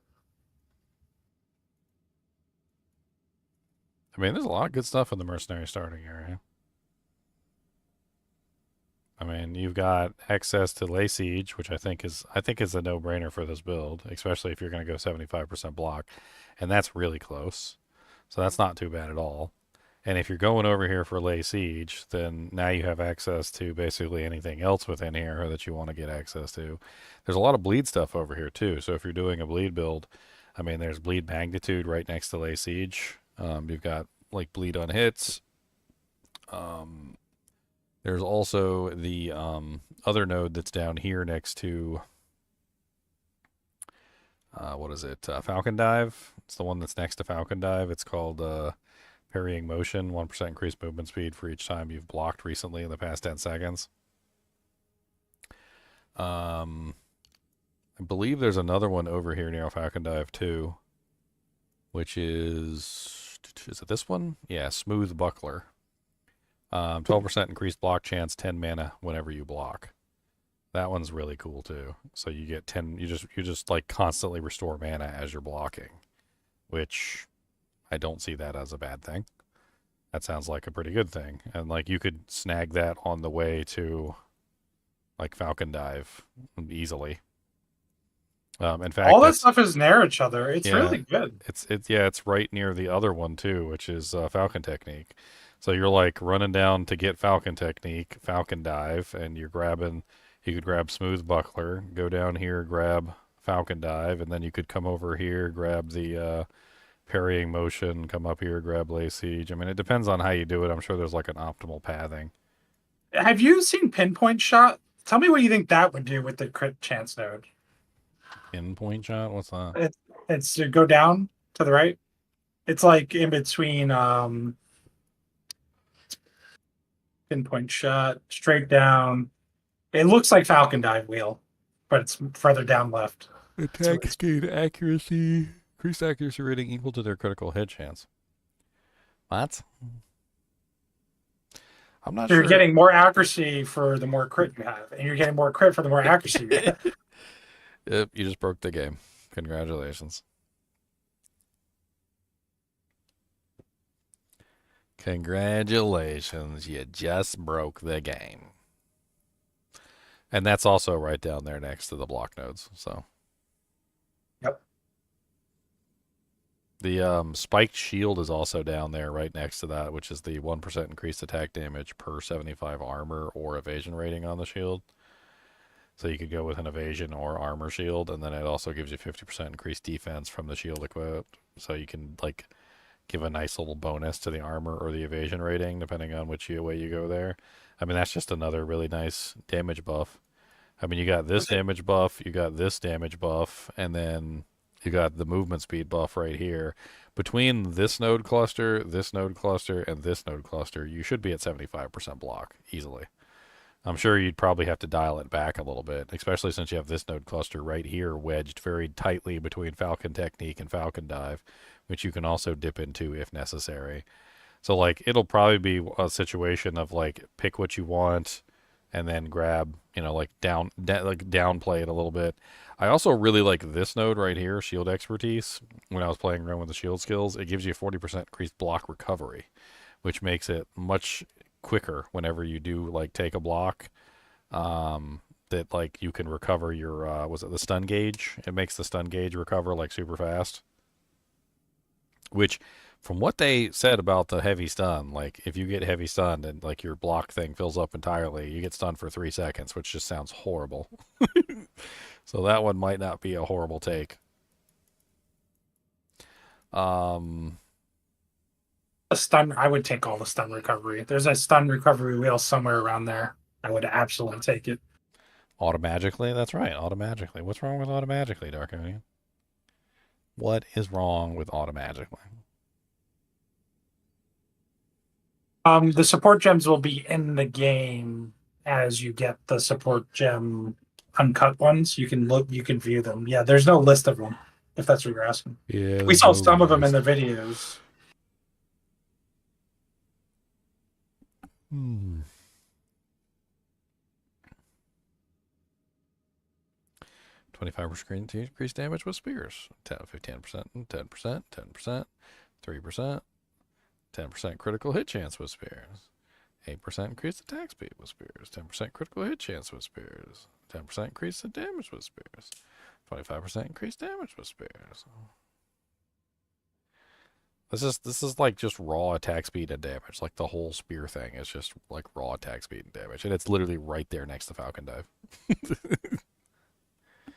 like, yeah, here you go. Here you go. I think the Wind Serpent skill, I would definitely go Deadeye because frenzy charges are like super important, as more important than any other skill with the snakes. The Amazon probably will perform better with the actual javelin throwing, like the lightning stuff. For what? For what I'm trying to do. But I don't know. I really don't know. You can do lightning spamming. Is that what you do? I'll definitely do a light spam. I don't know if I'm going Stormlance or Lightning Spear. I don't know which one. I have to try them both. Womp, womp, womp, Oh, womp, womp, womp, womp. Oh yeah, that's right. I forgot the frenzy charge thing is over here. Heat strokes or Titan's Revenge. Yeah, the frenzy charge thing is over here near the like above acceleration, like near the bow area. Well, you're going to be right there because fervor. look, the crit node right is base crit. Do you see the crit node there? Oh, to the right of it, above the blue nodes. Heart stopping, heartbreaking. Strike through. Attacks have 1% to critical hit chance. Yeah. What is that? That's 1%. That's 1% more base crit. Oh. I don't even know if we're gonna need base crit. Like if you go, it depends on which way you go. So if you go the Amazon route, it seems like you don't even need base crit. If you go the Deadeye route, you're gonna need base crit, and you can go that direction as well. Well, I mean, both seem really powerful. I'm not gonna lie, they both seem powerful. I do like the like unlimited frenzy charges from Deadeye, and I feel like that's gonna be extremely powerful too. But to go back and read the 2 skills and see how much I want to have permanent frenzy charges. yeah, I feel like I got Deadeye right here. Let's see. Okay, so 25% increased frenzy charge duration. 25% increased frenzy charge duration. So first off, you get 50% increased duration of your frenzy charges. Then you get 30% chance that if you would gain frenzy charges, you instead gain up to your maximum number of right frenzy away. charges. So like that gives you the ability to just like generate super duper quick. And then you get benefits from consuming frenzy charges for your skills have a 50% chance to be doubled. Now that could be the make or break right there. That's the make or break. Because if you have an effect, the frenzy like on something, and you're doubling the effect, so 50% chance to just double the effect of the frenzy charge. Sounds kind of nuts. Depends on the ability, though, right? Yeah, he doesn't even show the lightning bolts. Consuming a frenzy charge will make the main spare split into multiple copies, each of which bursts. So that's how you get many copies? Probably per charge you consume. Because if it's doubling the effect of the charges, then that means that you could have, what, 7 charges with 7 copies, and then if you have a chance to double them, you've got potentially 14 spears.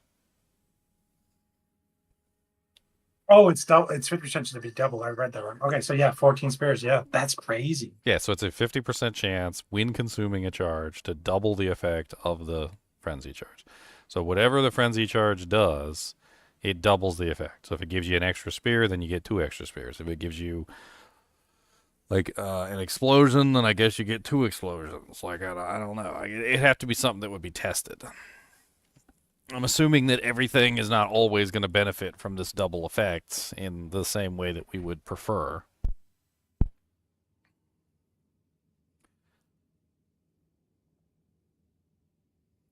I mean, take detonating shot, for instance. So consuming a frenzy charge with detonate causes it to explode instantly, and then also makes the cross-shaped explosion. So in the case of detonating shot, would it make 2 cross-phase explosions at that case? I wish we had like a little table of all the the effects that the frenzy is doing for every single one. He said that the frenzy charges were mainly for thrown attacks and not for the non-thrown attacks, if that makes any sense. Let me pull up the previous video because I want to look at the twistums. He did have Whirlwind Lance. That was also interesting to me because I was thinking about potentially going with the Whirlwind ability, but then he was talking about the Whirlwind Lance. Skill is I kind of want to go back Whirlwind over it again. Lance, which is a thrown spear that creates whirlwinds. Same as Whirling Slash. Whirlwinds are kind of their own separate secondary skill effect. So in my case, Whirlwind of consuming a frenzy charge makes it go to stage 3 immediately. That wouldn't have any effect on me because doubling that doesn't do anything for me, right?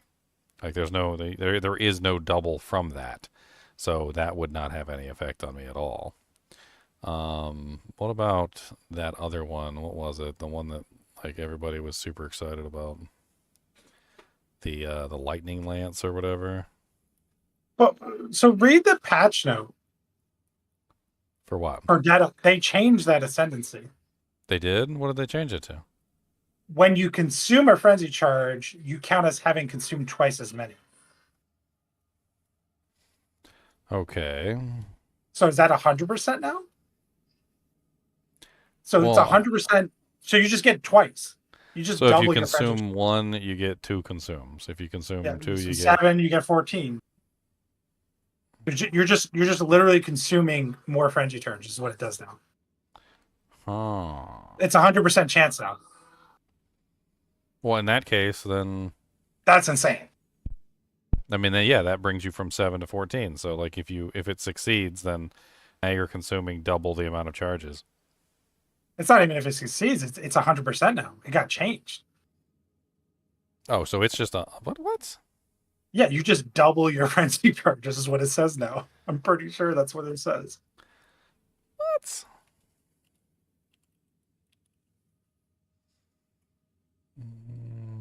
Oh yeah, they reduced the duration of frenzy charges from 20 to 15 seconds. So duration increase is actually going to be good. Important as well. Deadeye. The thrilling chase ascendancy passive now provides when you consume frenzy charges, you count as having consumed twice as many. So it doesn't necessarily... It's just a static thing. Previously a 50% chance described in a slightly different way. So they didn't really change it. They just changed the wording. No, I think it's instead of the 50% chance part, it's just 100% now. It's just when you consume a frenzy charge, you consume twice as many. Huh. I mean, that sounds insane as long as the ability has some way to scale based on the number of frenzy charges consumed. Which both Stormlance and Lightning Spear do. And I'm going to post the pictures of the descriptions right now. Yeah, so as long as there is a way for them to scale based off of that, then I don't see any reason why not. That's Stormlance, and then Lightning Spear. Okay, so Stormlance is consuming a frenzy charge if possible to fire bolts more frequently for a shorter duration, automatically detonate at the end of its duration, and create shock ground on detonation. To fire more bolts more frequently for a shorter duration. And they automatically detonate. But what we're missing with it is like, how does it scale up? Because we're missing the other text, right? So we're not, he didn't give us the other text, like that's always the descriptive text, like whenever I play the game and I'm looking at stuff. And then when you look at the descriptive text versus the technical text, which is usually right below the descriptive text, it'll usually tell you like for instance with Barrage, like this is the descriptive, and then there's the technical down at the bottom, right? So it tells you exactly what happens, like technically, like when it occurs. Like talking about the picture I just posted. Yeah, there you go. That's what we need. That's the dude. It's even on the right tab. It's on the detonation tab though. When I know where. So converts 100% physical damage to lightning. Fire bolts at enemies within 3 meters. Maximum lodge spears to 3. Okay, so you can only have a maximum of 3, which I'm assuming you can bring to 4 with the support, right? Isn't there a support that gives you like one more? The limit support you're talking about? Yeah. Fires bolt every 2 seconds, so it doesn't say what it does additionally. Frenzy. Oh, it just says frenzy charged. Okay. So frenzy charging it converts the damage 100% to lightning. Fires bolts at enemies within a 3-meter radius. Fires a bolt every 0.2 seconds. Lodge spear duration is 1.5 seconds. Shock ground duration is 6 seconds. Additional effects from quality, 1 additional lodge spear, which means you could have a total of what, 5? So if you use the bonus, and then you also get the quality bonus, you got 5 lodge spears in the ground at any given time. And then look at that. The lightning spear deals 50% more damage when consuming a frenzy charge. So I mean, in that case, if it's 50% more damage when consuming a frenzy charge, it would be 100, right? Because every time it counts as 2. Yeah. Well, yeah, I guess. I mean, in that particular case, you have a set thing that is occurring. It's telling you it's getting 50% more damage upon consuming a charge, except you're going to consume targets? 2. You're going to guarantee consume 2, which means it's going to be 100% more instead, or it should be anyway. And then maybe 10 targets. I'm not sure if that one would function that way. This is stuff that's going to need testing. Like, we have to figure out like whether double actually is giving a significant benefit, and if it is giving a significant benefit, then it might be insane. Oh, it definitely works on Barrage, Cheeky Meeper. I can show you it works on Barrage. So like I'm using a Barrage build right now, and let me go to another map real quick because I'm pretty sure this one is. Oh, is it not finished? It's not finished. Okay, so there's still monsters left somewhere. But I'll build up my frenzy charges and I'll kind of show you the difference between like a 50% and a no 50%er. It's a pretty big deal, like with Barrage, because Barrage adds an additional arrow every single time you fire, or every single charge that it consumes. So like I'm gonna build up my 7 charges here real quick. And I got my 7 charges, 6. Alright, so we have 7 charges. Alright, and I'm going to use Barrage, and then we're going to fire off the ability. So like that right there, well, instant death over here, that was not the 50% bonus. I can tell you for sure on that one. Let me pull up another map, because I was running out of monsters on that map anyway. Plus I'm being stupid.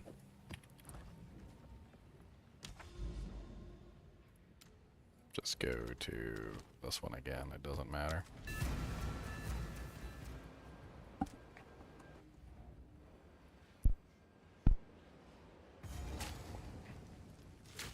Well, I mean, technically that ability does not have a thing to technically count as more than 1 charge, right? But that doesn't necessarily mean that ability like Deadeye couldn't potentially interact with it and cause more than that number of charges to appear. So that was definitely a non-50% bonus. So let's do it again. And we got another monster here.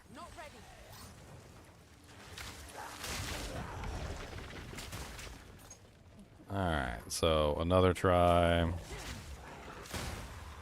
That was definitely a non-50% bonus.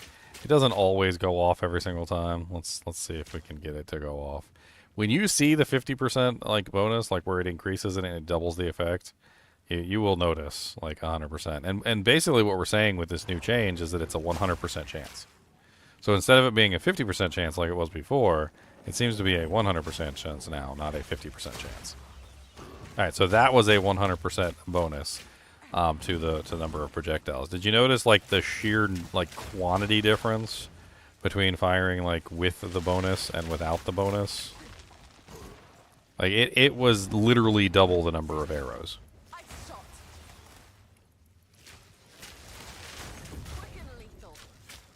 And let's go again. Make sure we got our 7. Fire off Barrage. Because it goes from like 7 arrows to, well, what is it, 2 plus 7, so 8, 9. It goes from like 9 to 18 is what it goes to. Like the difference is pretty drastic.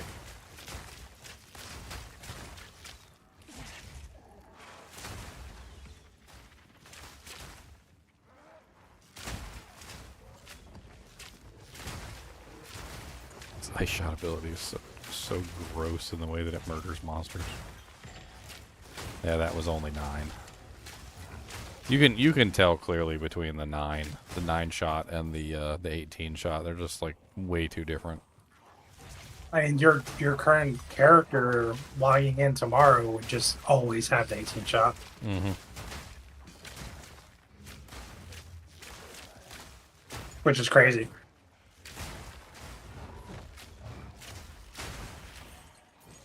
I mean, that's it. If it works on that skill, Lightning Spirit, that's literally just double down and more targets. It's more AoE and double damage. The question is, does it work? I mean, if you have a Deadeye character, I assume that we could log into the Eternal Realm, pick up a spear, and test it, but... Yeah, that's true. I mean, it could be like a little quick thing that we do over on the Eternal Realm. Just hop on, check and see, like, how that functions, and then hop back. Yeah, just craft a gem, buy a spear, and test it with and without the ascendancy, right? Yeah, and then see, like, whether or not it adds, like, a huge amount to how it functions. I'd have to set the character up to actually generate frenzy charges and all that. Have to bring over like combat frenzy. I mean, my character's already set up. You're already set up to test it. Yeah, you're 100%. Like I could literally just plug it in, plug a spear into the build, and like not even. You'll know. Bat an eyelash. Like you'll be able to throw the spear at a pack of monsters, like a giant pack, and see how many times it splits, right? And then you'll be able to put the point in and see if it splits more. Like you should visually see it.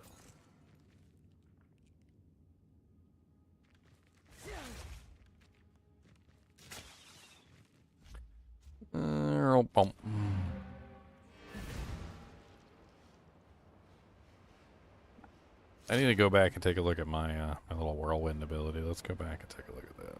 It's my toot. Let's go back to your Huntress hands-on part 1.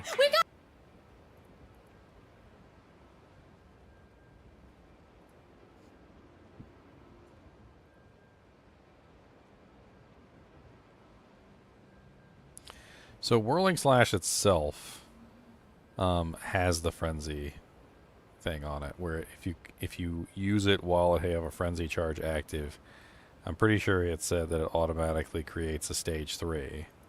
So I mean that's like the first easiest way to get the max whirlwind and not have to worry about it. It doesn't actually show the ability. Dirty whore. Dirty. Oh, there it is.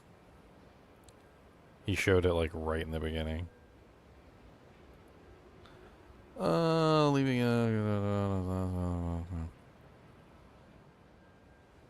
So it doesn't say anything about frenzy charges on Whirling Slash. I think it's the Whirling Lance. It's the throw one, the frenzy charges. So maybe I'm going with a ranged attack and not a melee attack? I don't know. Could potentially use both. Let's take a look at the Twister projectile.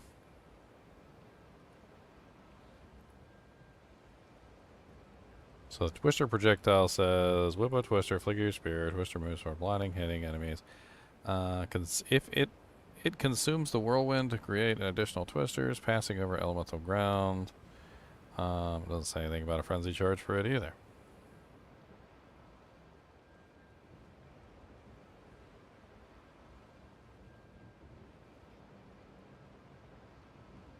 I guess Twister doesn't have a frenzy charge bonus.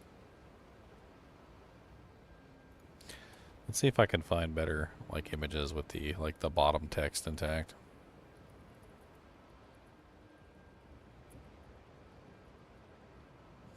Womp womp womp womp. Womp womp womp womp.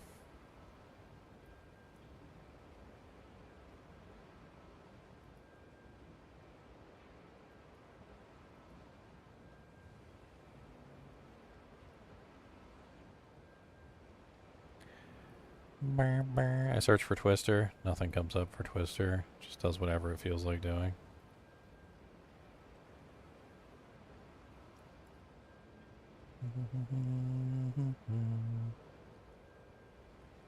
Oh look, it's Rat Tornado again. Somebody calling it Rat Tornado.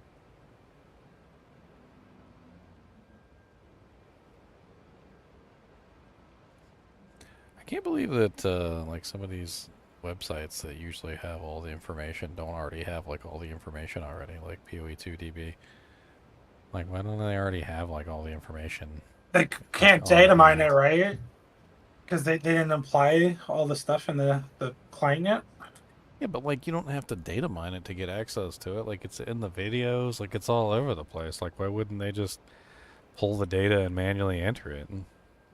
I think these people are more automated. Like this kind of website and like Wowhead, I think I don't know if there's anyone manually doing the work.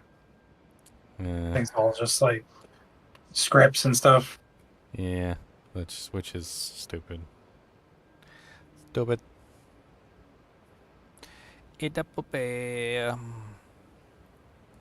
Skill gems.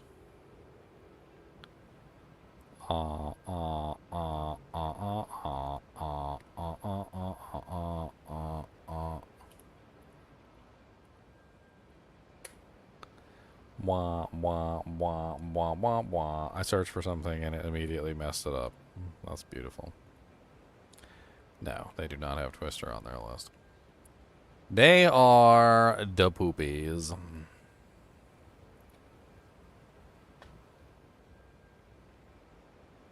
I mean, they said that the frenzy charges were mainly tied to the all the ranged abilities. That's what he said. So when he was talking about them, he did say that like all the ranged abilities have the frenzy charges tied to it, but not the melee abilities.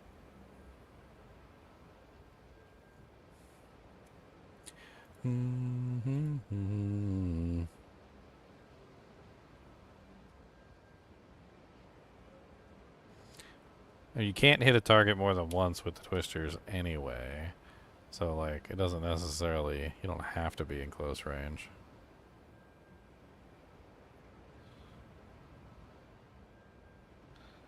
It seems so much fun, like in the tight areas, like in the crypt and, like, the zones where there's, like, no room for the monsters to walk. It seems really cool. Just fire them at the wall and watch them bounce around. Like, bing, bing, bing, bing, bing, bing, like little ping pong balls.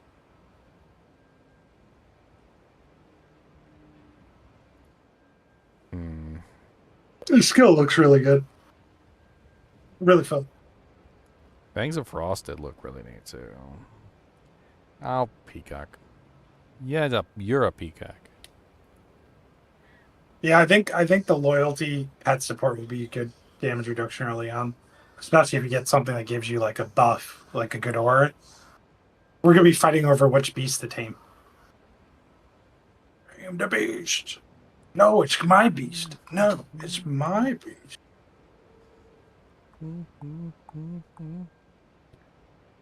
I guess the abilities that I want to go with don't use for frenzy stacks at all. I mean, I could go with the throne one though, which does use frenzy stacks, but I don't know. Storm Lance.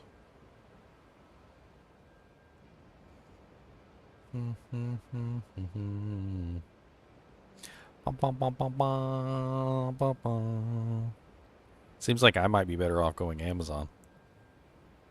So that seems Okay. Yeah, if you're not touching frenzy charges.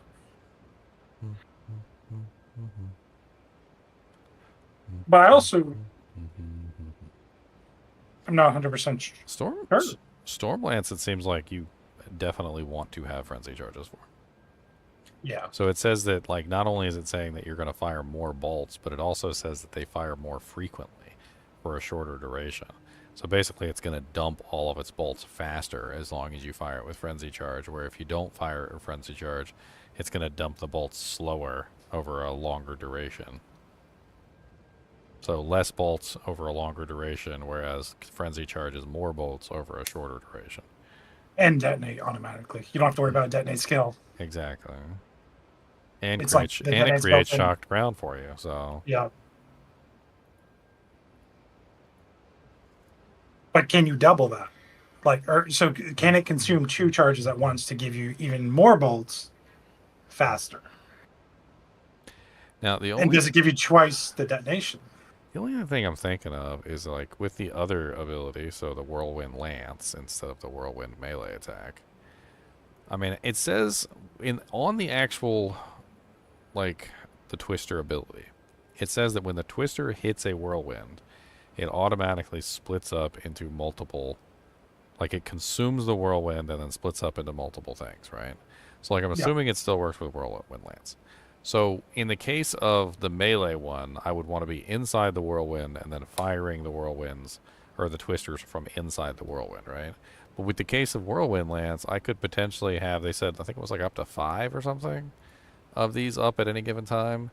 And then I could fire like a pack of Twisters into like the Whirlwinds, maybe even spawning a lot more Twisters that way. Like, because then I can have multiple of them up at a given time, firing the Whirlwinds into them from a distance, essentially, and making like a whole bunch of Twisters coming out of them. So it would be like a constant struggle between like creating the Whirlwinds and then using the Twisters to like consume the Whirlwinds, at which point you would gain more Twisters, I'm assuming it works that way. He doesn't seem to use them that way, though. Like, I'm trying to, like, wait for him to do some twister action, but I don't see any twister action. Twister sister. Sister twister. Well, do the twisters automatically break up the whirlwind? Like as soon as they activate the the 4 or 5 twisters They that come out. consume the whirlwind, so that's Okay. how they function. That's what it states. So it says that it just eats them.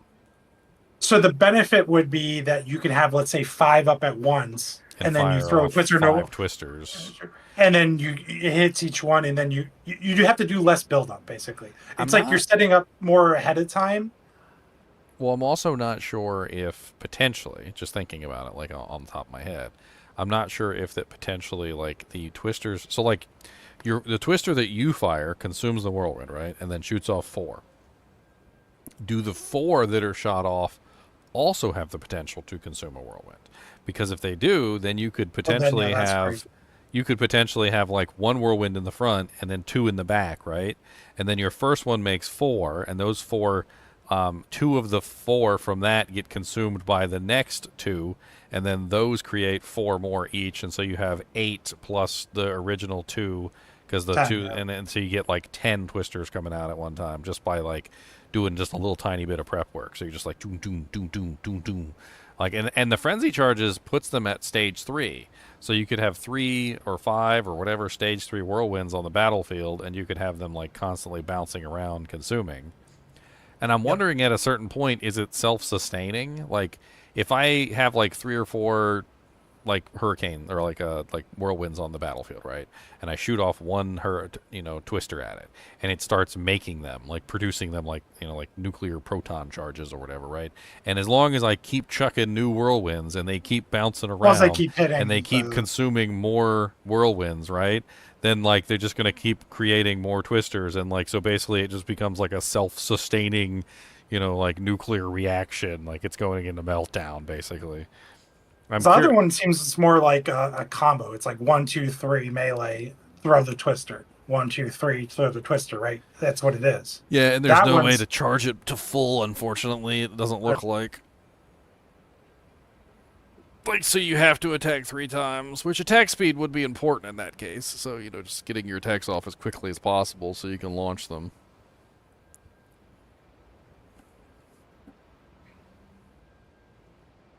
And then did he say with the lance one, if you had like scatter shot on it where it's 2 additional projectiles, does that work with that? So do you just generate 3 in one throw? Or does that not work with that? I don't know. You have to go back and watch it and see what he says, because let's take a look and let's listen. Level 11 skill is Whirlwind Lance, which is a thrown spear that creates whirlwinds. Same as Whirling Slash. Whirlwinds are kind of their own separate secondary skill effect, and this creates them too. The Lance is a simple but somewhat hard-hitting spear throw. If it kills something, it creates a stage 3 whirlwind straight up, normally just stage 1. And it'll also consume a frenzy charge if able to create a stage 3 whirlwind, so you've got 2 ways of doing that there. A big difference between this and Whirling Slash, besides being a ranged attack, is that you can throw and boost whirlwinds up stages still, but you can also create up to 5 separate whirlwinds in different locations if you position them far enough away from each other. The whirlwinds work a little differently here too. These whirlwinds collapse and explode, not when you leave them since you're not even in them to begin with, but when you actually enter them for the first time. So you can place them and then dash in, maybe for a melee attack or something, to explode them. It's the opposite of Whirling Slash, which detonates when you leave them. It seems like both Barrage and Scattershot could work with this, but I didn't get a chance to test this skill too much.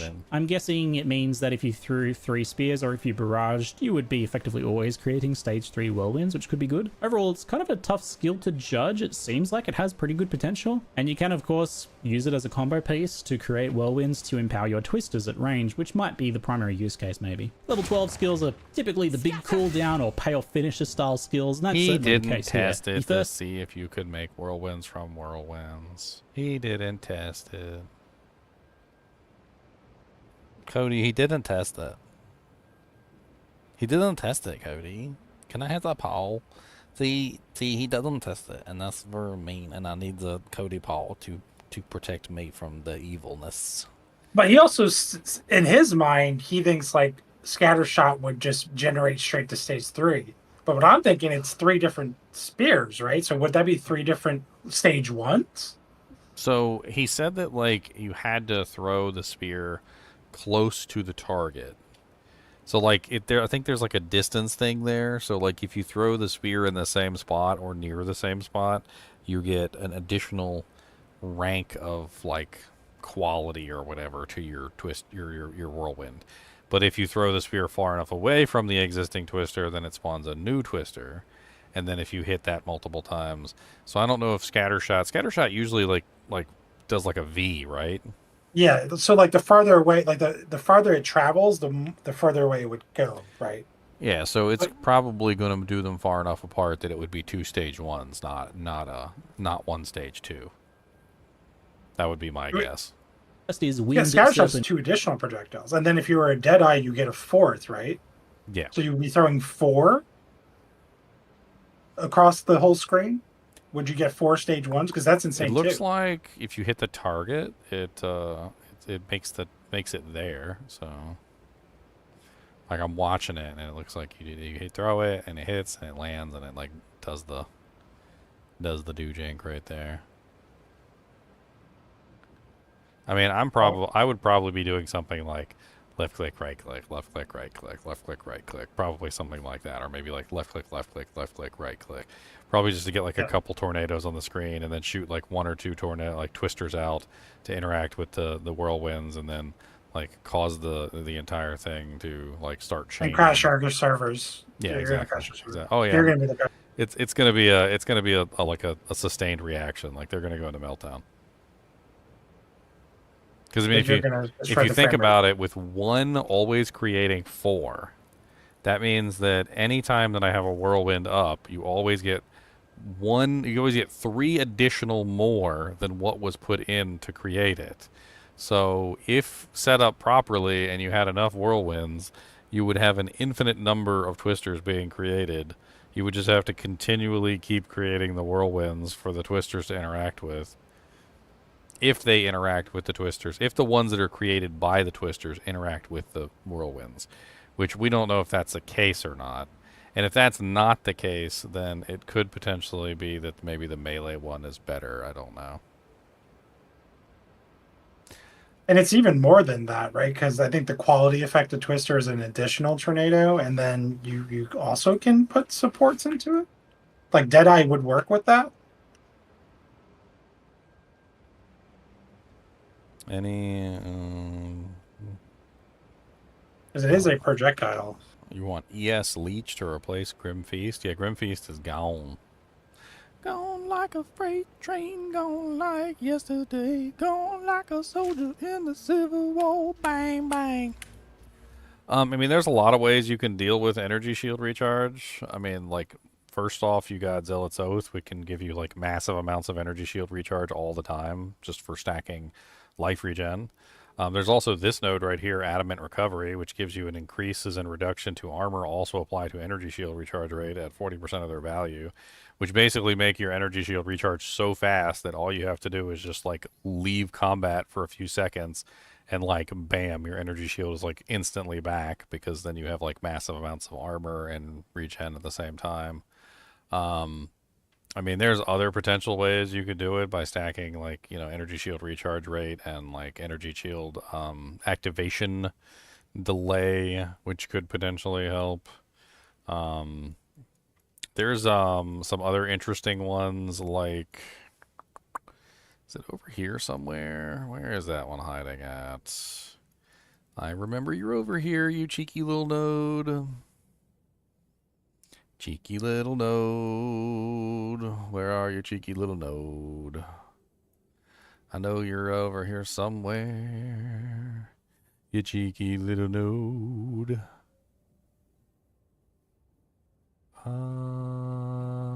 This one, Covering Ward, if you're doing a shield-based character. It gain 20 energy shield whenever you block. So if you're set up for block chance, you can get 20 energy shield back every single time you block an attack, which is actually pretty darn cool. And will basically like reactivate your energy shield even if it hits 0, so you'll like be blocking a whole bunch, and then your energy shield starts coming back on its own if the monsters aren't doing any damage to you, because 75% block is pretty easy to get. I'm trying to think of like the other various ways that you could potentially do it. I mean, I hate to say it, but Mana Shield has been hit pretty hard this season because, well, people were overusing it tremendously last season. So they also nerfed the interaction between Chaos Inoculation and Atziri's Domain, as well as the interaction between Chaos Inoculation and Ghost Flame. So those are both gone as well. So you can't really use Chaos Inoculation with those two pieces of equipment anymore. I mean, you never should have been able to in the first place, but I mean, that's, yeah.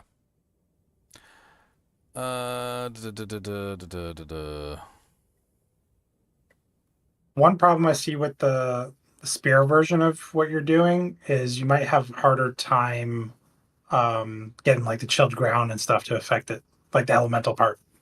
Where the melee one, you're pretty much standing on. Yeah, you're like standing in the ground and you're going to generate and fire it, so it's going to be much more precise. Consistent with the cold stuff. Yeah. It's going to be precise. I mean, technically, I could do both, I suppose. I wonder if you could have both up at the same time. Huh. That's an idea. Do you like the melee one and the range one together?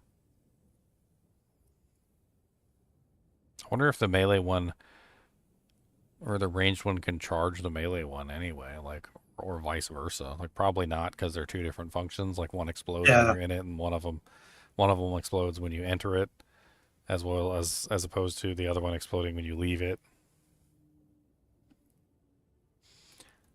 I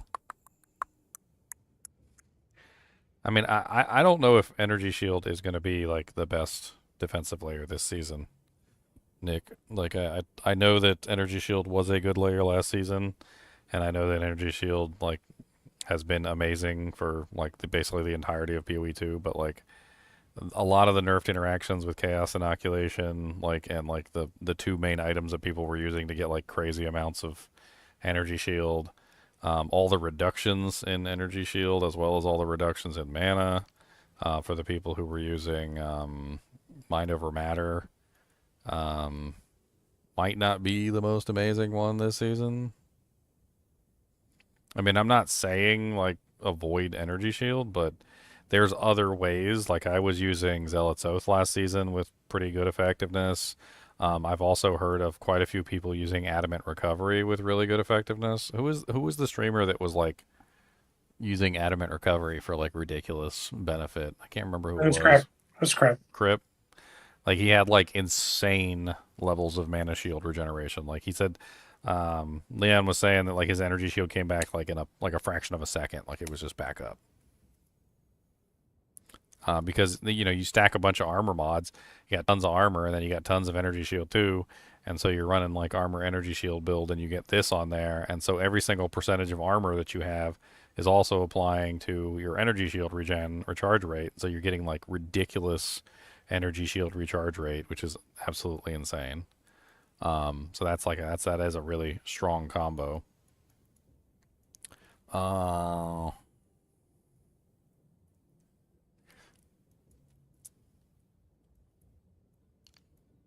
It really depends on where you start too, though. Like, I feel like you can't really just take any type of like node that you want to take. You know, if you're like up here or with like the monk or the sorceress, it's kind of hard to get access to a lot of like the armor nodes anyway. I mean, over here, like if you're the like the sorceress or the summoner, you're a little closer to some of these like armor energy shield nodes. Whereas it's like a completely different direction though, right? So like if you're going this way, you're nowhere near any of the armor energy shield nodes, and you're looking at like evasion energy shield instead. You really need the expensive jewels to do it, or you'd have to just be using, I don't know how many points, like 8 points to mercenary. So what, another 8 to get over there? So like 16 points just to get in that side. I mean, there's benefits to coming over here. When I looked at it a little bit differently because I was setting up a character this way on like another build, and I kind of got to the point where I was like, okay, well, what's over here that's beneficial? And then started to go from there. I mean, like, if you were setting up with bleed Huntress, I mean, there's tons of bleed stuff over here. So, like, you go into the blocking and you get a ton of bleed things. Like, there's bleed stuff everywhere on this particular side of the tree. So, well, you can even do a Titan because you can do heavy stuns with the bleeds now, which is crazy. Like the damage over time heavy stun, which gives you 40% more damage multiplier when the enemy's heavy stunned, which you can do. No, everybody's not going to be a warrior this season, but everybody's going to be a spear wielder. I don't know which ascendancy everybody's going to use. I think Deadeye is an option, and then like I think a lot of people are going to be going Amazon. Ritual also looks really good. I'm not going to lie, it does look good. Depends on the build you're going to run. But I'm not sure if Ritual is any better for me than Amazon. I think Amazon clearly like has like some staying power over Ritual. I think Invoker is really good too. I mean, Ritual seems to be more toward bleeding charms, which there is a really good charm build. You got the ring slots, which is totally not terrible. The Ritual Sacrifice does seem really cool, though. That's the one that gets you like a random monster modifier whenever you like sacrifice the monster modifier. So you just like sacrifice a monster and you get, well, like you either get a random modifier if you sacrifice 20% of your own life, or you can also just use the Ritual Sacrifice skill on a monster that already has an ability, and there's a very good chance you can get one of their abilities, which does seem kind of random, but I don't know if, like, how good that works. Your defense plan is max block, evasion, life, recover life on block, or go elemental leech.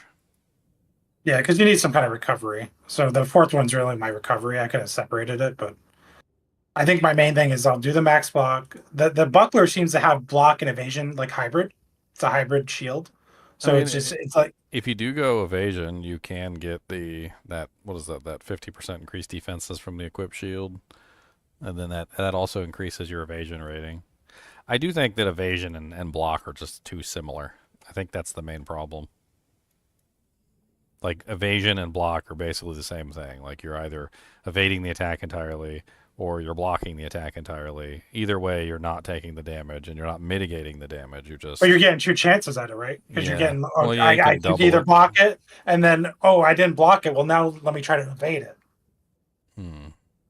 Right? It's going to go in an order of operations. Did you block? No. Did you evade? Yes. There is a like evasion blocking tree around here somewhere.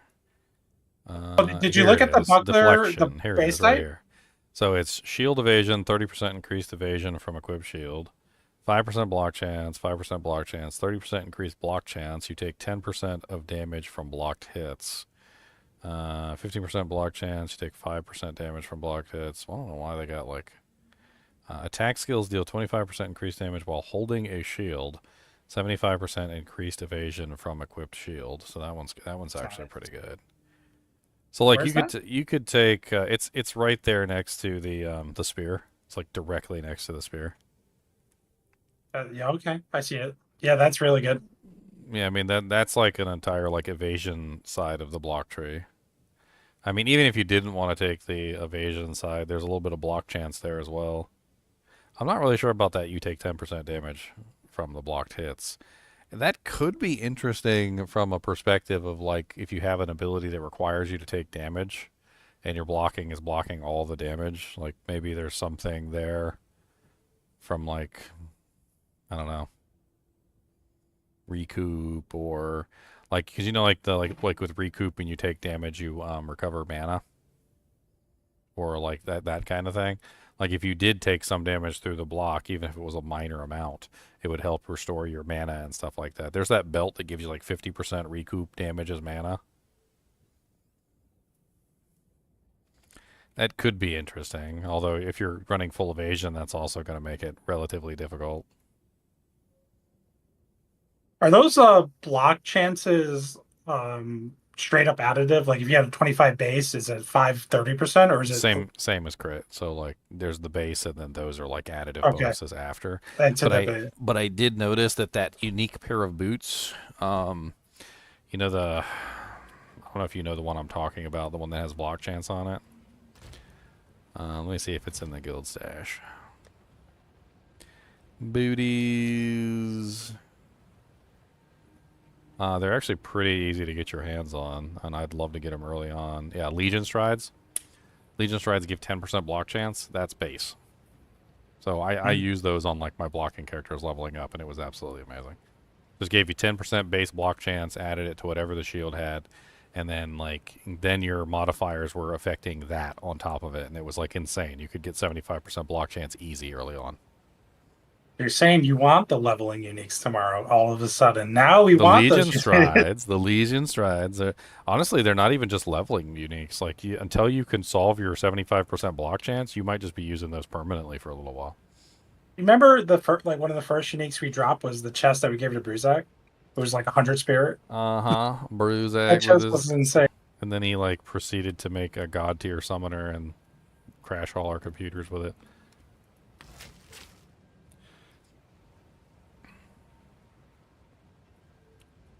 Crash all computers. He's going to crash our computers.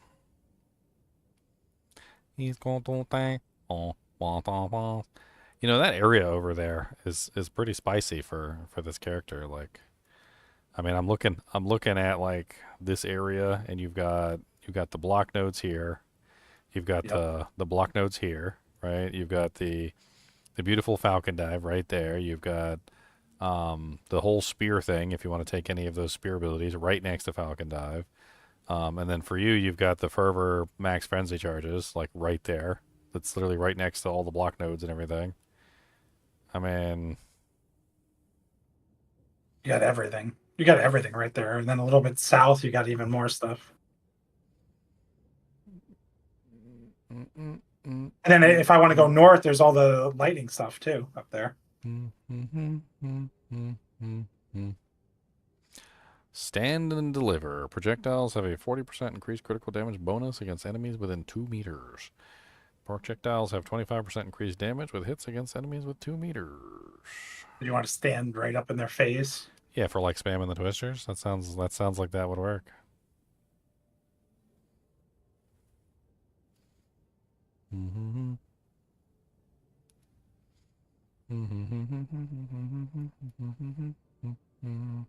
That's a good defensive node right there. Just looking at all the other stuff that's within range of this particular zone, because like you're so close to this stuff, and like when you're pathing, it's really beneficial to like take things that are like directly next to you, right? So like you're like, okay, well this is right next to me, so I might as well take this. And I'm just kind of looking to see like what is there.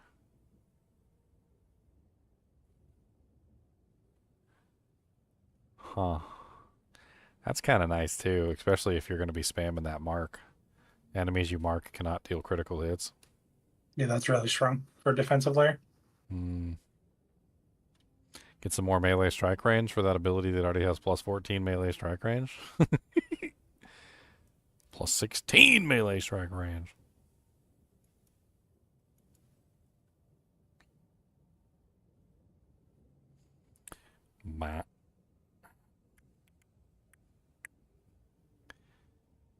I just might be leveling 2 characters. What if I went with a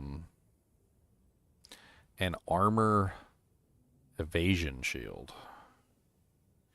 Like instead of just simply stacking one layer like together, I could potentially go with an armor evasion shield specifically.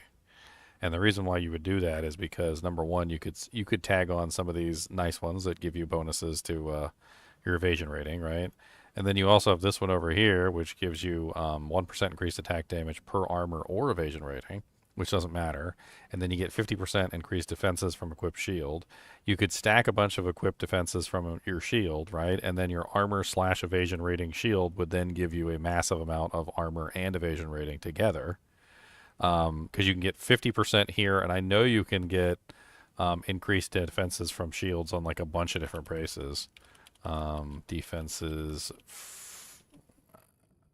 increased How do I type that? I gotta type it exactly, right? Defenses from equipped.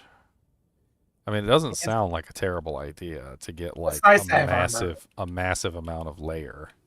And that might be my only armor like layer. But so you get 25% increased defenses from equipped shield here, and then another 50 here.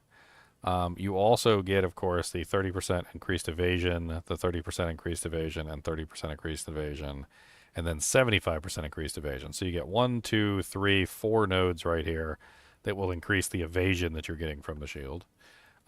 These will increase the evasion and the armor that you're getting from the shield, so both. And then you get the attack damage for every 75 armor or evasion rating on the shield, which I'm assuming applies to both. So if your shield gives you armor and evasion rating, it should still be applying the attack damage to both of your effects. Are there any other... Yeah, there's another one up here. Here it is. 40% increased defenses from shield, flashy deflection. 25% increased defenses from shield, 30% increased defenses from shield. So you can get... What is that? 40... I gotta add this up on a calculator. Hold on. That's right at the starting area too. That's like right there. Okay, so that's 40 plus 25 plus 30. Why is it 25 and then 30? Okay, I'm not even gonna complain. So that's 95 right at the start. Then you come down here and you've got another plus 25, and then you got an additional plus 50. So 50 plus 50. So you're at 170% defenses from shields. Is there any other defenses from shields we could exploit within like immediate distance, or is that the only ones? I know you can also get increased defenses from shields on like a jewel. I'm pretty sure that's a thing. I don't know how much it is, but like if you're talking about a really nice armor evasion shield, you could, with like a really massive amount of increased evasion and armor from the shield, you could easily pull probably all the armor you'll ever need and all the evasion you'll ever need, like from the shield itself. Of course, you're going to need a good shield. You're going to need a really good armor evasion shield, but still. I don't know exactly how high the armor evasion shields go. I guess let's take a trip on a magic rocket ship over to the PoE2 trade website, and let's do a quick search for like the highest that you could potentially get. That'll give us an idea of how much rating you could potentially obtain.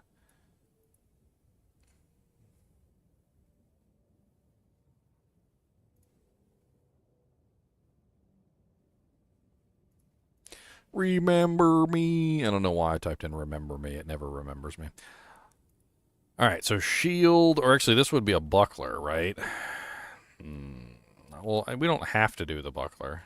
Let's just check the shield for right now, and let's see what the shields give. So shield, and then we'll do like 1 armor min, 1 evasion min search, and then sort by evasion. So the highest shield on here, which is currently up for a Mirror of Calandra, is 651 armor, 601 evasion. Let's see what else they got besides that. This one is 544, 522, 520, 500, 549, 490, 5. So I think like just lowballing it, without going into like the divine territory, it looks like you could probably easily obtain one somewhere around like 400, 450. Right? So like 400, 450. So let's pretend you had like the 450 model, right? And we're saying that we were getting 170% increased defenses.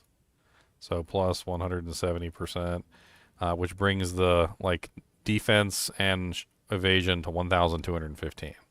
But then that's not the end of the equation, because you also have these crazy evasion nodes right here, which increase that 170 if you grab them. So you end up with what, plus 30 specifically for evasion, plus another 30 for evasion, plus another 30 for evasion, and then plus finally 75 for evasion. So 335% is what you would be at, which is, again, so we're talking about like 450. So 450 plus 335%. So you're talking about like 2k evasion from the shield, which is already rivaling a body piece, right? Aren't body pieces around like 2k, 2 to 2.5k? Oh yeah, yeah. And then you're also talking about 1,215 armor from the shield as well, and that's not including, of course, if you get any jewels that increase that further. I'm fairly certain. Let me go check my my shield character if it will let me log out. Of course, it's not going to let me log out.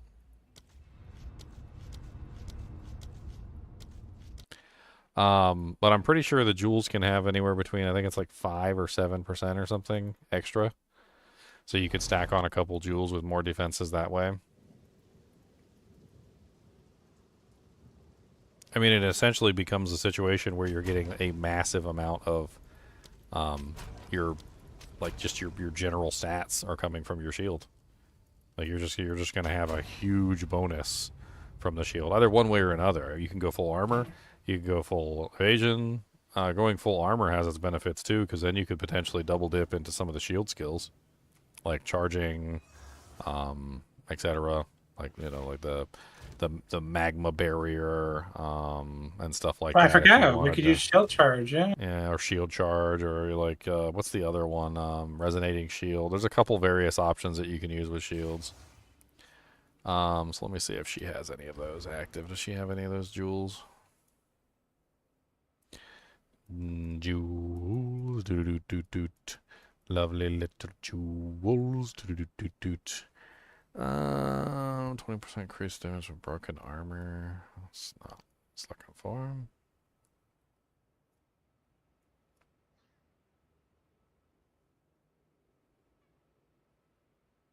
I mean, there's some block chance ones in here.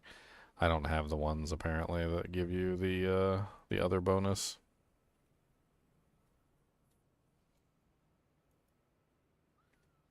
I've got lay siege. I've got offensive stance. I'm running some of the other doojanks. I think she's set up for recoup, which is effective. It just it's fine. Like, there's nothing wrong with it.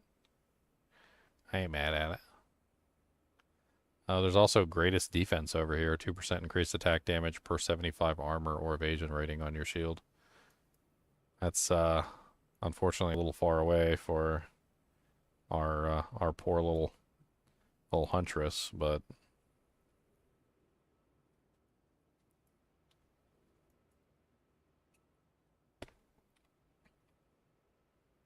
of course we don't know what stats the bucklers have on them yet. Is there going to be a buckler of every single type, or is the bucklers going to be only one type? Like evasion, are they going to be like pure evasion? Even if they're pure evasion, I mean, you still get massive amounts of like bonus defenses from like spike shield and shield. Well, how many have they shown? And... The starter buckler is evasion pure. It's block chance evasion. I don't know how, like, the unique one they've shown. I'm taking a look. I'm see if I can find any pictures of them.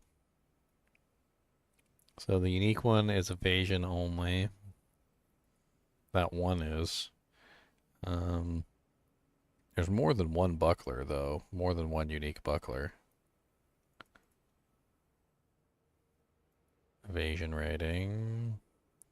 So it looks like with the bucklers, you're probably going to be stuck with evasion rating. I mean, I honestly, unless I'm required to use the buckler, I might be moving over to the shield. I think it's... I mean, you only need a buckler if you're doing parry stuff. If you're not doing parry stuff, you don't need a buckler. Yeah.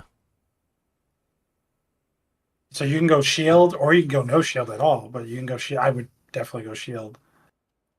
Oh yeah, I'm definitely going shield. I'm not. It's too big of a defensive layer just to like miss out on completely. I feel like there's just too much there. You're leaving too much on the table, especially with how much is directly next to like your starting zone. I mean, you've got like that huge flashy deflection coming, which you could easily pull, which is a really nice, what is that, 40, 50, 60, 70, 80, 95% increased defenses from your equipped shield, which is kind of crazy when you think about it. Just to, like, for starting, like any shield that you put in that slot's just going to get like a massive bump to the evasion or armor or whatever you put on it. You could even potentially use an energy shield combo and stack on as much energy shield as possible. It increases the energy shield rather dramatically. I tested it. I was playing around with an option of using a like a armor energy shield combo, and the amount of energy shield that you get for putting on the shield is kind of dramatic. If you're running all the 50% bonuses, it's nuts. As of right now, like just as an example, I'm currently at 9,273 armor rating. If I take off my shield, which only has 1,112 armor rating on it, I go down to 4,325. So for taking off a shield that only has 1,100 armor rating, I'm dropping, what is that, nearly 5,000 armor rating. And that's not, I don't even think I have like all of the nodes that give that bonus. Like I'm pretty sure I'm missing like spike shield, I'm missing shield defenses.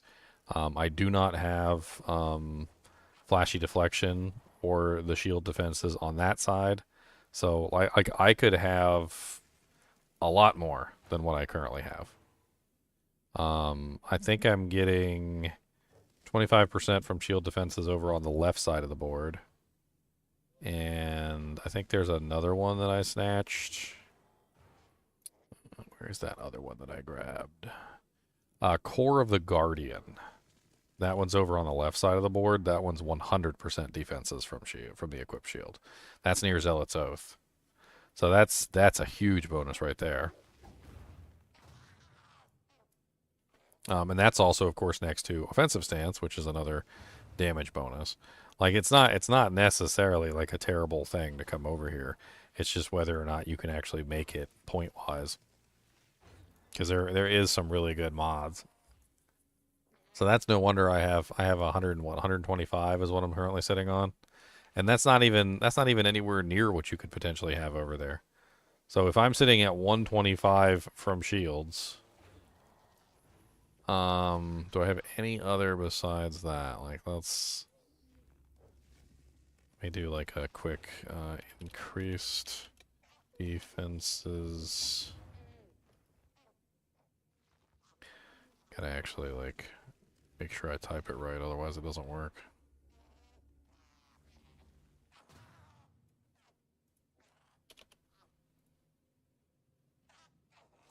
So there's one right here that I'm missing. Oh yeah, but that's the one that gives me 25% reduced global defenses. Don't want that. So I'm missing that one as well. Increased def. No, that's not right. Why is it?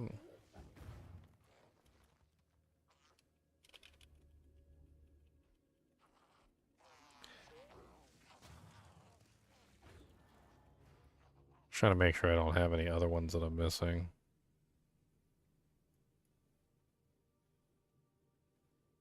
Yeah, there's a 50% there, 15% there, 15%. I mean, they're all over the place.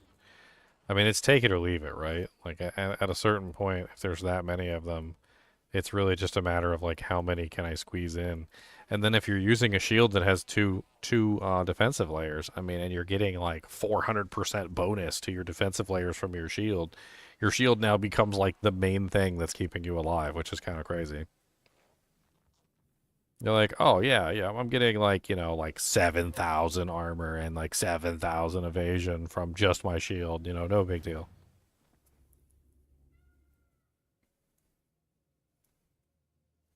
It kind of frees you up a little bit too, in my opinion. Like it makes it so that you don't necessarily need to have like extremely high like evasion or armor or energy shield on your other pieces of equipment. And you could potentially also gear your other pieces of equipment toward a different defensive layer.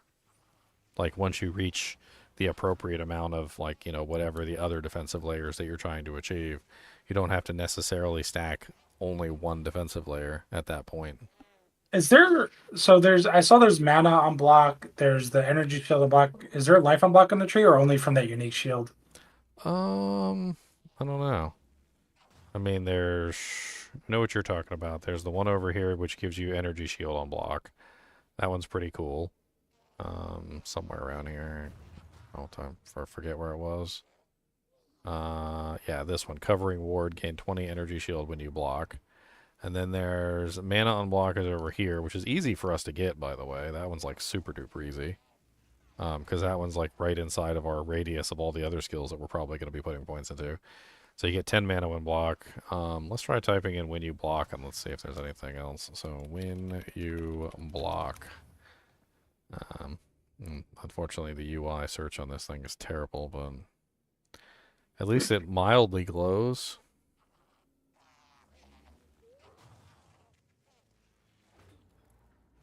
Trying to pay attention to the glowing. There it is. It's probably the warrior one right there. Hunker down. Recover 20 life when you block. So yeah, I saw the one blinking. You can set up literally.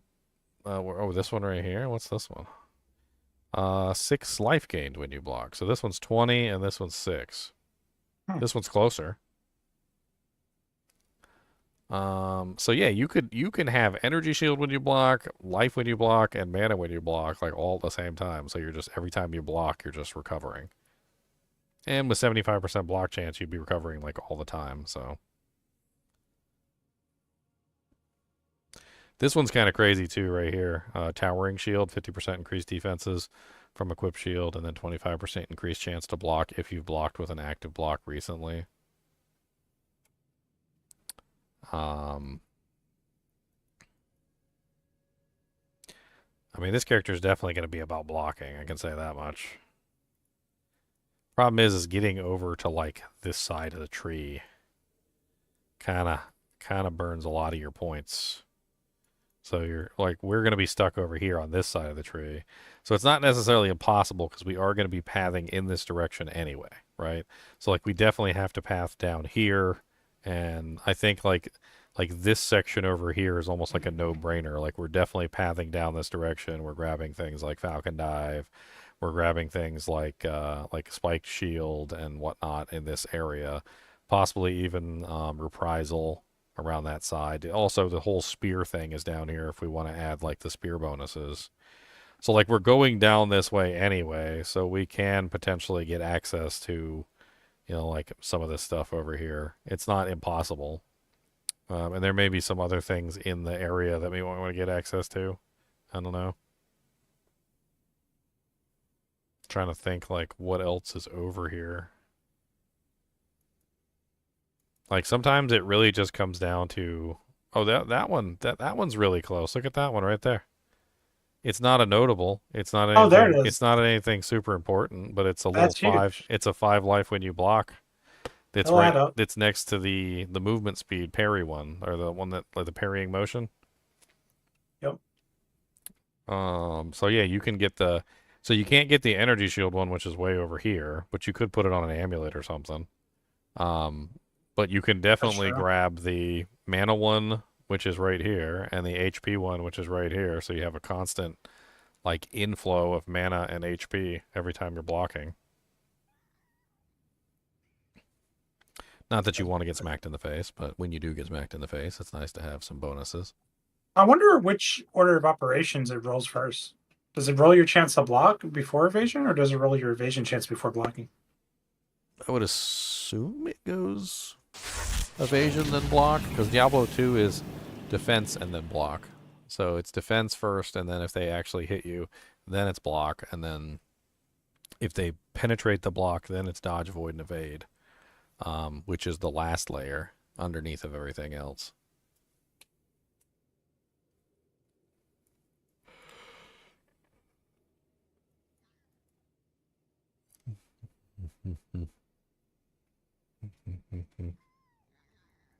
I mean, it's better if you have multiple layers, because I feel like the multiple layers just make things work better in general. Like whenever I set up a Zon, like with a shield, 75% block chance, gave her some pretty good dodge, avoid, and evade, like in the high defense and whatnot, like tried to get like all the layers capped out and maxed, she would be like a ridiculously hard target to hit. The unfortunate downside of it was that eventually if she did get hit, she took a massive amount of damage when she got hit, but like it was very rare that she actually got punched. Because you have all those layers in between you and the monster, it becomes. That's what I want to do. I want to keep layers. I want to keep my health up. Just layers and layers and layers. Can I get good builds without spending money or trading? Without spending money, definitely. Without trading, maybe. Trading is definitely a big part of the game, but like you can make builds without trading. The two new crafting things they had in the fracturing orbs and the recombinators should help SSF players gear up without trading, because they can't trade obviously. But I think that's the goal of adding those crafting systems is SSF. I want to see like. I'm just gonna type in block. Let's just type in block. So what comes up when I just type in block? So we got this whole area over here. We got this whole area right here. This whole area here. This whole area over here. I got this whole area over here. Like there's so much within range of us, like block-wise. Yeah, you got the monk stuff that was blocked. You got the starting area that you showed. I mean, we're gonna get max block easily. With that many nodes and everything? No, yeah, it won't even be a matter of trying to get max block. It'll be just a matter of trying to, like, make sure that we're getting the most out of the fact that we're building max block. So, like, once you build max block, then you're trying to make sure you got things like Lay Siege for the bonus damage and, like, the Spike Shield, which also gives you more bonus damage on your attacks and so forth and so on. Like, you can get a bunch of different bonus damages for having 75% block. I was really kind of like looking to see if there was anything else shield related in the area that I might have missed. You never know, like sometimes there's little hidden things here and there. Stuff that you might not consider.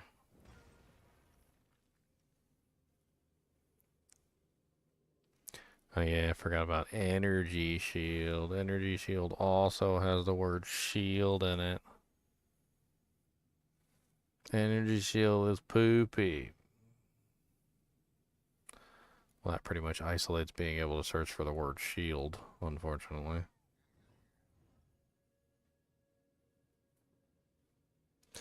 When's it drop? There's a countdown timer on the top left-hand corner. Got a county down. Down, do the county count down, do the count down. Count down as a countdown. Come on down and we can count.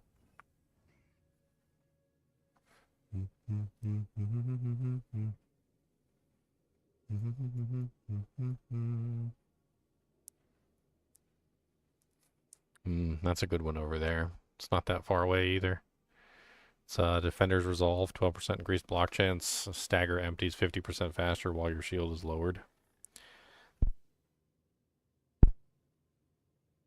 Which basically makes it a lot harder for you to get staggered by accident. You'd have to hold down the button like an idiot.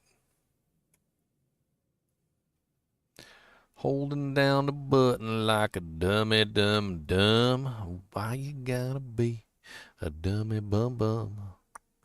I can't believe you're gonna be a dummy dumb. Bum.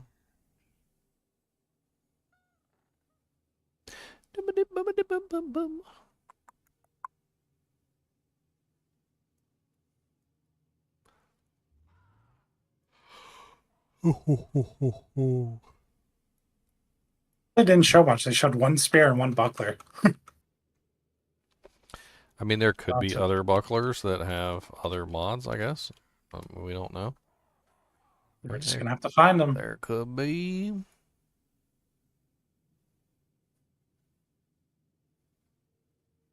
All right. Max sleep going, and off to the races. Yep, got a solid 13 hours to sleep. I gotta watch the show first. Oh, you're trying to finish up your Wheel of Time? Yeah, I'll watch Wheel of Time episode, and then I'll fall asleep. And then I'll wake up around noon. I'll eat. I'll wait to get in queue, and then I'll do another like prep, like shield, shower, meal, all that stuff before it launches. That way I can just sit here and play.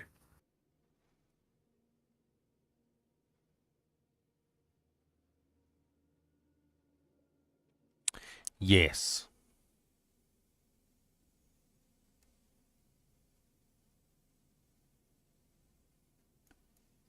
I'm just over here just like analyzing the crap out of the passive tree. A lot of it's changing too.